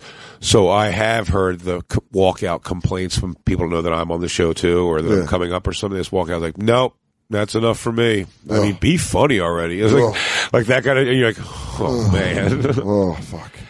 But it is great though when you're in a place, I've learned this on all the cruises I've done now, these like the rock and roll ones and these, is that, you can only play to the masses. That's going to happen no matter what. In 3,000 people on a boat and 400 in a room to watch a comedy show. Yeah. People walk out of my shows every weekend, I think. Yeah, dude, it's gonna be an early show. It's gonna be interesting. 5:45. I know, but no, nothing feels early here because people have already eaten 6 times by now today. I've had a blast. It's my most fun cruise. I'll tell you, I've never been on a cruise before. It's one of the most fun I've had jerking off in a hotel room. Really? Just such a great view. Staring at the ocean. Just jerking off, looking at the ocean like a lobotomy. You beat to thoughts while looking at the ocean? Yeah. Did you beat on your balcony? I watched a little bit of porn. How? You were able to get porn? Oh, phone Binged porn. it. Really? From my phone. And it worked, really? Yeah. You know what it was? Like pictures? It really took me back. No, I watched the video, dude. It really took me back because I clicked on the video and I knew which video I was going to. I searched the video real quick and then hit play and then it loaded. But then once it loaded, it was good to go. What was the video? I'm not telling the video. That's me. I leave that on the scene. Your go-to video? No, I have multiple go-to videos. You just know what to type? Yeah. I'm not giving that up. That's a secret for the sea. Give me 3 words in the title. No, because it'll give it away. It's only 4 words. Give me 2 of them. No. One of them could be the. Nah, man. I ain't giving up my secret to the sea. Like the taming? Yeah, You're like, oh, taming? What the fuck happened to that? Oh, the anal blossom. Yeah, the abuse of. Big boobs. Shrieking wet. And you go, what are you? What is Shrieking what? But this is the first cruise I've ever been on, and it is fun because it feels like everyone's, loose and hanging out. It'd be interesting to go on an adult-only cruise. I would never. What do you mean? Just like a guest? Oh, no, I mean, I'd have to be paid to be there. To perform on. I mean, I don't know if I'd ever go on a cruise. When you again. say adults I said it would only- be interesting to be on one. I didn't say I'm going to Like go. a swinger one, you mean? No, just to see without kids. Just to see the just a attitude. more adult, like one of them. Yeah, metal like how cruises. you talk about like You got to go on the metal cruise, Yeah. dude. You got to come. Yeah, they're You'd like that's a fucking- more adult. For sure. Far more adult. And it's all day. It's like, and it's also like it's just a different vibe because there's constantly like music pumping through everywhere. Yeah, but that's so like, it's also the whole that's like the party, or wet whole shit T-shirt feels like a party. contest outside, like girls running around with their It's tits like out. it's what we tried. It's like what we modeled Skankfest after was this rock cruise. Yeah, rock cruise. And it is interesting. Like you want to go to the buffet and then catch flipping the grave in the Bliss Lounge at 2. Bliss Lounge, dude. You made a reference to it last night on stage that made me laugh. Where you said Carlo from the Bliss Lounge. Yeah. And you're like, oh, that guy. And I was like, dude, that is so fucking perfect. The Bliss Lounge. Yeah, God damn, that made me laugh. Carlo. Yeah, it's been a really fun trip, and if you're a fan of comedy, thinking about going on the Impractical Jokers Cruise, and you got some money. Oh, it's the best. It's got to be the best for that. As far as like immersive comedy cruise, like this is really the thing. However, if you love the Jokers and you like comedy, I'd love to do the thing. I don't think the clientele of this cruise changes one little bit had it be no comedy shows at all. Do you know what I mean? No stand-up shows, because they're not coming. No tickets at all purchased for a particular comedian. Those tickets are purchased 100% for the Jokers. For the Impractical Jokers. Yeah. And You know what I that's the problem. More people. But there is a beauty to the fact that like their fans through them and Sal being so connected to the comedy community. Sal being, he's a comic. Right, I'm saying, but just so connected, but just like through. Oh, but dude, before he was on years, Impractical yeah. Jokers and stuff. Yeah, he's so connected to the comedy community that he made it a comedy cruise. You know, and those guys like followed suit. They don't think. Well, he did a really smart thing, which is he had the Tenderloins and he had the Impractical Jokers and made this, had a massive fan base. And then he booked awesome comedy shows. Yeah. His lineups are fucking great, dude. Steve Burns out here. I mean, fucking, dude, tonight our show is you, me, Carmen Lynch, Mateo Lane, Nate Bargatze. The second show is Bobby Kelly, Eleanor Kerrigan, And DeRosa's on our show. on our show. Yeah. Yeah, and then the second show is Jessica Kirsten, Steve Byrne, Robert Kelly, Paul Verzi, Eleanor Kerrigan, and Ramon Rivas. I mean, it's like... Yeah, it's a murderous row. It's really great, and it's condensed. That's it. It's just these small groups. Yeah. They've switched us up each night on who we're with, and the crowds come out. They sit there. There's nothing else to do, so there was barely announcements made for our live show, and like people just like, yeah, I go. People wandered in. Yeah, they look at their schedule and they just kind of like mull around and figure it out. Also, it helped that as they're walking up to the theater, you're just hearing giant pops of laughter. Yeah, because that was fucking fun. It was a really that was it the was a lot most of fun I had on the cruise. Was that show? God damn, you made me laugh with that DeRosa introducing pussy joke. Yeah. Oh man, dude, I was slapping the ground. That's how hard I was laughing, dude. Fuck, goddamn, that got me. Well, we noticed that the first year we came on the Jokers Cruise versus the Metal Cruise, it's just if you're a fan of the Impractical Jokers, it's like you're a person that wants to laugh. Yeah. So they do make like for the podcast, the live YKWd was great. Bonfire was awesome. The stand up shows, like they just come out To them, up for it. You know what it is to them? It's the crossing of the worlds that takes them a second. It even takes them a day or two. I think the crowds last night were fantastic. I think the crowds today will be fantastic. They got to lose. It's a world collide. It's the same way if you went to Disney on Ice. Yeah. And you like took a niece or a nephew or something to Disney on Ice. You'll never have children. No, you don't know that. No, you're empty. I'm going to tell you. We can hang out, child. I got to tell you. Oh, I got your results back. You can't. I'm gonna bring a son in here and train him to beat your ass. It's his one goal is to fight your Uncle Jay. Uncle Jay, you destroy him. You still have to respect him enough to call him Uncle Jay. Uncle Jay, you will love him, and then you will destroy him. He will be good to you. He is your godfather. He is your godfather. He will look after you if I don't take after you, but that's exactly what we want. He's looking after you, not suspecting this whole time. God! And then once you're in, and you love him, you kill him. And he just listens to this podcast over and over, this episode of our radio show. While he twirls those fucking Furious Styles balls. He does the nunchucks that we left behind at the studio. Oh, wait, what was I actually just saying? Oh, we were talking about the live show. Impractical. Oh, Disney on Ice. Getting used to it. If you went to Disney on Ice, now we're in things when we watch shows. Mostly what we hear is dirty or edgy or whatever. If you were Disney on Ice and the girl in Frozen was like, it's like, well, I don't know. Do you think they'd like to see my big fat tits? You give like 8 double takes and like, what the fuck? Now it's like that is far from the dirtiest thing you've ever heard in your life. You're just like, what a world collide! Like what? So that's what they're getting for a second. They think they're on this very like fun. They know it's going to be drunken, but it's going to be drunken like family, a lot of mother daughter on this thing. Getting loose, so it's like a drunken thing, but it's not really like they're not dirty. It's like a religious mother and daughter can come get loose and talk shit and whatever, you know what I mean? But like they're like Nancy's a real bitch at work. It's just like, Mom, right? Mom. And she walks into a show and we're like, yeah. So, anyways, when this girl's sucking my ass, yeah, you beaver tooth in her clit. And it's like, what? Yeah, I said, suck my pussy. Yeah, and she's like, what's that? Martha, do you want to go to the buffet? Excuse? These boys, but then some people are like, yeah, all right, what's up? Yeah. Y'all are getting after it. Someone walked in and was like, I can fucks with this. When they were like, as long as there's no kids here, I'm like, there's definitely kids here. So. Yeah, it's already in.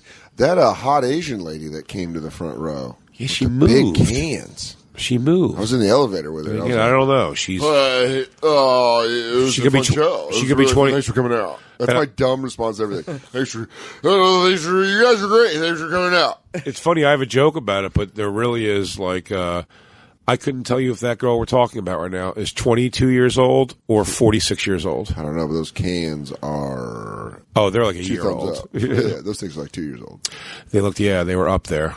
They were nice. She looks like a young B.D. Wong. It's a weird mix. We went on the shore yesterday. Even like there is just some. I mean, it just looks like you. Like there's a hot dude. That guy in the water by us with that body. Give him Mateo a run. But there's some women with their tush. There's some women on this thing who just look like you just tied up like pounds of burger meat into a bikini. Yeah. And then there's some like holy shit knockouts, and then I'd say most of it falls on the in between, which is fine. Yeah. Everyone else very comfortable group. You don't want to be with a group of everyone's. The EDM cruise, I'd feel like a fucking dude, an ogre. You were saying that. Yeah, I feel like an ogre. Dude, when they I like your unicorn horn. Yeah, and they're just like boop boop boop boop. Girls just dance. Hey, pretty girl. Girls doing a wiggle dance. Yeah. For 12 hours, which means their torsos are just like tight little wiggles.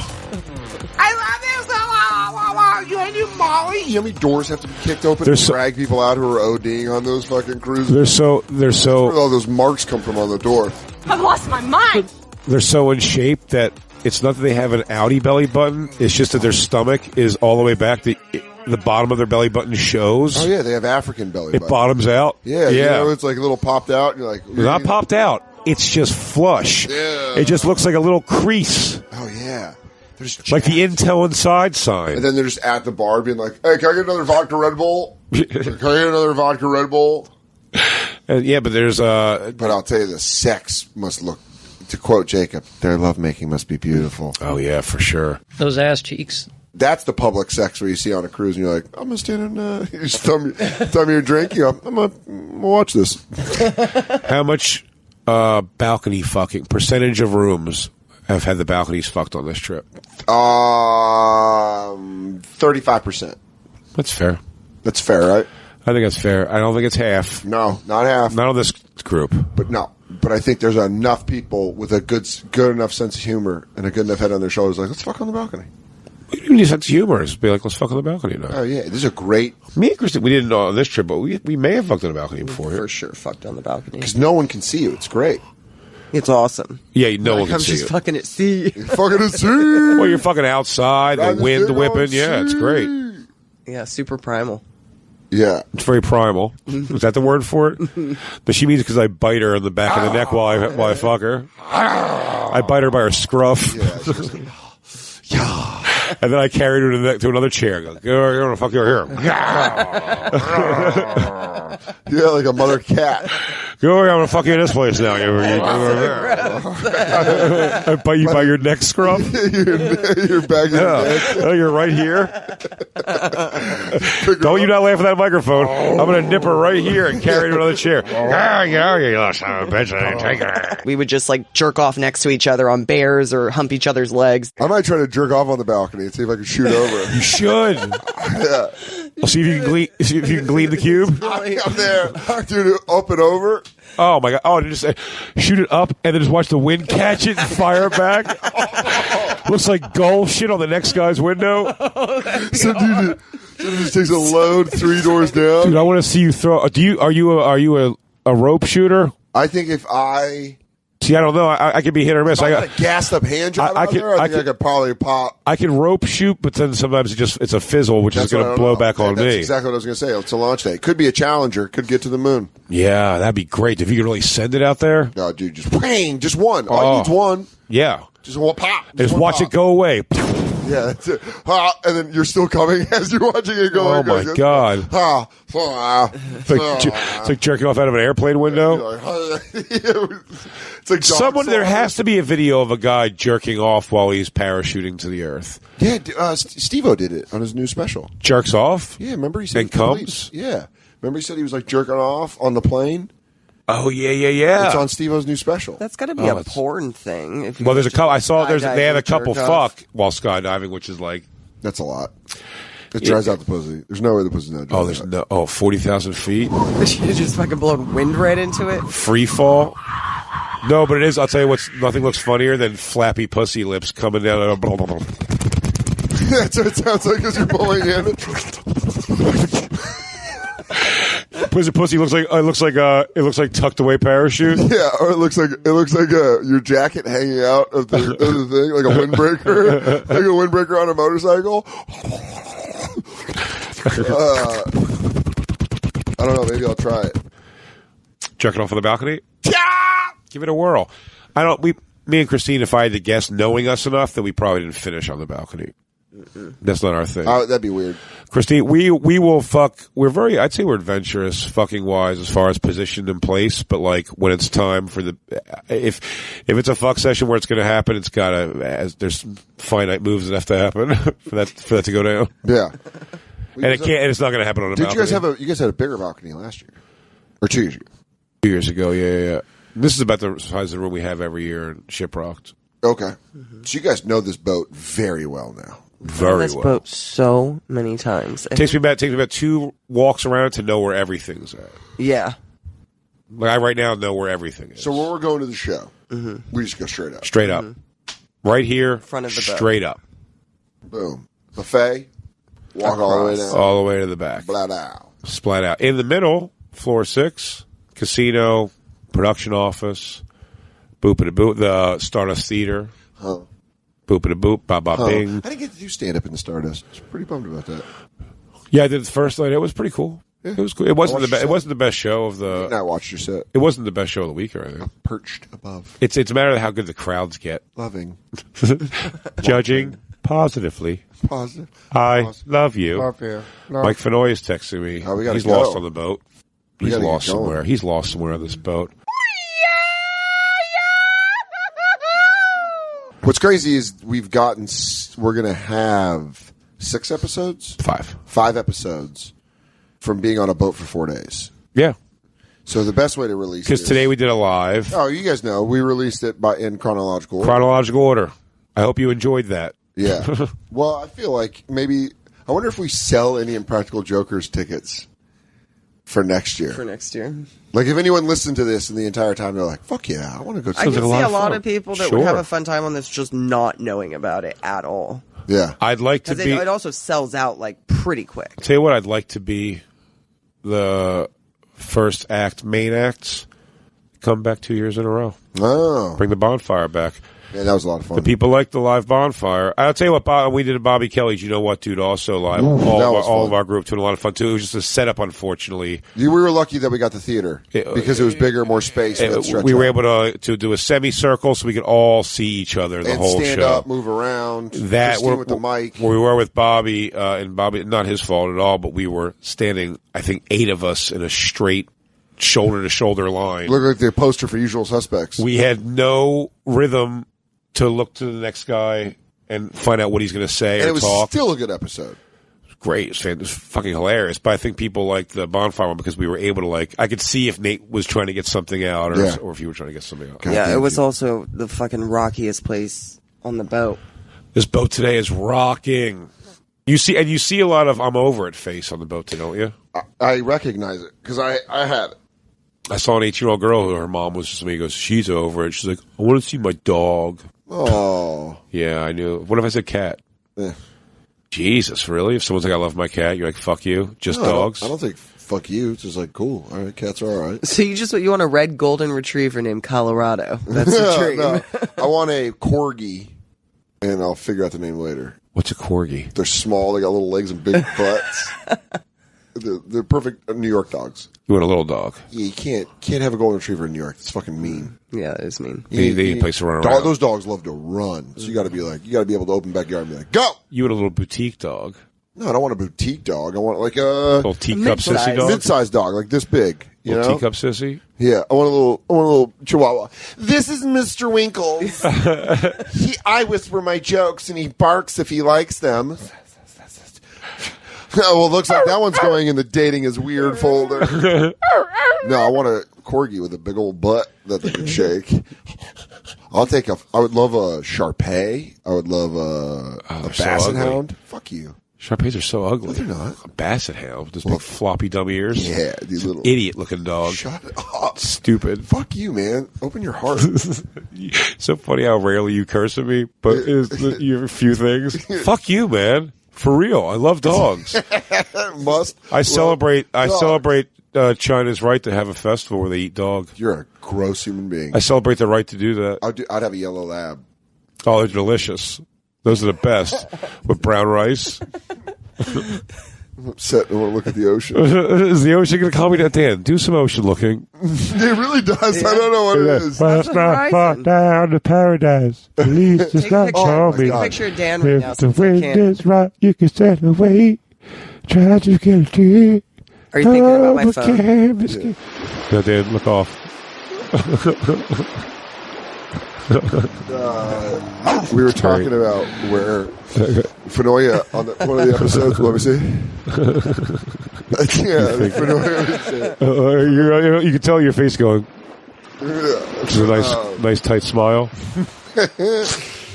We were talking about what kind of person we think with Fenoya my dad would be had he stayed alive, and I didn't realize that my dad told me when I was little that he wanted to move to Florida and live on the islands, like live in the islands. Your Key dad, West? Key West. Your dad definitely had Cocktail on VHS. Yeah, of course. Like, definitely. Yeah. He thought it was the coolest story ever. Coughlin's Law. Yeah, Coughlin. Coughlin's Law states. Coughlin's Law. Go. Oh, man. Yeah. That's great. Your dad wanted to be Cocktail? Yeah, but he did it so much it killed him. Coughlin's Law. Anything else is always something better. No, he just really no, I'm not joking when I said he was a Jimmy Buff fan. Like, he wanted that life. He wanted Dan, you know it's awesome to throw bottles of booze around too? The Hippie Shake by the Beatles. Do you know how to make a red eye? No one does. The Hippie Shake. Although that was Cocktail also for you and your dad. Yeah. Young Mimi Rogers. Massive cans. The older lady that liked him. Oh, yeah. He married her. He did marry her. Yeah. Big old tits house. Yeah. He didn't go for Elizabeth Shue, who I thought is what we would have went for. That was who the girl was, right? Yeah, that's the movie I referenced when I made that joke on my Netflix special about I thought when you date a wealthy girl, her parents offer you checks. Trying to buy you off? Yeah. Go away. I missed the best part of dating a wealthy girl when her dad offers you money to you go away. You must not understand how much the love I have for your daughter. For $450,000, say we'll come again. What's up? Yeah. What's up? In my joke, I say it's one Verizon bill. It says yeah, dude. When he says in the movie, like, dude, take the fucking money, dude. What are you doing? What are you doing, man? He goes, and then she'll leave anywhere with you. Pregnant? You're good to go. GTG. Oh yeah, no, dude, give me the money. I'm telling you, I'm going to go cash it right now and buy a one-way ticket on a steamer out of this goddamn town. Yeah, dude, that'd be weird if my dad lived in Key West. My dad would be Florida garbage. That would have been the next evolution. Dude, your dad's Like the Pokemon. bottom of his feet would have been so crusty. Dude, they already were. Were they really? Barefoot living? Barefoot living. Hot concrete? All the time. Oh, he loved it. He didn't give a shit. He There had, you go. He had, he had a discolored toe. Yep. Discolored toenail. Definitely a discolored toenail for some Rip. reason. Dude, I remember him smoking butts every morning reading the paper. Perfect flip on the paper. Perfect flip, yeah. Perfect, be reading, flip it around the cigarette in the corner, flip it down. It's a funny guy living with his Flip it mom. I look at an adult living with his mom, Yeah. reading the goings on of the world, Yeah. and just having opinions on it. He's Yeah. like, I don't know, man. These politicians with these Dude, my tax dad was- bills, it's like, what are we doing My already dad with was these tax? so fucking smart that it was so aggravating. I was a kid and I was aggravated. He was a waste of He read talent. two books a week. Yeah, 2 novels a week. always. Always. Wow. Like That I'm is not a joking. lot of like- downtime. Yeah, he was a bartender. Yeah. He'd just sit there and read when he was bartending. And he worked at a bowling alley.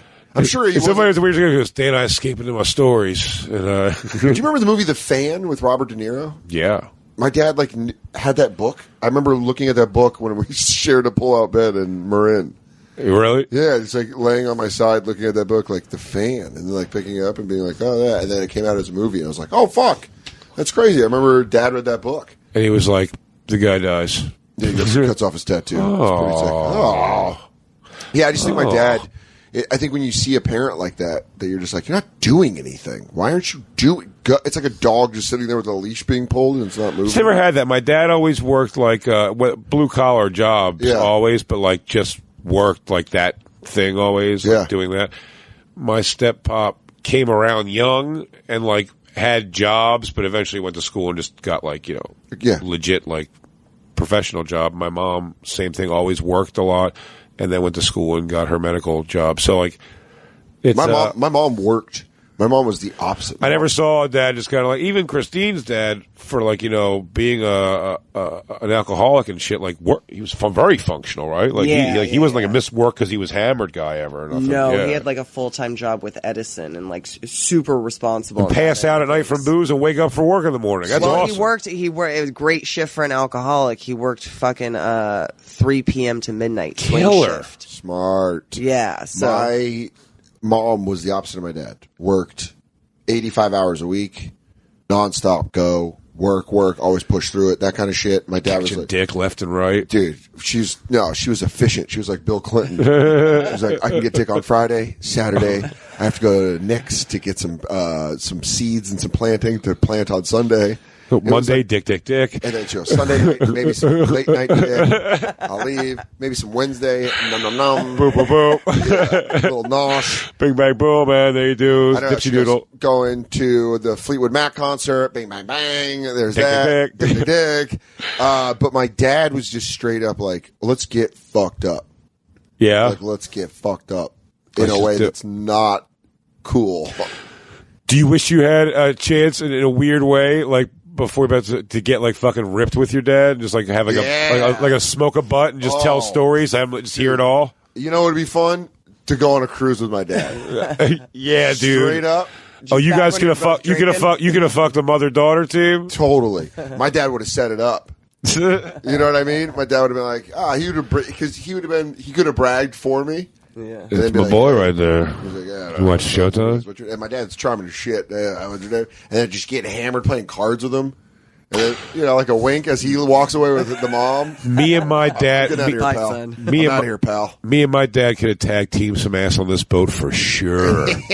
Yeah. Oh, me and my dad. Let the Soder boys go. Just see. Let the Oakerson and Soder boys go. Hell yeah! Me and my dad just walking down the hallway with 2 bowling pins of women. Dude, how great would that be if we came across both in matching Hawaiian suit shirts, both pairs in the middle.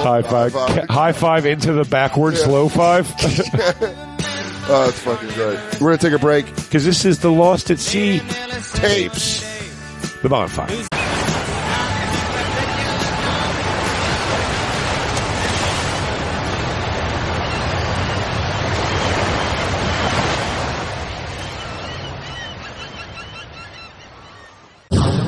And now, back to the Bonfire with Big J. Oakerson and Dan Soder. I'm going to give you a whole song Well, this is the sinking of the Edmund Fitzgerald. You can play when The you're wreck. The wreck. The wreck. I apologize. Sinking is just a symptom of it. Lou and I could not figure out what this song was called. The wreck of the Edmund Fitzgerald. We're like, it's called, I don't know. Putting Jay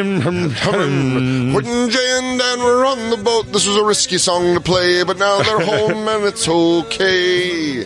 Could you imagine being on a wreck on a fucking cruise ship? Dude, if we would have gone down. Having to survive on virgin daiquiris. Or I have to come back. The key to me surviving is drinking. Just to pickle my livers. You gotta stay, I just gotta stay hammered. So you don't freeze. Yeah, dude, I would do it. We are, since the commercial break, weeks, if not a month removed. We've reflected on our time at sea. And now we're land lovers again. Land lover Dan and Jay back on the Bonfire, Comedy Central Radio, Sirius XM 95. The Lost Tapes at Sea / back on land. It's land. We had a little land-bound. sea on this one. Homeward bound.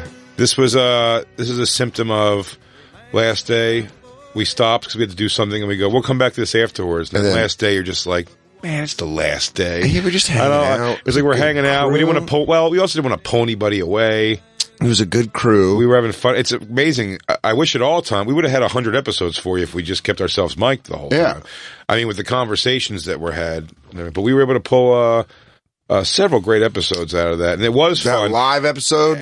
Amazing. And the fun of just grabbing a couple people at times. Because, I mean, on a cruise ship, when you're not performing and there's nothing going on like that, I mean, how many times are you going to go just walk laps around the place? Also, how there was a lot of stuff that we lived in real time, like the dog sniffing the weed in my room. I mean, amazing. Amazing how much I told you that was not going to be an issue. Yeah, so confidently. But again, what I've taken from this trip is Jay's a problem solver, because I texted him and I was like, there's a dog on the boat. And you're like, no. And I was like, dude, I just got busted. He goes, he got me. Yeah. And then there's a dog in my room moments ago. Yeah. Now there's a dog on the boat. And then you turning that corner and seeing them come towards your room and me standing there and being like, fuck. And then flanking them and seeing them be past your room. I was like, man, that was impressive. I kept strangely cool. Yeah. But I don't really know what they could do. They just gave me a warning, as he said. That's what I'm saying. The most thing is give you a warning. Naughty. If it was to the point where a dog grabbed like the cigarette pack, like a dog was going to a cigarette pack that I had them in or something, I would have grabbed the cigarette pack and whipped it off the side of the boat. Well, that's now what? You know what made me? Well, now what do you have? Well, that made me realize it took me being on Legion of Skanks that I should have just thrown the joint overboard. Yeah, you gave him a fucking photo shoot with the joint. You smiling with it. He's like, I'll walk. All right, your right side. Yeah, he goes, oh, that's hot. That's real hot. Do you want me smoking on the bed? Do you want me to crawl towards you like Tawny Katane? Do you want me?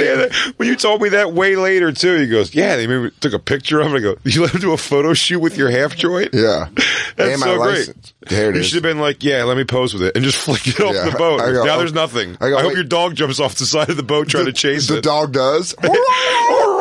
Oh my God! Holy shit! He goes, "That was my fourth dog this week." I go, other people do that. Everybody's doing you have cocaine in your room? Was this cocaine? What cocaine? We go through dogs like rubber gloves. That's why Asians have no respect for dog life. Yeah, they hop over the side.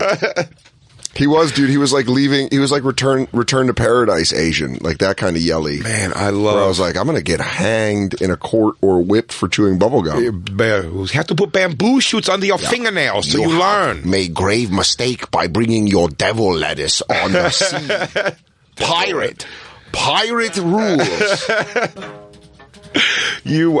We walked you down. I thought we were walking you to the Green Mile. Hey, dude. And then he came in and just a very polite, like, "What's up, bro? Polite British guy. Here's a piece of paper. Oh, you were a little bit of a stinker. Yeah. Put your rump. You put your rump right here, bad boy. You're a bad boy. Somebody was stinky little boy. Yeah, dude. And then we watched Joe DeRosa take my lady of the ship. Yeah. Just snake it. We didn't fucking talk about that. By the way, guys, cruise ship life. These guys are jockeying over a 55-year-old Asian lady with big fake tits. You stop it. She is at least in her mid-40s, and she's beautiful. She was hot. She was very hot. Cruise ship, fucking 9. Cruise ship 12. The fact that come on, there were some fine ass ladies in that boat. Fine looking honeys. Me and Christine got a potential. Oh, nothing in the pocket officially yet, but there's a potential. We thought we had. The girl that came up to smoke with us stayed in touch since. Oh yeah. Oh yeah. I thought she was so cute, but she just like smoked and then walked away, and I was like, bye. But then there's a girl on the boat, and she almost fucked Jason and Christine in the bedroom. She didn't almost fuck us, but we've since have found out that we should have tried. Yeah, she was so hippie and cute. She's like, I love sucking and fucking the way I love breathing God's green air. Anyway, bye. Bye, guys. I hear there's a fun ice cream party downstairs. Bye. She's from Long Island, so we'll see. Oh, Long Island. Hopefully. Yeah. Something will go deep. She goes, listen, thanks for giving me dope on the boat. I'll suck you, I'll push your buttons, wada yada yada. We'll be back. Boop, bing bang boom. Can I get a handshake from Sal? Just a handshake, not a peck. That'd be great. No, she was nothing like that, but that's much more entertaining than she would be. Hey, I didn't think I'd see you, booby, since I saw you on the boat. Oh, where you guys are going, huh? You're a lot sexier on land. I can get you. Oh, look, my little buffet buddies. Oh, on the boat, I had you cornered. Let me put on my super red lipstick. Yeah. That was a fun fucking trip. I knew this was a nice night out, so I wore my leopard everything. Leopard panties. Leopard one piece. Leopard socks. Leopard boots. Leopard jacket. Socks. Do you keep saying leopard? No. A leopard jacket. A woman, a real woman. It was like, I've never been on a cruise, but man, was that fucking fun. We've been on a ton, and it was just a blast. It may be deceivingly fun. Because of the group. Yeah. But that said, I said this before, if me and you together did like a Shiprock or something with the right lineup of bands, like we'd have a fucking blast. And because the thing is, it's entertainment-wise, there's a lot more to do because that's at 3 p.m. It's not like, do we go watch a podcast? It's more like, do you want to go watch this fucking band that has fire and masks inside? And you're like, yeah, I'll go see that. And a lot more shot from mid-40s with giant fake tits. Oh, buddy. Yeah, you could. If you go into the game being like, I'm going to bang a girl who has a faded Tweety Bird tit tattoo, then you're going to possibly. Success is yours. Yeah, you're in. For sure, dude. Yeah. I mean, while the husband's doing something, while the husband at the leathersmith getting a new patch put on. I'm sure he's into it. I'm not going to get murdered on a boat. No. Were you a boat people, lady? Dude. I go, no, they want you to do it. Yeah, he likes it. It keeps her hot. I was like, I want an ice cream. Yeah, finish all over a fucking freckly back. He goes, yes, those sun stains. I was there when they weren't there. I watched those come to life. All right. Now hose them down. All right, Chief, I'm going to grab a Miller. You got about 15 to plow my old lady. Yeah. You want me to nail your fucking dough? Yeah. I'm going to lock the door. I'll put a sock on the outside. You want me to let you know when I'm done, or you want to come in when I finish in her butt? Here you go. Whoa, that is aggressive. Yes, I'd like you to let me know when you finish in her butt. Thank you, and yes. Usually that's a weird thing I have to introduce. Let's go full throttle. When we were coming back from the island, and you were saying, I think we talked about this on a previous part of the show, but we were saying coming back to the boat from our trip versus Shiprocked, it's always like chicks putting their ass against the window and titties. Yeah. And ours coming like, back from the island. Yeah, from the island. People are just waving. They're like, you're back! I know. It's just like, welcome back, everyone, for fun and sun adventures. Yeah. And on Shiprock, there was like a girl like with like bat wing or labes and just slap them against the glass. Yeah, and everyone would be like, yeah. And then other girls would be like, I got a pussy. And then they'd slap it against the glass. And then a guy throwing an empty fucking beer bottle at the boat. Like, yeah. Colt, you better not get back on here. You stole my deodorant. It's definitely more interesting in that way. Yeah. But it's much more mellow and cool hang on the Impractical Jokers boat. Yeah, we didn't hear about any guys dragging their chicks by their hair down the stairs on the Impractical Jokers Cruise. Dude, if you were a stunt man and your girlfriend was a stunt lady and you were able to how much you could fake domestics? Oh, man. Dyson Eleanor doing it. I bet you could fake the best domestics. We grab her by the puss and the collar and throw her through something. Well, you said Dice and Eleanor do it all the time, which is great. They do, but they just do like verbal abuse. Yeah. He's talking about being a stunt person with a real, genuine, like, Like she knows how to fall, and you can roll her down like 7 flights of those steps on a cruise ship, but they just turn corners. Yeah, recently on Monday Night Raw, Braun Strowman picked Colin Jost up by the throat, but you could see how they were doing it with Colin Jost grabbing his wrist. Jost was on. They were on Raw. Yeah, Che and Jost are doing an angle with the WWE for WrestleMania. Really? Yeah, it's pretty cool. They show up. They did. Braun Strowman destroyed a car that they sent as a thank you, as an apology gift from Colin Jost. Really? Yeah. So Colin's more involved than Che? No, they're both involved. They're the Weekend Update They're the SNL correspondents for WrestleMania. Really? Yeah. That's pretty awesome. Hilarious. That's awesome. That's probably a Che, because Che's super into wrestling, right? Yeah, I mean, they hooked Che up. When we went to Raw 25... He said it was awesome. It was the best seats I've ever had. I sat behind... Is that construction? Of course, always. Oh, yeah, I forgot. Oh, it's our old house that's way cooler now. Oh, it's Roxanne Shante. Man, I'll tell you what, she has a gang of food bags in front of her. What's going on in there? I don't know, but now I'm hungry. What's Roxanne Shante? I haven't ate yet today, so I'm just like... bags. Oh, greens, macaroni and cheese, old school hip-hop food. Oh, yeah, Michael Che. Quarter water, chumpy chips. SNL hooks them up. So, but I think they just decided to do... I think the Jokers were supposed to do something with them at one point. Yeah. Jokers are on, I think, a Wu-Tang something. I don't get asked to be a part of anything. Well, we got to get a really famous show. Yeah. You know what? Being underground and being cool with the likes of Rob Thomas and Gary Clark Jr., while awesome. You know, who knows? Maybe we became famous, more famous yesterday after our phone call. Who knows? Oh, buddy. I forgot about that. Or we're indicted. That's today. Or we're currently indicted. It's not happening tomorrow? It's not happening. It's not happening. I found out something else interesting. What? The guy made it all up? No, he's East Coast, so now I'm kind of thinking, should we get him to come in? Where? I don't know. Schultz. Tell me, where is he from? Not today, but... but Schultz would be a good guest for that. Jersey. Jersey. He's orchestrating all this from New Jersey?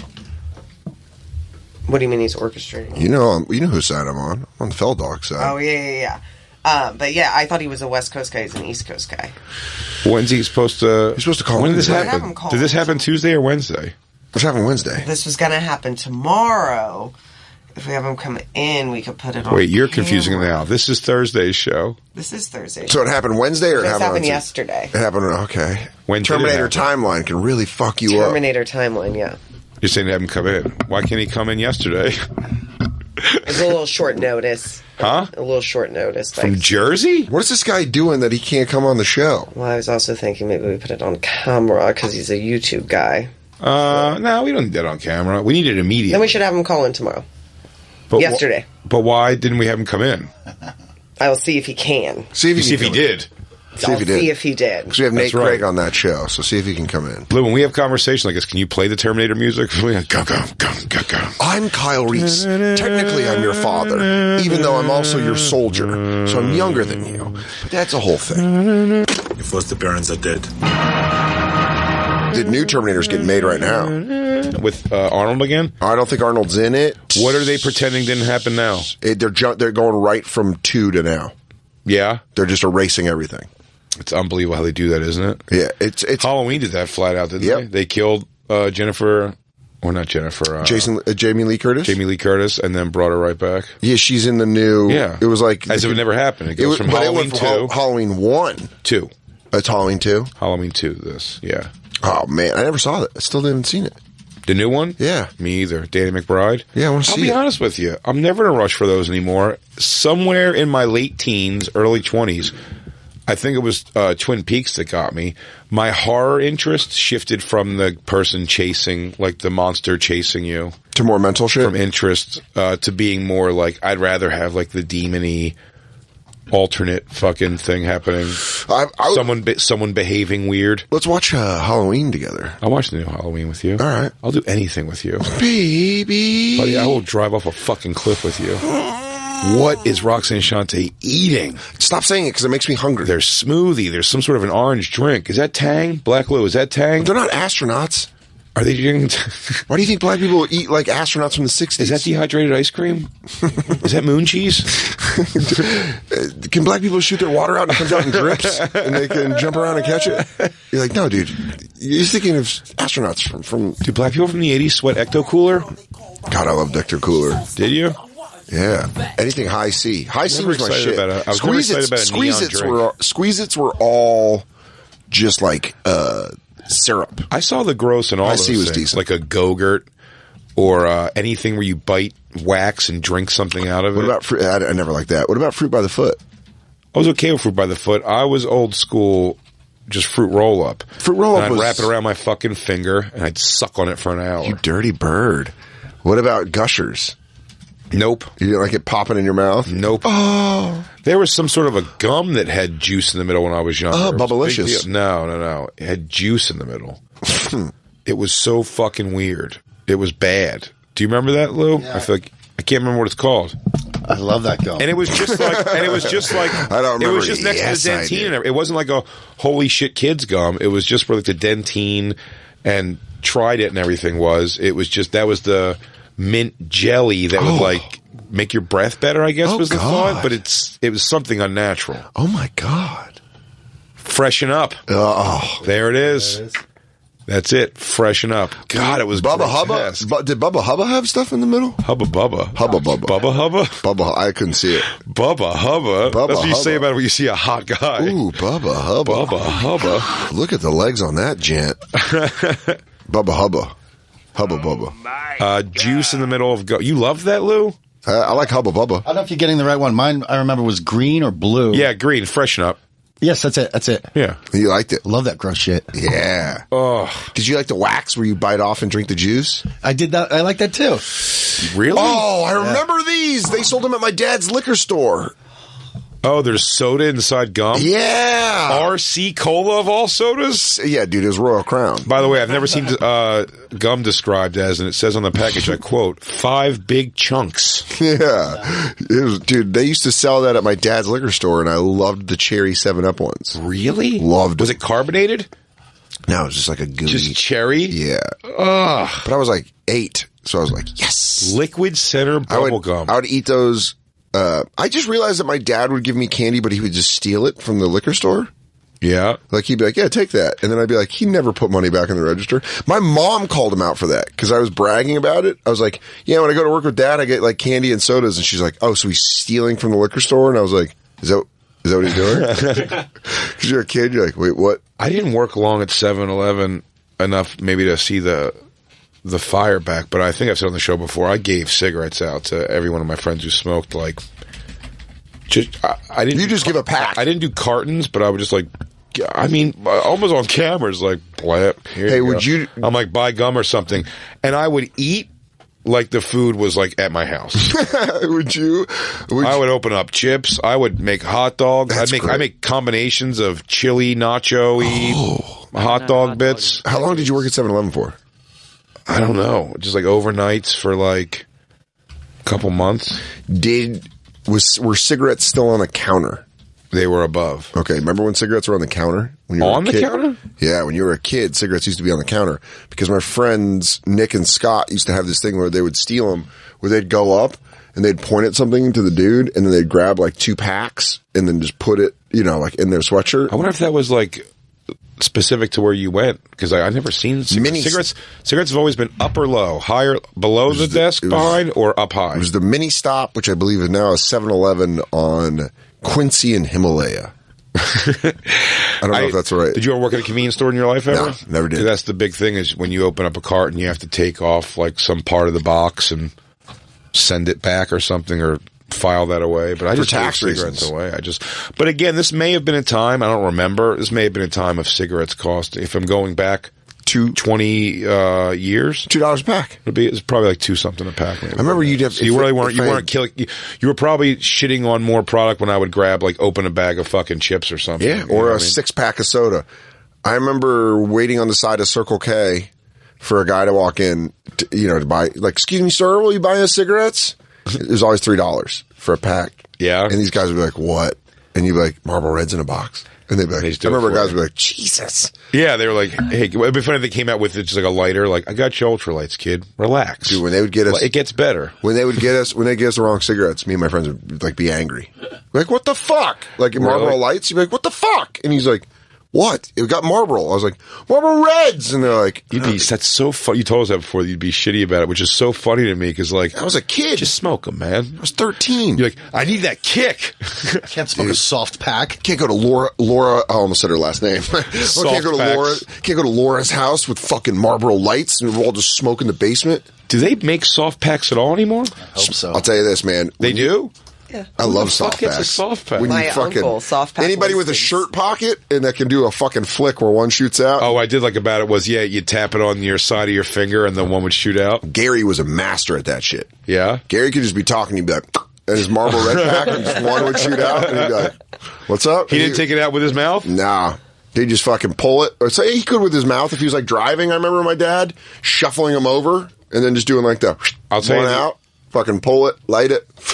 Anyways, awesome. your mom's a cunt. The evolution of that, cool, with the hard pack came when somebody with one hand could open with their finger. Oh, I could do that. And then you come out with almost like you run it down the front of your face, the box, and you come out with one in your mouth. I could definitely do that. You know what I mean? What is it? Your tongue? Is it your tongue catches one? It's the little wetness of your inner lip with the dryness just pulls it out. One. So you just got to go right in the front. And you're like, and the second it pulls a little bit, you got to wrap it around. Yeah, your lip. Oh my god, I miss smoking. Me too. I want to smoke so bad right now. I'm going to die. It's all right. You're doing okay. But You're going to play with your cigarette pack now. Oh man. Okay. Pulling out. Oh, here's my problem. I never take the front off. But you got to take the front off. You can't do it without the front. That's why I've never even probably been very good at this. I always took the front out. Here we go.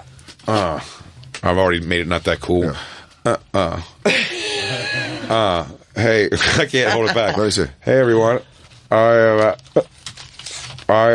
come on. Put it. Here. Let me see. Hey. There you go. I can do it. I bet I could still do it. If I was driving.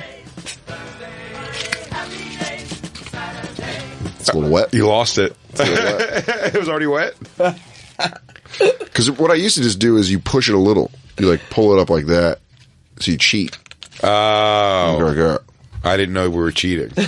I tried to do it fucking... Smoking is cooler. I tried to be... It's cool. Dude, soft packs were the shit. Get it one more time. Smoother. Oh, a lot of cheat in that one. You didn't want to blow it. Yeah, I didn't want to blow it, but I'll tell you this. Fast enough, I'll tell you... It's not lit. You're fine. Fuck. These fucking things are the fucking best. That is so awful, but man, I do enjoy one. Man, just pull it and be like... I remember watching my dad... The coolest thing I've ever seen in my life is smoke going from your nose to the exhale. So you're like... French inhale? Yeah, not a French inhale. When it comes you out... make it all become one like a dragon. When it tracks out. Oh. Man, my dad was a king of that. And then he'd be talking and you just get the bursts of smoke. My uncle would do that too. Yeah. When they just talk and the bursts of smoke are still going and they're like... Even though they're done, they're like... Yeah, I don't know why you're doing that. It's still coming out. You're like, you fucking look awesome. You look so cool. But don't worry, everybody, that I promise you, you'll all be saying these things at my funeral first if I don't stop. Stop it. I went to a beer fest in 2004, and American Spirits were pretty brand new. They were handing out packs. Oh, yeah, I've had that before. They just walked up. I remember when the Marlboro Blacks came out at festivals, they would always just give them to you for free. I don't even know what those were, but you take a pack, you're for free cigarettes. Camel Crush, when Camel Crush came out. Yeah, they gave those out. Giving those away. Pretty mellow.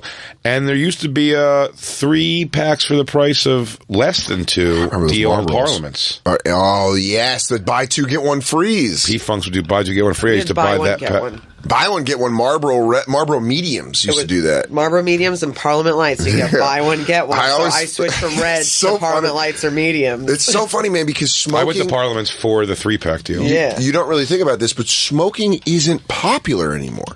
Everyone used to smoke. Yeah. Everyone used to smoke. Now I'm out there all alone. Now just the cool people. Well, yeah, but the committed motherfuckers, because everyone now vapes, and it's like so weird. When I see someone vape, I'm like, oh, you would have been a cigarette smoker. Vaping should only be the trying to get off of smoking cigarettes. Yes. Picking up vaping is so... It's doesn't hold the same satisfaction or social thing. I want to interview... It's a whole different thing. I want to interview Shannon because she started vaping. I know. Smoking. And it's like peach. This is called peach ombre. Someone sent me a meme that they made of old people vaping, and it was the strawberry candies that I like. I saw that, and they're like, they don't have these flavors. But it's like, I can see how vaping for kids is a problem because it just tastes good, and you're just like doing this vape cloud. Cigarettes, like you got sick.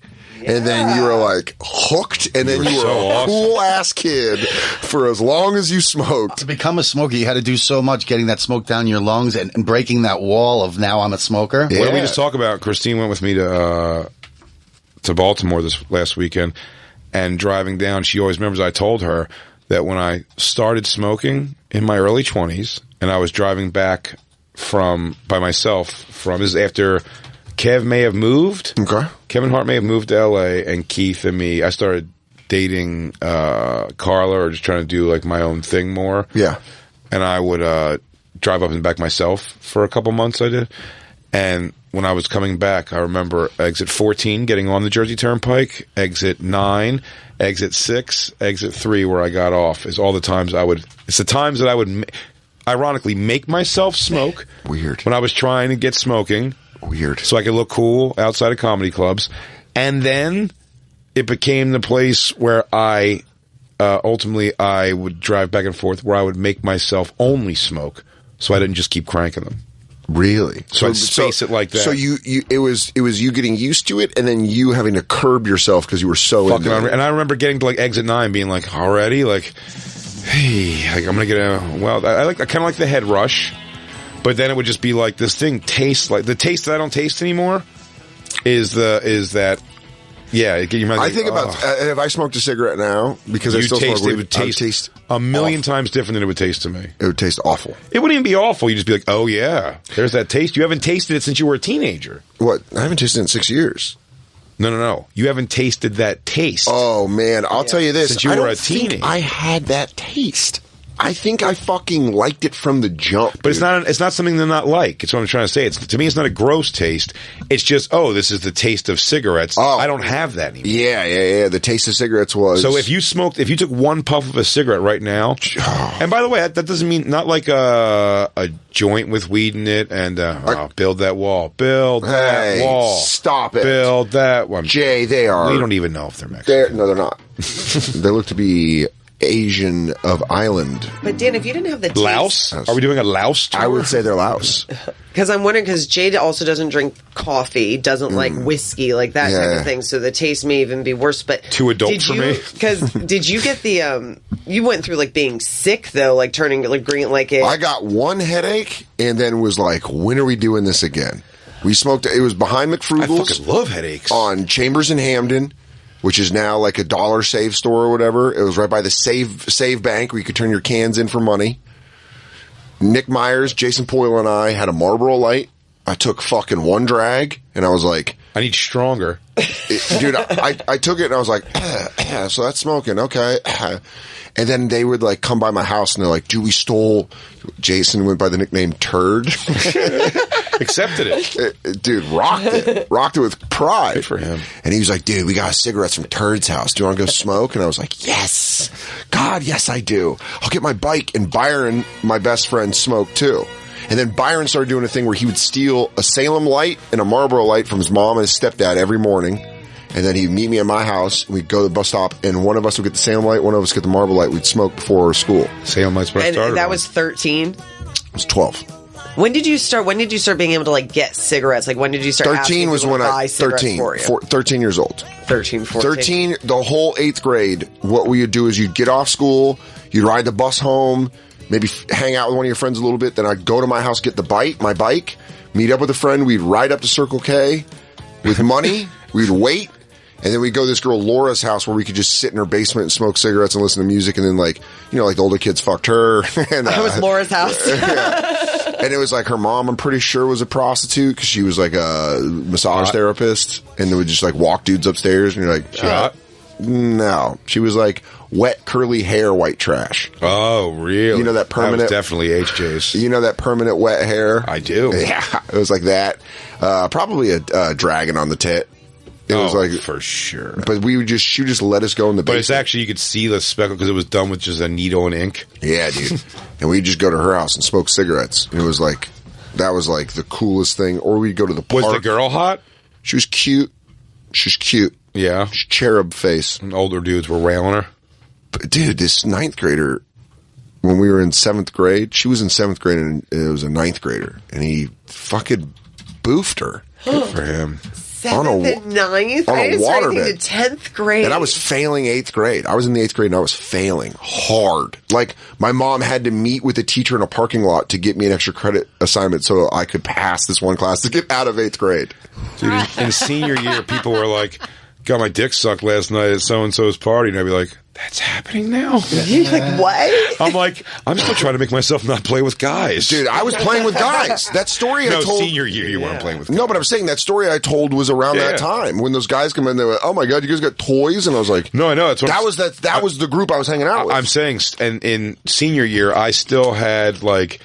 I knew I wanted to do it, but I was like, oh, you guys are pulling this off. Like, it's happening? Girls are blowing guys? My buddy Mike was the no first idea. friend of mine that I saw, like, hook up with a girl and he got a blowjob, and then he ended up being a sex addict. So it was pretty crazy to watch him blossom into that. Did he really? Like, genuine sex, or you're just saying he fucked a lot? No. Like, it caused a problem in his life. Like, he had... What was the problems that his life caused? Dude, he fucked... Uh-huh. This is crazy. Is he a sex addict or is he awesome? Dude, it's hard. He goes to be a sex addict. He goes, he fucked every hot chick I ever met. The line blurs. Blurs. Okay. Because this is a real story. He was engaged. He had a girlfriend that lived at his house, and they started going through problems, so they went to couples therapy. He fucked the receptionist of the couples therapist. Mm-hmm. It was like stuff like that. He would just like... Is that an addict or is that guy just fucking awesome? He just fuck whatever he, you know. That sounds like a great episode of Maury Povich. Guy that shouldn't have a wife. Well, she found out and then, you know, left him. And then because he fucked the receptionist? Yeah. At the therapy she asked him to go to. That wasn't even the one. There was like... No, I know, but isn't that great? The wonderful irony? I don't want to blow up his spot. There's like a crazy story. If I ever got the green light to tell the story of like... It's James McAvoy. Who he fucked, in what cities, and how he had an operation going. It was fucking mind-boggling. Awesome. But he was my first friend that... He got a blowjob from this girl that went to my high school that everyone called Tiggs because she had massive boobs. Also, my first blowjob. Shout out to Tiggs. Just the beach, dude. I told the story on the show. When the stand first opened, there was a waitress there. You get your first blowjob when the stand first opened? No, but when the stand first opened, there was a waitress that worked there, and she comes up to me after a set, and she's like, "Hey, you're from Colorado?" And I was like, "Yeah." She's like, "Where are you from?" I was like, "I grew up in Aurora." And she goes, "Oh, my sister went to Smoky Hill." And I was like, she said her name, and I go, "Tiggs?" And I just said Tiggs, and I was like, "I'm sorry. Oh, fuck, that's your sister. I'm sorry. Oh, fuck." But why is that a bad name? Tiggs doesn't mean Tig old bitties, because she had massive tits. Gotcha. So it meant Tig old bitties. I get it. Yeah. But I said that, I go, "Tiggs?" And she was like, "Oh, what?" And I was like, "Oh, fuck, I'm sorry. Your sister's great." And she was like, "Yeah, no, I know my sister's passed." But yeah, she was like the first girl that hooked up with my friend, and they fucked? No, but she blew him, and that was that was crazy. We were like freshmen in high school. It's huge.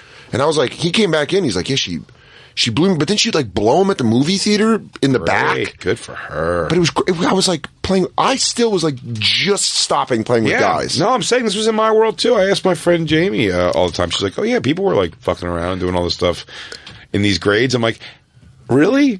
I was like, if a girl would talk to me on the phone for like a half hour at the end of the night, I'd be like, I go, look at us, we are getting pretty serious, dude. Yeah, calling a girl's house. I totally forgot there was this older guy, Charlie, that was like, he would just come and hang around like my friends when we were 13, 14. That was like before I was sexual. Yeah, and like he was like fingering one of them and going down the other one. I was like, ew, you're letting him do that to you? And like, I was still pretty kiddish. He was probably like 15, 16, and we were like 13, 14. Crazy. It's like, yeah, that's probably extremely common. He was a little bit of a, like, it was so, before like Me Too, we would just label people SPs for sexual predators. So then he became like SP so-and-so. And if guys were creepy, you would just label them that and warn the other girls. But also he was like 16. I remember the hottest girl in my freshman class. I kind of get what that guy's doing. He like found something, didn't want to tell anybody else about it. He goes, if you hang out with a girl a little bit younger, They'll do some stuff, maybe. No, dude, there was a junior. I can't hate on a 15-year-old trying to get 13-year-old pussy. There was a junior football player that dated the hottest girl in my freshman class. She was like world-renowned hot. And this junior, and he was 16 and she was 14.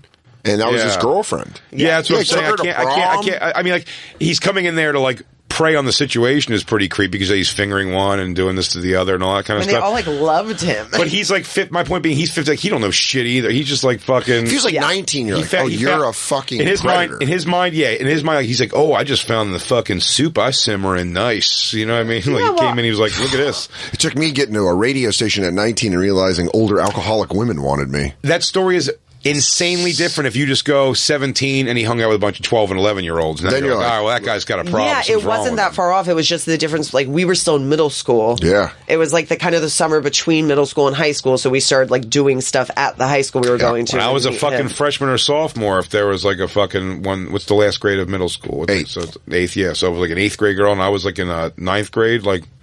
Yeah. Well, a heartbeat. My first boyfriend was a 10th grade. Dude, my buddy was a freshman in college and dated a sophomore in high school.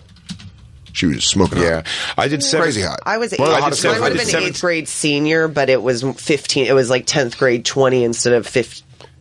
Yeah, mine was no good. Mine was 17, 14, which became 18. I messed around 18, with a girl 15. When I was a freshman in college. She was a senior in high school, but that was like when it was 18, 17. When it was 18, 15, definitely there was parental worries. Oh, man. Yeah, 18, 15. Well, now Romeo and Juliet laws exist because it doesn't really feel. It just honestly, at the time, nothing felt crazy about it at all. And then, because by the time we broke up, it was like 19 and like 21 or something like that, 22. Wow. So, you know what I'm saying? You start getting really fucking hit with it when you're like you're like 19 years old and a girl's dating a 25-year-old and you're like, what? Who's that man? Yeah, that's pretty deep, but it's not that crazy either. That's not crazy. Wait, who's dating a 25-year-old? Or like a 19-year-old when you're like, if a 19-year-old. Yeah, like what age? That's what I meant. Or 19. 19. You're like, oh yeah. It's weird when there's like an 18-year-old and she's like, I'm hanging out with like a 28-year-old, and you're like, that dude is a creep. Well, it's funny. That is funny the other way. It's like, it's weird if you're like 19 is dating a 25-year-old. It's very like almost expected. Even 18 with a 25-year-old, like that shit happens. But again, if it's 18 fucking like 15. Yeah. Like there is some people kind of go, it's like, that's getting a little, and again, at 18 and 15, I don't think it feels that, it didn't feel weird at all. And my friends weren't all like, what the fuck? Dude? Like, no, everyone was just like, yeah, that's his chick or whatever. It didn't seem weird. And then when we broke up, it all seemed extremely age appropriate, quite honestly. However, in the hindsight of it, I'm just like, wow, that is like, you're just because like I said, watching my daughter be like 15, 13, 14, 15, 16, it's like a very different thing. Oh man. If I had a daughter and she's just like, I met a guy. Dad, don't freak out. He's 19. I'm like, you're 16. I'll be like, I'll murder him. If you're a dad of a hot dude, I don't think having a daughter at all, there's not one part of me that's like, your daughter's 16 now. So she's like getting that age where you're going to be like, who's the boyfriend coming over? Shouldn't seem to give a shit. My dad did not have a hot daughter, and I had guys when I was 16, 26. Was your dad cool? 26? 26 when I was 16. So it's like I didn't fully realize how gross that was until I was 26. Or like even getting to be like 23, 20, and I was like, oh my God. Like by the time I was 20, it was like 15, 16 seemed like children. Yeah. God. But you don't like fully understand that it's creepy until you have perspective. That dude definitely did. That dude for sure knew and I had situations with guys that were like, 16 and 17. You said he having a kid, like...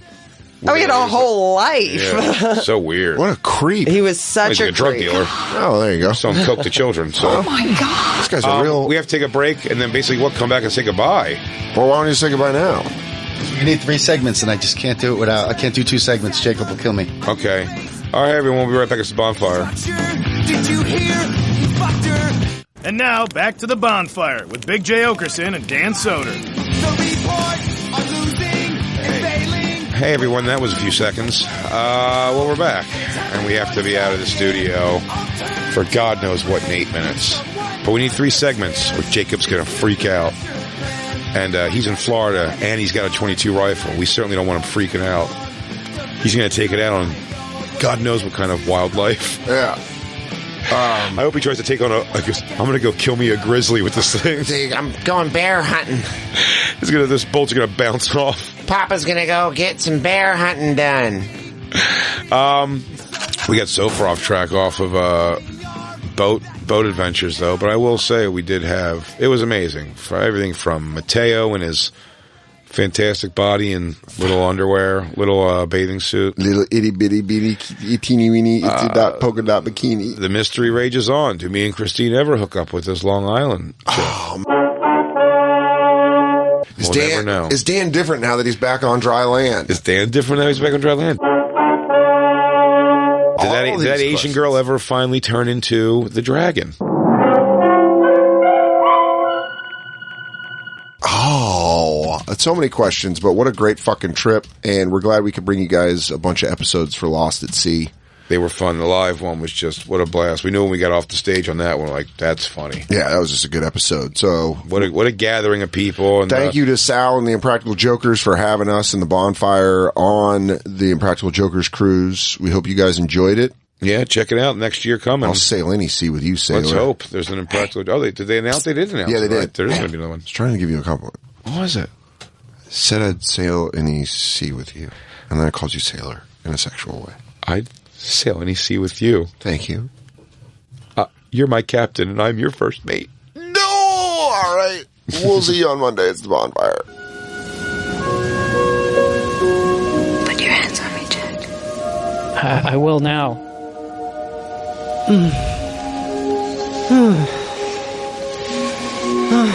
Oh, God.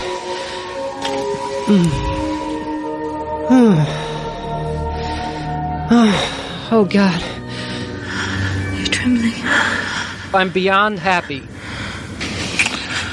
I would never have gay sex behind your back either.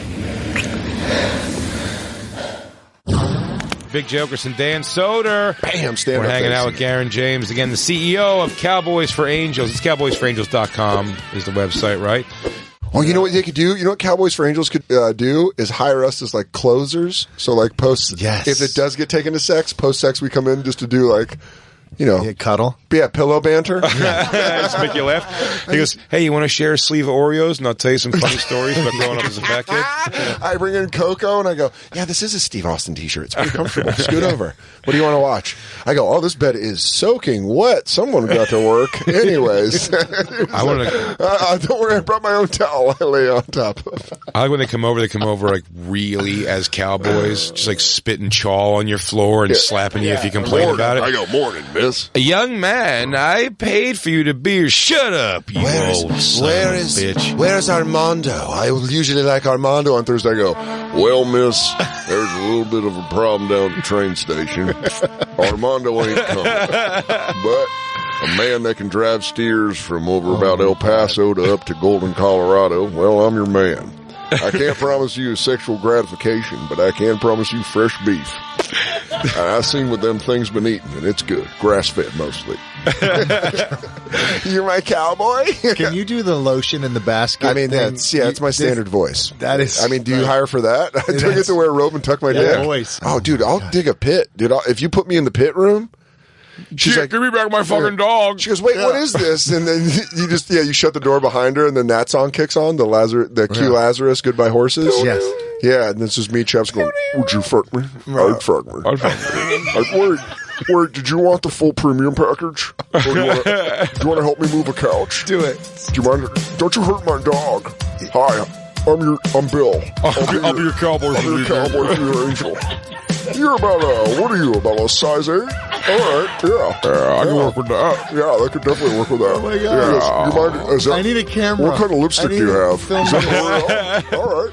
He goes, so, are you looking forward to going out to dinner tonight? He still has to take her to dinner before he He goes, so, tell me about this function. He goes, wow, you work at this hospital? Oh, it's pretty crazy. Everything was lovely tonight, Doris. I really enjoyed the ice sculpture. You know, I'm wondering maybe if you want to ride back to your house in my van. You mind helping me with this couch? Yeah. He goes, your office mate Tim's a real handful, huh? Yeah. Wow, what's up with Gabby? Was it just me, or are you catching those gold vibes too? She Gabby's such a bitch, am I right? I mean, I just met her tonight and I could already tell. Oh, She's man. jealous of you. Man, you are so beautiful. You should dress up more. Gabby's always been jealous The of you. reviews are in on Bill. Great time. Your rate just went way up. Buffalo Bill. Buffalo Bill's a cowboy for Angel. He takes you out first before he does terrible things. Love the nipple rings. Thank you. I almost didn't wear them. Hey, Sasha, Bill. I'll be your cowboy. I'll be your cowboy for Angel. So, where do you want to go further? The night is yours. Why don't you pick? Wait. Basement? Are you hungry? Was she a great big fat person?